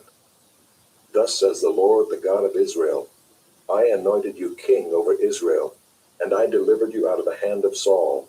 And I gave you your master's house and your master's wives into your arms, and gave you the house of Israel and of Judah. And if this were too little, I would add to you as much more. Why have you despised the word of the Lord, to do what is evil in his sight? You have struck down Uriah the Hittite with the sword, and have taken his wife to be your wife, and have killed him with the sword of the Ammonites. Now therefore the sword shall never depart from your house, because you have despised me, and have taken the wife of Uriah the Hittite to be your wife. Thus says the Lord, Behold, I will raise up evil against you out of your own house, and I will take your wives before your eyes, and give them to your neighbor, and he shall lie with your wives in the sight of this sun. For you did it secretly, but I will do this thing before all Israel and before the sun." David said to Nathan, "I have sinned against the Lord." And Nathan said to David, "The Lord also has put away your sin. You shall not die. Nevertheless, because by this deed you have utterly scorned the Lord, the child who is born to you shall die." Then Nathan went to his house. And the Lord afflicted the child that Uriah's wife bore to David, and he became sick. David therefore sought God on behalf of the child, and David fasted and went in and lay all night on the ground. And the elders of his house stood beside him to raise him from the ground, but he would not, nor did he eat food with them. On the seventh day the child died, and the servants of David were afraid to tell him that the child was dead, for they said, "Behold, while the child was yet alive, we spoke to him, and he did not listen to us. How then can we say to him, the child is dead? He may do himself some harm." But when David saw that his servants were whispering together, David understood that the child was dead. And David said to his servants, "Is the child dead?" They said, "He is dead." Then David arose from the earth and washed and anointed himself and changed his clothes. And he went into the house of the Lord and worshipped.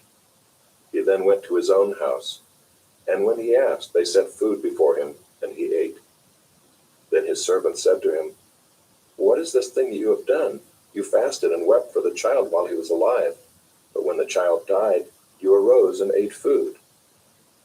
He said, "While the child was still alive, I fasted and wept, for I said, 'Who knows whether the Lord will be gracious to me, that the child may live?' But now he is dead. Why should I fast? Can I bring him back again? I shall go to him, but he will not return to me." Then David comforted his wife Bathsheba, and went into her and lay with her, and she bore a son, and he called his name Solomon. And the Lord loved him and sent a message by Nathan the prophet. So he called his name Jedidiah because of the Lord. Now Joab fought against Rabbah of the Ammonites and took the royal city. And Joab sent messengers to David and said, "I have fought against Rabbah. Moreover, I have taken the city of waters. Now then gather the rest of the people together and encamp against the city and take it, lest I take the city and it be called by my name." So David gathered all the people together and went to Rabbah and fought against it and took it. And he took the crown of their king from his head. The weight of it was a talent of gold, and in it was a precious stone, and it was placed on David's head. And he brought out the spoil of the city, a very great amount. And he brought out the people who were in it, and set them to labor with saws and iron picks and iron axes, and made them toil at the brick kilns. And thus he did to all the cities of the Ammonites. Then David and all the people returned to Jerusalem.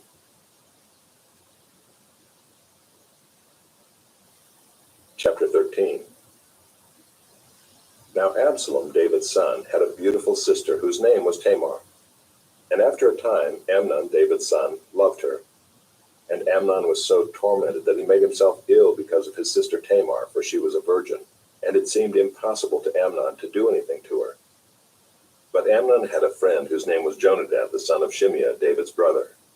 And Jonadab was a very crafty man, and he said to him, "O son of the king, why are you so haggard morning after morning? Will you not tell me?"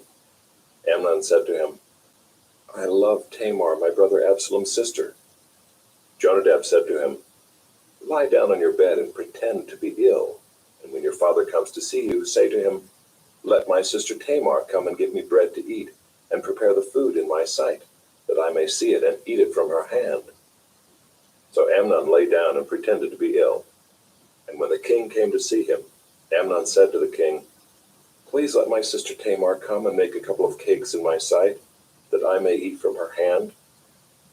Then David sent home to Tamar, saying, "Go to your brother Amnon's house and prepare food for him." So Tamar went to her brother Amnon's house where he was lying down, and she took dough and kneaded it, and made cakes in his sight, and baked the cakes. And she took the pan and emptied it out before him, but he refused to eat. And Amnon said, "Send out everyone from me." So everyone went out from him. Then Amnon said to Tamar, "Bring the food into the chamber, that I may eat from your hand." And Tamar took the cakes she had made and brought them into the chamber to Amnon her brother. But when she brought them near him to eat, he took hold of her and said to her, "Come, lie with me, my sister." She answered him, "No, my brother, do not violate me, for such a thing is not done in Israel. Do not do this outrageous thing. As for me, where could I carry my shame? And as for you, you would be as one of the outrageous fools in Israel. Now therefore, please speak to the king, for he will not withhold me from you." But he would not listen to her, and being stronger than she, he violated her and lay with her.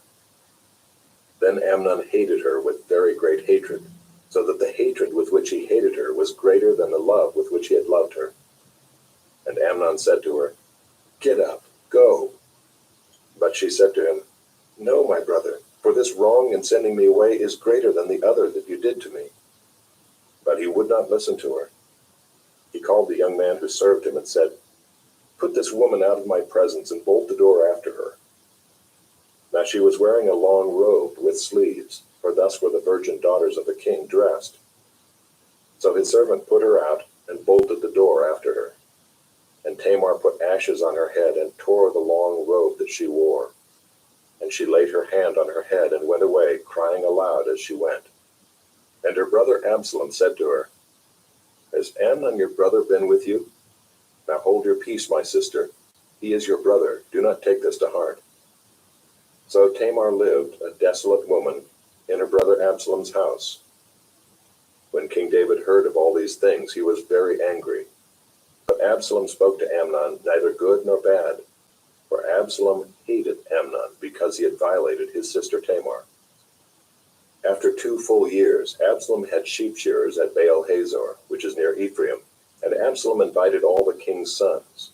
And Absalom came to the king and said, "Behold, your servant has sheep shearers.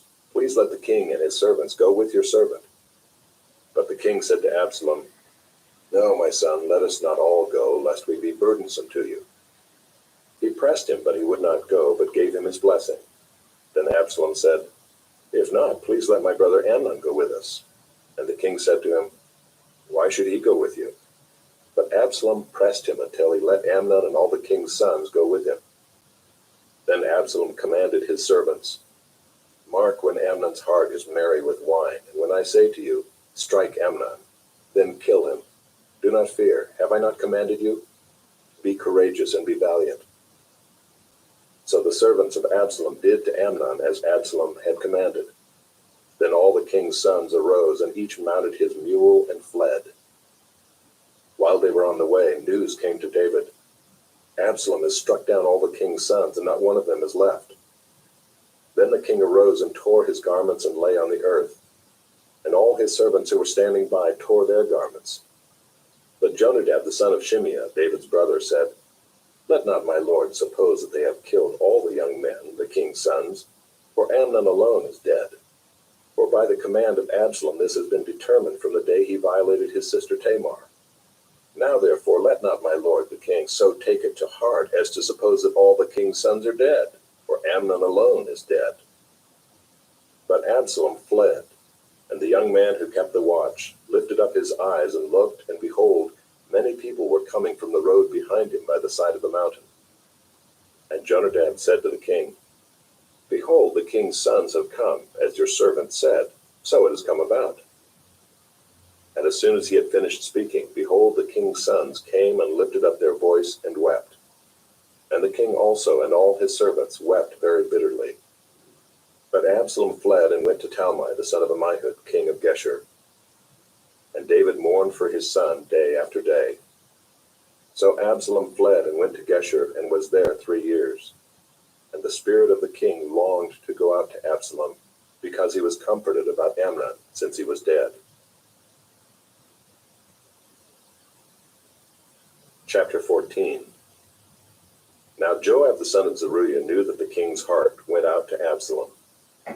And Joab sent to Tekoa and brought from there a wise woman and said to her, "Pretend to be a mourner and put on mourning garments.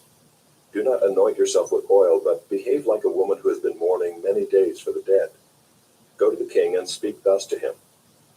So Joab put the words in her mouth. When the woman of Tekoa came to the king, she fell on her face to the ground and paid homage and said, "Save me, O king." And the king said to her, "What is your trouble?" She answered, "Alas, I am a widow. My husband is dead.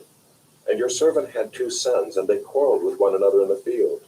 There was no one to separate them, and one struck the other and killed him. And now the whole clan has risen against your servant, and they say, 'Give up the man who struck his brother, that we may put him to death for the life of his brother whom he killed.' And so they would destroy the heir also. Thus they would quench my coal that is left, and leave to my husband neither name nor remnant on the face of the earth." Then the king said to the woman, "Go to to your house, and I will give orders concerning you." And the woman of Tekoa said to the king, "On me be the guilt, my lord the king, and on my father's house. Let the king and his throne be guiltless." The king said, "If anyone says anything to you, bring him to me, and he shall never touch you again." Then she said, "Please let the king invoke the Lord your God, that the avenger of blood kill no more, and my son be not destroyed." He said, "As the Lord lives, not one hair of your son shall fall to the ground." Then the woman said, "Please let your servant speak a word to my lord the king." He said, "Speak." And the woman said, "Why then have you planned such a thing against the people of God? For in giving this decision the king convicts himself, inasmuch as the king does not bring his banished one home again. We must all die. We are like water spilled on the ground, which cannot be gathered up again. But God will not take away life, and he devises means so that the banished one will not remain an outcast. Now I have come to say this to my lord the king, because the people have made me afraid, and your servant thought, I will speak to the king. It may be that the king will perform the request of his servant. For the king will hear and deliver his servant from the hand of the man who would destroy me and my son together from the heritage of God. And your servant thought, the word of my lord the king will set me at rest. For my lord the king is like the angel of God to discern good and evil. The Lord your God be with you." Then the king answered the woman, "Do not hide from me anything I ask you." And the woman said, "Let my lord the king speak." The king said, "Is the hand of Joab with you in all this?" The woman answered and said, "As surely as you live, my lord the king, one cannot turn to the right hand or to the left from anything that my lord the king has said. It was your servant Joab who commanded me. It was he who put all these words in the mouth of your servant. In order to change the course of things, your servant Joab did this. But my lord has wisdom like the wisdom of the angel of God, to know all things that are on the earth." Then the king said to Joab, "Behold, now I grant this. Go, bring back the young man Absalom." And Joab fell on his face to the ground, and paid homage and blessed the king. And Joab said, "Today your servant knows that I have found favor in your sight, my lord the king, in that the king has granted the request of his servant." So Joab arose and went to Geshur and brought Absalom to Jerusalem. And the king said, "Let him dwell apart in his own house. He is not to come into my presence." So Absalom lived apart in his own house and did not come into the king's presence. Now in all Israel there was no one so much to be praised for his handsome appearance as Absalom. From the sole of his foot to the crown of his head there was no blemish in him. And when he cut the hair of his head, for at the end of every year he used to cut it, when it was heavy on him he cut it, he weighed the hair of his head 200 shekels by the king's weight. There were born to Absalom 3 sons, and 1 daughter whose name was Tamar. She was a beautiful woman. So Absalom lived 2 full years in Jerusalem without coming into the king's presence.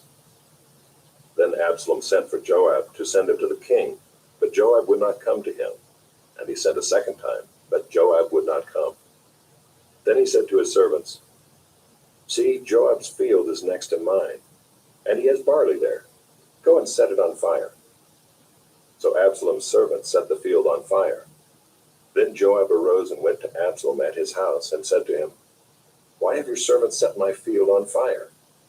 Absalom answered Joab, "Behold, I sent word to you. Come here that I may send you to the king to ask, why have I come from Geshur? It would be better for me to be there still. Now therefore let me go into the presence of the king, and if there is guilt in me, let him put me to death."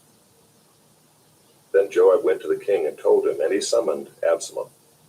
So he came to the king and bowed himself on his face to the ground before the king, and the king kissed Absalom. Chapter 15. After this Absalom got himself a chariot and horses and 50 men to run before him. And Absalom used to rise early and stand beside the way of the gate.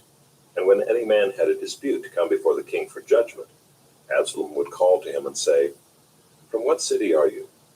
And when he said, "Your servant is of such and such a tribe in Israel," Absalom would say to him, "See, your claims are good and right, but there is no man designated by the king to hear you." Then Absalom would say, "Oh, that I were judge in the land! Then every man with a dispute or cause might come to me, and I would give him justice." And whenever a man came near to pay homage to him, he would put out his hand and take hold of him and kiss him. Thus Absalom did to all of Israel who came to the king for judgment. So Absalom stole the hearts of the men of Israel. And at the end of 4 years, Absalom said to the king, "Please let me go and pay my vow, which I have vowed to the Lord in Hebron. For your servant vowed a vow while I lived at Geshur in Aram, saying, 'If the Lord will indeed bring me back to Jerusalem, then I will offer worship to the Lord.'" The king said to him, "Go in peace." So he arose and went to Hebron.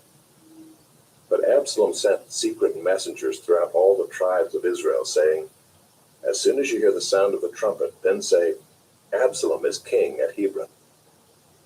With Absalom went 200 men from Jerusalem who were invited guests, and they went in their innocence and knew nothing. And while Absalom was offering the sacrifices, he sent for Ahithophel the Gilonite, David's counselor, from his city Gilo. And the conspiracy grew strong, and the people with Absalom kept increasing. And a messenger came to David, saying, "The hearts of the men of Israel have gone after Absalom." Then David said to all his servants who were with him at Jerusalem, "Arise and let us flee, or else there will be no escape for us from Absalom. Go quickly, lest he overtake us quickly and bring down ruin on us, and strike the city with the edge of the sword." And the king's servants said to the king, "Behold, your servants are ready to do whatever my lord the king decides." So the king went out, and all his household after him. And the king left 10 concubines to keep the house. And the king went out, and all the people after him, and they halted at the last house. And all his servants passed by him, and all the Kerethites, and all the Pelethites, and all the 600 Gittites who had followed him from Gath passed on before the king.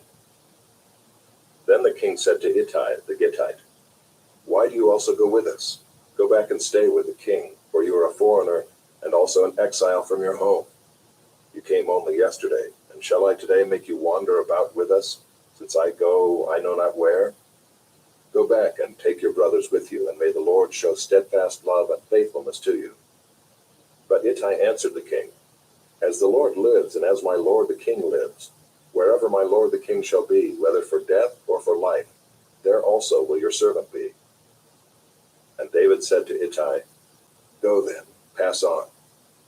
So Ittai the Gittite passed on with all his men, and all the little ones who were with him. And all the land wept aloud as all the people passed by, and the king crossed the brook Kidron, and all the people passed on toward the wilderness. And Abiathar came up, and behold, Zadok came also with all the Levites, bearing the ark of the covenant of God. And they set down the ark of God until the people had all passed out of the city. Then the king said to Zadok, "Carry the ark of God back into the city. If I find favor in the eyes of the Lord, he will bring me back and let me see both it and his dwelling place. But if he says, 'I have no pleasure in you,' behold, here I am. Let him do to me what seems good to him." The king also said to Zadok the priest, "Are you not a seer? Go back to the city in peace with your 2 sons, Ahimaaz your son and Jonathan the son of Abiathar. See, I will wait at the fords of the wilderness until word comes from you to inform me." So Zadok and Abiathar carried the ark of God back to Jerusalem, and they remained there. But David went up the ascent of the Mount of Olives, weeping as he went, barefoot and with his head covered. And all the people who were with him covered their heads, and they went up, weeping as they went. And it was told David, "Ahithophel is among the conspirators with Absalom." And David said, "O Lord, please turn the counsel of Ahithophel into foolishness." While David was coming to the summit, where God was worshipped, behold, Hushai the Archite came to meet him with his coat torn and dirt on his head. David said to him, "If you go on with me, you will be a burden to me. But if you return to the city and say to Absalom, 'I will be your servant, O king, as I have been your father's servant in time past, so now I will be your servant,' then you will defeat for me the counsel of Ahithophel. Are not Zadok and Abiathar the priests with you there? So whatever you hear from the king's house, tell it to Zadok and Abiathar the priests. Behold, their 2 sons are with them there, Ahimaaz Zadok's son, and Jonathan Abiathar's son. And by them you shall send to me everything you hear. So Hushai, David's friend, came into the city just as Absalom was entering Jerusalem. Chapter 16. When David had passed a little beyond the summit, Ziba, the servant of Mephibosheth, met him with a couple of donkeys saddled, bearing 200 loaves of bread, 100 bunches of raisins, 100 of summer fruits, and a skin of wine. And the king said to Ziba, "Why have you brought these?" Ziba answered, "The donkeys are for the king's household to ride on, the bread and summer fruit for the young men to eat, and the wine for those who faint in the wilderness to drink." And the king said, "And where is your master's son?" Ziba said to the king, "Behold, he remains in Jerusalem, for he said, 'Today the house of Israel will give me back the kingdom of my father.'" Then the king said to Ziba, "Behold, all that belonged to Mephibosheth is now yours." And Ziba said, "I pay homage. Let me ever find favor in your sight, my lord the king." When King David came to Bahurim, there came out a man of the family of the house of Saul, whose name was Shimei, the son of Gera. And as he came, he cursed continually. And he threw stones at David and at all the servants of King David, and all the people and all the mighty men were on his right hand and on his left. And Shimei said as he cursed, get out, you man of blood, you worthless man. The Lord has avenged on you all the blood of the house of Saul, in whose place you have reigned, and the Lord has given the kingdom into the hand of your son Absalom. See, your evil is on you, for you are a man of blood." Then Abishai the son of Zeruiah said to the king, "Why should this dead dog curse my lord the king? Let me go over and take off his head." But the king said, "What have I to do with you, you sons of Zeruiah?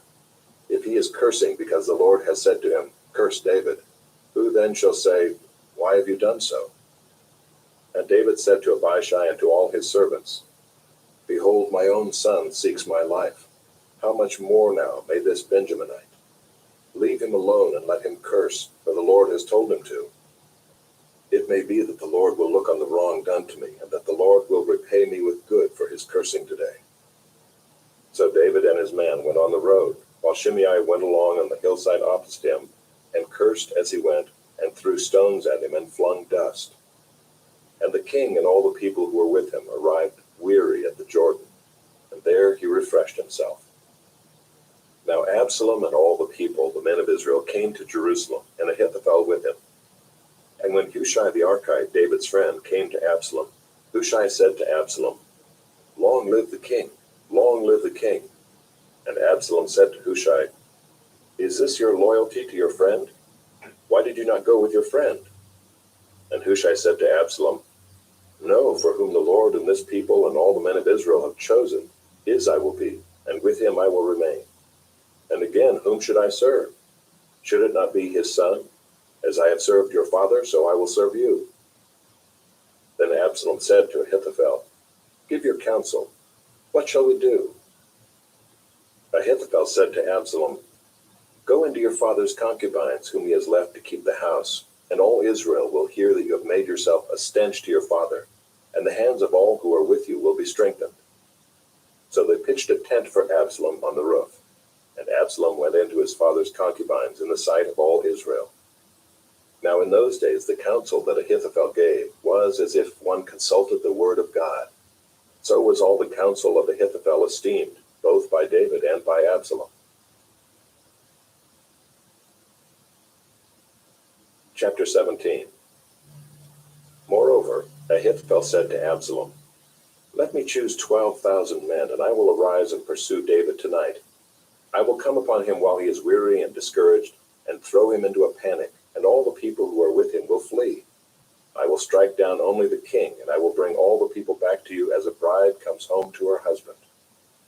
You seek the life of only one man, and all the people will be at peace." And the advice seemed right in the eyes of Absalom and all the elders of Israel. Then Absalom said, "Call Hushai the Archite also, and let us hear what he has to say."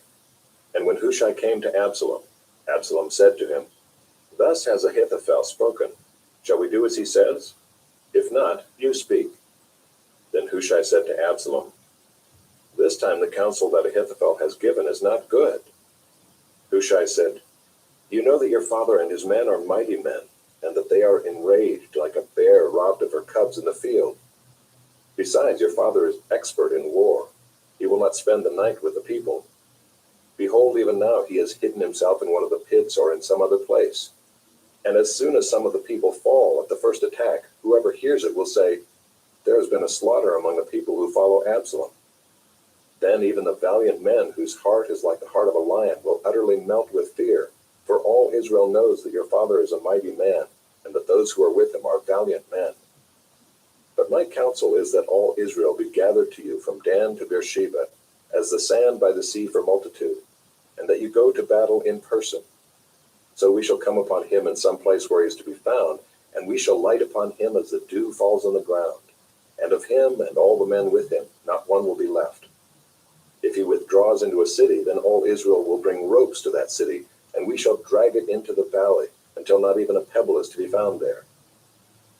And Absalom and all the men of Israel said, The counsel of Hushai the Archite is better than the counsel of Ahithophel. For the Lord had ordained to defeat the good counsel of Ahithophel, so that the Lord might bring harm upon Absalom. Then Hushai said to Zadok and Abiathar the priests, Thus and so did Ahithophel counsel Absalom and the elders of Israel, and thus and so have I counseled. Now therefore send quickly and tell David, Do not stay tonight at the fords of the wilderness, but by all means pass over, lest the king and all the people who are with him be swallowed up. Now Jonathan and Ahimaaz were waiting at Enrogel. A female servant was to go and tell them, and they were to go and tell King David, for they were not to be seen entering the city. But a young man saw them and told Absalom. So both of them went away quickly and came to the house of a man at Bahurim, who had a well in his courtyard, and they went down into it. And the woman took and spread a covering over the well's mouth, and scattered grain on it, and nothing was known of it. When Absalom's servants came to the woman at the house, they said, Where are Ahimaaz and Jonathan? And the woman said to them, They have gone over the brook of water. And when they had sought and could not find them, they returned to Jerusalem. After they had gone, the men came up out of the well and went and told King David.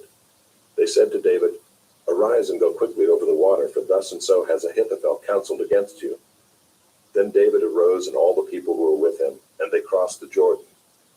By daybreak not one was left who had not crossed the Jordan. When Ahithophel saw that his counsel was not followed, he saddled his donkey and went off home to his own city. He set his house in order and hanged himself, and he died and was buried in the tomb of his father. Then David came to Mahanaim, and Absalom crossed the Jordan with all the men of Israel. Now Absalom had set Amasa over the army instead of Joab. Amasa was the son of a man named Ithra the Ishmaelite, who had married Abigail the daughter of Nahash, sister of Zeruiah, Joab's mother. And Israel and Absalom encamped in the land of Gilead. When David came to Mahanaim, Shobai the son of Nahash from Rabbah of the Ammonites, and Machir the son of Ammiel from Lo-debar, and Barzillai the Gileadite from Rogelim, brought beds, basins, and earthen vessels, wheat, barley, flour, parched grain, beans and lentils, honey and curds and sheep and cheese from the herd, for David and the people with him to eat, for they said, The people are hungry and weary and thirsty in the wilderness. Chapter 18. Then David mustered the men who were with him, and set over them commanders of thousands, and commanders of hundreds. And David sent out the army 1/3 under the command of Joab, 1/3 under the command of Abishai the son of Zeruiah, Joab's brother, and 1/3 under the command of Ittai the Gittite. And the king said to the men, I myself will also go out with you. But the men said, You shall not go out, for if we flee, they will not care about us. If half of us die, they will not care about us. But you are worth 10,000 of us. Therefore it is better that you send us help from the city. The king said to them, Whatever seems best to you, I will do. So the king stood at the side of the gate, while all the army marched out by hundreds and by thousands. And the king ordered Joab and Abishai and Ittai, Deal gently for my sake with the young man Absalom. And all the people heard when the king gave orders to all the commanders about Absalom. So the army went out into the field against Israel, and the battle was fought in the forest of Ephraim. And the men of Israel were defeated there by the servants of David, and the loss there was great on that day, 20,000 men. The battle spread over the face of all the country, and the forest devoured more people that day than the sword. And Absalom happened to meet the servants of David. Absalom was riding on his mule, and the mule went under the thick branches of a great oak, and his head caught fast in the oak, and he was suspended between heaven and earth, while the mule that was under him went on. And a certain man saw it and told Joab, Behold, I saw Absalom hanging in an oak. Joab said to the man who told him, What, you saw him? Why then did you not strike him there to the ground? I would have been glad to give you 10 pieces of silver and a belt. But the man said to Joab, Even if I felt in my hand the weight of 1,000 pieces of silver, I would not reach out my hand against the king's son. For in our hearing the king commanded you and Abishai and Ittai, For my sake protect the young man Absalom. On the other hand, if I have dealt treacherously against his life, and there's nothing hidden from the king, then you yourself would have stood aloof. Joab said, I will not waste time like this with you. And he took 3 javelins in his hand and thrust them into the heart of Absalom while he was still alive in the oak. And 10 young men, Joab's armor-bearers, surrounded Absalom and struck him and killed him. Then Joab blew the trumpet, and the troops came back from pursuing Israel, for Joab restrained them. And they took Absalom and threw him into a great pit in the forest, and raised over him a very great heap of stones. And all Israel fled, every one to his own home. Now Absalom in his lifetime had taken and set up for himself the pillar that is in the king's valley, for he said, I have no son to keep my name in remembrance. He called the pillar after his own name, and it is called Absalom's monument to this day. Then Ahimaaz the son of Zadok said, Let me run and carry news to the king that the Lord has delivered him from the hand of his enemies. And Joab said to him, You are not to carry news today. You may carry news another day, but today you shall carry no news, because the king's son is dead. Then Joab said to the Cushite, Go, tell the king what you have seen. The Cushite bowed before Joab and ran. Then Ahimaaz the son of Zadok said again to Joab, Come what may, let me also run after the Cushite. And Joab said, Why will you run, my son, seeing that you will have no reward for the news? Come what may, he said, I will run. So he said to him, Run. Then Ahimaaz ran by the way of the plain, and outran the Cushite. Now David was sitting between the 2 gates, and the watchman went up to the roof of the gate by the wall, and when he lifted up his eyes and looked, he saw a man running alone. The watchman called out and told the king, and the king said, If he is alone, there is news in his mouth. And he drew nearer and nearer. The watchman saw another man running, and the watchman called to the gate and said, See, another man running alone. The king said, He also brings news. The watchman said, I think the running of the first is like the running of Ahimaaz the son of Zadok. And the king said, He is a good man and comes with good news. Then Ahimaaz cried out to the king, All is well. And he bowed before the king with his face to the earth and said, Blessed be the Lord your God, who has delivered up the men who raised their hand against my lord the king. And the king said, Is it well with the young man Absalom? Ahimaaz answered, When Joab sent the king's servant, your servant, I saw a great commotion, but I do not know what it was. And the king said, Turn aside and stand here. So he turned aside and stood still. And behold, the Cushite came, and the Cushite said, Good news for my lord the king, for the Lord has delivered you this day from the hand of all who rose up against you. The king said to the Cushite, Is it well with the young man Absalom? And the Cushite answered, May the enemies of my lord the king and all who rise up against you for evil be like that young man. And the king was deeply moved and went up to the chamber over the gate and wept.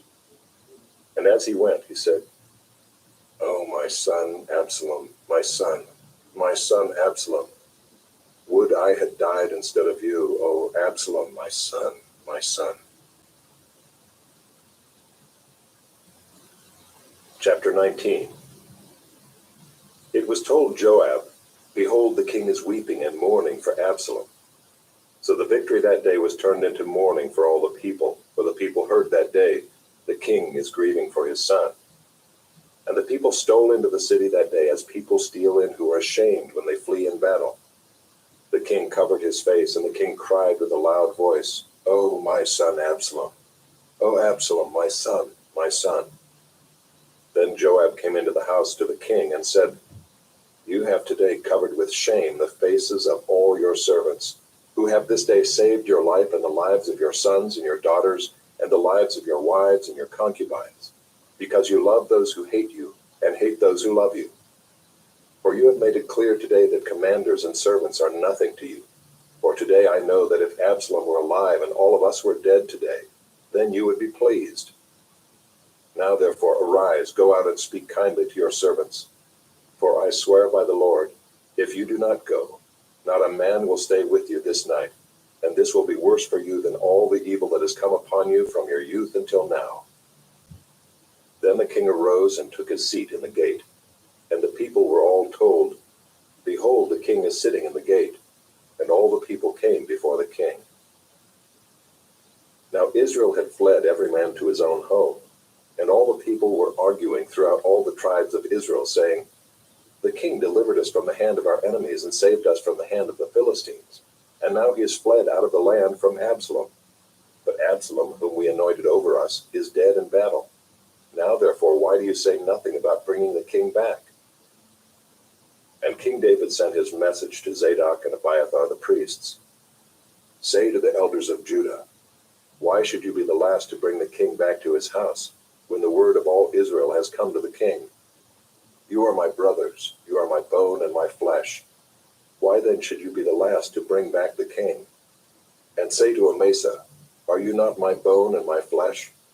God do so to me and more also, if you are not commander of my army from now on in place of Joab." And he swayed the heart of all the men of Judah as one man, so that they sent word to the king, "Return, both you and all your servants." So the king came back to the Jordan, and Judah came to Gilgal to meet the king and to bring the king over the Jordan.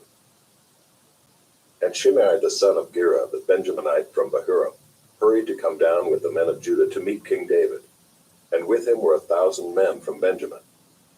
And Ziba the servant of the house of Saul, with his 15 sons and his 20 servants, rushed down to the Jordan before the king, and they crossed the ford to bring over the king's household and to do his pleasure. And Shimei the son of Gera fell down before the king as he was about to cross the Jordan, and said to the king, "Let not my lord hold me guilty, or remember how your servant did wrong on the day my lord the king left Jerusalem. Do not let the king take it to heart, for your servant knows that I have sinned. Therefore, behold, I have come this day, the first of all the house of Joseph, to come down to meet my lord the king." Abishai the son of Zeruiah answered, "Shall not Shimei be put to death for this, because he cursed the Lord's anointed?" But David said, "What have I to do with you, you sons of Zeruiah, that you should this day be as an adversary to me? Shall anyone be put to death in Israel this day? Or do I not know that I am this day king over Israel?" And the king said to Shimei, "You shall not die." And the king gave him his oath. And Mephibosheth the son of Saul came down to meet the king. He had neither taken care of his feet, nor trimmed his beard, nor washed his clothes, from the day the king departed until the day he came back in safety. And when he came to Jerusalem to meet the king said to him, "Why did you not go with me, Mephibosheth?" He answered, "My lord, O king, my servant deceived me. For your servant said to him, I will saddle a donkey for myself, that I may ride on it and go with the king, for your servant is lame. He has slandered your servant to my lord the king. But my lord the king is like the angel of God. Do therefore what seems good to you. For all my father's house were but men doomed to death before my lord the king. But you set your servant among those who eat at your table. What further right have I then to cry to the king?" And the king said to him, "Why speak any more of your affairs? I have decided. You and Ziba shall divide the land." And Mephibosheth said to the king, "Oh, let him take it all, since my lord the king has come safely home." Now Barzillai the Gileadite had come down from Rogelim, And he went on with the king to the Jordan, to escort him over the Jordan. Barzillai was a very aged man, 80 years old. He had provided the king with food while he stayed at Mahanaim, for he was a very wealthy man. And the king said to Barzillai, "Come over with me, and I will provide for you with me in Jerusalem." But Barzillai said to the king, "How many years have I still to live, that I should go up with the king to Jerusalem? I am this day 80 years old. Can I discern what is pleasant and what is not? Can your servant taste what he eats or what he drinks? Can I still listen to the voice of singing men and singing women? Why then should your servant be an added burden to my lord the king? Your servant will go a little way over the Jordan with the king. Why should the king repay me with such a reward? Please let your servant return, that I may die in my own city near the grave of my father and my mother. But here is your servant Kimham. Let him go over with my lord the king, and do for him whatever seems good to you." And the king answered, "Kimham shall go over with me, and I will do for him whatever seems good to you, and all that you desire of me I will do for you." Then all the people went over the Jordan, and the king went over. And the king kissed Barzillai and blessed him, and he returned to his own home. The king went on to Gilgal, and Kimham went on with him. All the people of Judah and also half the people of Israel brought the king on his way. Then all the men of Israel came to the king and said to the king, "Why have our brothers the men of Judah stolen you away and brought the king and his household over the Jordan, and all David's men with him?" All the men of Judah answered the men of Israel, "Because the king is our close relative, why then are you angry over this matter? Have we eaten at all at the king's expense, or has he given us any gift?" And the men of Israel answered the men of Judah, "We have 10 shares in the king, and in David also we have more than you. Why then did you despise us? Were we not the first to speak of bringing back our king?" But the words of the men of Judah were fiercer than the words of the men of Israel. Chapter 20. Now there happened to be there a worthless man whose name was Sheba, the son of Bichri, a Benjaminite. And he blew the trumpet and said, "We have no portion in David, and we have no inheritance in the son of Jesse. Every man to his tent, O Israel." So all the men of Israel withdrew from David, and followed Sheba, the son of Bichri.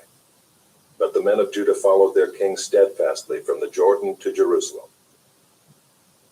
And David came to his house at Jerusalem, and the king took the 10 concubines whom he had left to care for the house, and put them in a house under guard, and provided for them, but did not go into them.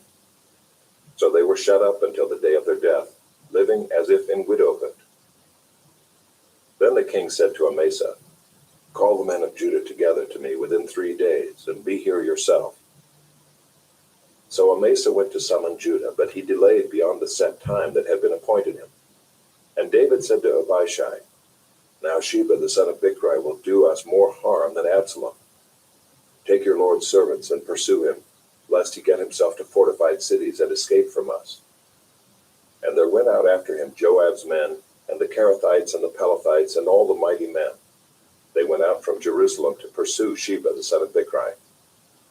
When they were at the great stone that is in Gibeon, Amasa came to meet them. Now Joab was wearing a soldier's garment, and over it was a belt with a sword in its sheath, fastened on his thigh, and as he went forward it fell out.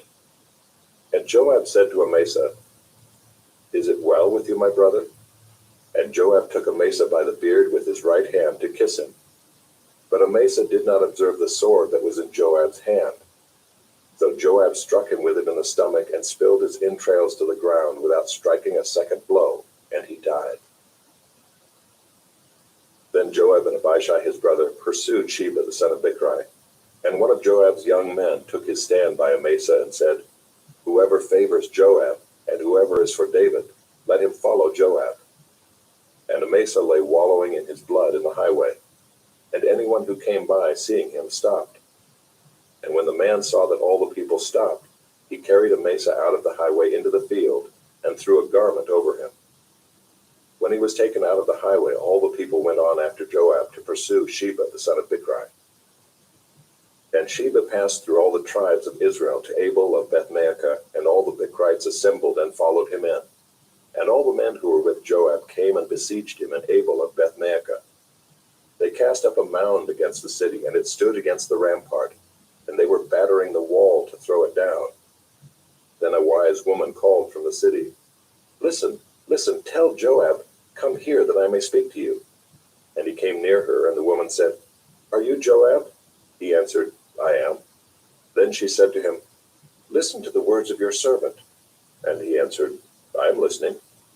Then she said, 'They used to say in former times, let them but ask counsel at Abel, and so they settled the matter. I am one of those who are peaceable and faithful in Israel. You seek to destroy a city that is a mother in Israel. Why will you swallow up the heritage of the Lord?' Joab answered, 'Far be it from me, far be it that I should swallow up or destroy. That is not true, but a man of the hill country of Ephraim called Sheba, the son of Bichri, has lifted up his hand against King David. Give up him alone, and I will withdraw from the city.' And the woman said to Joab, 'Behold, his head shall be thrown to you over the wall.' Then the woman went to all the people in her wisdom, and they cut off the head of Sheba the son of Bichri and threw it out to Joab. So he blew the trumpet, and they dispersed from the city, every man to his home. And Joab returned to Jerusalem to the king.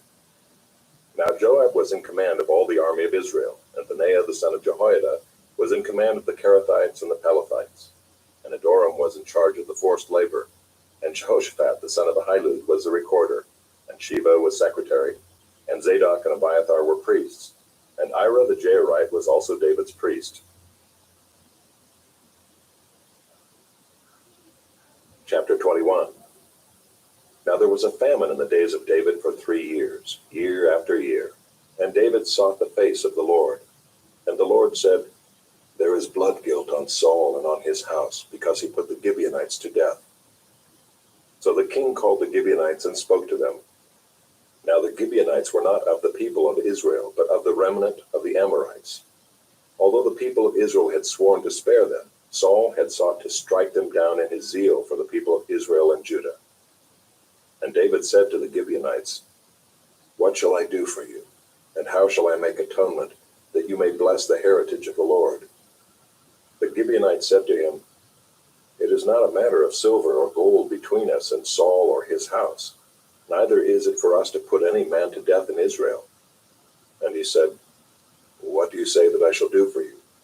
They said to the king, 'The man who consumed us and planned to destroy us so that we should have no place in all the territory of Israel, let 7 of his sons be given to us, so that we may hang them before the Lord at Gibeah of Saul, the chosen of the Lord.' And the king said, 'I will give them.' But the king spared Mephibosheth, the son of Saul's son Jonathan, because of the oath of the Lord that was between them, between David and Jonathan the son of Saul. The king took the 2 sons of Rizpah, the daughter of Aiah, whom she bore to Saul, Armoni and Mephibosheth, and the 5 sons of Merab, the daughter of Saul, whom she bore to Adriel, the son of Barzillai the Maholathite. And he gave them into the hands of the Gibeonites, and they hanged them on the mountain before the Lord. And the 7 of them perished together. They were put to death in the first days of harvest, at the beginning of barley harvest. Then Rizpah the daughter of Aiah took sackcloth and spread it for herself on the rock, from the beginning of harvest until rain fell upon them from the heavens. And she did not allow the birds of the air to come upon them by day, or the beasts of the field by night. When David was told what Rizpah the daughter of Aiah, the concubine of Saul, had done, David went and took the bones of Saul and the bones of his son Jonathan from the men of Jabesh Gilead, who had stolen them from the public square of Bethshan, where the Philistines had hanged them, on the day the Philistines killed Saul on Gilboa. And he brought up from there the bones of Saul and the bones of his son Jonathan, and they gathered the bones of those who were hanged. And they buried the bones of Saul and his son Jonathan in the land of Benjamin in Zelah, in the tomb of Kish his father. And they did all that the king commanded. And after that God responded to the plea for the land. There was war again between the Philistines and Israel, and David went down together with his servants, and they fought against the Philistines. And David grew weary. And Ishbi-Benob, one of the descendants of the giants, whose spear weighed 300 shekels of bronze, and who was armed with a new sword, thought to kill David. But Abishai the son of Zeruiah came to his aid and attacked the Philistine and killed him. Then David's men swore to him, You shall no longer go out with us to battle, lest you quench the lamp of Israel. After this there was again war with the Philistines at Gob. Then Sibbecai the Hushathite struck down Saph, who was one of the descendants of the giants. And there was again war with the Philistines at Gob. And Elhanan the son of Jaare-Oregim the Bethlehemite struck down Goliath the Gittite, the shaft of whose spear was like a weaver's beam. And there was again war at Gath, where there was a man of great stature who had 6 fingers on each hand, and 6 toes on each foot, 24 in number, and he also was descended from the giants. And when he taunted Israel, Jonathan the son of Shimei, David's brother, struck him down. These 4 were descended from the giants in Gath, and they fell by the hand of David and by the hand of his servants. Chapter 22. And David spoke to the Lord the words of this song in the day when the Lord delivered him from the hand of all his enemies and from the hand of Saul. He said, The Lord is my rock and my fortress and my deliverer, my God, my rock in whom I take refuge, my shield and the horn of my salvation, my stronghold and my refuge, my Savior, you save me from violence. I call upon the Lord, who is worthy to be praised, and I am saved from my enemies. For the waves of death encompassed me, the torrents of destruction assailed me. The cords of Sheol entangled me, the snares of death confronted me. In my distress I called upon the Lord. To my God I called. From his temple he heard my voice, and my cry came to his ears. Then the earth reeled and rocked. The foundations of the heavens trembled and quaked because he was angry. Smoke went up from his nostrils and devouring fire from his mouth. Glowing coals flamed forth from him. He bowed the heavens and came down. Thick darkness was under his feet. He rode on a cherub and flew. He was seen on the wings of the wind. He made darkness around him, his canopy, thick clouds, a gathering of water. Out of the brightness before him, coals of fire flamed forth. The Lord thundered from heaven, and the Most High uttered his voice. And he sent out arrows and scattered them, lightning and routed them.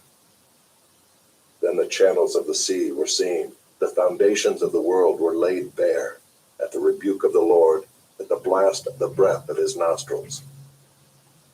He sent from on high. He took me. He drew me out of many waters. He rescued me from my strong enemy, from those who hated me, for they were too mighty for me. They confronted me in the day of my calamity, but the Lord was my support. He brought me out into a broad place. He rescued me because he delighted in me. The Lord dealt with me according to my righteousness. According to the cleanness of my hands he rewarded me.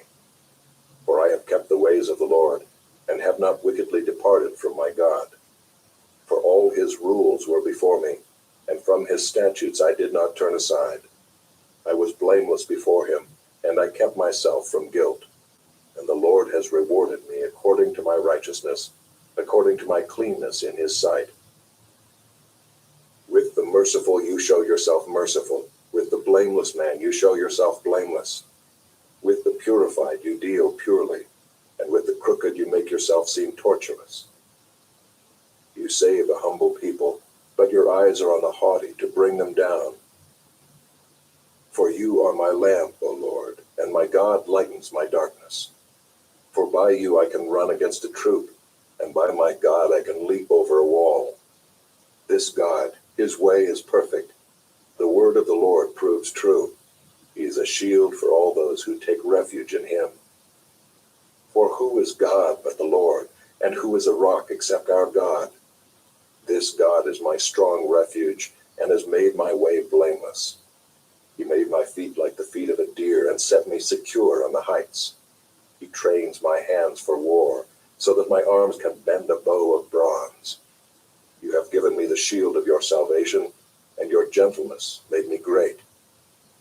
You gave a wide place for my steps under me, and my feet did not slip. I pursued my enemies and destroyed them, and did not turn back until they were consumed. I consumed them. I thrust them through, so that they did not rise. They fell under my feet.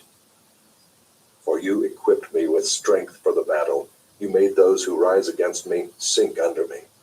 You made my enemies turn their backs to me, those who hated me, and I destroyed them.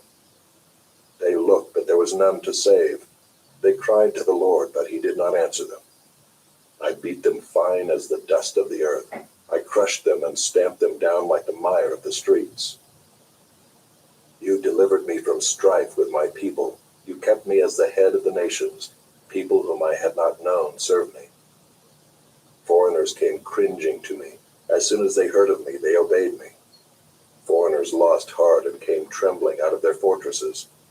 The Lord lives, and blessed be my rock, and exalted be my God, the rock of my salvation, the God who gave me vengeance and brought down peoples under me, who brought me out from my enemies.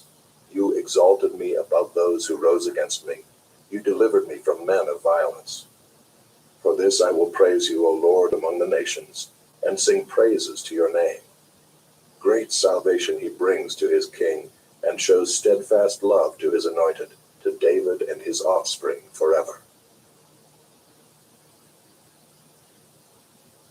Chapter 23. Now these are the last words of David. The oracle of David the son of Jesse, the oracle of a man who was raised on high, the anointed of the God of Jacob, the sweet psalmist of Israel. The Spirit of the Lord speaks by me, his word is on my tongue. The God of Israel has spoken, the rock of Israel has said to me, when one rules justly over men, ruling in the fear of God, he dawns on them like the morning light, like the sun shining forth on a cloudless morning, like rain that makes grass to sprout from the earth. For does not my house stand so with God? For he has made with me an everlasting covenant, ordered in all things and secure. For will ye not cause to prosper all my help and my desire? That worthless men are all like thorns that are thrown away, for they cannot be taken with the hand. But the man who touches them arms himself with iron and the shaft of a spear, and they are utterly consumed with fire. These are the names of the mighty men whom David had. Josheb-Basshebeth, the Tekemonite. He was chief of the three. He wielded his spear against 800 whom he killed at one time. And next to him among the three mighty men was Eleazar the son of Dodo, son of Ahohai. He was with David when they defied the Philistines who were gathered there for battle, and the men of Israel withdrew. He rose and struck down the Philistines until his hand was weary, and his hand clung to the sword. And the Lord brought about a great victory that day, and the men returned after him only to strip the slain. And next to him was Shammah the son of Agi the Hararite. The Philistines gathered together at Lehi, where there was a plot of ground full of lentils, and the men fled from the Philistines. But he took his stand in the midst of the plot and defended it and struck down the Philistines, and the Lord worked a great victory. And 3 of the 30 chief men went down and came about harvest time to David at the cave of Adullam, when a band of Philistines was encamped in the valley of Rephaim. David was then in the stronghold, and the garrison of the Philistines was then at Bethlehem. And David said longingly, "Oh, that someone would give me water to drink from the well of Bethlehem that is by the gate." Then the 3 mighty men broke through the camp of the Philistines and drew water out of the well of Bethlehem that was by the gate, and carried and brought it to David. But he would not drink of it. He poured it out to the Lord and said, "Far be it from me, O Lord, that I should do this. Shall I drink the blood of the men who went at the risk of their lives?" Therefore he would not drink it. These things the 3 mighty men did. Now Abishai the brother of Joab, the son of Zeruiah, was chief of the 30, and he wielded his spear against 300 men, and killed them, and won a name beside the 3. He was the most renowned of the 30, and became their commander, but he did not attain to the 3. And Benaiah the son of Jehoiada was a valiant man of Kabzeel, a doer of great deeds. He struck down 2 Ariels of Moab. He also went down and struck down a lion in a pit on a day when snow had fallen. And he struck down an Egyptian, a handsome man. The Egyptian had a spear in his hand, but Benaiah went down to him with a staff and snatched the spear out of the Egyptian's hand and killed him with his own spear. These things did Benaiah the son of Jehoiada, and won a name beside the 3 mighty men. He was renowned among the 30, but he did not attain to the 3. And David set him over his bodyguard. Asahel, the brother of Joab, was one of the 30. Elhanan, the son of Dodo of Bethlehem. Shammah of Herod, Elika of Herod. Elez the Paltite. Ira the son of Ikesh of Tekoa. Abiezer of Anathoth. Mabunai the Hushathite. Zalman the Hohite. Meharai of Netophah. Elab the son of Baana of Netophah. Ittai the son of Ribai of Gibeah of the people of Benjamin. Benaiah of Pirathon. Hidai of the brooks of Gaash. Abi Alban the Arbathite. Asmaveth of Bahurim. Eliabah the Shaalbanite, the sons of Jashan. Jonathan. Shammah the Herorite. Ahiam the son of Sherar the Herorite. Eliphalet the son of Ahazbai of Maacah. Eliam the son of Ahithophel of Gilo. Hezro of Carmel. Peorai the Arbite. Igal the son of Nathan of Zobah. Bani the Gadite. Zelek the Ammonite. Naharai of Beeroth, the armor-bearer of Joab the son of Zeruiah. Ira the Ithrite. Gareb the Ithrite. Uriah the Hittite. 37 in all. Chapter 24. Again the anger of the Lord was kindled against Israel, and he incited David against them, saying, Go, number Israel and Judah. So the king said to Joab, the commander of the army, who was with him, Go through all the tribes of Israel from Dan to Beersheba, and number the people, that I may know the number of the people. But Joab said to the king, May the Lord your God add to the people 100 times as many as they are, while the eyes of my lord the king still see it. But why does my lord the king delight in this thing? But the king's word prevailed against Joab and the commanders of the army. So Joab and the commanders of the army went out from the presence of the king to number the people of Israel. They crossed from the Jordan and began from Aroer, and from the city that is in the middle of the valley, toward Gad and on to Jazer. Then they came to Gilead and to Kadesh in the land of the Hittites.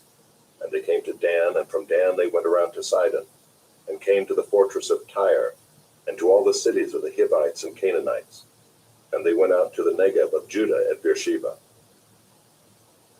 So when they had gone through all the land, they came to Jerusalem at the end of 9 months and 20 days. And Joab gave the sum of the numbering of the people to the king. In Israel there were 800,000 valiant men who drew the sword, and the men of Judah were 500,000. But David's heart struck him after he had numbered the people. And David said to the Lord, I have sinned greatly in what I have done. But now, O Lord, please take away the iniquity of your servant, for I have done very foolishly. And when David arose in the morning, the word of the Lord came to the prophet Gad, David's seer, saying, Go and say to David, Thus says the Lord, 3 things I offer you. Choose one of them, that I may do it to you. So Gad came to David and told him, and said to him, Shall 3 years of famine come to you in your land? Or will you flee 3 months before your foes while they pursue you? Or shall there be 3 days pestilence in your land? Now consider and decide what answer I shall return to him who sent me. Then David said to Gad, I am in great distress. Let us fall into the hand of the Lord, for his mercy is great. But let me not fall into the hand of man. So the Lord sent a pestilence on Israel from the morning until the appointed time. And there died of the people from Dan to Beersheba 70,000 men. And when the angel stretched out his hand toward Jerusalem to destroy it, the Lord relented from the calamity and said to the angel who was working destruction among the people, It is enough. Now stay your hand. And the angel of the Lord was by the threshing floor of Araunah the Jebusite. Then David spoke to the Lord when he saw the angel who was striking the people, and said, Behold, I have sinned, and I have done wickedly. But these sheep, what have they done? Please let your hand be against me and against my father's house. And Gad came that day to David and said to him, Go up, raise an altar to the Lord on the threshing floor of Araunah the Jebusite. So David went up at Gad's word, as the Lord commanded. And when Araunah looked down, he saw the king and his servants coming on toward him. And Araunah went out and paid homage to the king with his face to the ground. And Araunah said, Why has my lord the king come to his servant? David said, to buy the threshing floor from you in order to build an altar to the Lord, that the plague may be averted from the people." Then Araunah said to David, "Let my lord the king take and offer up what seems good to him. Here are the oxen for the burnt offering, and the threshing sledges and the yokes of the oxen for the wood. All this, O king, Araunah gives to the king." And Araunah said to the king, "May the Lord your God accept you." But the king said to Araunah, "No, but I will buy it from you for a price. I will not offer burnt offerings to the Lord my God that cost me nothing." So David bought the threshing floor and the oxen for 50 shekels of silver. And David built there an altar to the Lord and offered burnt offerings and peace offerings. So the Lord responded to the plea for the land, and the plague was averted from Israel. 1 Kings, chapter 1. Now King David was old and advanced in years, and although they covered him with clothes, he could not get warm. Therefore his servants said to him, "Let a young woman be sought for my lord the king, and let her wait on the king and be in his service. Let her lie in your arms, that my lord the king may be warm." So they sought for a beautiful young woman throughout all the territory of Israel, and found Abishag the Shunammite, and brought her to the king. The young woman was very beautiful, and she was of service to the king and attended to him, but the king knew her not. Now Adonijah the son of Haggith exalted himself, saying, "I will be king." And he prepared for himself chariots and horsemen, and 50 men to run before him. His father had never at any time displeased him by asking, "Why have you done thus and so?" He was also a very handsome man, and he was born next after Absalom. He conferred with Joab the son of Zeruiah, and with Abiathar the priest, and they followed Adonijah and helped him. But Zadok the priest, and Benaiah the son of Jehoiada, and Nathan the prophet, and Shimei and Rei, and David's mighty men, were not with Adonijah. Adonijah sacrificed sheep, oxen, and fattened cattle by the serpent stone, which is beside En Rogel, and he invited all his brothers, the king's sons, and all the royal officials of Judah. But he did not invite Nathan the prophet, or Benaiah, or the mighty men, or Solomon his brother. Then Nathan said to Bathsheba, the mother of Solomon, "Have you not heard that Adonijah the son of Haggith has become king, and David our Lord does not know it? Now therefore come, let me give you advice, that you may save your own life and the life of your son Solomon. Go in at once to King David and say to him, 'Did you not, my lord the king, swear to your servant, saying, Solomon your son shall reign after me, and he shall sit on my throne? Why then is Adonijah king? Then while you are still speaking with the king, I also will come in after you and confirm your words.' So Bathsheba went to the king in his chamber. Now the king was very old, and Abishag the Shunammite was attending to the king. Bathsheba bowed and paid homage to the king, and the king said, 'What do you desire?' She said to him, 'My lord, you swore to your servant by the Lord your God, saying, Solomon your son shall reign after me, and he shall sit on my throne. And now, behold, Adonijah is king, although you, my lord the king, do not know it. He has sacrificed oxen, fattened cattle, and sheep in abundance, and has invited all the sons of the king, Abiathar the priest, and Joab the commander of the army. But Solomon your servant he has not invited. And now, my lord the king, the eyes of all Israel are on you, to tell them who shall sit on the throne of my lord the king after him. Otherwise it will come to pass, when my lord the king sleeps with his fathers, that I and my son Solomon will be counted offenders.' While she was still speaking with the king, Nathan the prophet came in, and they told the king, 'Here is Nathan the prophet.' And when he came in before the king, he bowed before the king with his face to the ground. And Nathan said, 'My lord the king, have you said, Adonijah shall reign after me, and he shall sit on my throne? For he has gone down this day and has sacrificed oxen, fattened cattle, and sheep in abundance, and has invited all the king's sons, the commanders of the army, and Abiathar the priest. And behold, they are eating and drinking before him, and saying, Long live King Adonijah. But me, your servant, and Zadok the priest, and Benaiah the son of Jehoiada, and your servant Solomon, he has not invited. Has this thing been brought about by my lord the king, and you have not told your servants who should sit on the throne of my lord the king after him?' Then King David answered, 'Call Bathsheba to me.' So she came into the king's presence and stood before the king. And the king king swore, saying, "As the Lord lives, who has redeemed my soul out of every adversity, as I swore to you by the Lord, the God of Israel, saying, Solomon your son shall reign after me, and he shall sit on my throne in my place. Even so will I do this day." Then Bathsheba bowed with her face to the ground and paid homage to the king and said, "May my lord King David live forever." King David said, "Call to me Zadok the priest, Nathan the prophet, and Benaiah the son of Jehoiada." So they came before the king, and the king said to them, "Take with you the servants of your lord, and have Solomon my son ride on my own mule, and bring him down to Gihon. And let Zadok the priest and Nathan the prophet there anoint him king over Israel. Then blow the trumpet and say, Long live King Solomon. You shall then come up after him, and he shall come and sit on my throne, for he shall be king in my place. And I have appointed him to be ruler over Israel and over Judah." And Benaiah the son of Jehoiada answered the king, "Amen. May the Lord, the God of my lord the king, say so. As the Lord has been with my lord the king, even so may he be with Solomon, and make his throne greater than the throne of my lord King David." So Zadok the priest, Nathan the prophet, and Benaiah the son of Jehoiada, and the Kerethites and the Pelethites went down and had Solomon ride on King David's mule, and brought it to Gihon.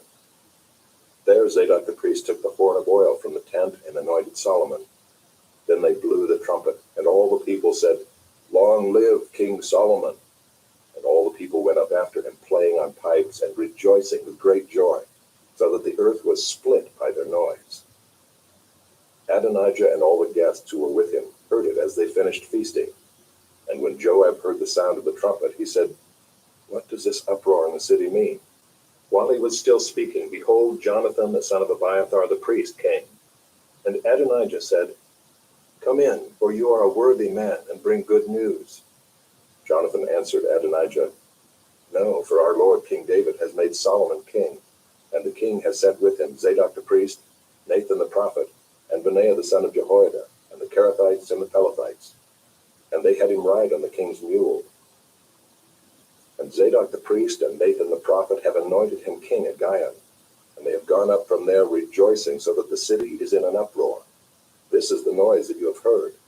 Solomon sits on the royal throne." Moreover, the king's servants came to congratulate our lord King David, saying, "May your God make the name of Solomon more famous than yours, and make his throne greater than your throne." And the king bowed himself on the bed. And the king also said, "Blessed be the Lord, the God of Israel, who has granted someone to sit on my throne this day, my own eyes seeing it." Then all the guests of Adonijah trembled and rose, and each went his own way. And Adonijah feared Solomon. So he arose and went and took hold of the horns of the altar. Then it was told Solomon, "Behold, Adonijah fears King Solomon, for behold, he has laid hold of the horns of the altar, saying, Let King Solomon swear to me first that he will not put his servant to death with the sword." And Solomon said, "If he will show himself a worthy man, not one of his hairs shall fall to the earth. But if wickedness is found in him, he shall die." So King Solomon sent, and they brought him down from the altar. And he came and paid homage to King Solomon. And Solomon said to him, "Go to your house." Chapter 2. When David's time to die drew near, he commanded Solomon his son, saying, "I am about to go the way of all the earth.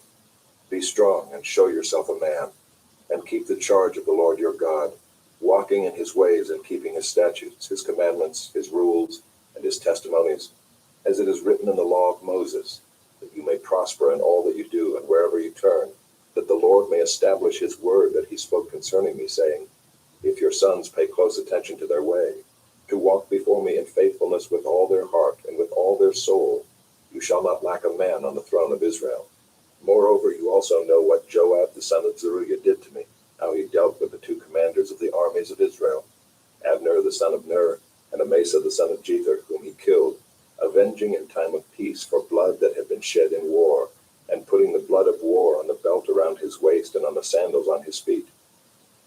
Act therefore according to your wisdom, but do not let his gray head go down to Sheol in peace. But deal loyally with the sons of Barzillai the Gileadite, and let them be among those who eat at your table. For for with such loyalty they met me when I fled from Absalom your brother. And there is also with you Shimei the son of Gera the Benjaminite from Bahurim, who cursed me with a grievous curse on the day when I went to Mahanaim. But when he came down to meet me at the Jordan, I swore to him by the Lord, saying, I will not put you to death with the sword. Now therefore do not hold him guiltless, for you are a wise man. You will know what you ought to do to him, and you shall bring his gray head down with blood to Sheol.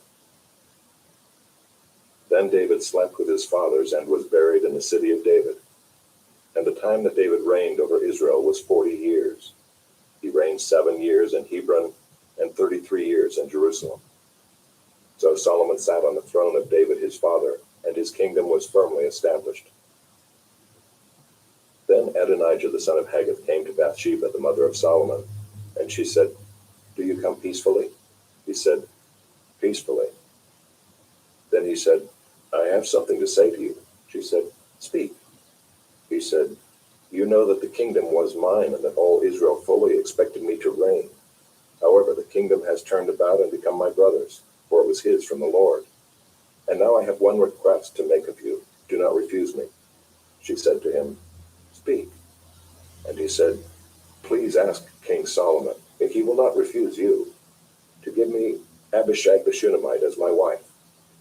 Bathsheba said, Very well, I will speak for you to the king. So Bathsheba went to King Solomon to speak to him on behalf of Adonijah. And the king rose to meet her and bowed down to her. Then he sat on his throne and had a seat brought for the king's mother, and she sat on his right.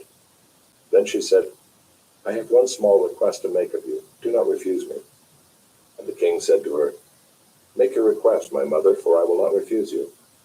She said, Let Abishag the Shunammite be given to Adonijah your brother as his wife. King Solomon answered his mother, And why do you ask Abishag the Shunammite for Adonijah? Ask for him the kingdom also, for he is my older brother, and on his side are Abiathar the priest, and Joab the son of Zeruiah. Then King Solomon swore by the Lord, saying, God do so to me, and more also, if this word does not cost Adonijah his life.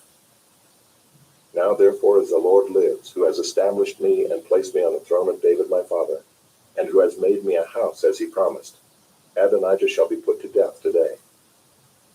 So King Solomon sent Benaiah the son of Jehoiada, and he struck him down, and he died. And to Abiathar the priest the king said, Go to Anathoth to your estate, for you deserve death. But I will not at this time put you to death, because you carried the ark of the Lord God before David my father, and because you shared in all my father's affliction.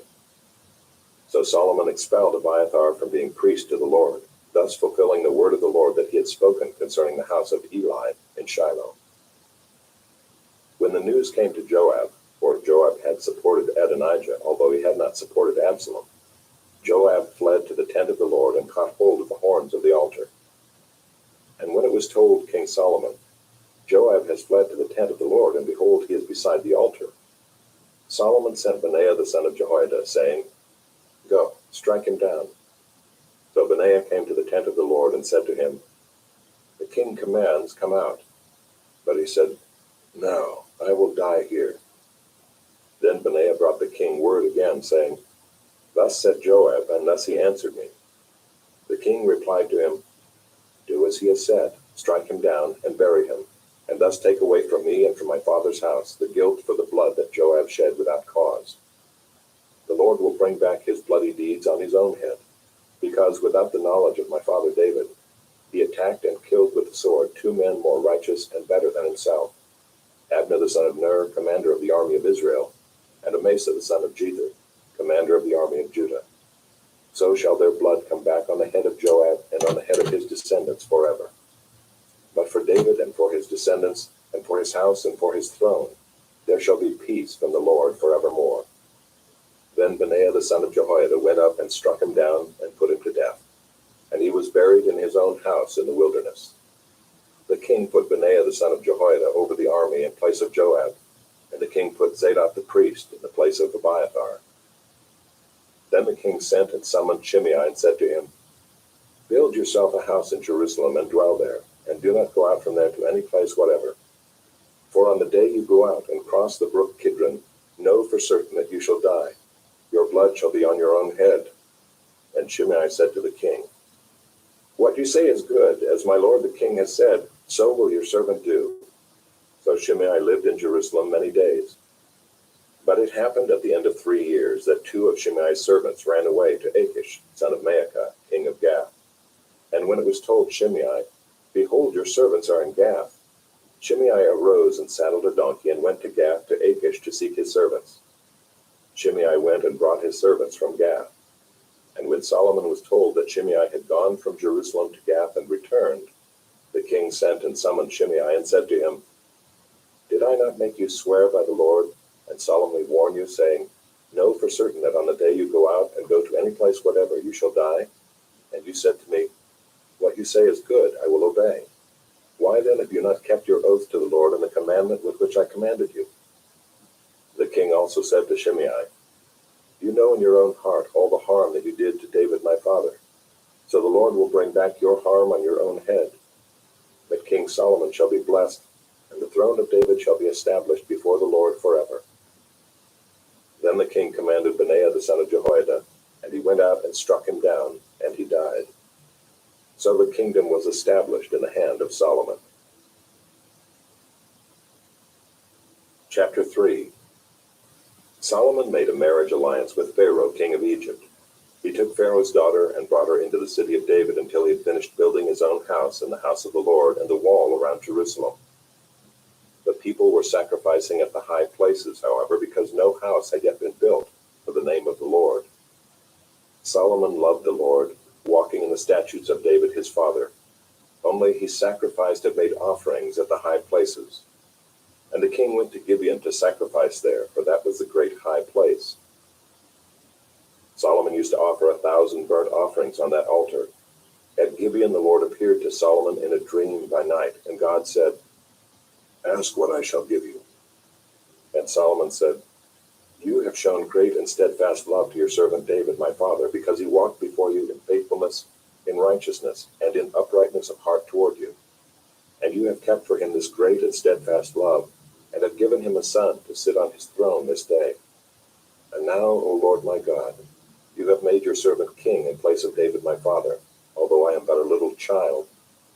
I do not know how to go out or come in. And your servant is in the midst of your people whom you have chosen, a great people, too many to be numbered or counted for multitude. Give your servant, therefore, an understanding mind to govern your people, that I may discern between good and evil. For who is able to govern this, your great people? It pleased the Lord that Solomon had asked this.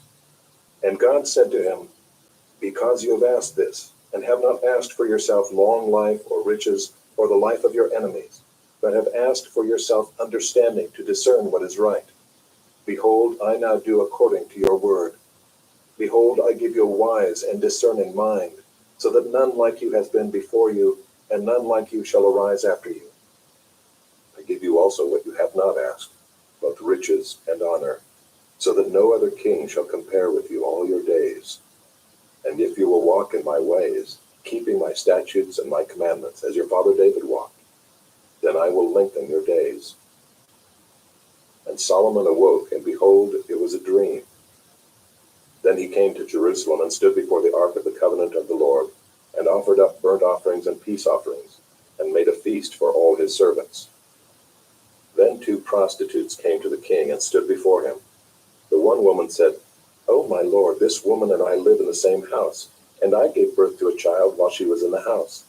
Then on the 3rd day after I gave birth, this woman also gave birth, and we were alone. There was no one else with us in the house, only we 2 were in the house. And this woman's son died in the night because she lay on him.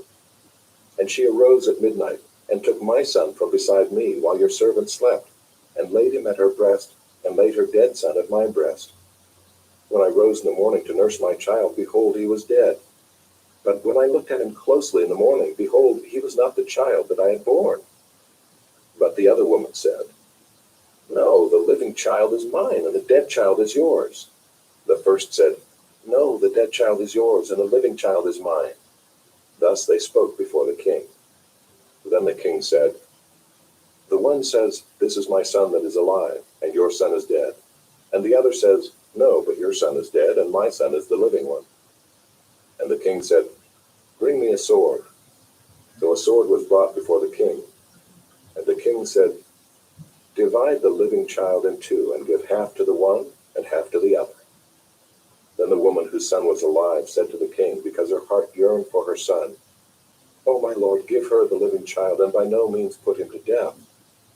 But the other said, "He shall be neither mine nor yours. Divide him." Then the king answered and said, "Give the living child to the first woman, and by no means put him to death. She is his mother." And all Israel heard of the judgment that the king had rendered, and they stood in awe of the king, because they perceived that the wisdom of God was in him to do justice. Chapter 4. King Solomon was king over all Israel, and these were his high officials. Azariah the son of Zadok was the priest. Elihoreph and Ahijah the sons of Shisha were secretaries. Jehoshaphat the son of Ahilud was recorder. Benaiah the son of Jehoiada was in command of the army. Zadok and Abiathar were priests. Azariah the son of Nathan was over the officers. Zabad the son of Nathan was priest and king's friend.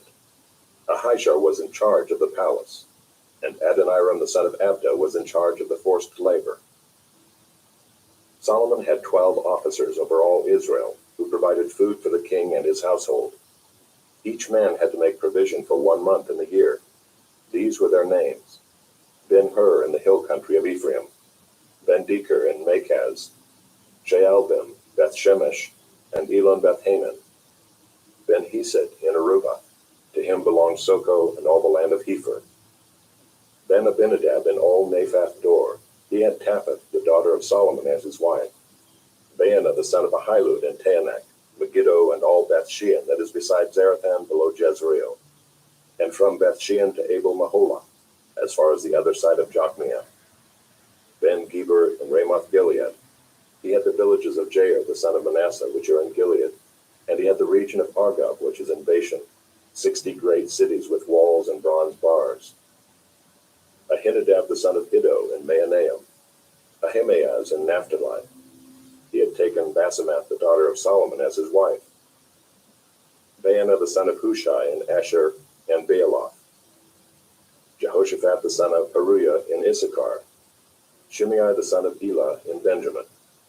Geber the son of Uri in the land of Gilead, the country of Sihon king of the Amorites and of Og king of Bashan. And there was one governor who was over the land. Judah and Israel were as many as the sand by the sea. They ate and drank and were happy.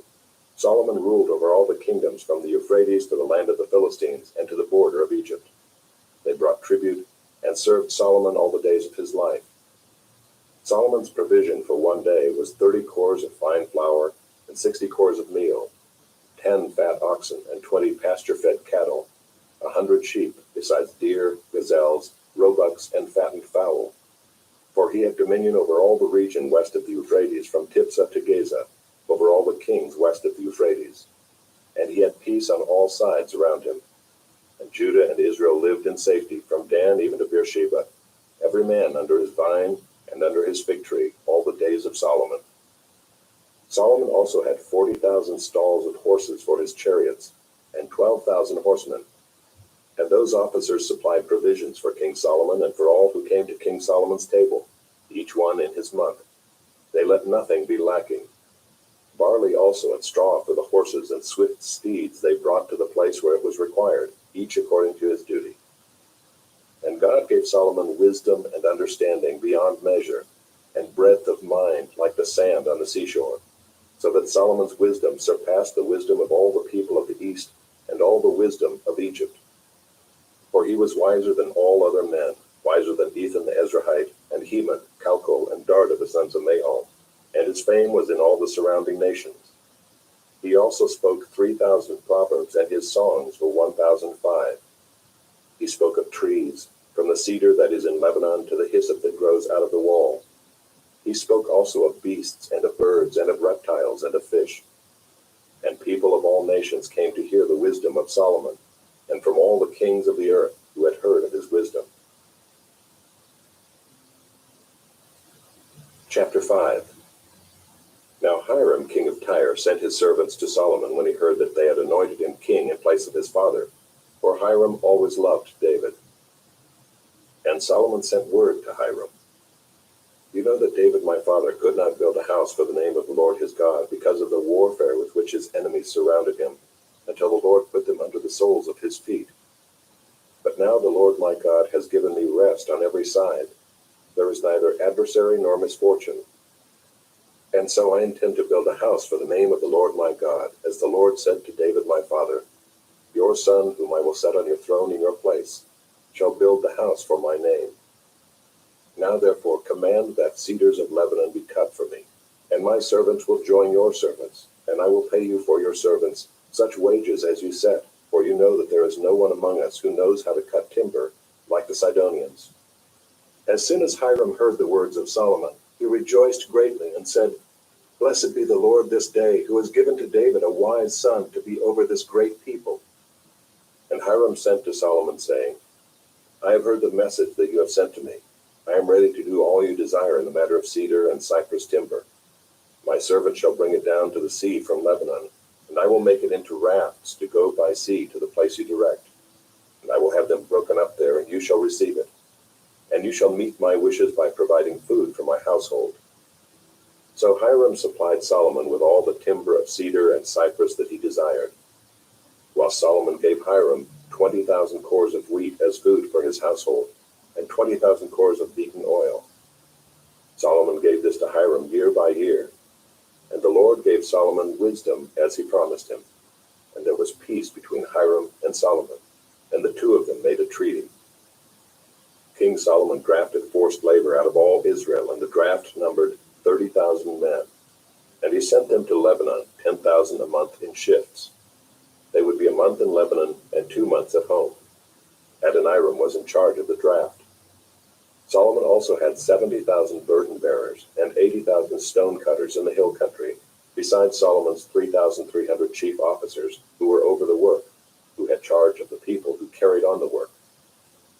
At the king's command, they quarried out great, costly stones in order to lay the foundation of the house with dressed stones. So Solomon's builders and Hiram's builders and the men of Gebal did the cutting and prepared the timber and the stone to build the house. Chapter 6. In the 480th year after the people of Israel came out of the land of Egypt, in the 4th year of Solomon's reign over Israel, in the month of Ziv, which is the 2nd month, he began to build the house of the Lord. The house that King Solomon built for the Lord was 60 cubits long, 20 cubits wide, and 30 cubits high. The vestibule in front of the nave of the house was 20 cubits long, equal to the width of the house, and 10 cubits deep in front of the house. And he made for the house windows with recessed frames. He also built a structure against the wall of the house, running around the walls of the house, both the nave and the inner sanctuary. And he made side chambers all around. The lowest story was 5 cubits broad, the middle one was 6 cubits broad, and the third was 7 cubits broad. For around the outside of the house he made offsets on the wall in order that the supporting beams should not be inserted into the walls of the house. When the house was built, it was with stone prepared at the quarry, so that neither hammering or axe nor any tool of iron was heard in the house while it was being built. The entrance for the lowest story was on the south side of the house, and one went up by stairs to the middle story, and from the middle story to the third. So he built the house and finished it, and he made the ceiling of the house of beams and planks of cedar. He built the structure against the whole house, 5 cubits high, and it was joined to the house with timbers of cedar. Now the word of the Lord came to Solomon concerning this house that you are building. If you will walk in my statutes and obey my rules and keep all my commandments and walk in them, then I will establish my word with you, which I spoke to David your father. And I will dwell among the children of Israel and will not forsake my people Israel. So Solomon built the house and finished it. He lined the walls of the house on the inside with boards of cedar. From the floor of the house to the walls of the ceiling, he covered them on the inside with wood, and he covered the floor of the house with boards of cypress. He built 20 cubits of the rear of the house with boards of cedar from the floor to the walls, and he built this within as an inner sanctuary, as the most holy place. The house, that is, the nave in front of the inner sanctuary, was 40 cubits long. The cedar within the house was carved in the form of gourds and open flowers. All was cedar, no stone was seen. The inner sanctuary he prepared in the innermost part of the house, to set there the ark of the covenant of the Lord. The inner sanctuary was 20 cubits long, 20 cubits wide, and 20 cubits high, and he overlaid it with pure gold. He also overlaid an altar of cedar. And Solomon overlaid the inside of the house with pure gold, and he drew chains of gold across in front of the inner sanctuary, and overlaid it with gold.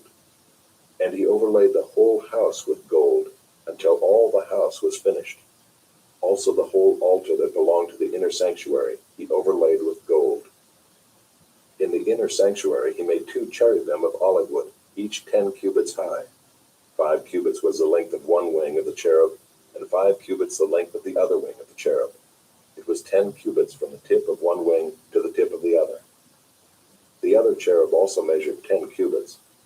Both cherubim had the same measure and the same form. The height of one cherub was 10 cubits, and so was that of the other cherub.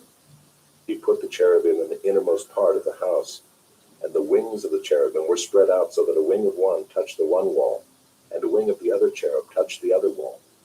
Their other wings touched each other in the middle of the house, and he overlaid the cherubim with gold.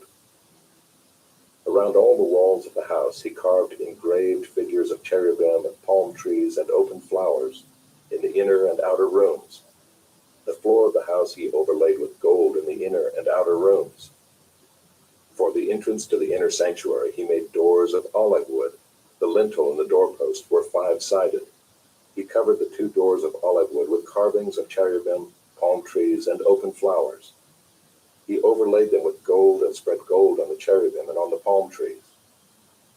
So also he made for the entrance to the nave doorposts of olive wood in the form of a square, and 2 doors of cypress wood. The 2 leaves of the one door were folding, and the 2 leaves of the other door were folding.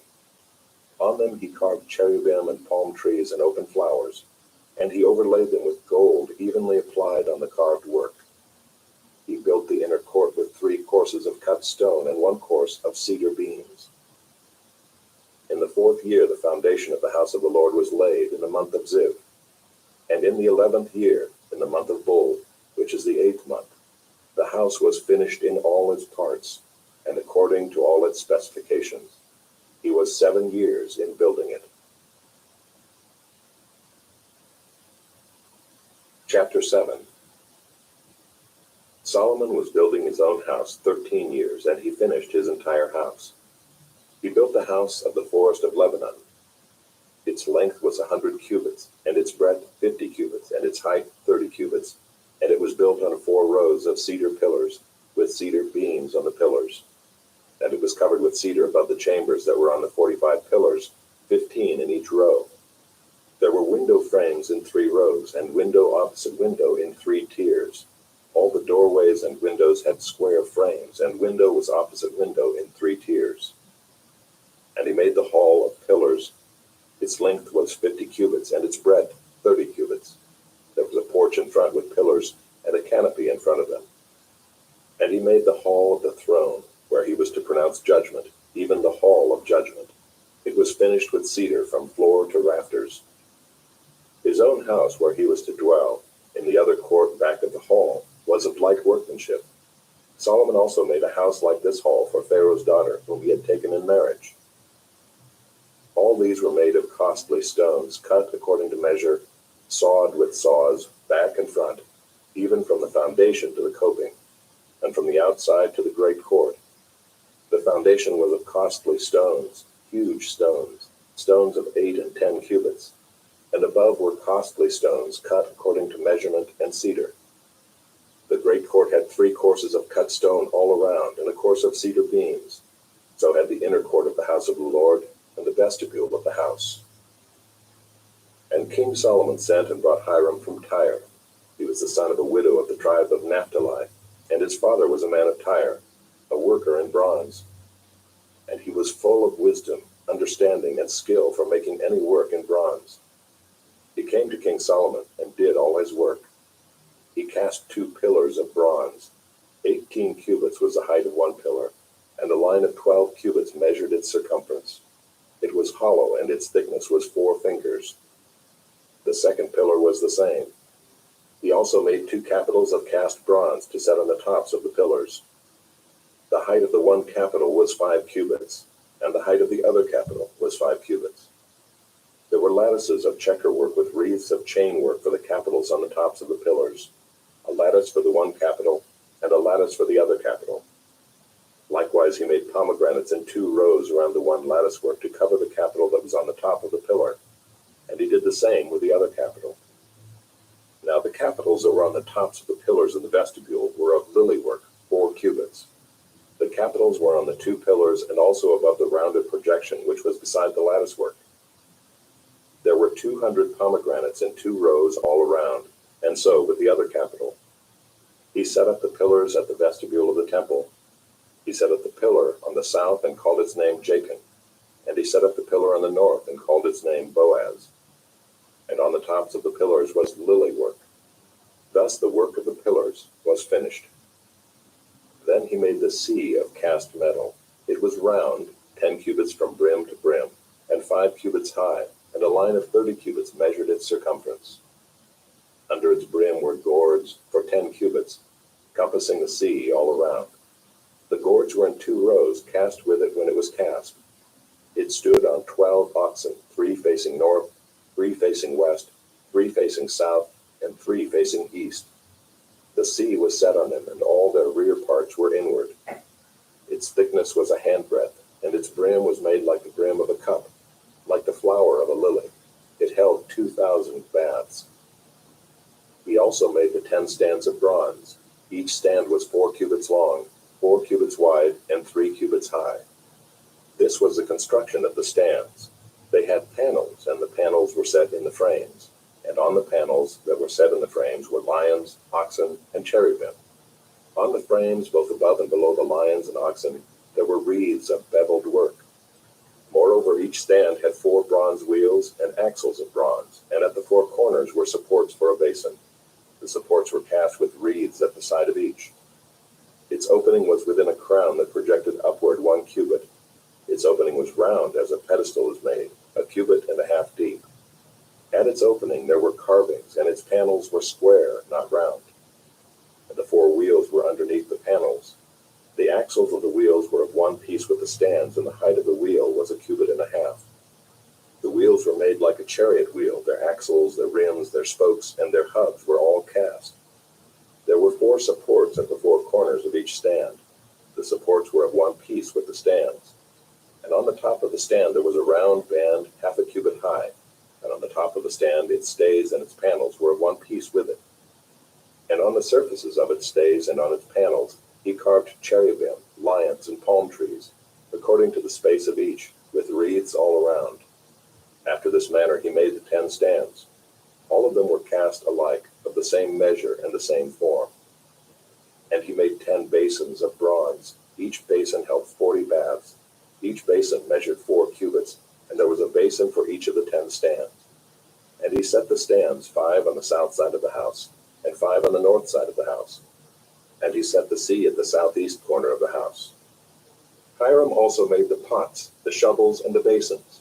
So Hiram finished all the work that he did for King Solomon on the house of the Lord, the 2 pillars, the 2 bowls of the capitals that were on the tops of the pillars, and the 2 lattice works to cover the 2 bowls of the capitals that were on the tops of the pillars, and the 400 pomegranates for the 2 lattice works, 2 rows of pomegranates for each lattice work, to cover the 2 bowls of the capitals that were on the pillars, the 10 stands and the 10 basins on the stands, and the 1 sea and the 12 oxen underneath the sea. Now the pots, the shovels, and the basins, all these vessels in the house of the Lord, which Hiram made for King Solomon, were of burnished bronze. In the plain of the Jordan the king cast them, in the clay ground between Succoth and Zarethan. And Solomon left all the vessels unweighed, because there were so many of them. The weight of the bronze was not ascertained. So Solomon made all the vessels that were in the house of the Lord, the golden altar, the golden table for the bread of the presence, the lampstands of pure gold, 5 on the south side and 5 on the north, before the inner sanctuary, the flowers, the lamps, and the tongs of gold, the cups, snuffers, basins, dishes for incense, and fire pans of pure gold, and the sockets of gold for the doors of the innermost part of the house, the most holy place, and for the doors of the nave of the temple. Thus all the work that King Solomon did on the house of the Lord was finished.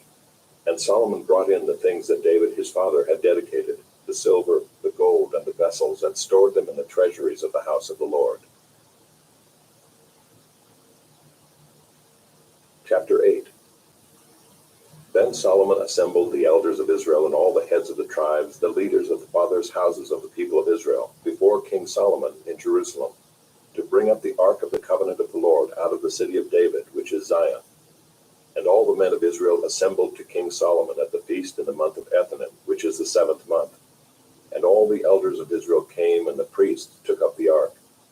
And they brought up the ark of the Lord, the tent of meeting, and all the holy vessels that were in the tent. The priests and the Levites brought them up. And King Solomon and all the congregation of Israel, who had assembled before him, were with him before the ark, sacrificing so many sheep and oxen that they could not be counted or numbered. Then the priests brought the ark of the covenant of the Lord to its place in the inner sanctuary of the house, in the most holy place, underneath the wings of the cherubim. For the cherubim spread out their wings over the place of the ark, so that the cherubim overshadowed the ark and its poles. And the poles were so long that the ends of the poles were seen from the holy place before the inner sanctuary, but they could not be seen from outside. And they are there to this day. There was nothing in the ark except the 2 tablets of stone that Moses put there at Horeb, where the Lord made a covenant with the people of Israel when they came out of the land of Egypt. And when the priests came out of the holy place, a cloud filled the house of the Lord, so that the priests could not stand to minister because of the cloud. For the glory of the Lord filled the house of the Lord. Then Solomon said, "The Lord has said that he would dwell in thick darkness. I have indeed built you an exalted house, a place for you to dwell in forever." Then the king turned around and blessed all the assembly of Israel, while all the assembly of Israel stood. And he said, "Blessed be the Lord, the God of Israel, who with his hand has fulfilled what he promised with his mouth to David my father, saying, Since the day that I brought my people Israel out of Egypt, I chose no city out of all the tribes of Israel in which to build a house, that my name might be there. But I chose David to be over my people Israel. Now it was in the heart of David my father to build a house for the name of the Lord, the God of Israel. But the Lord said to David my father, Whereas it was in your heart to build a house for my name, you did well that it was in your heart. Nevertheless, you shall not build the house, but your son, who shall be born to you, shall build the house for my name. Now the Lord has fulfilled his promise that he made. For I have risen in the place of David my father, and sit on the throne of Israel, as the Lord promised, and have built the house for the name of the Lord, the God of Israel. And there I have provided a place for the ark, in which is the covenant of the Lord that he made with our fathers, when he brought them out of the land of Egypt. Then Solomon stood before the altar of the Lord in the presence of all the assembly of Israel, and spread out his hands toward heaven, and said, O Lord God of Israel, there is no God like you, in heaven above or on earth beneath, keeping covenant and showing steadfast love to your servants who walk before you with all their heart. You have kept with your servant David my father what you declared to him. You spoke with your mouth, and with your hand have fulfilled it this day. Now therefore, O Lord, God of Israel, keep for your servant David my father what you have promised him, saying, You shall not lack a man to sit before me on the throne of Israel, if only your sons pay close attention to their way, to walk before me as you have walked before me. Now therefore, O God of Israel, let your word be confirmed, which you have spoken to your servant David my father. But will God indeed dwell on the earth? Behold, heaven and the highest heaven cannot contain you. How much less this house that I have built? Yet have regard to the prayer of your servant and to his plea, O Lord my God, listening to the cry and to the prayer that your servant prays before you this day, that your eyes may be open night and day toward this house, the place of which you have said, My name shall be there, that you may listen to the prayer that your servant offers toward this place, and listen to the plea of your servant and of your people Israel when they pray toward this place. And listen in heaven your dwelling place, and when you hear, forgive. If a man sins against his neighbor and is made to take an oath and comes and swears his oath before your altar in this house, then hear in heaven and act and judge your servants, condemning the guilty by bringing his conduct on his own head, and vindicating the righteous by rewarding him according to his righteousness. When your people Israel are defeated before the enemy because they have sinned against you, and if they turn again to you and acknowledge your name, and pray and plead with you in this house, then hear in heaven and forgive the sin of your people Israel, and bring them again to the land that you gave to their fathers. When heaven is shut up and there is no rain because they have sinned against you, if they pray toward this place and acknowledge your name and turn from their sin when you afflict them, then hear in heaven and forgive the sin of your servants, your people Israel, when you teach them the good way in which they should walk, and grant rain upon your land, which you have given to your people as an inheritance. If there is famine in the land, if there is pestilence or blight or mildew or locust or caterpillar, if their enemy besieges them in the land at their gates, whatever plague, whatever sickness there is, whatever prayer, whatever plea is made by any man or by all your people Israel, each knowing the affliction of his own heart, and stretching out his hands toward this house, then hear in heaven your dwelling place, and forgive and act, and render to each whose heart you know, according to all his ways, for you only know the hearts of all the children of mankind, that they may fear you all the days that they live in the land that you gave to our fathers.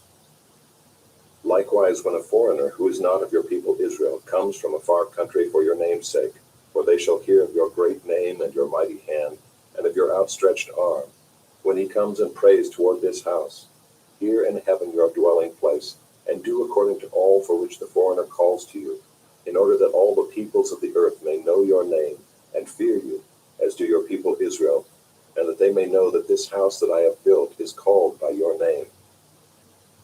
If your people go out to battle against their enemy, by whatever way you shall send them, and they pray to the Lord toward the city that you have chosen and the house that I have built for your name, then hear in heaven their prayer and their plea, and maintain their cause. If they sin against you, for there is no one who does not sin, and you are angry with them and give them to an enemy, so that they are carried away captive to the land of the enemy, far off or near, yet if they turn their heart in the land to which they have been carried captive, and repent and plead with you in the land of their captors, saying, we have sinned and have acted perversely and wickedly, if they repent with all their mind and with all their heart in the land of their enemies who carried them captive, and pray to you toward their land, which you gave to their fathers, the city that you have chosen, and the house that I have built for your name, then hear in heaven your dwelling place, their prayer and their plea, and maintain their cause, and forgive your people who have sinned against you, and all their transgressions that they have committed against you, and grant them compassion in the sight of those who carried them captive, that they may have compassion on them. For they are your people and your heritage, which you have brought out of Egypt from the midst of the iron furnace. Let your eyes be open to the plea of your servant and to the plea of your people Israel, giving ear to them whenever they call to you.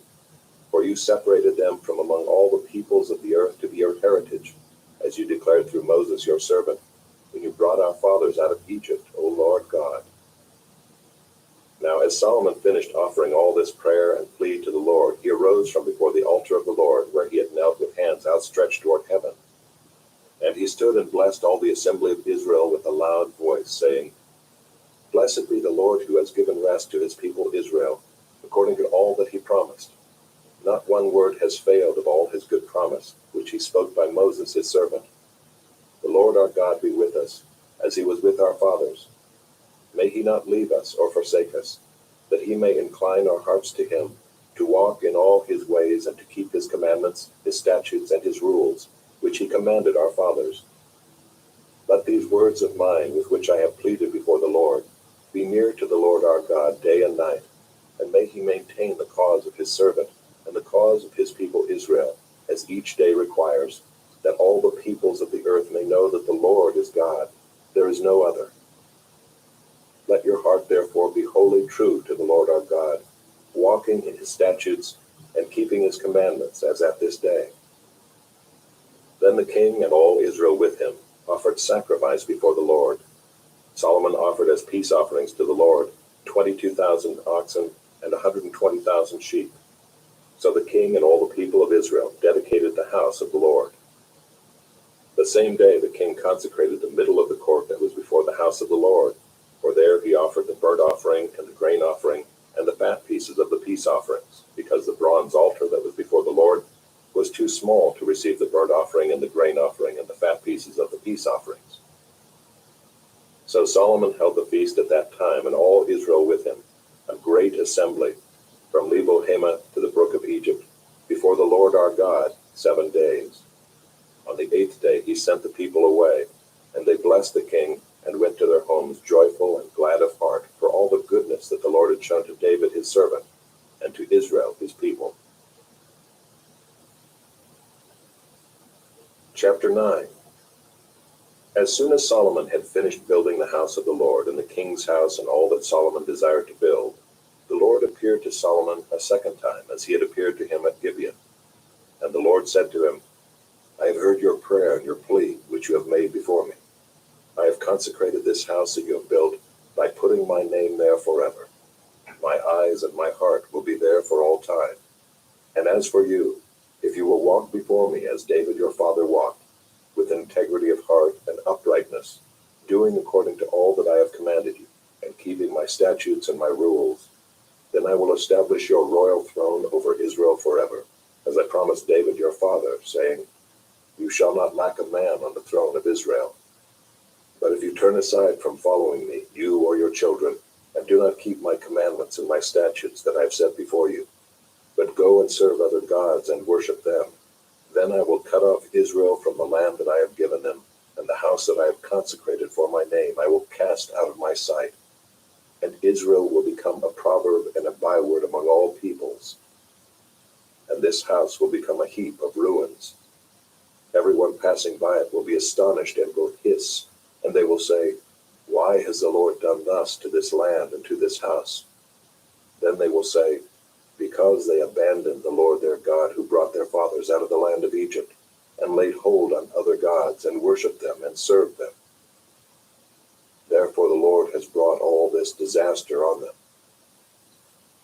At the end of 20 years in which Solomon had built the two houses, the house of the Lord and the king's house, and Hiram king of Tyre had supplied Solomon with cedar and cypress timber and gold, as much as he desired, King Solomon gave to Hiram 20 cities in the land of Galilee. But when Hiram came from Tyre to see the cities that Solomon had given him, they did not please him. Therefore he said, What kind of cities are these that you have given me, my brother? So they are called the land of Cabul to this day. Hiram had sent to the king 120 talents of gold. And this is the account of the forced labor that King Solomon drafted to build the house of the Lord, and his own house, and the Millo, and the wall of Jerusalem, and Hazor, and Megiddo, and Gezer. Pharaoh, king of Egypt, had gone up and captured Gezer and burned it with fire, and had killed the Canaanites who lived in the city, and had given it as dowry to his daughter, Solomon's wife. So Solomon rebuilt Gezer, and Lower Beth-horon, and Baalath, and Tamar in the wilderness in the land of Judah, and all the store cities that Solomon had, and the cities for his chariots, and the cities for his horsemen, and whatever Solomon desired to build in Jerusalem, in Lebanon, and in all the land of his dominion. All the people who were left of the Amorites, the Hittites, the Perizzites, the Hivites, and the Jebusites, who were not of the people Israel, their descendants who were left after them in the land, whom the people of Israel were unable to devote to destruction, these Solomon drafted to be slaves, and so they are to this day. But of the people of Israel Solomon made no slaves. They were the soldiers, they were his officials, his commanders, his captains, his chariot commanders, and his horsemen. These were the chief officers who were over Solomon's work, 550 who had charge of the people who carried on the work. But Pharaoh's daughter went up from the city of David to her own house that Solomon had built for her. Then he built the Millo. 3 times a year Solomon used to offer up burnt offerings and peace offerings on the altar that he built to the Lord, making offerings with it before the Lord. So he finished the house. King Solomon built a fleet of ships at Ezion-Geber, which is near Eloth on the shore of the Red Sea in the land of Edom. And Hiram sent with the fleet his servants, seamen who were familiar with the sea, together with the servants of Solomon. And they went to Ophir and brought from there gold, 420 talents, and they brought it to King Solomon. Chapter 10. Now when the queen of Sheba heard of the fame of Solomon concerning the name of the Lord, she came to test him with hard questions. She came to Jerusalem with a very great retinue, with camels bearing spices, and very much gold and precious stones. And when she came to Solomon, she told him all that was on her mind. And Solomon answered all her questions. There was nothing hidden from the king that he could not explain to her. And when the queen of Sheba had seen all the wisdom of Solomon, the house that he had built, the food of his table, the seating of his officials, and the attendance of his servants, their clothing, his cupbearers, and his burnt offerings that he offered at the house of the Lord, there was no more breath in her. And she said to the king, "The report was true that I heard in my own land of your words and of your wisdom. But I did not believe the reports until I came and my own eyes had seen it. And behold, the half was not told me. Your wisdom and prosperity surpassed the report that I heard. Happy are your men. Happy are your servants who continually stand before you and hear your wisdom. Blessed be the Lord your God, who has delighted in you and set you on the throne of Israel. Because the Lord loved Israel forever, he has made you king, that you may execute justice and righteousness." Then she gave the king 120 talents of gold, and a very great quantity of spices and precious stones. Never again came such an abundance of spices as these that the queen of Sheba gave to King Solomon. Moreover, the fleet of Hiram, which brought gold from Ophir, brought from Ophir a very great amount of almug wood and precious stones. And the king made of the almug wood supports for the house of the Lord and for the king's house, also lyres and harps for the singers. No such almug wood has come or been seen to this day. And King Solomon gave to the queen of Sheba all that she desired, whatever she asked, besides what was given her by the bounty of King Solomon. So she turned and went back to her own land with her servants. Now the weight of gold that came to Solomon in 1 year was 666 talents of gold, besides that which came from the explorers and from the business of the merchants, and from all the kings of the west and from the governors of the land. King Solomon made 200 large shields of beaten gold. 600 shekels of gold went into each shield. And he made 300 shields of beaten gold. 3 minas of gold went into each shield. And the king put them in the house of the forest of Lebanon. The king also made a great ivory throne and overlaid it with the finest gold. The throne had 6 steps, and the throne had a round top, and on each side of the seat were armrests and 2 lions standing beside the armrests, while 12 lions stood there, one on each end of a step on the 6 steps. The like of it was never made in any kingdom. All King Solomon's drinking vessels were of gold, and all the vessels of the house of the forest of Lebanon were of pure gold. None were of silver. Silver was not considered as anything in the days of Solomon. For the king had a fleet of ships of Tarshish at sea with the fleet of Hiram. Once every 3 years the fleet of ships of Tarshish used to come bringing gold, silver, ivory, apes, and peacocks. Thus King Solomon excelled all the kings of the earth in riches and in wisdom. And the whole earth sought the presence of Solomon to hear his wisdom, which God had put into his mind. Every one of them brought his present, articles of silver and gold, garments, myrrh, spices, horses, and mules, so much year by year. And Solomon gathered together chariots and horsemen. He had 1,400 chariots and 12,000 horsemen, whom he stationed in the chariot cities and with the king in Jerusalem. And the king made silver as common in Jerusalem as stone, and he made cedar as plentiful as the sycamore of the Shephelah. And Solomon's import of horses was from Egypt and Cush, and the king's traders received them from Cush at a price.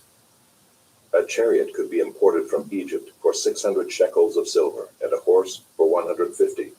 And so through the king's traders they were exported to all the kings of the Hittites and the kings of Syria.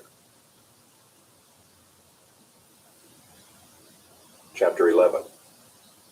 Now King Solomon loved many foreign women, along with the daughter of Pharaoh, Moabite, Ammonite, Edomite, Sidonian, and Hittite women, from the nations concerning which the Lord had said to the people of Israel, "You shall not enter into marriage with them, neither shall they with you, for surely they will turn away your heart after their gods." Solomon clung to these in love. He had 700 wives who were princesses, and 300 concubines, and his wives turned away his heart. For when Solomon was old, his wives turned away his heart after other gods, and his heart was not wholly true to the Lord his God, as was the heart of David his father. For Solomon went after Ashtoreth, the goddess of the Sidonians, and after Milcom, the abomination of the Ammonites. So Solomon did what was evil in the sight of the Lord, and did not wholly follow the Lord, as David his father had done. Then Solomon built a high place for Chemosh, the abomination of Moab, and for Moloch, the abomination of the Ammonites, on the mountain east of Jerusalem. And so he did for all his foreign wives, who made offerings and sacrificed to their gods. And the Lord was angry with Solomon, because his heart had turned away from the Lord, the God of Israel, who had appeared to him twice, and had commanded him concerning this thing, that he should not go after other gods. But he did not keep what the Lord commanded. Therefore the Lord said to Solomon, "Since this has been your practice, and you have not kept my covenant and my statutes that I have commanded you, I will surely tear the kingdom from you, and will give it to your servant. Yet for the sake of David your father, I will not do it in your days, but I will tear it out of the hand of your son. However, I will not tear away all the kingdom, but I will give one tribe to your son for the sake of David my servant, and for the sake of Jerusalem that I have chosen." And the Lord raised up an adversary against Solomon, Hadad the Edomite. He was of the royal house in Edom. For when David was in Edom, and Joab the commander of the army went up to bury the slain, he struck down every male in Edom. For Joab and all Israel remained there 6 months, until he had cut off every male in Edom. But Hadad fled to Egypt, together with certain Edomites of his father's servants, Hadad still being a little child. They set out from Midian and came to Paran, and took men with them from Paran, and came to Egypt, to Pharaoh king of Egypt, who gave him a house, and assigned him an allowance of food, and gave him land. And Hadad found great favor in the sight of Pharaoh, so that he gave him in marriage the sister of his own wife, the sister of Tahpenes the queen. And the sister of Tahpenes bore him Genubath his son, whom Tahpenes weaned in Pharaoh's house. And Genubath was in Pharaoh's house among the sons of Pharaoh. But when Hadad heard in Egypt that David slept with his fathers, and that Joab the commander of the army was dead, Hadad said to Pharaoh, "Let me depart, that I may go to my own country." But Pharaoh said to him, "What have you lacked with me, that you are now seeking to go to your own country?" And he said to him, "Only let me depart." God also raised up as an adversary to him Rezin the son of Eliada, who had fled from his master Hadadezer king of Zobah. And he gathered men about him, and became leader of a marauding band after the killing by David. And they went to Damascus, and lived there, and made him king in Damascus. He was an adversary of Israel all the days of Solomon, doing harm as Hadad did. And he loathed Israel, and reigned over Syria. Jeroboam the son of Nebat, an Ephraimite of Zeradah, a servant of Solomon, whose mother's name was Zeruiah, a widow, also lifted up his hand against the king. And this was the reason why he lifted up his hand against the king. Solomon built the Millo, and closed up the breach of the city of David his father. The man Jeroboam was very able, and when Solomon saw that the young man was industrious, he gave him charge over all the forced labor of the house of Joseph. And at that time, when Jeroboam went out of Jerusalem, the prophet Ahijah the Shilonite found him on the road. Now Ahijah had dressed himself in a new garment, and the two of them were alone in the open country. Then Ahijah laid hold of the new garment that was on him, and tore it into 12 pieces. And he said to Jeroboam, "Take for yourself 10 pieces, for thus says the Lord, the God of Israel, Behold, I am about to tear the kingdom from the hand of Solomon, and will give you 10 tribes. But he shall have 1 tribe, for the sake of my servant David, and for the sake of Jerusalem, the city that I have chosen out of all the tribes of Israel, because they have forsaken me, and worshipped Ashtoreth, the goddess of the Sidonians, Chemosh, the god of Moab, and Milcom, the god of the Ammonites. And they have not walked in my ways, doing what is right in my sight, and keeping my statutes and my rules, as David his father did. Nevertheless, I will not take the whole kingdom out of his hand, but I will make him ruler all the days of his life, for the sake of David my servant, whom I chose, who kept my commandments and my statutes. But I will take the kingdom out of his son's hand, and will give it to you, 10 tribes. Yet to his son I will give 1 tribe, that David my servant may always have a lamp before me in Jerusalem, the city where I have chosen to put my name. And I will take you, and you shall reign over all that your soul desires, and you shall be king over Israel. And if you will listen to all that I command you, and will walk in my ways, and do what is right in my eyes by keeping my statutes and my commandments, as David my servant did, I will be with you and will build you a sure house, as I built for David, and I will give Israel to you. And I will afflict the offspring of David because of this, but not forever. Solomon sought therefore to kill Jeroboam. But Jeroboam arose and fled into Egypt, to Shishak king of Egypt, and was in Egypt until the death of Solomon. Now the rest of the acts of Solomon, and all that he did, and his wisdom, are they not written in the book of the acts of Solomon? And the time that Solomon reigned in Jerusalem over all Israel was 40 years. And Solomon slept with his fathers, and was buried in the city of David his father. And Rehoboam his son reigned in his place. Chapter 12. Rehoboam went to Shechem, for all Israel had come to Shechem to make him king. And as soon as Jeroboam the son of Nebat heard of it, for he was still in Egypt, where he had fled from King Solomon, then Jeroboam returned from Egypt. And they sent and called him, and Jeroboam and all the assembly of Israel came and said to Rehoboam, Your father made our yoke heavy. Now therefore lighten the hard service of your father, and his heavy yoke on us, and we will serve you. He said to them, Go away for 3 days, then come again to me. So the people went away. Then King Rehoboam took counsel with the old men, who had stood before Solomon his father while he was yet alive, saying, How do you advise me to answer this people? And they said to him, If you will be a servant to this people today and serve them, and speak good words to them when you answer them, then they will be your servants forever. But he abandoned the counsel that the old men gave him, and took counsel with the young men who had grown up with him and stood before him. And he said to them, What do you advise that we answer this people who have said to me, Lighten the yoke that your father put on us? And the young men who had grown up with him said to him, Thus shall you speak to this people who said to you, Your father made our yoke heavy, but you lighten it for us. Thus shall you say to them, My little finger is thicker than my father's thighs. And now, whereas my father laid on you a heavy yoke, I will add to your yoke. My father disciplined you with whips, but I will discipline you with scorpions. So Jeroboam and all the people came to Rehoboam the 3rd day, as the king said, Come to me again the 3rd day. And the king answered the people harshly, and forsaking the counsel that the old men had given him, he spoke to them according to the counsel of the young men, saying, My father made your yoke heavy, but I will add to your yoke. My father disciplined you with whips, but I will discipline you with scorpions. So the king did not listen to the people, for it was a turn of affairs brought about by the Lord, that he might fulfill his word, which the Lord spoke by Ahijah the Shilonite to Jeroboam the son of Nebat. And when all Israel saw that the king did not listen to them, the people answered the king, What portion do we have in David? We have no inheritance in the son of Jesse. To your tents, O Israel, look now to your own house, David. So Israel went to their tents. But Rehoboam reigned over the people of Israel who lived in the cities of Judah. Then King Rehoboam sent Adoram, who was taskmaster over the forced labor, and all Israel stoned him to death with stones. And King Rehoboam hurried to mount his chariot to flee to Jerusalem. So Israel has been in rebellion against the house of David to this day. And when all Israel heard that Jeroboam had returned, they sent and called him to the assembly and made him king over all Israel. There was none that followed the house of David, but the tribe of Judah only.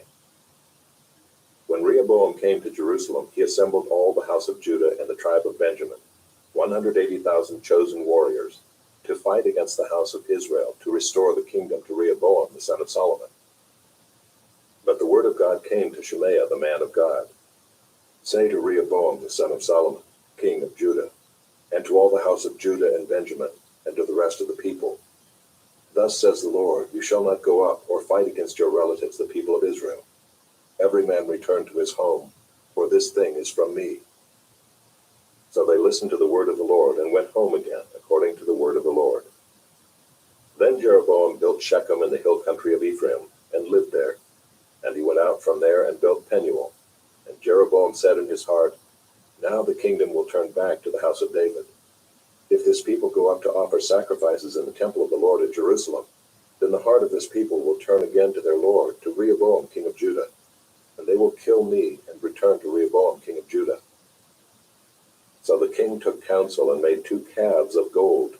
And he said to the people, "You have gone up to Jerusalem long enough. Behold your gods, O Israel, who brought you up out of the land of Egypt." And he set one in Bethel, and the other he put in Dan. Then this thing became a sin, for the people went as far as Dan to be before one.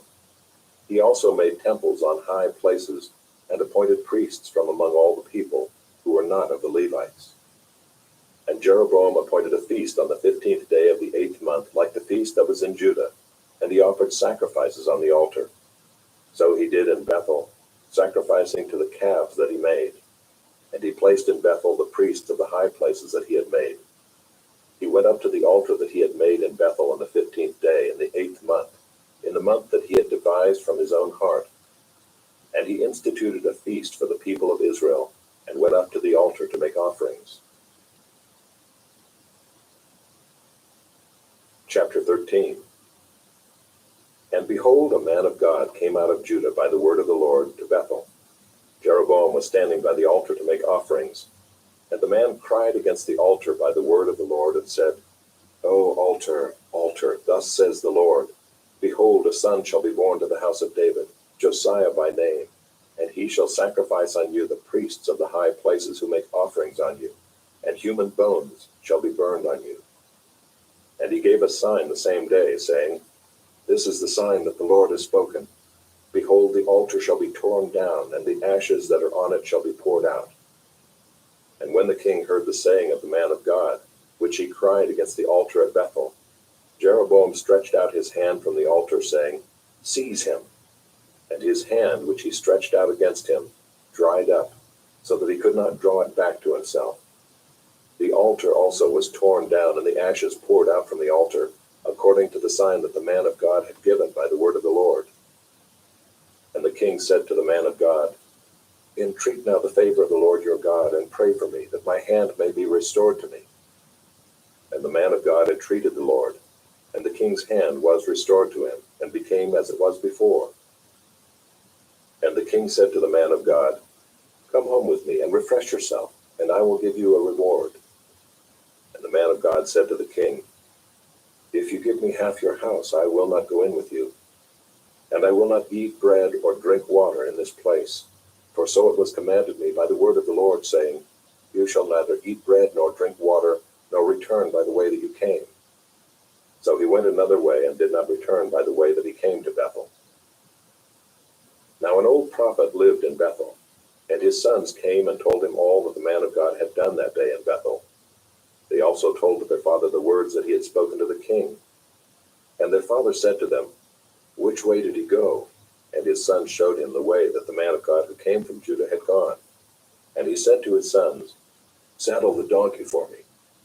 So they saddled the donkey for him, and he mounted it. And he went after the man of God, and found him sitting under an oak. And he said to him, "Are you the man of God who came from Judah?" And he said, "I am." Then he said to him, "Come home with me and eat bread." And he said, "I may not return with you or go in with you, neither will I eat bread nor drink water with you in this place. For it was said to me by the word of the Lord, You shall neither eat bread nor drink water there, nor return by the way that you came." And he said to him, "I also am a prophet as you are, and an angel spoke to me by the word of the Lord, saying, Bring him back with you into your house, that he may eat bread and drink water." But he lied to him. So he went back with him, and ate bread in his house, and drank water. And as they sat at the table, the word of the Lord came to the prophet who had brought him back. And he cried to the man of God who came from Judah, "Thus says the Lord, because you have disobeyed the word of the Lord, and have not kept the command that the Lord your God commanded you, but have come back and have eaten bread and drunk water in the place of which he said to you, Eat no bread and drink no water, your body shall not come to the tomb of your fathers." And after he had eaten bread and drunk, he saddled the donkey for the prophet whom he had brought back. And as he went away, a lion met him on the road and killed him, and his body body was thrown in the road, and the donkey stood beside it. The lion also stood beside the body. And behold, man passed by and saw the body thrown in the road, and the lion standing by the body. And they came and told it in the city where the old prophet lived. And when the prophet who had brought him back from the way heard of it, he said, "It is the man of God who disobeyed the word of the Lord. Therefore the Lord has given him to the lion, which has torn him and killed him, according to the word that the Lord spoke to him." And he said to his sons, "Saddle the donkey for me." And they saddled it. And he went and found his body thrown in the road, and the donkey and the lion standing beside the body. The lion had not eaten the body or torn the donkey. And the prophet took up the body of the man of God, and laid it on the donkey, and brought it back to the city to mourn and to bury him. And he laid the body in his own grave, and they mourned over him, saying, "Alas, my brother." And after he had buried him, he said to his sons, "When I die, bury me in the grave in which the man of God is buried. Lay my bones beside his bones." For the saying that he called out by the word of the Lord against the altar in Bethel, and against all the houses of the high places that are in the cities of Samaria, shall surely come to pass. After this thing, Jeroboam did not turn from his evil way, but made priests for the high places again from among all the people. Any who would, he ordained to be priests of the high places. And this thing became sin to the house of Jeroboam, so as to cut it off and to destroy it from the face of the earth. Chapter 14. At that time Abijah the son of Jeroboam fell sick, and Jeroboam said to his wife, "Arise and disguise yourself, that it not be known that you are the wife of Jeroboam, and go to Shiloh. Behold, Ahijah the prophet is there, who said of me that I should be king over this people. Take with you 10 loaves, some cakes, and a jar of honey, and go to him. He will tell you what shall happen to the child." Jeroboam's wife did so. She arose and went to Shiloh, and came to the house of Ahijah. Now Ahijah could not see, for his eyes were dim because of his age. And the Lord said to Ahijah, "Behold, the wife of Jeroboam is coming to inquire of you concerning her son, for he is sick. Thus and thus shall you say to her." When she came, she pretended to be another woman. But when Ahijah heard the sound of her feet as she came in at the door, he said, "Come in, wife of Jeroboam. Why do you pretend to be another? For I am charged with unbearable news for you. Go, tell Jeroboam, thus says the Lord, the God of Israel, because I exalted you from among the people and made you leader over my people Israel, and tore the kingdom away from the house of David and gave it to you. And yet you have not been like my servant David, who kept my commandments and followed me with all his heart, doing only that which was right in my eyes. But you have done evil above all who were before you, and have gone and made for yourself other gods and metal images, provoking me to anger, and have cast me behind your back.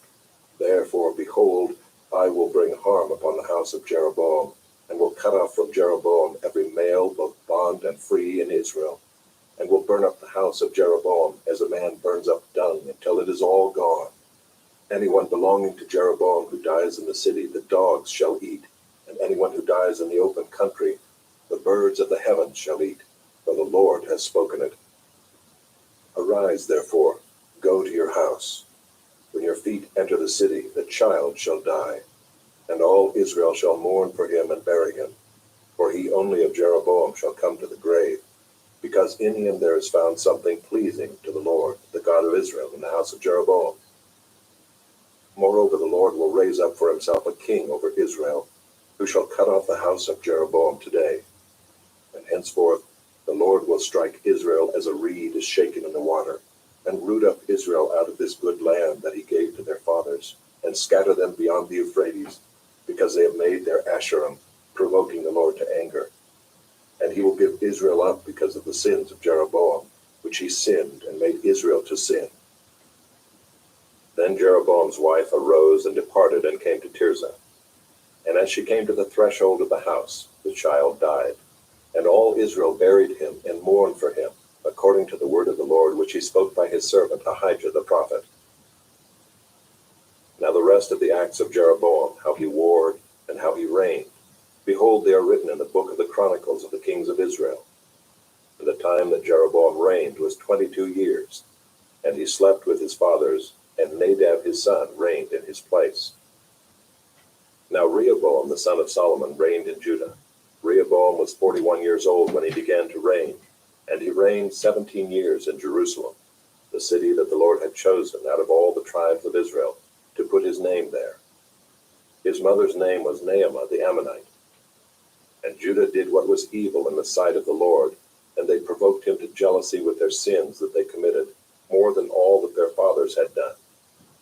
For they also built for themselves high places and pillars and Asherim on every high hill and under every green tree.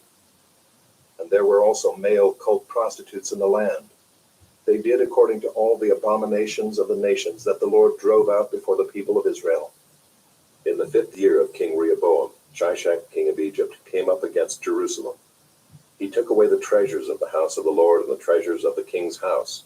He took away everything.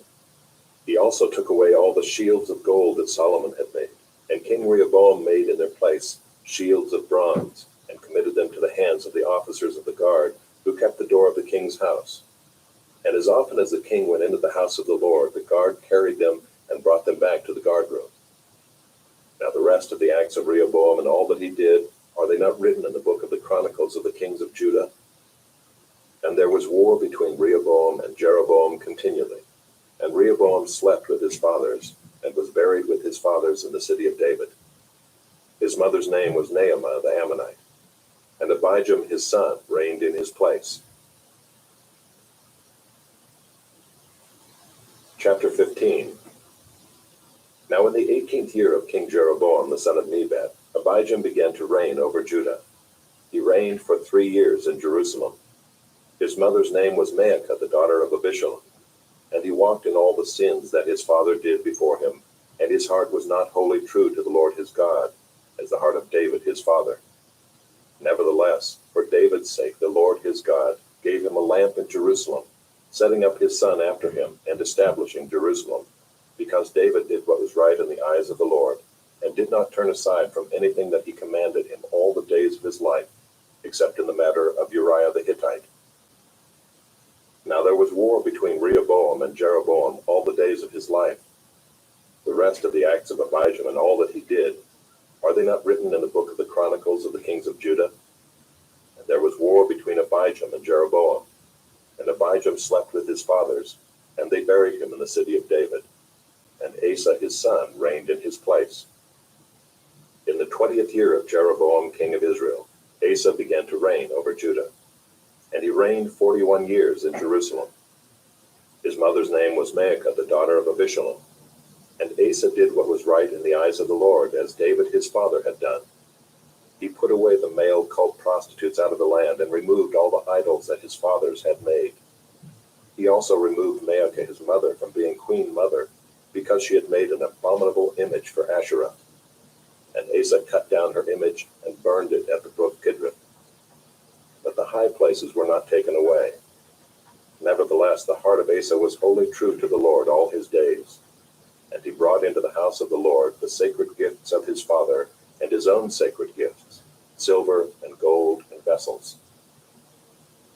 And there was war between Asa and Baasha king of Israel all their days.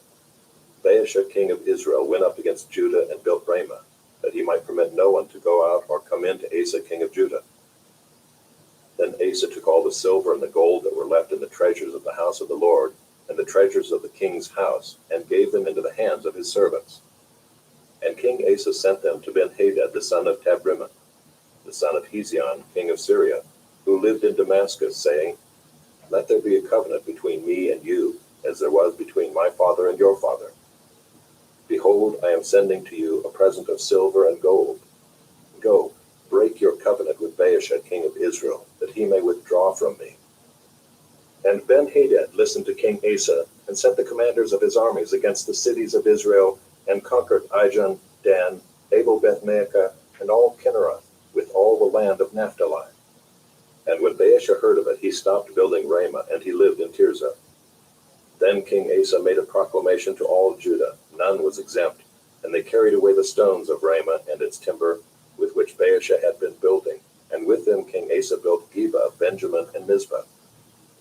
Now the rest of all the acts of Asa, all his might, and all that he did, and the cities that he built, are they not written in the book of the Chronicles of the kings of Judah? But in his old age he was diseased in his feet.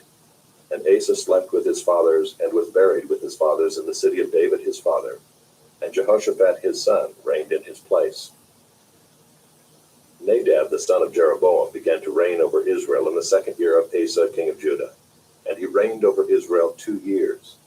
He did what was evil in the sight of the Lord, and walked in the way of his father, and in his sin which he made Israel to sin.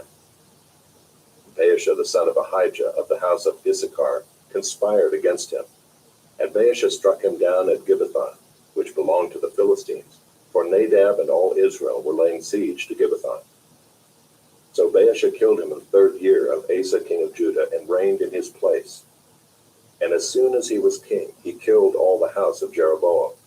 He left to the house of Jeroboam not one that breathed, until he had destroyed it, according to the word of the Lord that he spoke by his servant Ahijah the Shilonite. It was for the sins of Jeroboam that he sinned, and that he made Israel to sin, and because of the anger to which he provoked the Lord, the God of Israel. Now the rest of the acts of Nadab and all that he did, are they not written in the book of the Chronicles of the kings of Israel? And there was war between Asa and Baasha king of Israel all their days. In the 3rd year of Asa king of Judah, Baasha the son of Ahijah began to reign over all Israel at Tirzah, and he reigned 24 years. He did what was evil in the sight of the Lord, and walked in the way of Jeroboam, and in his sin which he made Israel to sin. Chapter 16. And the word of the Lord came to Jehu the son of Hanani against Baasha, saying, Since I exalted you out of the dust, and made you leader over my people Israel, and you have walked in the way of Jeroboam, and have made my people Israel to sin, provoking me to anger with their sins, behold, I will utterly sweep away Baasha and his house, and I will make your house like the house of Jeroboam the son of Nebat. Anyone belonging to Baasha who dies in the city, the dogs shall eat, and any one of his who dies in the field, the birds of the heavens shall eat. Now the rest of the acts of Baasha and what he did, and his might, are they not written in the book of the Chronicles of the kings of Israel? And Baasha slept with his fathers, and was buried at Tirzah, and Elah his son reigned in his place. Moreover, the word of the Lord came by the prophet Jehu the son of Hanani against Baasha and his house, both because of all the evil that he did in the sight of the Lord, provoking him to anger with the work of his hands, and being like the house of Jeroboam, and also because he destroyed it. In the 26th year of Asa king of Judah, Elah the son of Baasha began to reign over Israel in Tirzah, and he reigned 2 years. But his servant Zimri, commander of half his chariots, conspired against him. When he was at Tirzah, drinking himself drunk in the house of Arza, who was over the household in Tirzah, Zimri came in and struck him down and killed him in the 27th year of Asa king of Judah, and reigned in his place. When he began to reign, as soon as he had seated himself on his throne, he struck down all the house of Baasha. He did not leave him a single male of his relatives or his friends. Thus Zimri destroyed all the house of Baasha, according to the word of the Lord which he spoke against Baasha by Jehu the prophet, for all the sins of Baasha and the sins of Elah his son, which they sinned and which they made Israel to sin, provoking the Lord God of Israel to anger with their idols. Now the rest of the acts of Elah and all that he did, are they not written in the book of the Chronicles of the kings of Israel? In the 27th year of Asa, king of Judah, Zimri reigned 7 days in Tirzah. Now the troops were encamped against Gibbethon, which belonged to the Philistines. And the troops who were encamped heard it said, Zimri has conspired, and he has killed the king. Therefore all Israel made Omri, the commander of the army, king over Israel that day in the camp. So Omri went up from Gibbethon, and all Israel with him, and they besieged Tirzah. And when Zimri saw that the city was taken, he went into the citadel of the king's house, and burned the king's house over him with fire, and died, because of his sins that he committed, doing evil in the sight of the Lord, walking in the way of Jeroboam, and for his sin which he committed, making Israel to sin. Now the rest of the acts of Zimri and the conspiracy that he made, are they not written in the book of the Chronicles of the kings of Israel? Then the people of Israel were divided into two parts. Half of the people followed Tibni the son of Ginath to make him king, and half followed Omri. But the people who followed Omri overcame the people who followed Tibni the son of Ginath. So Tibni died, and Omri became king. In the 31st year of Asa king of Judah, Omri began to reign over Israel, and he reigned for 12 years. 6 years he reigned in Tirzah. He bought the hill of Samaria from Shemer for 2 talents of silver, and he fortified the hill and called the name of the city that he built Samaria, after the name of Shemer, the owner of the hill. Omri did what was evil in the sight of the Lord, and did more evil than all who were before him. For he walked in all the way of Jeroboam the son of Nebat, and in the sins that he made Israel to sin, provoking the Lord, the God of Israel, to anger by their idols.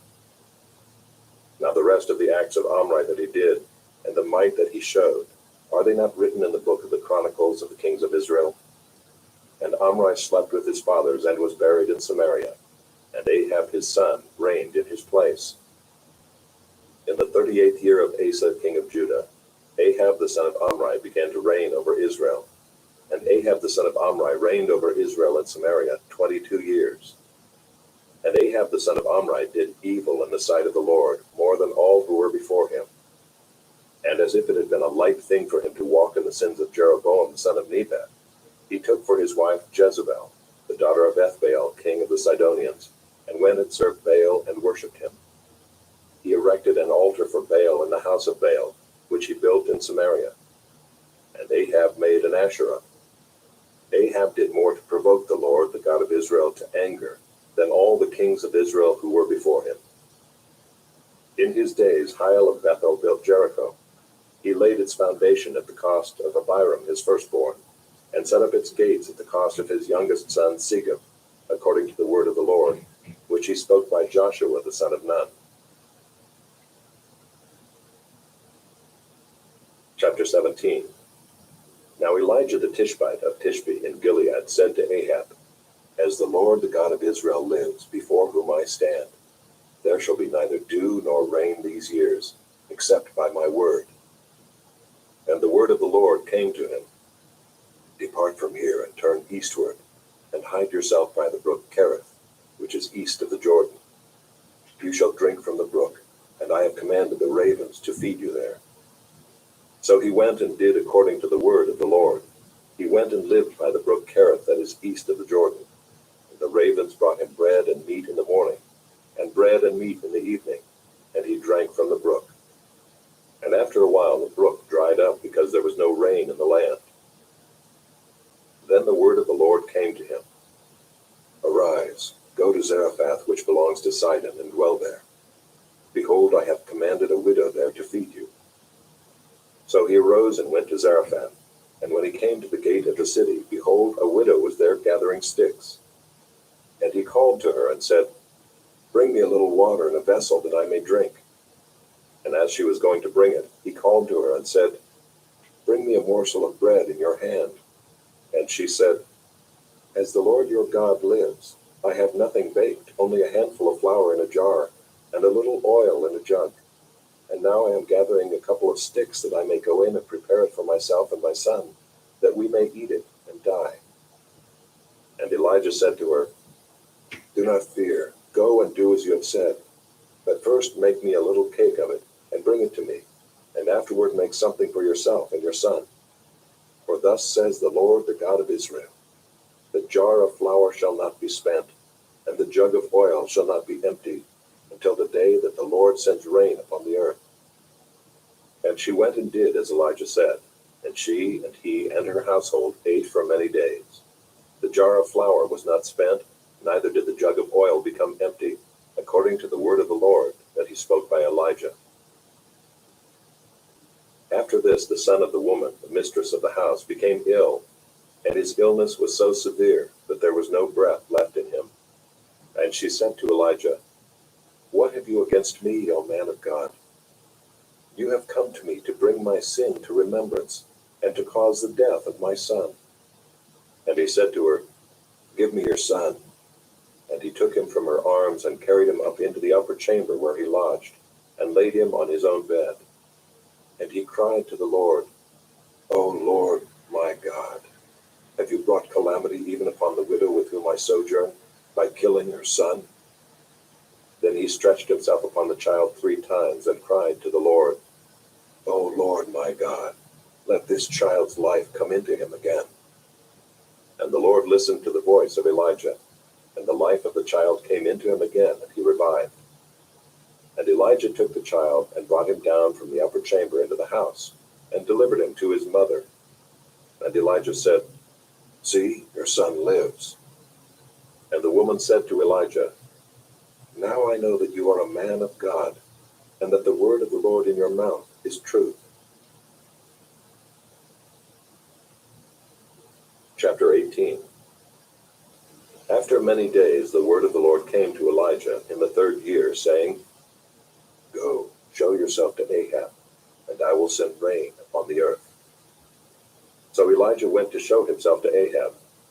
Now the famine was severe in Samaria, and Ahab called Obadiah, who was over the household. Now Obadiah feared the Lord greatly.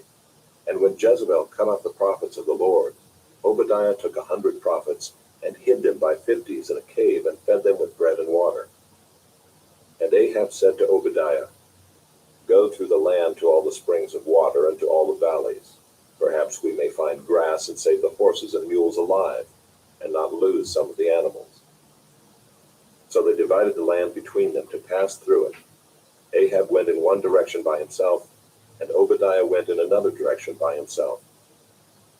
And as Obadiah was on the way, behold, Elijah met him. And Obadiah recognized him and fell on his face and said, Is it you, my lord Elijah? And he answered him, It is I. Go tell your lord, Behold, Elijah is here. And he said, How have I sinned that you would give your servant into the hand of Ahab to kill me? As the Lord your God lives, there is no nation or kingdom where my lord has not sent to seek you. And when they would say, He is not here, he would take an oath of the kingdom or nation that they had not found you. And now you say, Go tell your lord, Behold, Elijah is here. And as soon as I have gone from you, the Spirit of the Lord will carry you I know not where. And so when I come and tell Ahab that he cannot find you, he will kill me, although I your servant have feared the Lord from my youth. Has it not been told my lord what I did when Jezebel killed the prophets of the Lord? How I hid 100 men of the Lord's prophets by 50s in a cave, and fed them with bread and water?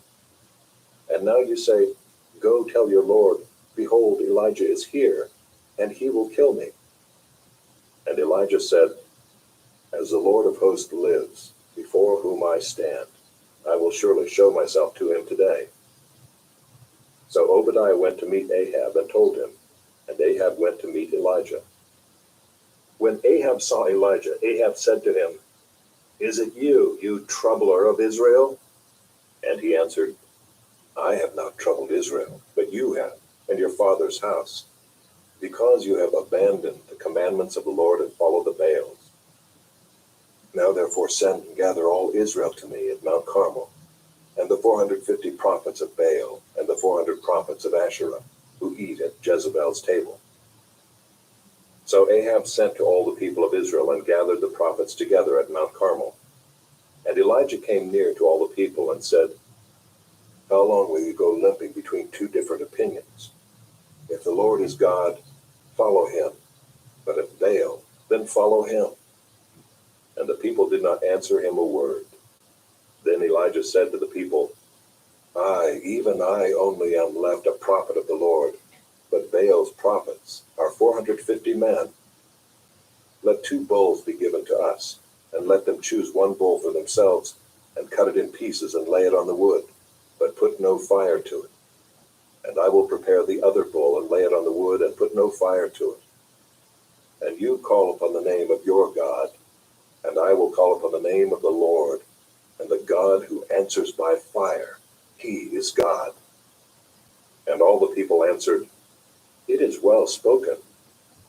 Then Elijah said to the prophets of Baal, Choose for yourselves 1 bull and prepare it first, for you are many, and call upon the name of your God, but put no fire to it. And they took the bull that was given them, and they prepared it and called upon the name of Baal from morning until noon, saying, O Baal, Answer us." But there was no voice, and no one answered. And they limped around the altar that they had made. And at noon Elijah mocked them, saying, "Cry aloud, for he is a god. Either he is musing, or he is relieving himself, or he is on a journey, or perhaps he is asleep and must be awakened." And they cried aloud and cut themselves after their custom with swords and lances, until the blood gushed out upon them. And as midday passed, they raved on until the time of the offering of the oblation, but there was no voice. No one answered, no one paid attention. Then Elijah said to all the people, "Come near to me." And all the people came near to him, and he repaired the altar of the Lord that had been thrown down. Elijah took 12 stones, according to the number of the tribes of the sons of Jacob, to whom the word of the Lord came, saying, "Israel shall be your name." And with the stones he built an altar in the name of the Lord. And he made a trench about the altar, as great as would contain 2 seahs of seed. And he put the wood in order, and cut the bowl in pieces, and laid it on the wood. And he said, "Fill 4 jars with water, and pour it on the burnt offering and on the wood." And he said, "Do it a second time." And they did it a second time. And he said, "Do it a third time." And they did it a third time. And the water ran around the altar, and filled the trench also with water. And at the time of the offering of the oblation, Elijah the prophet came near and said, "O Lord God of Abraham, Isaac, and Israel, let it be known this day that you are God in Israel, and that I am your servant, and that I have done all these things at your word. Answer me, O Lord, answer me, that this people may know that you, O Lord, are God, and that you have turned their hearts back." Then the fire of the Lord fell and consumed the burnt offering, and the wood, and the stones, and the dust, and licked up the water that was in the trench. And when all the people saw it, they fell on their faces and said, "The Lord, he is God. The Lord, he is God." And Elijah said to them, "Seize the prophets of Baal. Let not one of them escape." And they seized them. And Elijah brought them down to the brook Kishon, and slaughtered them there. And Elijah said to Ahab, "Go up, eat and drink, for there is a sound of the rushing of rain." So Ahab went up to eat and to drink. And Elijah went up to the top of Mount Carmel. And he bowed himself down on the earth, and put his face between his knees. And he said to his servant, "Go up now, look toward the sea." And he went up and looked, and said, "There is nothing." And he said, "Go again, 7 times. And at the 7th time he said, Behold, a little cloud like a man's hand is rising from the sea." And he said, "Go up, say to Ahab, prepare your chariot and go down, lest the rain stop you." And in a little while the heavens grew black with clouds and wind, and there was a great rain. And Ahab rode and went to Jezreel.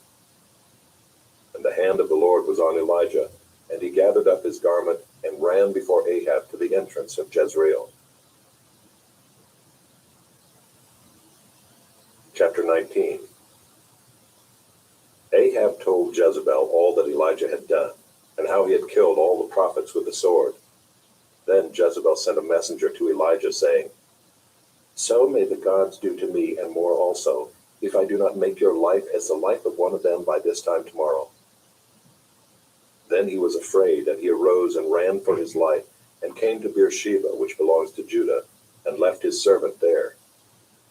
But he himself went a day's journey into the wilderness, and came and sat down under a broom tree. And he asked that he might die, saying, "It is enough. Now, O Lord, take away my life, for I am no better than my fathers." And he lay down and slept under a broom tree. And behold, an angel touched him and said to him, "Arise and eat." And he looked, and behold, there was at his head a cake baked on hot stones and a jar of water. And he ate and drank and lay down again. And the angel of the Lord came again a second time and touched him and said, "Arise and eat, for the journey is too great for you." And he arose and ate and drank, and went in the strength of that food 40 days and 40 nights to Horeb, the mount of God. there he came to a cave and lodged in it. And behold, the word of the Lord came to him, and he said to him, "What are you doing here, Elijah?" He said, "I have been very jealous for the Lord, the God of hosts, for the people of Israel have forsaken your covenant, thrown down your altars, and killed your prophets with the sword. And I, even I only, am left, and they seek my life to take it away." And he said, "Go out and stand on the mount before the Lord." And behold, the Lord passed by, and a great and strong wind tore the mountains and broke in pieces the rocks before the Lord. But the Lord was not in the wind. And after the wind, an earthquake, but the Lord was not in the earthquake. And after the earthquake, a fire, but the Lord was not in the fire. And after the fire, the sound of a low whisper. And when Elijah heard it, he wrapped his face in his cloak and went out and stood at the entrance of the cave. And behold, there came a voice to him and said, "What are you doing here, Elijah?" He said, "I have been very jealous for the Lord, the God of hosts, for the people of Israel have forsaken your covenant, thrown down your altars, and killed your prophets with the sword. And I, even I only, am left, and they seek my life to take it away." And the Lord said to him, "Go, return on your way to the wilderness of Damascus, and when you arrive, you shall anoint Hazael to be king over Syria. And Jehu the son of Nimshi you shall anoint to be king over Israel. And Elisha the son of Shaphat of Abel-Maholah you shall anoint to be prophet in your place. And the one who escapes from the sword of Hazael shall Jehu put to death. And the one who escapes from the sword of Jehu shall Elisha put to death. Yet I will leave 7,000 in Israel, all the knees that have not bowed to Baal, and every mouth that has not kissed him." So he departed from there and found Elisha the son of Shaphat, who was plowing with 12 yoke of oxen in front of him, and he was with the 12th. Elijah passed by him and cast his cloak upon him. And he left the oxen and ran after Elijah and said, "Let me kiss my father and my mother, and then I will follow you." And he said to him, "Go back again, for what have I done to you?" And he returned from following him, and took the yoke of oxen and sacrificed them, and boiled their flesh with the yokes of the oxen, and gave it to the people, and they ate. Then he arose and went after Elijah and assisted him. Chapter 20. Ben-Hadad the king of Syria gathered all his army together. 32 kings were with him, and horses and chariots. And he went up and closed in on Samaria, and fought against it. And he sent messengers into the city to Ahab king of Israel, and said to him, "Thus says Ben-Hadad, your silver and your gold are mine, your best wives and children also are mine." And the king of Israel answered, "As you say, my lord, O king, I am yours, and all that I have." The messengers came again and said, "Thus says Ben-Hadad, I sent to you, saying, Deliver to me your silver and your gold, your wives and your children. Nevertheless, I will send my servants to you tomorrow about this time, and they shall search your house and the houses of your servants, and lay hands on whatever pleases you, and take it away." Then the king of Israel called all the elders of the land, and said, "Mark now and see how this man is seeking trouble, for he sent to me for my wives and my children, and for my silver and my gold, and I did not refuse him."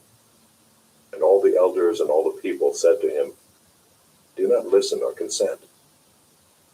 So he said to the messengers of Ben-Hadad, "Tell my lord the king, all that you first demanded of your servant I will do, but this thing I cannot do." And the messengers departed and brought him word again. Ben-Hadad sent to him and said, "The gods do so to me and more also, if the dust of Samaria shall suffice for handfuls for all the people who follow me." And the king of Israel answered, "Tell him, let not him who straps on his armor boast himself as he who takes it off." When Ben-Hadad heard this message as he was drinking with the kings in the booths, he said to his men, "Take your positions." And they took their positions against the city. And behold, a prophet came near to Ahab king of Israel and said, "Thus says the Lord, have you seen all this great multitude?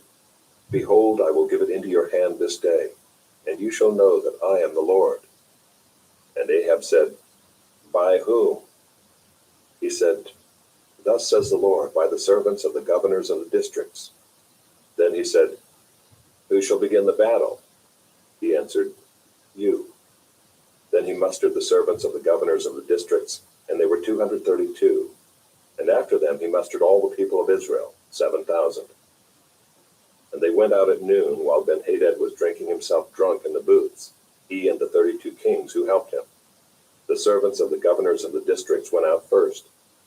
And Ben-Hadad sent out scouts, and they reported to him, Men are coming out from Samaria. He said, If they have come out for peace, take them alive. Or if they've come out for war, take them alive. So these went out of the city, the servants of the governors of the districts and the army that followed them. And each struck down his man. The Syrians fled, and Israel pursued them. But Ben-Hadad, king of Syria, escaped on a horse with horsemen.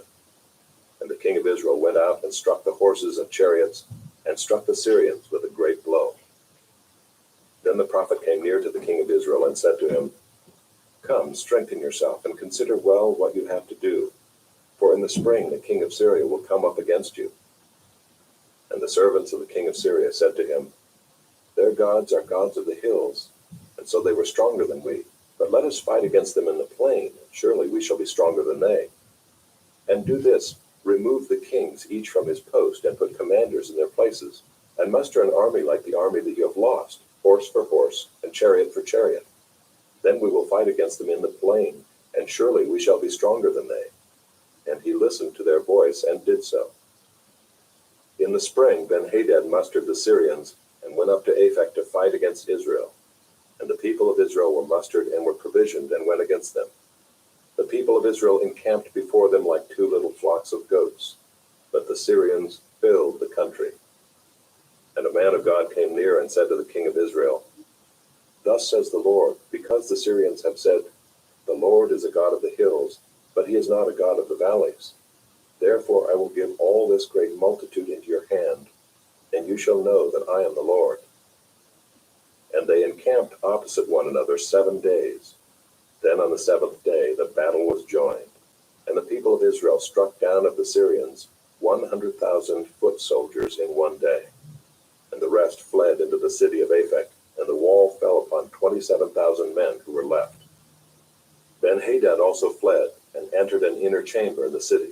And his servants said to him, Behold now, we have heard that the kings of the house of Israel are merciful kings. Let us put sackcloth around our waists and ropes on our heads and go out to the king of Israel. Perhaps he will spare your life. So they tied sackcloth around their waists and put ropes on their heads and went to the king of Israel and said, Your servant Ben-Hadad says, Please let me live. And he said, Does he still live? He is my brother. Now the men were watching for a sign, and they quickly took it up from him and said, Yes, your brother Ben-Hadad. Then he said, Go and bring him. Then Ben-Hadad came out to him, and he caused him to come up into the chariot. And Ben-Hadad said to him, The cities that my father took from your father I will restore, and you may establish bazaars for yourself in Damascus, as my father did in Samaria. And Ahab said, I will let you go on these terms. So he made a covenant with him and let him go. And a certain man of the sons of the prophets said to his fellow at the command of the Lord, Strike me, please. But the man refused to strike him. Then he said to him, Because you have not obeyed the voice of the Lord, behold, as soon as you have gone from me, a lion shall strike you down. And as soon as he had departed from him, a lion met him and struck him down. Then he found another man and said, Strike me, please. And the man struck him and wounded him. So the prophet departed and waited for the king by the way, disguising himself with a bandage over his eyes. And as the king passed, he cried to the king and said, Your servant went out into the midst of the battle, and behold, a soldier turned and brought a man to me and said, Guard this man. If by any means he is missing, your life shall be for his life, or else you shall pay a talent of silver. And as your servant was busy here and there, he was gone. The king of Israel said to him, So shall your judgment be. You yourself have decided it. Then he hurried to take the bandage away from his eyes, and the king of Israel recognized him as one of the prophets. And he said to him, Thus says the Lord, because you have let go out of your hand the man whom I had devoted to destruction. Therefore your life shall be for his life, and your people for his people. And the king of Israel went to his house vexed and sullen, and came to Samaria. Chapter 21. Now Naboth the Jezreelite had a vineyard in Jezreel beside the palace of Ahab king of Samaria. And after this Ahab said to Naboth, Give me your vineyard, that I may have it for a vegetable garden, because it is near my house, and I will give you a better vineyard for it. Or if it seems good to you, I will give you its value in money. But Naboth said to Ahab, The Lord forbid that I should give you the inheritance of my fathers. And Ahab went into his house vexed and sullen because of what Naboth the Jezreelite had said to him. For he had said, I will not give you the inheritance of my fathers. And he lay down on his bed and turned away his face, and would eat no food. But Jezebel his wife came to him and said to him, Why is your spirit so vexed that you eat no food? And he said to her, Because I spoke to Naboth the Jezreelite and said to him, Give me your vineyard for money, or else, if it please you, I will give you another vineyard for it. And he answered, I will not give you my vineyard. And Jezebel his wife said to him, Do you now govern Israel? Arise and eat bread, and let your heart be cheerful. I will give you the vineyard of Naboth the Jezreelite. So she wrote letters in Ahab's name, and sealed them with his seal, and she sent the letters to the elders and the leaders who lived with Naboth in his city. And she wrote in the letters, Proclaim a fast, and set Naboth at the head of the people, and set 2 worthless men opposite him, and let them bring a charge against him, saying, You have cursed God and the king. Then take him out and stone him to death. And the men of his city, the elders and the leaders who lived in his city, did as Jezebel had sent word to them. As it was written in the letters that she had sent to them, they proclaimed a fast and set Naboth at the head of the people. And the 2 worthless men came in and sat opposite him. And the worthless men brought a charge against Naboth in the presence of the people, saying, Naboth cursed God and the king. So they took him outside the city and stoned him to death with stones. Then they sent to Jezebel, saying, Naboth has been stoned, he is dead. As soon as Jezebel heard that Naboth had been stoned and was dead, Jezebel said to Ahab, Arise, take possession of the vineyard of Naboth the Jezreelite, which he refused to give you for money, for Naboth is not alive, but dead. And as soon as Ahab heard that Naboth was dead, Ahab arose to go down to the vineyard of Naboth the Jezreelite to take possession of it. Then the word of the Lord came to Elijah the Tishbite, saying, Arise, go down to meet Ahab king of Israel, who is in Samaria. Behold, he is in the vineyard of Naboth, where he has gone to take possession. And you shall say to him, Thus says the Lord, Have you killed and also taken possession? And you shall say to him, Thus says the Lord, In the place where dogs licked up the blood of Naboth, shall dogs lick your own blood. Ahab said to Elijah, Have you found me, O my enemy? He answered, I have found you because you have sold yourself to do what is evil in the sight of the Lord. Behold, I will bring disaster upon you. I will utterly burn you up, and will cut off from Ahab every male, bond or free, in Israel. And I will make your house like the house of Jeroboam the son of Nebat, and like the house of Baasha the son of Ahijah, for the anger to which you have provoked me, and because you have made Israel to sin. And of Jezebel the Lord also said, The dogs shall eat Jezebel within the walls of Jezreel. Anyone belonging to Ahab who dies in the city, the dogs shall eat.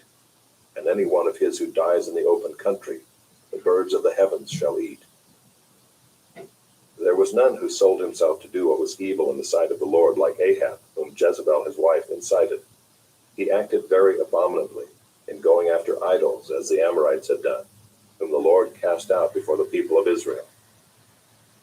And when Ahab heard those words, he tore his clothes and put sackcloth on his flesh, and fasted, and lay in sackcloth, and went about dejectedly. And the word of the Lord came to Elijah the Tishbite, saying, Have you seen how Ahab has humbled himself before me? Because he has humbled himself before me, I will not bring the disaster in his days, but in his son's days I will bring the disaster upon his house. Chapter 22. For 3 years Syria and Israel continued without war.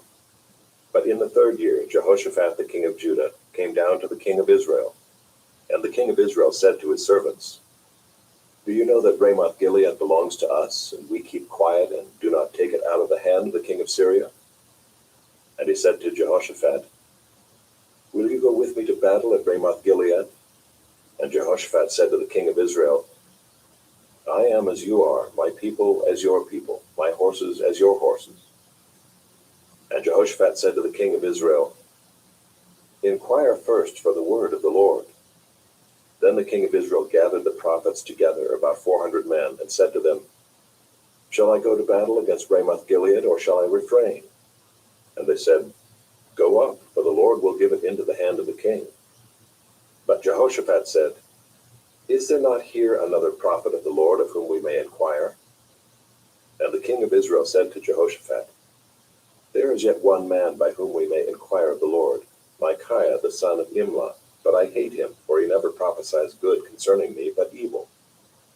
And Jehoshaphat said, "Let not the king say so." Then the king of Israel summoned an officer and said, "Bring quickly Micaiah the son of Imlah." Now the king of Israel and Jehoshaphat the king of Judah were sitting on their thrones, arrayed in their robes, at the threshing floor at the entrance of the gate of Samaria, and all the prophets were prophesying before them. And Zedekiah the son of Chenaanah made for himself horns of iron, and said, "Thus says the Lord, with these you shall push the Syrians until they are destroyed." And all the prophets prophesied so, and said, "Go up to Ramoth Gilead and triumph. The Lord will give it into the hand of the king." And the messenger who went to summon Micaiah said to him, "Behold, the words of the prophet with one accord are favorable to the king. Let your word be like the word of one of them, and speak favorably."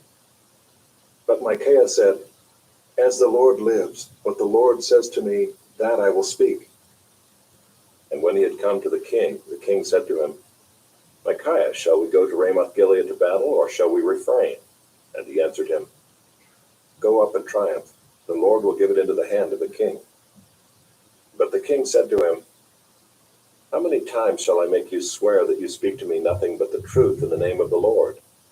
And he said, "I saw all Israel scattered on the mountains as sheep that have no shepherd. And the Lord said, These have no master, let each return to his home in peace." And the king of Israel said to Jehoshaphat, "Did I not tell you that he would not prophesy good concerning me, but evil?" And Micaiah said, "Therefore hear the word of the Lord. I saw the Lord sitting on his throne, and all the host of heaven standing beside him on his right hand and on his left. And the Lord said, Who will entice Ahab that he may go up and fall at Ramoth Gilead? And one said one thing, and another said another. Then a spirit came forward and stood before the Lord, saying, I will entice him. And the Lord said to him, By what means? And he said, I will go out and will be a lying spirit in the mouth of all his prophets. And he said, You are to entice him, and you shall succeed. Go out and do so.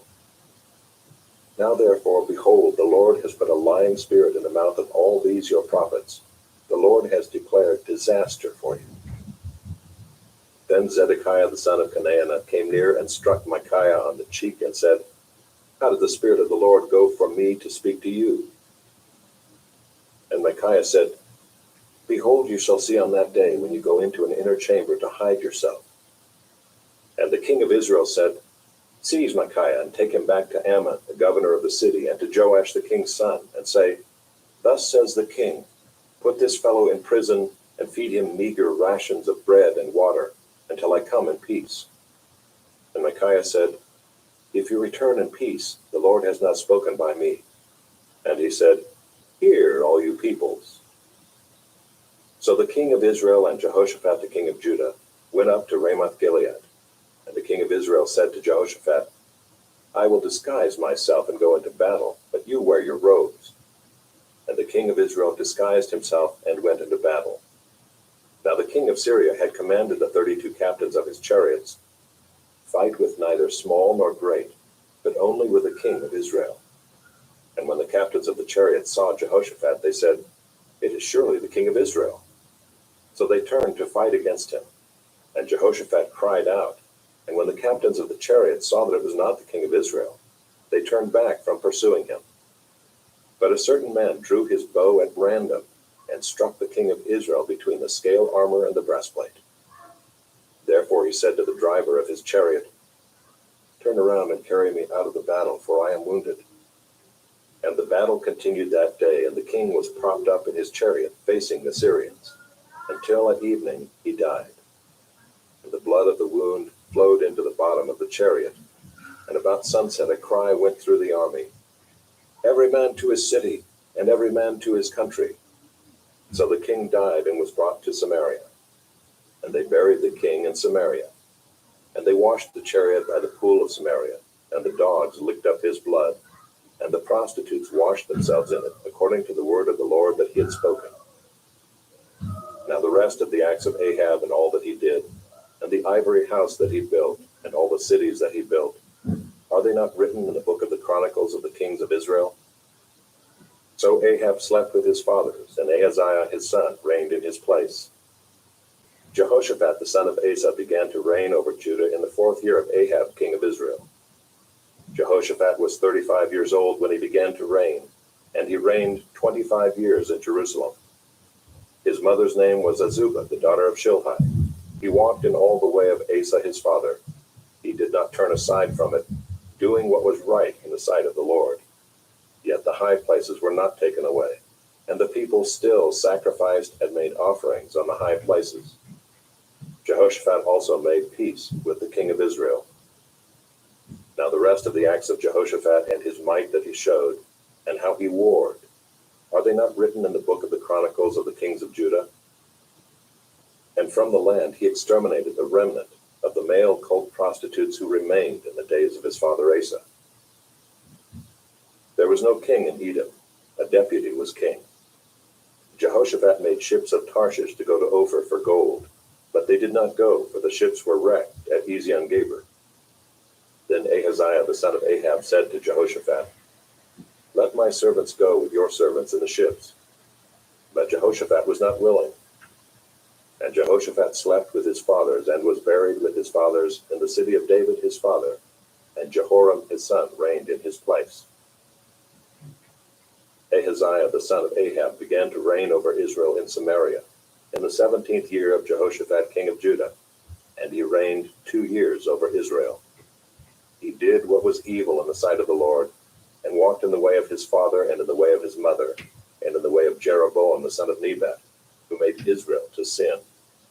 He served Baal and worshipped him, and provoked the Lord, the God of Israel, to anger in every way that his father had done.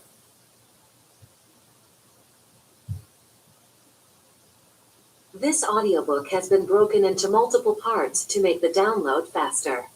You have reached the end of a part, but not the end of the complete audiobook. So please check your library for the next part of this audiobook.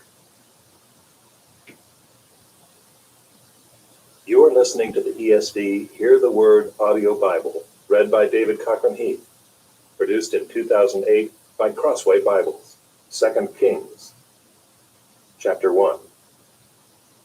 After the death of Ahab, Moab rebelled against Israel. Now Ahaziah fell through the lattice in his upper chamber in Samaria and lay sick. So he sent messengers telling them, "Go, inquire of Beelzebub, the god of Ekron, whether I shall recover from this sickness."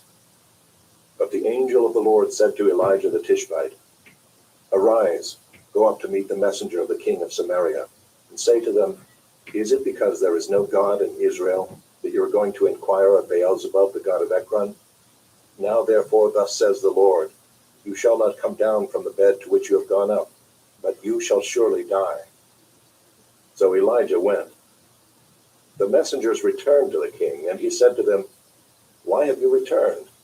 And they said to him, "There came a man to meet us, and said to us, Go back to the king who sent you, and say to him, Thus says the Lord, Is it because there is no God in Israel that you are sending to inquire of Beelzebub, the god of Ekron? Therefore you shall not come down from the bed to which you have gone up, but you shall surely die." He said to them, "What kind of man was he who came to meet you and told you these things?" They answered him, "He wore a garment of hair with a belt of leather about his waist." And he said, "It is Elijah the Tishbite." Then the king sent to him a captain of 50 men with his 50. He went up to Elijah, who was sitting on the top of a hill, and said to him, O man of God, the king says, come down. But Elijah answered the captain of 50, If I am a man of God, let fire come down from heaven and consume you and your 50. Then fire came down from heaven and consumed him and his 50. Again the king sent to him another captain of 50 men with his 50. And he answered and said to him, O man of God, this is the king's order. Come down quickly. But Elijah answered them, If I am a man of God, let fire come down from heaven and consume you and your 50. Then the fire of God came down from heaven and consumed him and his 50. Again the king sent the captain of a third 50 with his 50. And the third captain of 50 went up and came and fell on his knees before Elijah and entreated him, O man of God, please let my life and the life of these 50 servants of yours be precious in your sight. Behold, fire came down from heaven and consumed the two former captains of 50 men with their 50s. But now let my life be precious in your sight. Then the angel of the Lord said to Elijah, Go down with him. Do not be afraid of him. So he arose and went down with him to the king and said to him, Thus says the Lord, because you have sent messengers to inquire of Beelzebub, the god of Ekron, is it because there is no God in Israel to inquire of his word? Therefore you shall not come down from the bed to which you have gone up, but you shall surely die. So he died according to the word of the Lord that Elijah had spoken. Jehoram became king in his place in the 2nd year of Jehoram the son of Jehoshaphat, king of Judah, because Ahaziah had no son. Now the rest of the acts of Ahaziah that he did, are they not written in the book of the Chronicles of the Kings of Israel? Chapter 2. Now when the Lord was about to take Elijah up to heaven by a whirlwind, Elijah and Elisha were on their way from Gilgal. And Elijah said to Elisha, Please stay here, for the Lord has sent me as far as Bethel. But Elisha said, As the Lord lives and as you yourself live, I will not leave you. So they went down to Bethel. And the sons of the prophets who were in Bethel came out to Elisha and said to him, Do you know that today the Lord will take away your master from over you? And he said, Yes, I know it. Keep quiet. Elijah said to him, Elisha, please stay here, for the Lord has sent me to Jericho. But he said, As the Lord lives and as you yourself live, I will not leave you. So they came to Jericho. The sons of the prophets who were at Jericho drew near to Elisha and said to him, Do you know that today the Lord will take away your master from over you? And he answered, Yes, I know it. Keep quiet. Then Elijah said to him, Please stay here, for the Lord has sent me to the Jordan. But he said, As the Lord lives and as you yourself live, I will not leave you. So the two of them went on. 50 men of the sons of the prophets also went and stood at some distance from them, as they both were standing by the Jordan. Then Elijah took his cloak and rolled it up and struck the water, and the water was parted to the one side and to the other, till the two of them could go over on dry ground. When they had crossed, Elijah said to Elisha, Ask what I shall do for you before I am taken from you. And Elisha said, Please let there be a double portion of your spirit on me. And he said, You have asked a hard thing. Yet if you see me as I am being taken from you, it shall be so for you. But if you do not see me, it shall not be so. And as they still went on and talked, behold, chariots of fire and horses of fire separated the two of them. And Elijah went up by a whirlwind into heaven. And Elisha saw it, and he cried, My father, the chariots of Israel and its horsemen. And he saw him no more. Then he took hold of his own clothes and tore them in two pieces. And he took up the cloak of Elijah that had fallen from him, and went back and stood on the bank of the Jordan. Then he took the cloak of Elijah that had fallen from him, and struck the water, saying, Where is the Lord, the God of Elijah? And when he had struck the water was parted to the one side and to the other, and Elisha went over. Now when the sons of the prophets who were at Jericho saw him opposite them, they said, "The spirit of Elijah rests on Elisha." And they came to meet him and bowed to the ground before him. And they said to him, "Behold now, there are with your servants 50 strong men. Please let them go and seek your master. It may be that the Spirit of the Lord has caught him up and cast him upon some mountain or into some valley." And he said, "You shall not send." But when they urged him till he was ashamed, he said, "Send." They sent therefore 50 men, and for 3 days they sought him, but did not find him. And they came back to him while he was staying at Jericho, and he said to them, "Did I not say to you, do not go?" Now the men of the city said to Elisha, "Behold, the situation of this city is pleasant, as my lord sees, but the water is bad, and the land is unfruitful." He said, "Bring me a new bowl, and put salt in it." So they brought it to him. Then he went to the spring of water, and threw salt in it, and said, "Thus says the Lord, I have healed this water. From now on, neither death nor miscarriage shall come from it." So the water has been healed to this day, according to the word that Elisha spoke. He went up from there to Bethel, and while he was going up on the way, some small boys came out of the city and jeered at him, saying, "Go up, you bald head! Go up, you bald head!" And he turned around, and when he saw them, he cursed them in the name of the Lord. And 2 she-bears came out of the woods and tore 42 of the boys. From there he went on to Mount Carmel, and from there he returned to Samaria.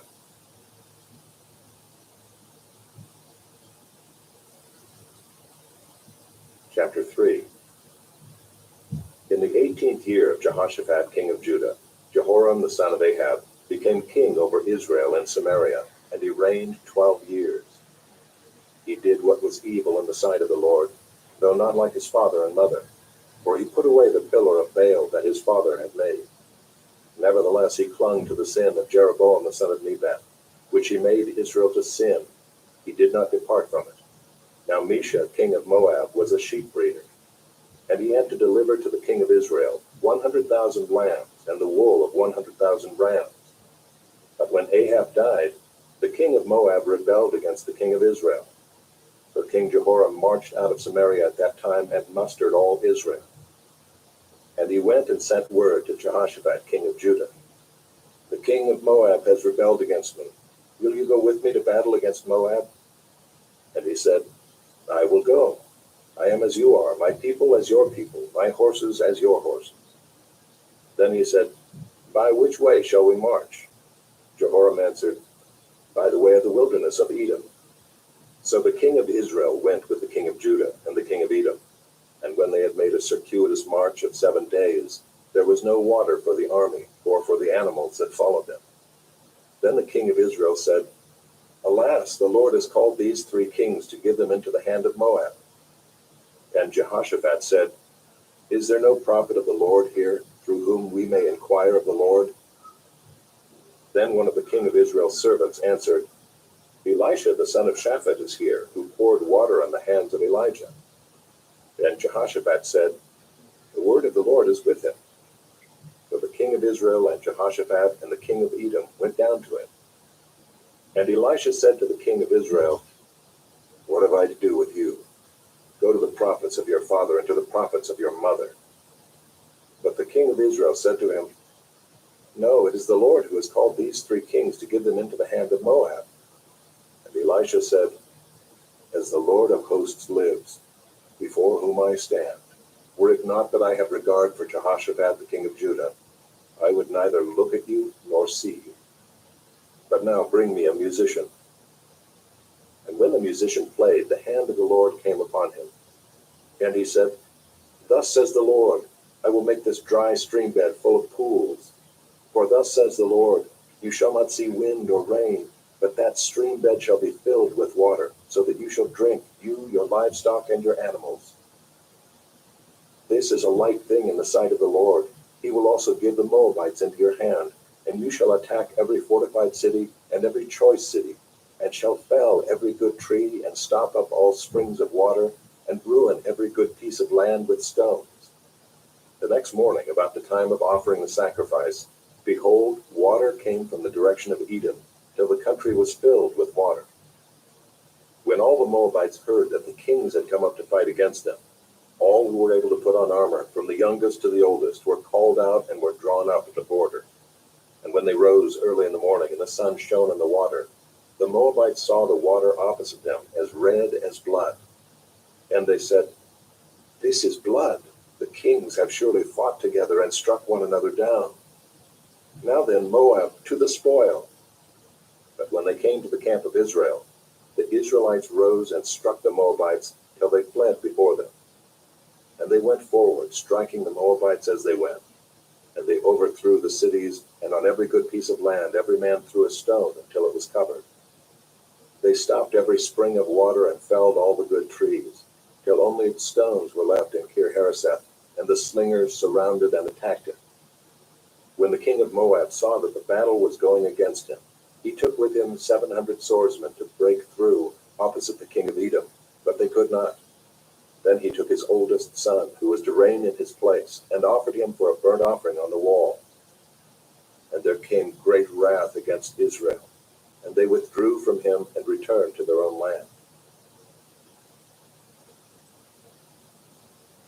Chapter 4. Now the wife of one of the sons of the prophets cried to Elisha, "Your servant, my husband, is dead, and you know that your servant feared the Lord. The creditor has come to take my 2 children to be his slaves." And Elisha said to her, "What shall I do for you? Tell me, what have you in the house?" And she said, "Your servant has nothing in the house except a jar of oil." Then he said, "Go outside, borrow vessels from all your neighbors, empty vessels, and not too few. Then go in and shut the door behind yourself and your sons, and pour into all these vessels. And when one is full, set it aside." So she went from him and shut the door behind herself and her sons. And as she poured, they brought the vessels to her. When the vessels were full, she said to her son, "Bring me another vessel." And he said to her, "There is not another." Then the oil stopped flowing. She came and told the man of God, and he said, "Go, sell the oil and pay your debts, and you and your sons can live on the rest." One day Elisha went on to Shunem, where a wealthy woman lived, who urged him to eat some food. So whenever he passed that way, he would turn in there to eat food. And she said to her husband, "Behold now, I know that this is a holy man of God who is continually passing our way. Let us make a small room on the roof with walls, and put there for him a bed, a table, a chair, and a lamp, so that whenever he comes to us, he can go in there." One day he came there, and he turned into the chamber and rested there. And he said to Gehazi his servant, "Call this Shunammite." When he called her, she stood before him. And he said to him, "Say now to her, see, you have taken all this trouble for us. What is to be done for you? Would you have a word spoken on your behalf to the king or to the commander of the army?" She answered, "I dwell among my own people." And he said, "What then is to be done for her?" Gehazi answered, "Well, she has no son, and her husband is old." He said, "Call her." And when he had called her, she stood in the doorway. And he said, "At this season, about this time next year, you shall embrace a son." And she said, "No, my lord, O man of God, do not lie to your servant." But the woman conceived, and she bore a son about that time the following spring, as Elisha had said to her.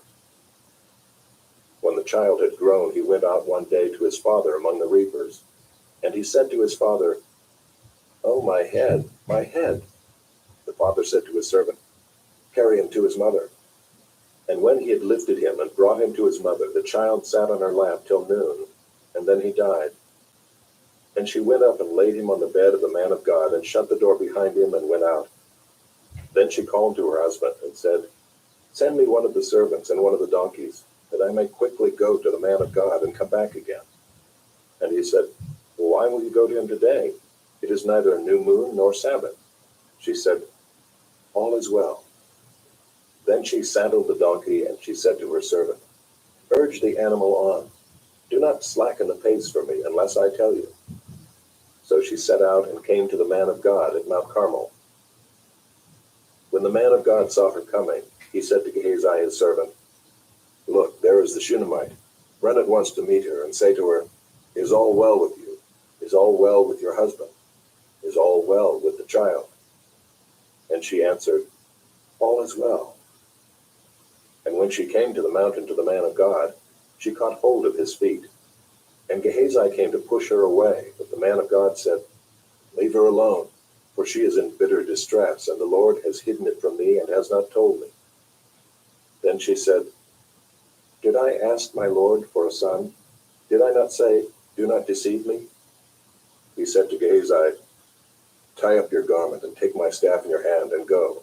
If you meet anyone, do not greet him, and if anyone greets you, do not reply. And lay my staff on the face of the child.' Then the mother of the child said, 'As the Lord lives and as you yourself live, I will not leave you.' So he arose and followed her.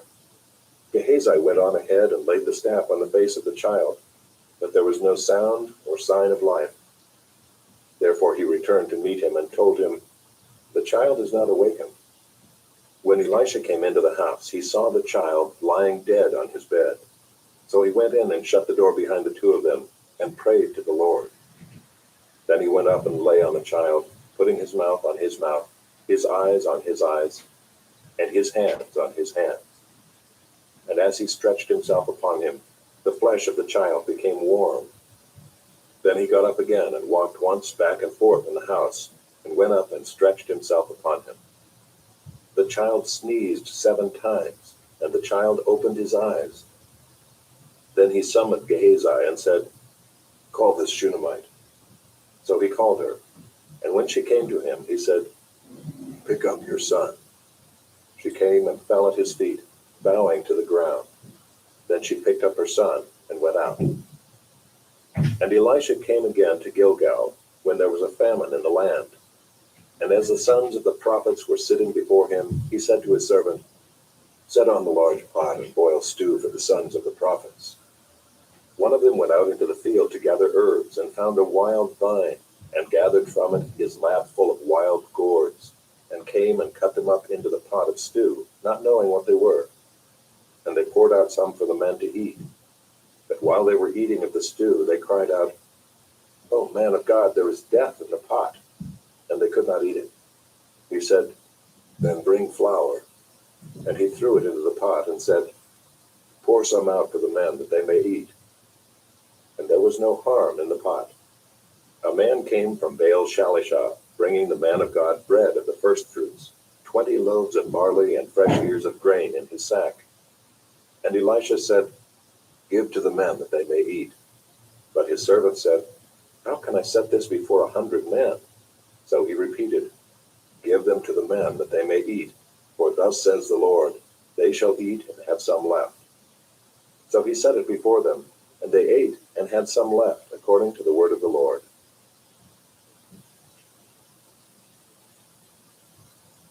Chapter 5. Naaman, commander of the army of the king of Syria, was a great man with his master and in high favor, because by him the Lord had given victory to Syria. He was a mighty man of valor, but he was a leper.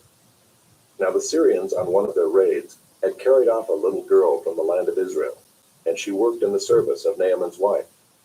She said to her mistress, 'Would that my Lord were with the prophet who is in Samaria.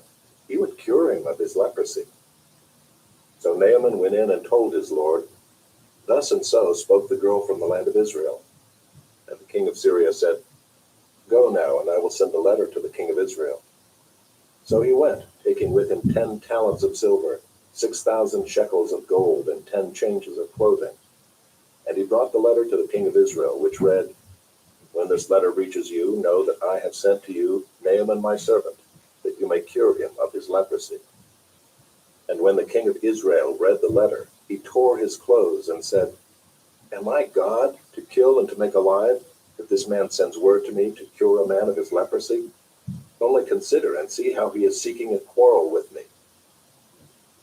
But when Elisha the man of God heard that the king of Israel had torn his clothes, he sent to the king, saying, 'Why have you torn your clothes? Let him come now to me, that he may know that there is a prophet in Israel.' So Naaman came with his horses and chariots and stood at the door of Elisha's house. And Elisha sent a messenger to him, saying, Go and wash in the Jordan 7 times, and your flesh shall be restored, and you shall be clean.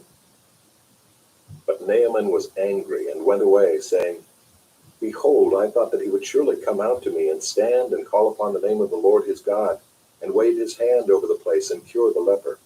Are not Abana and Pharpar, the rivers of Damascus, better than all the waters of Israel? Could I not wash in them and be clean? So he turned and went away in a rage. But his servants came near and said to him, My father, it is a great word the prophet has spoken to you. Will you not do it?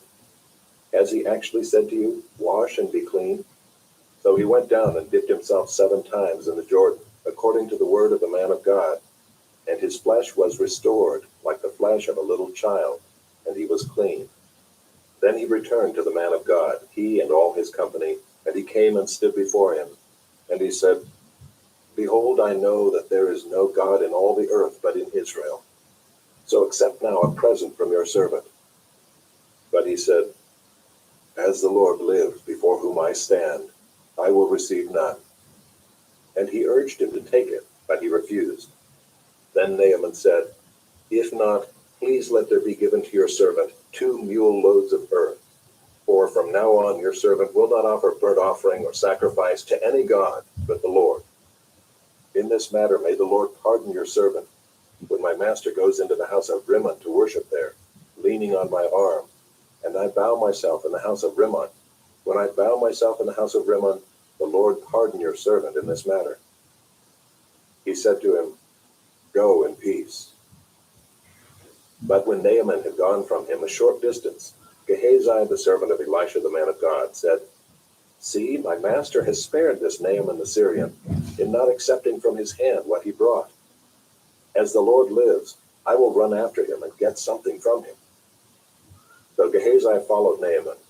And when Naaman saw someone running after him, he got down from the chariot to meet him and said, Is all well? And he said, All is well,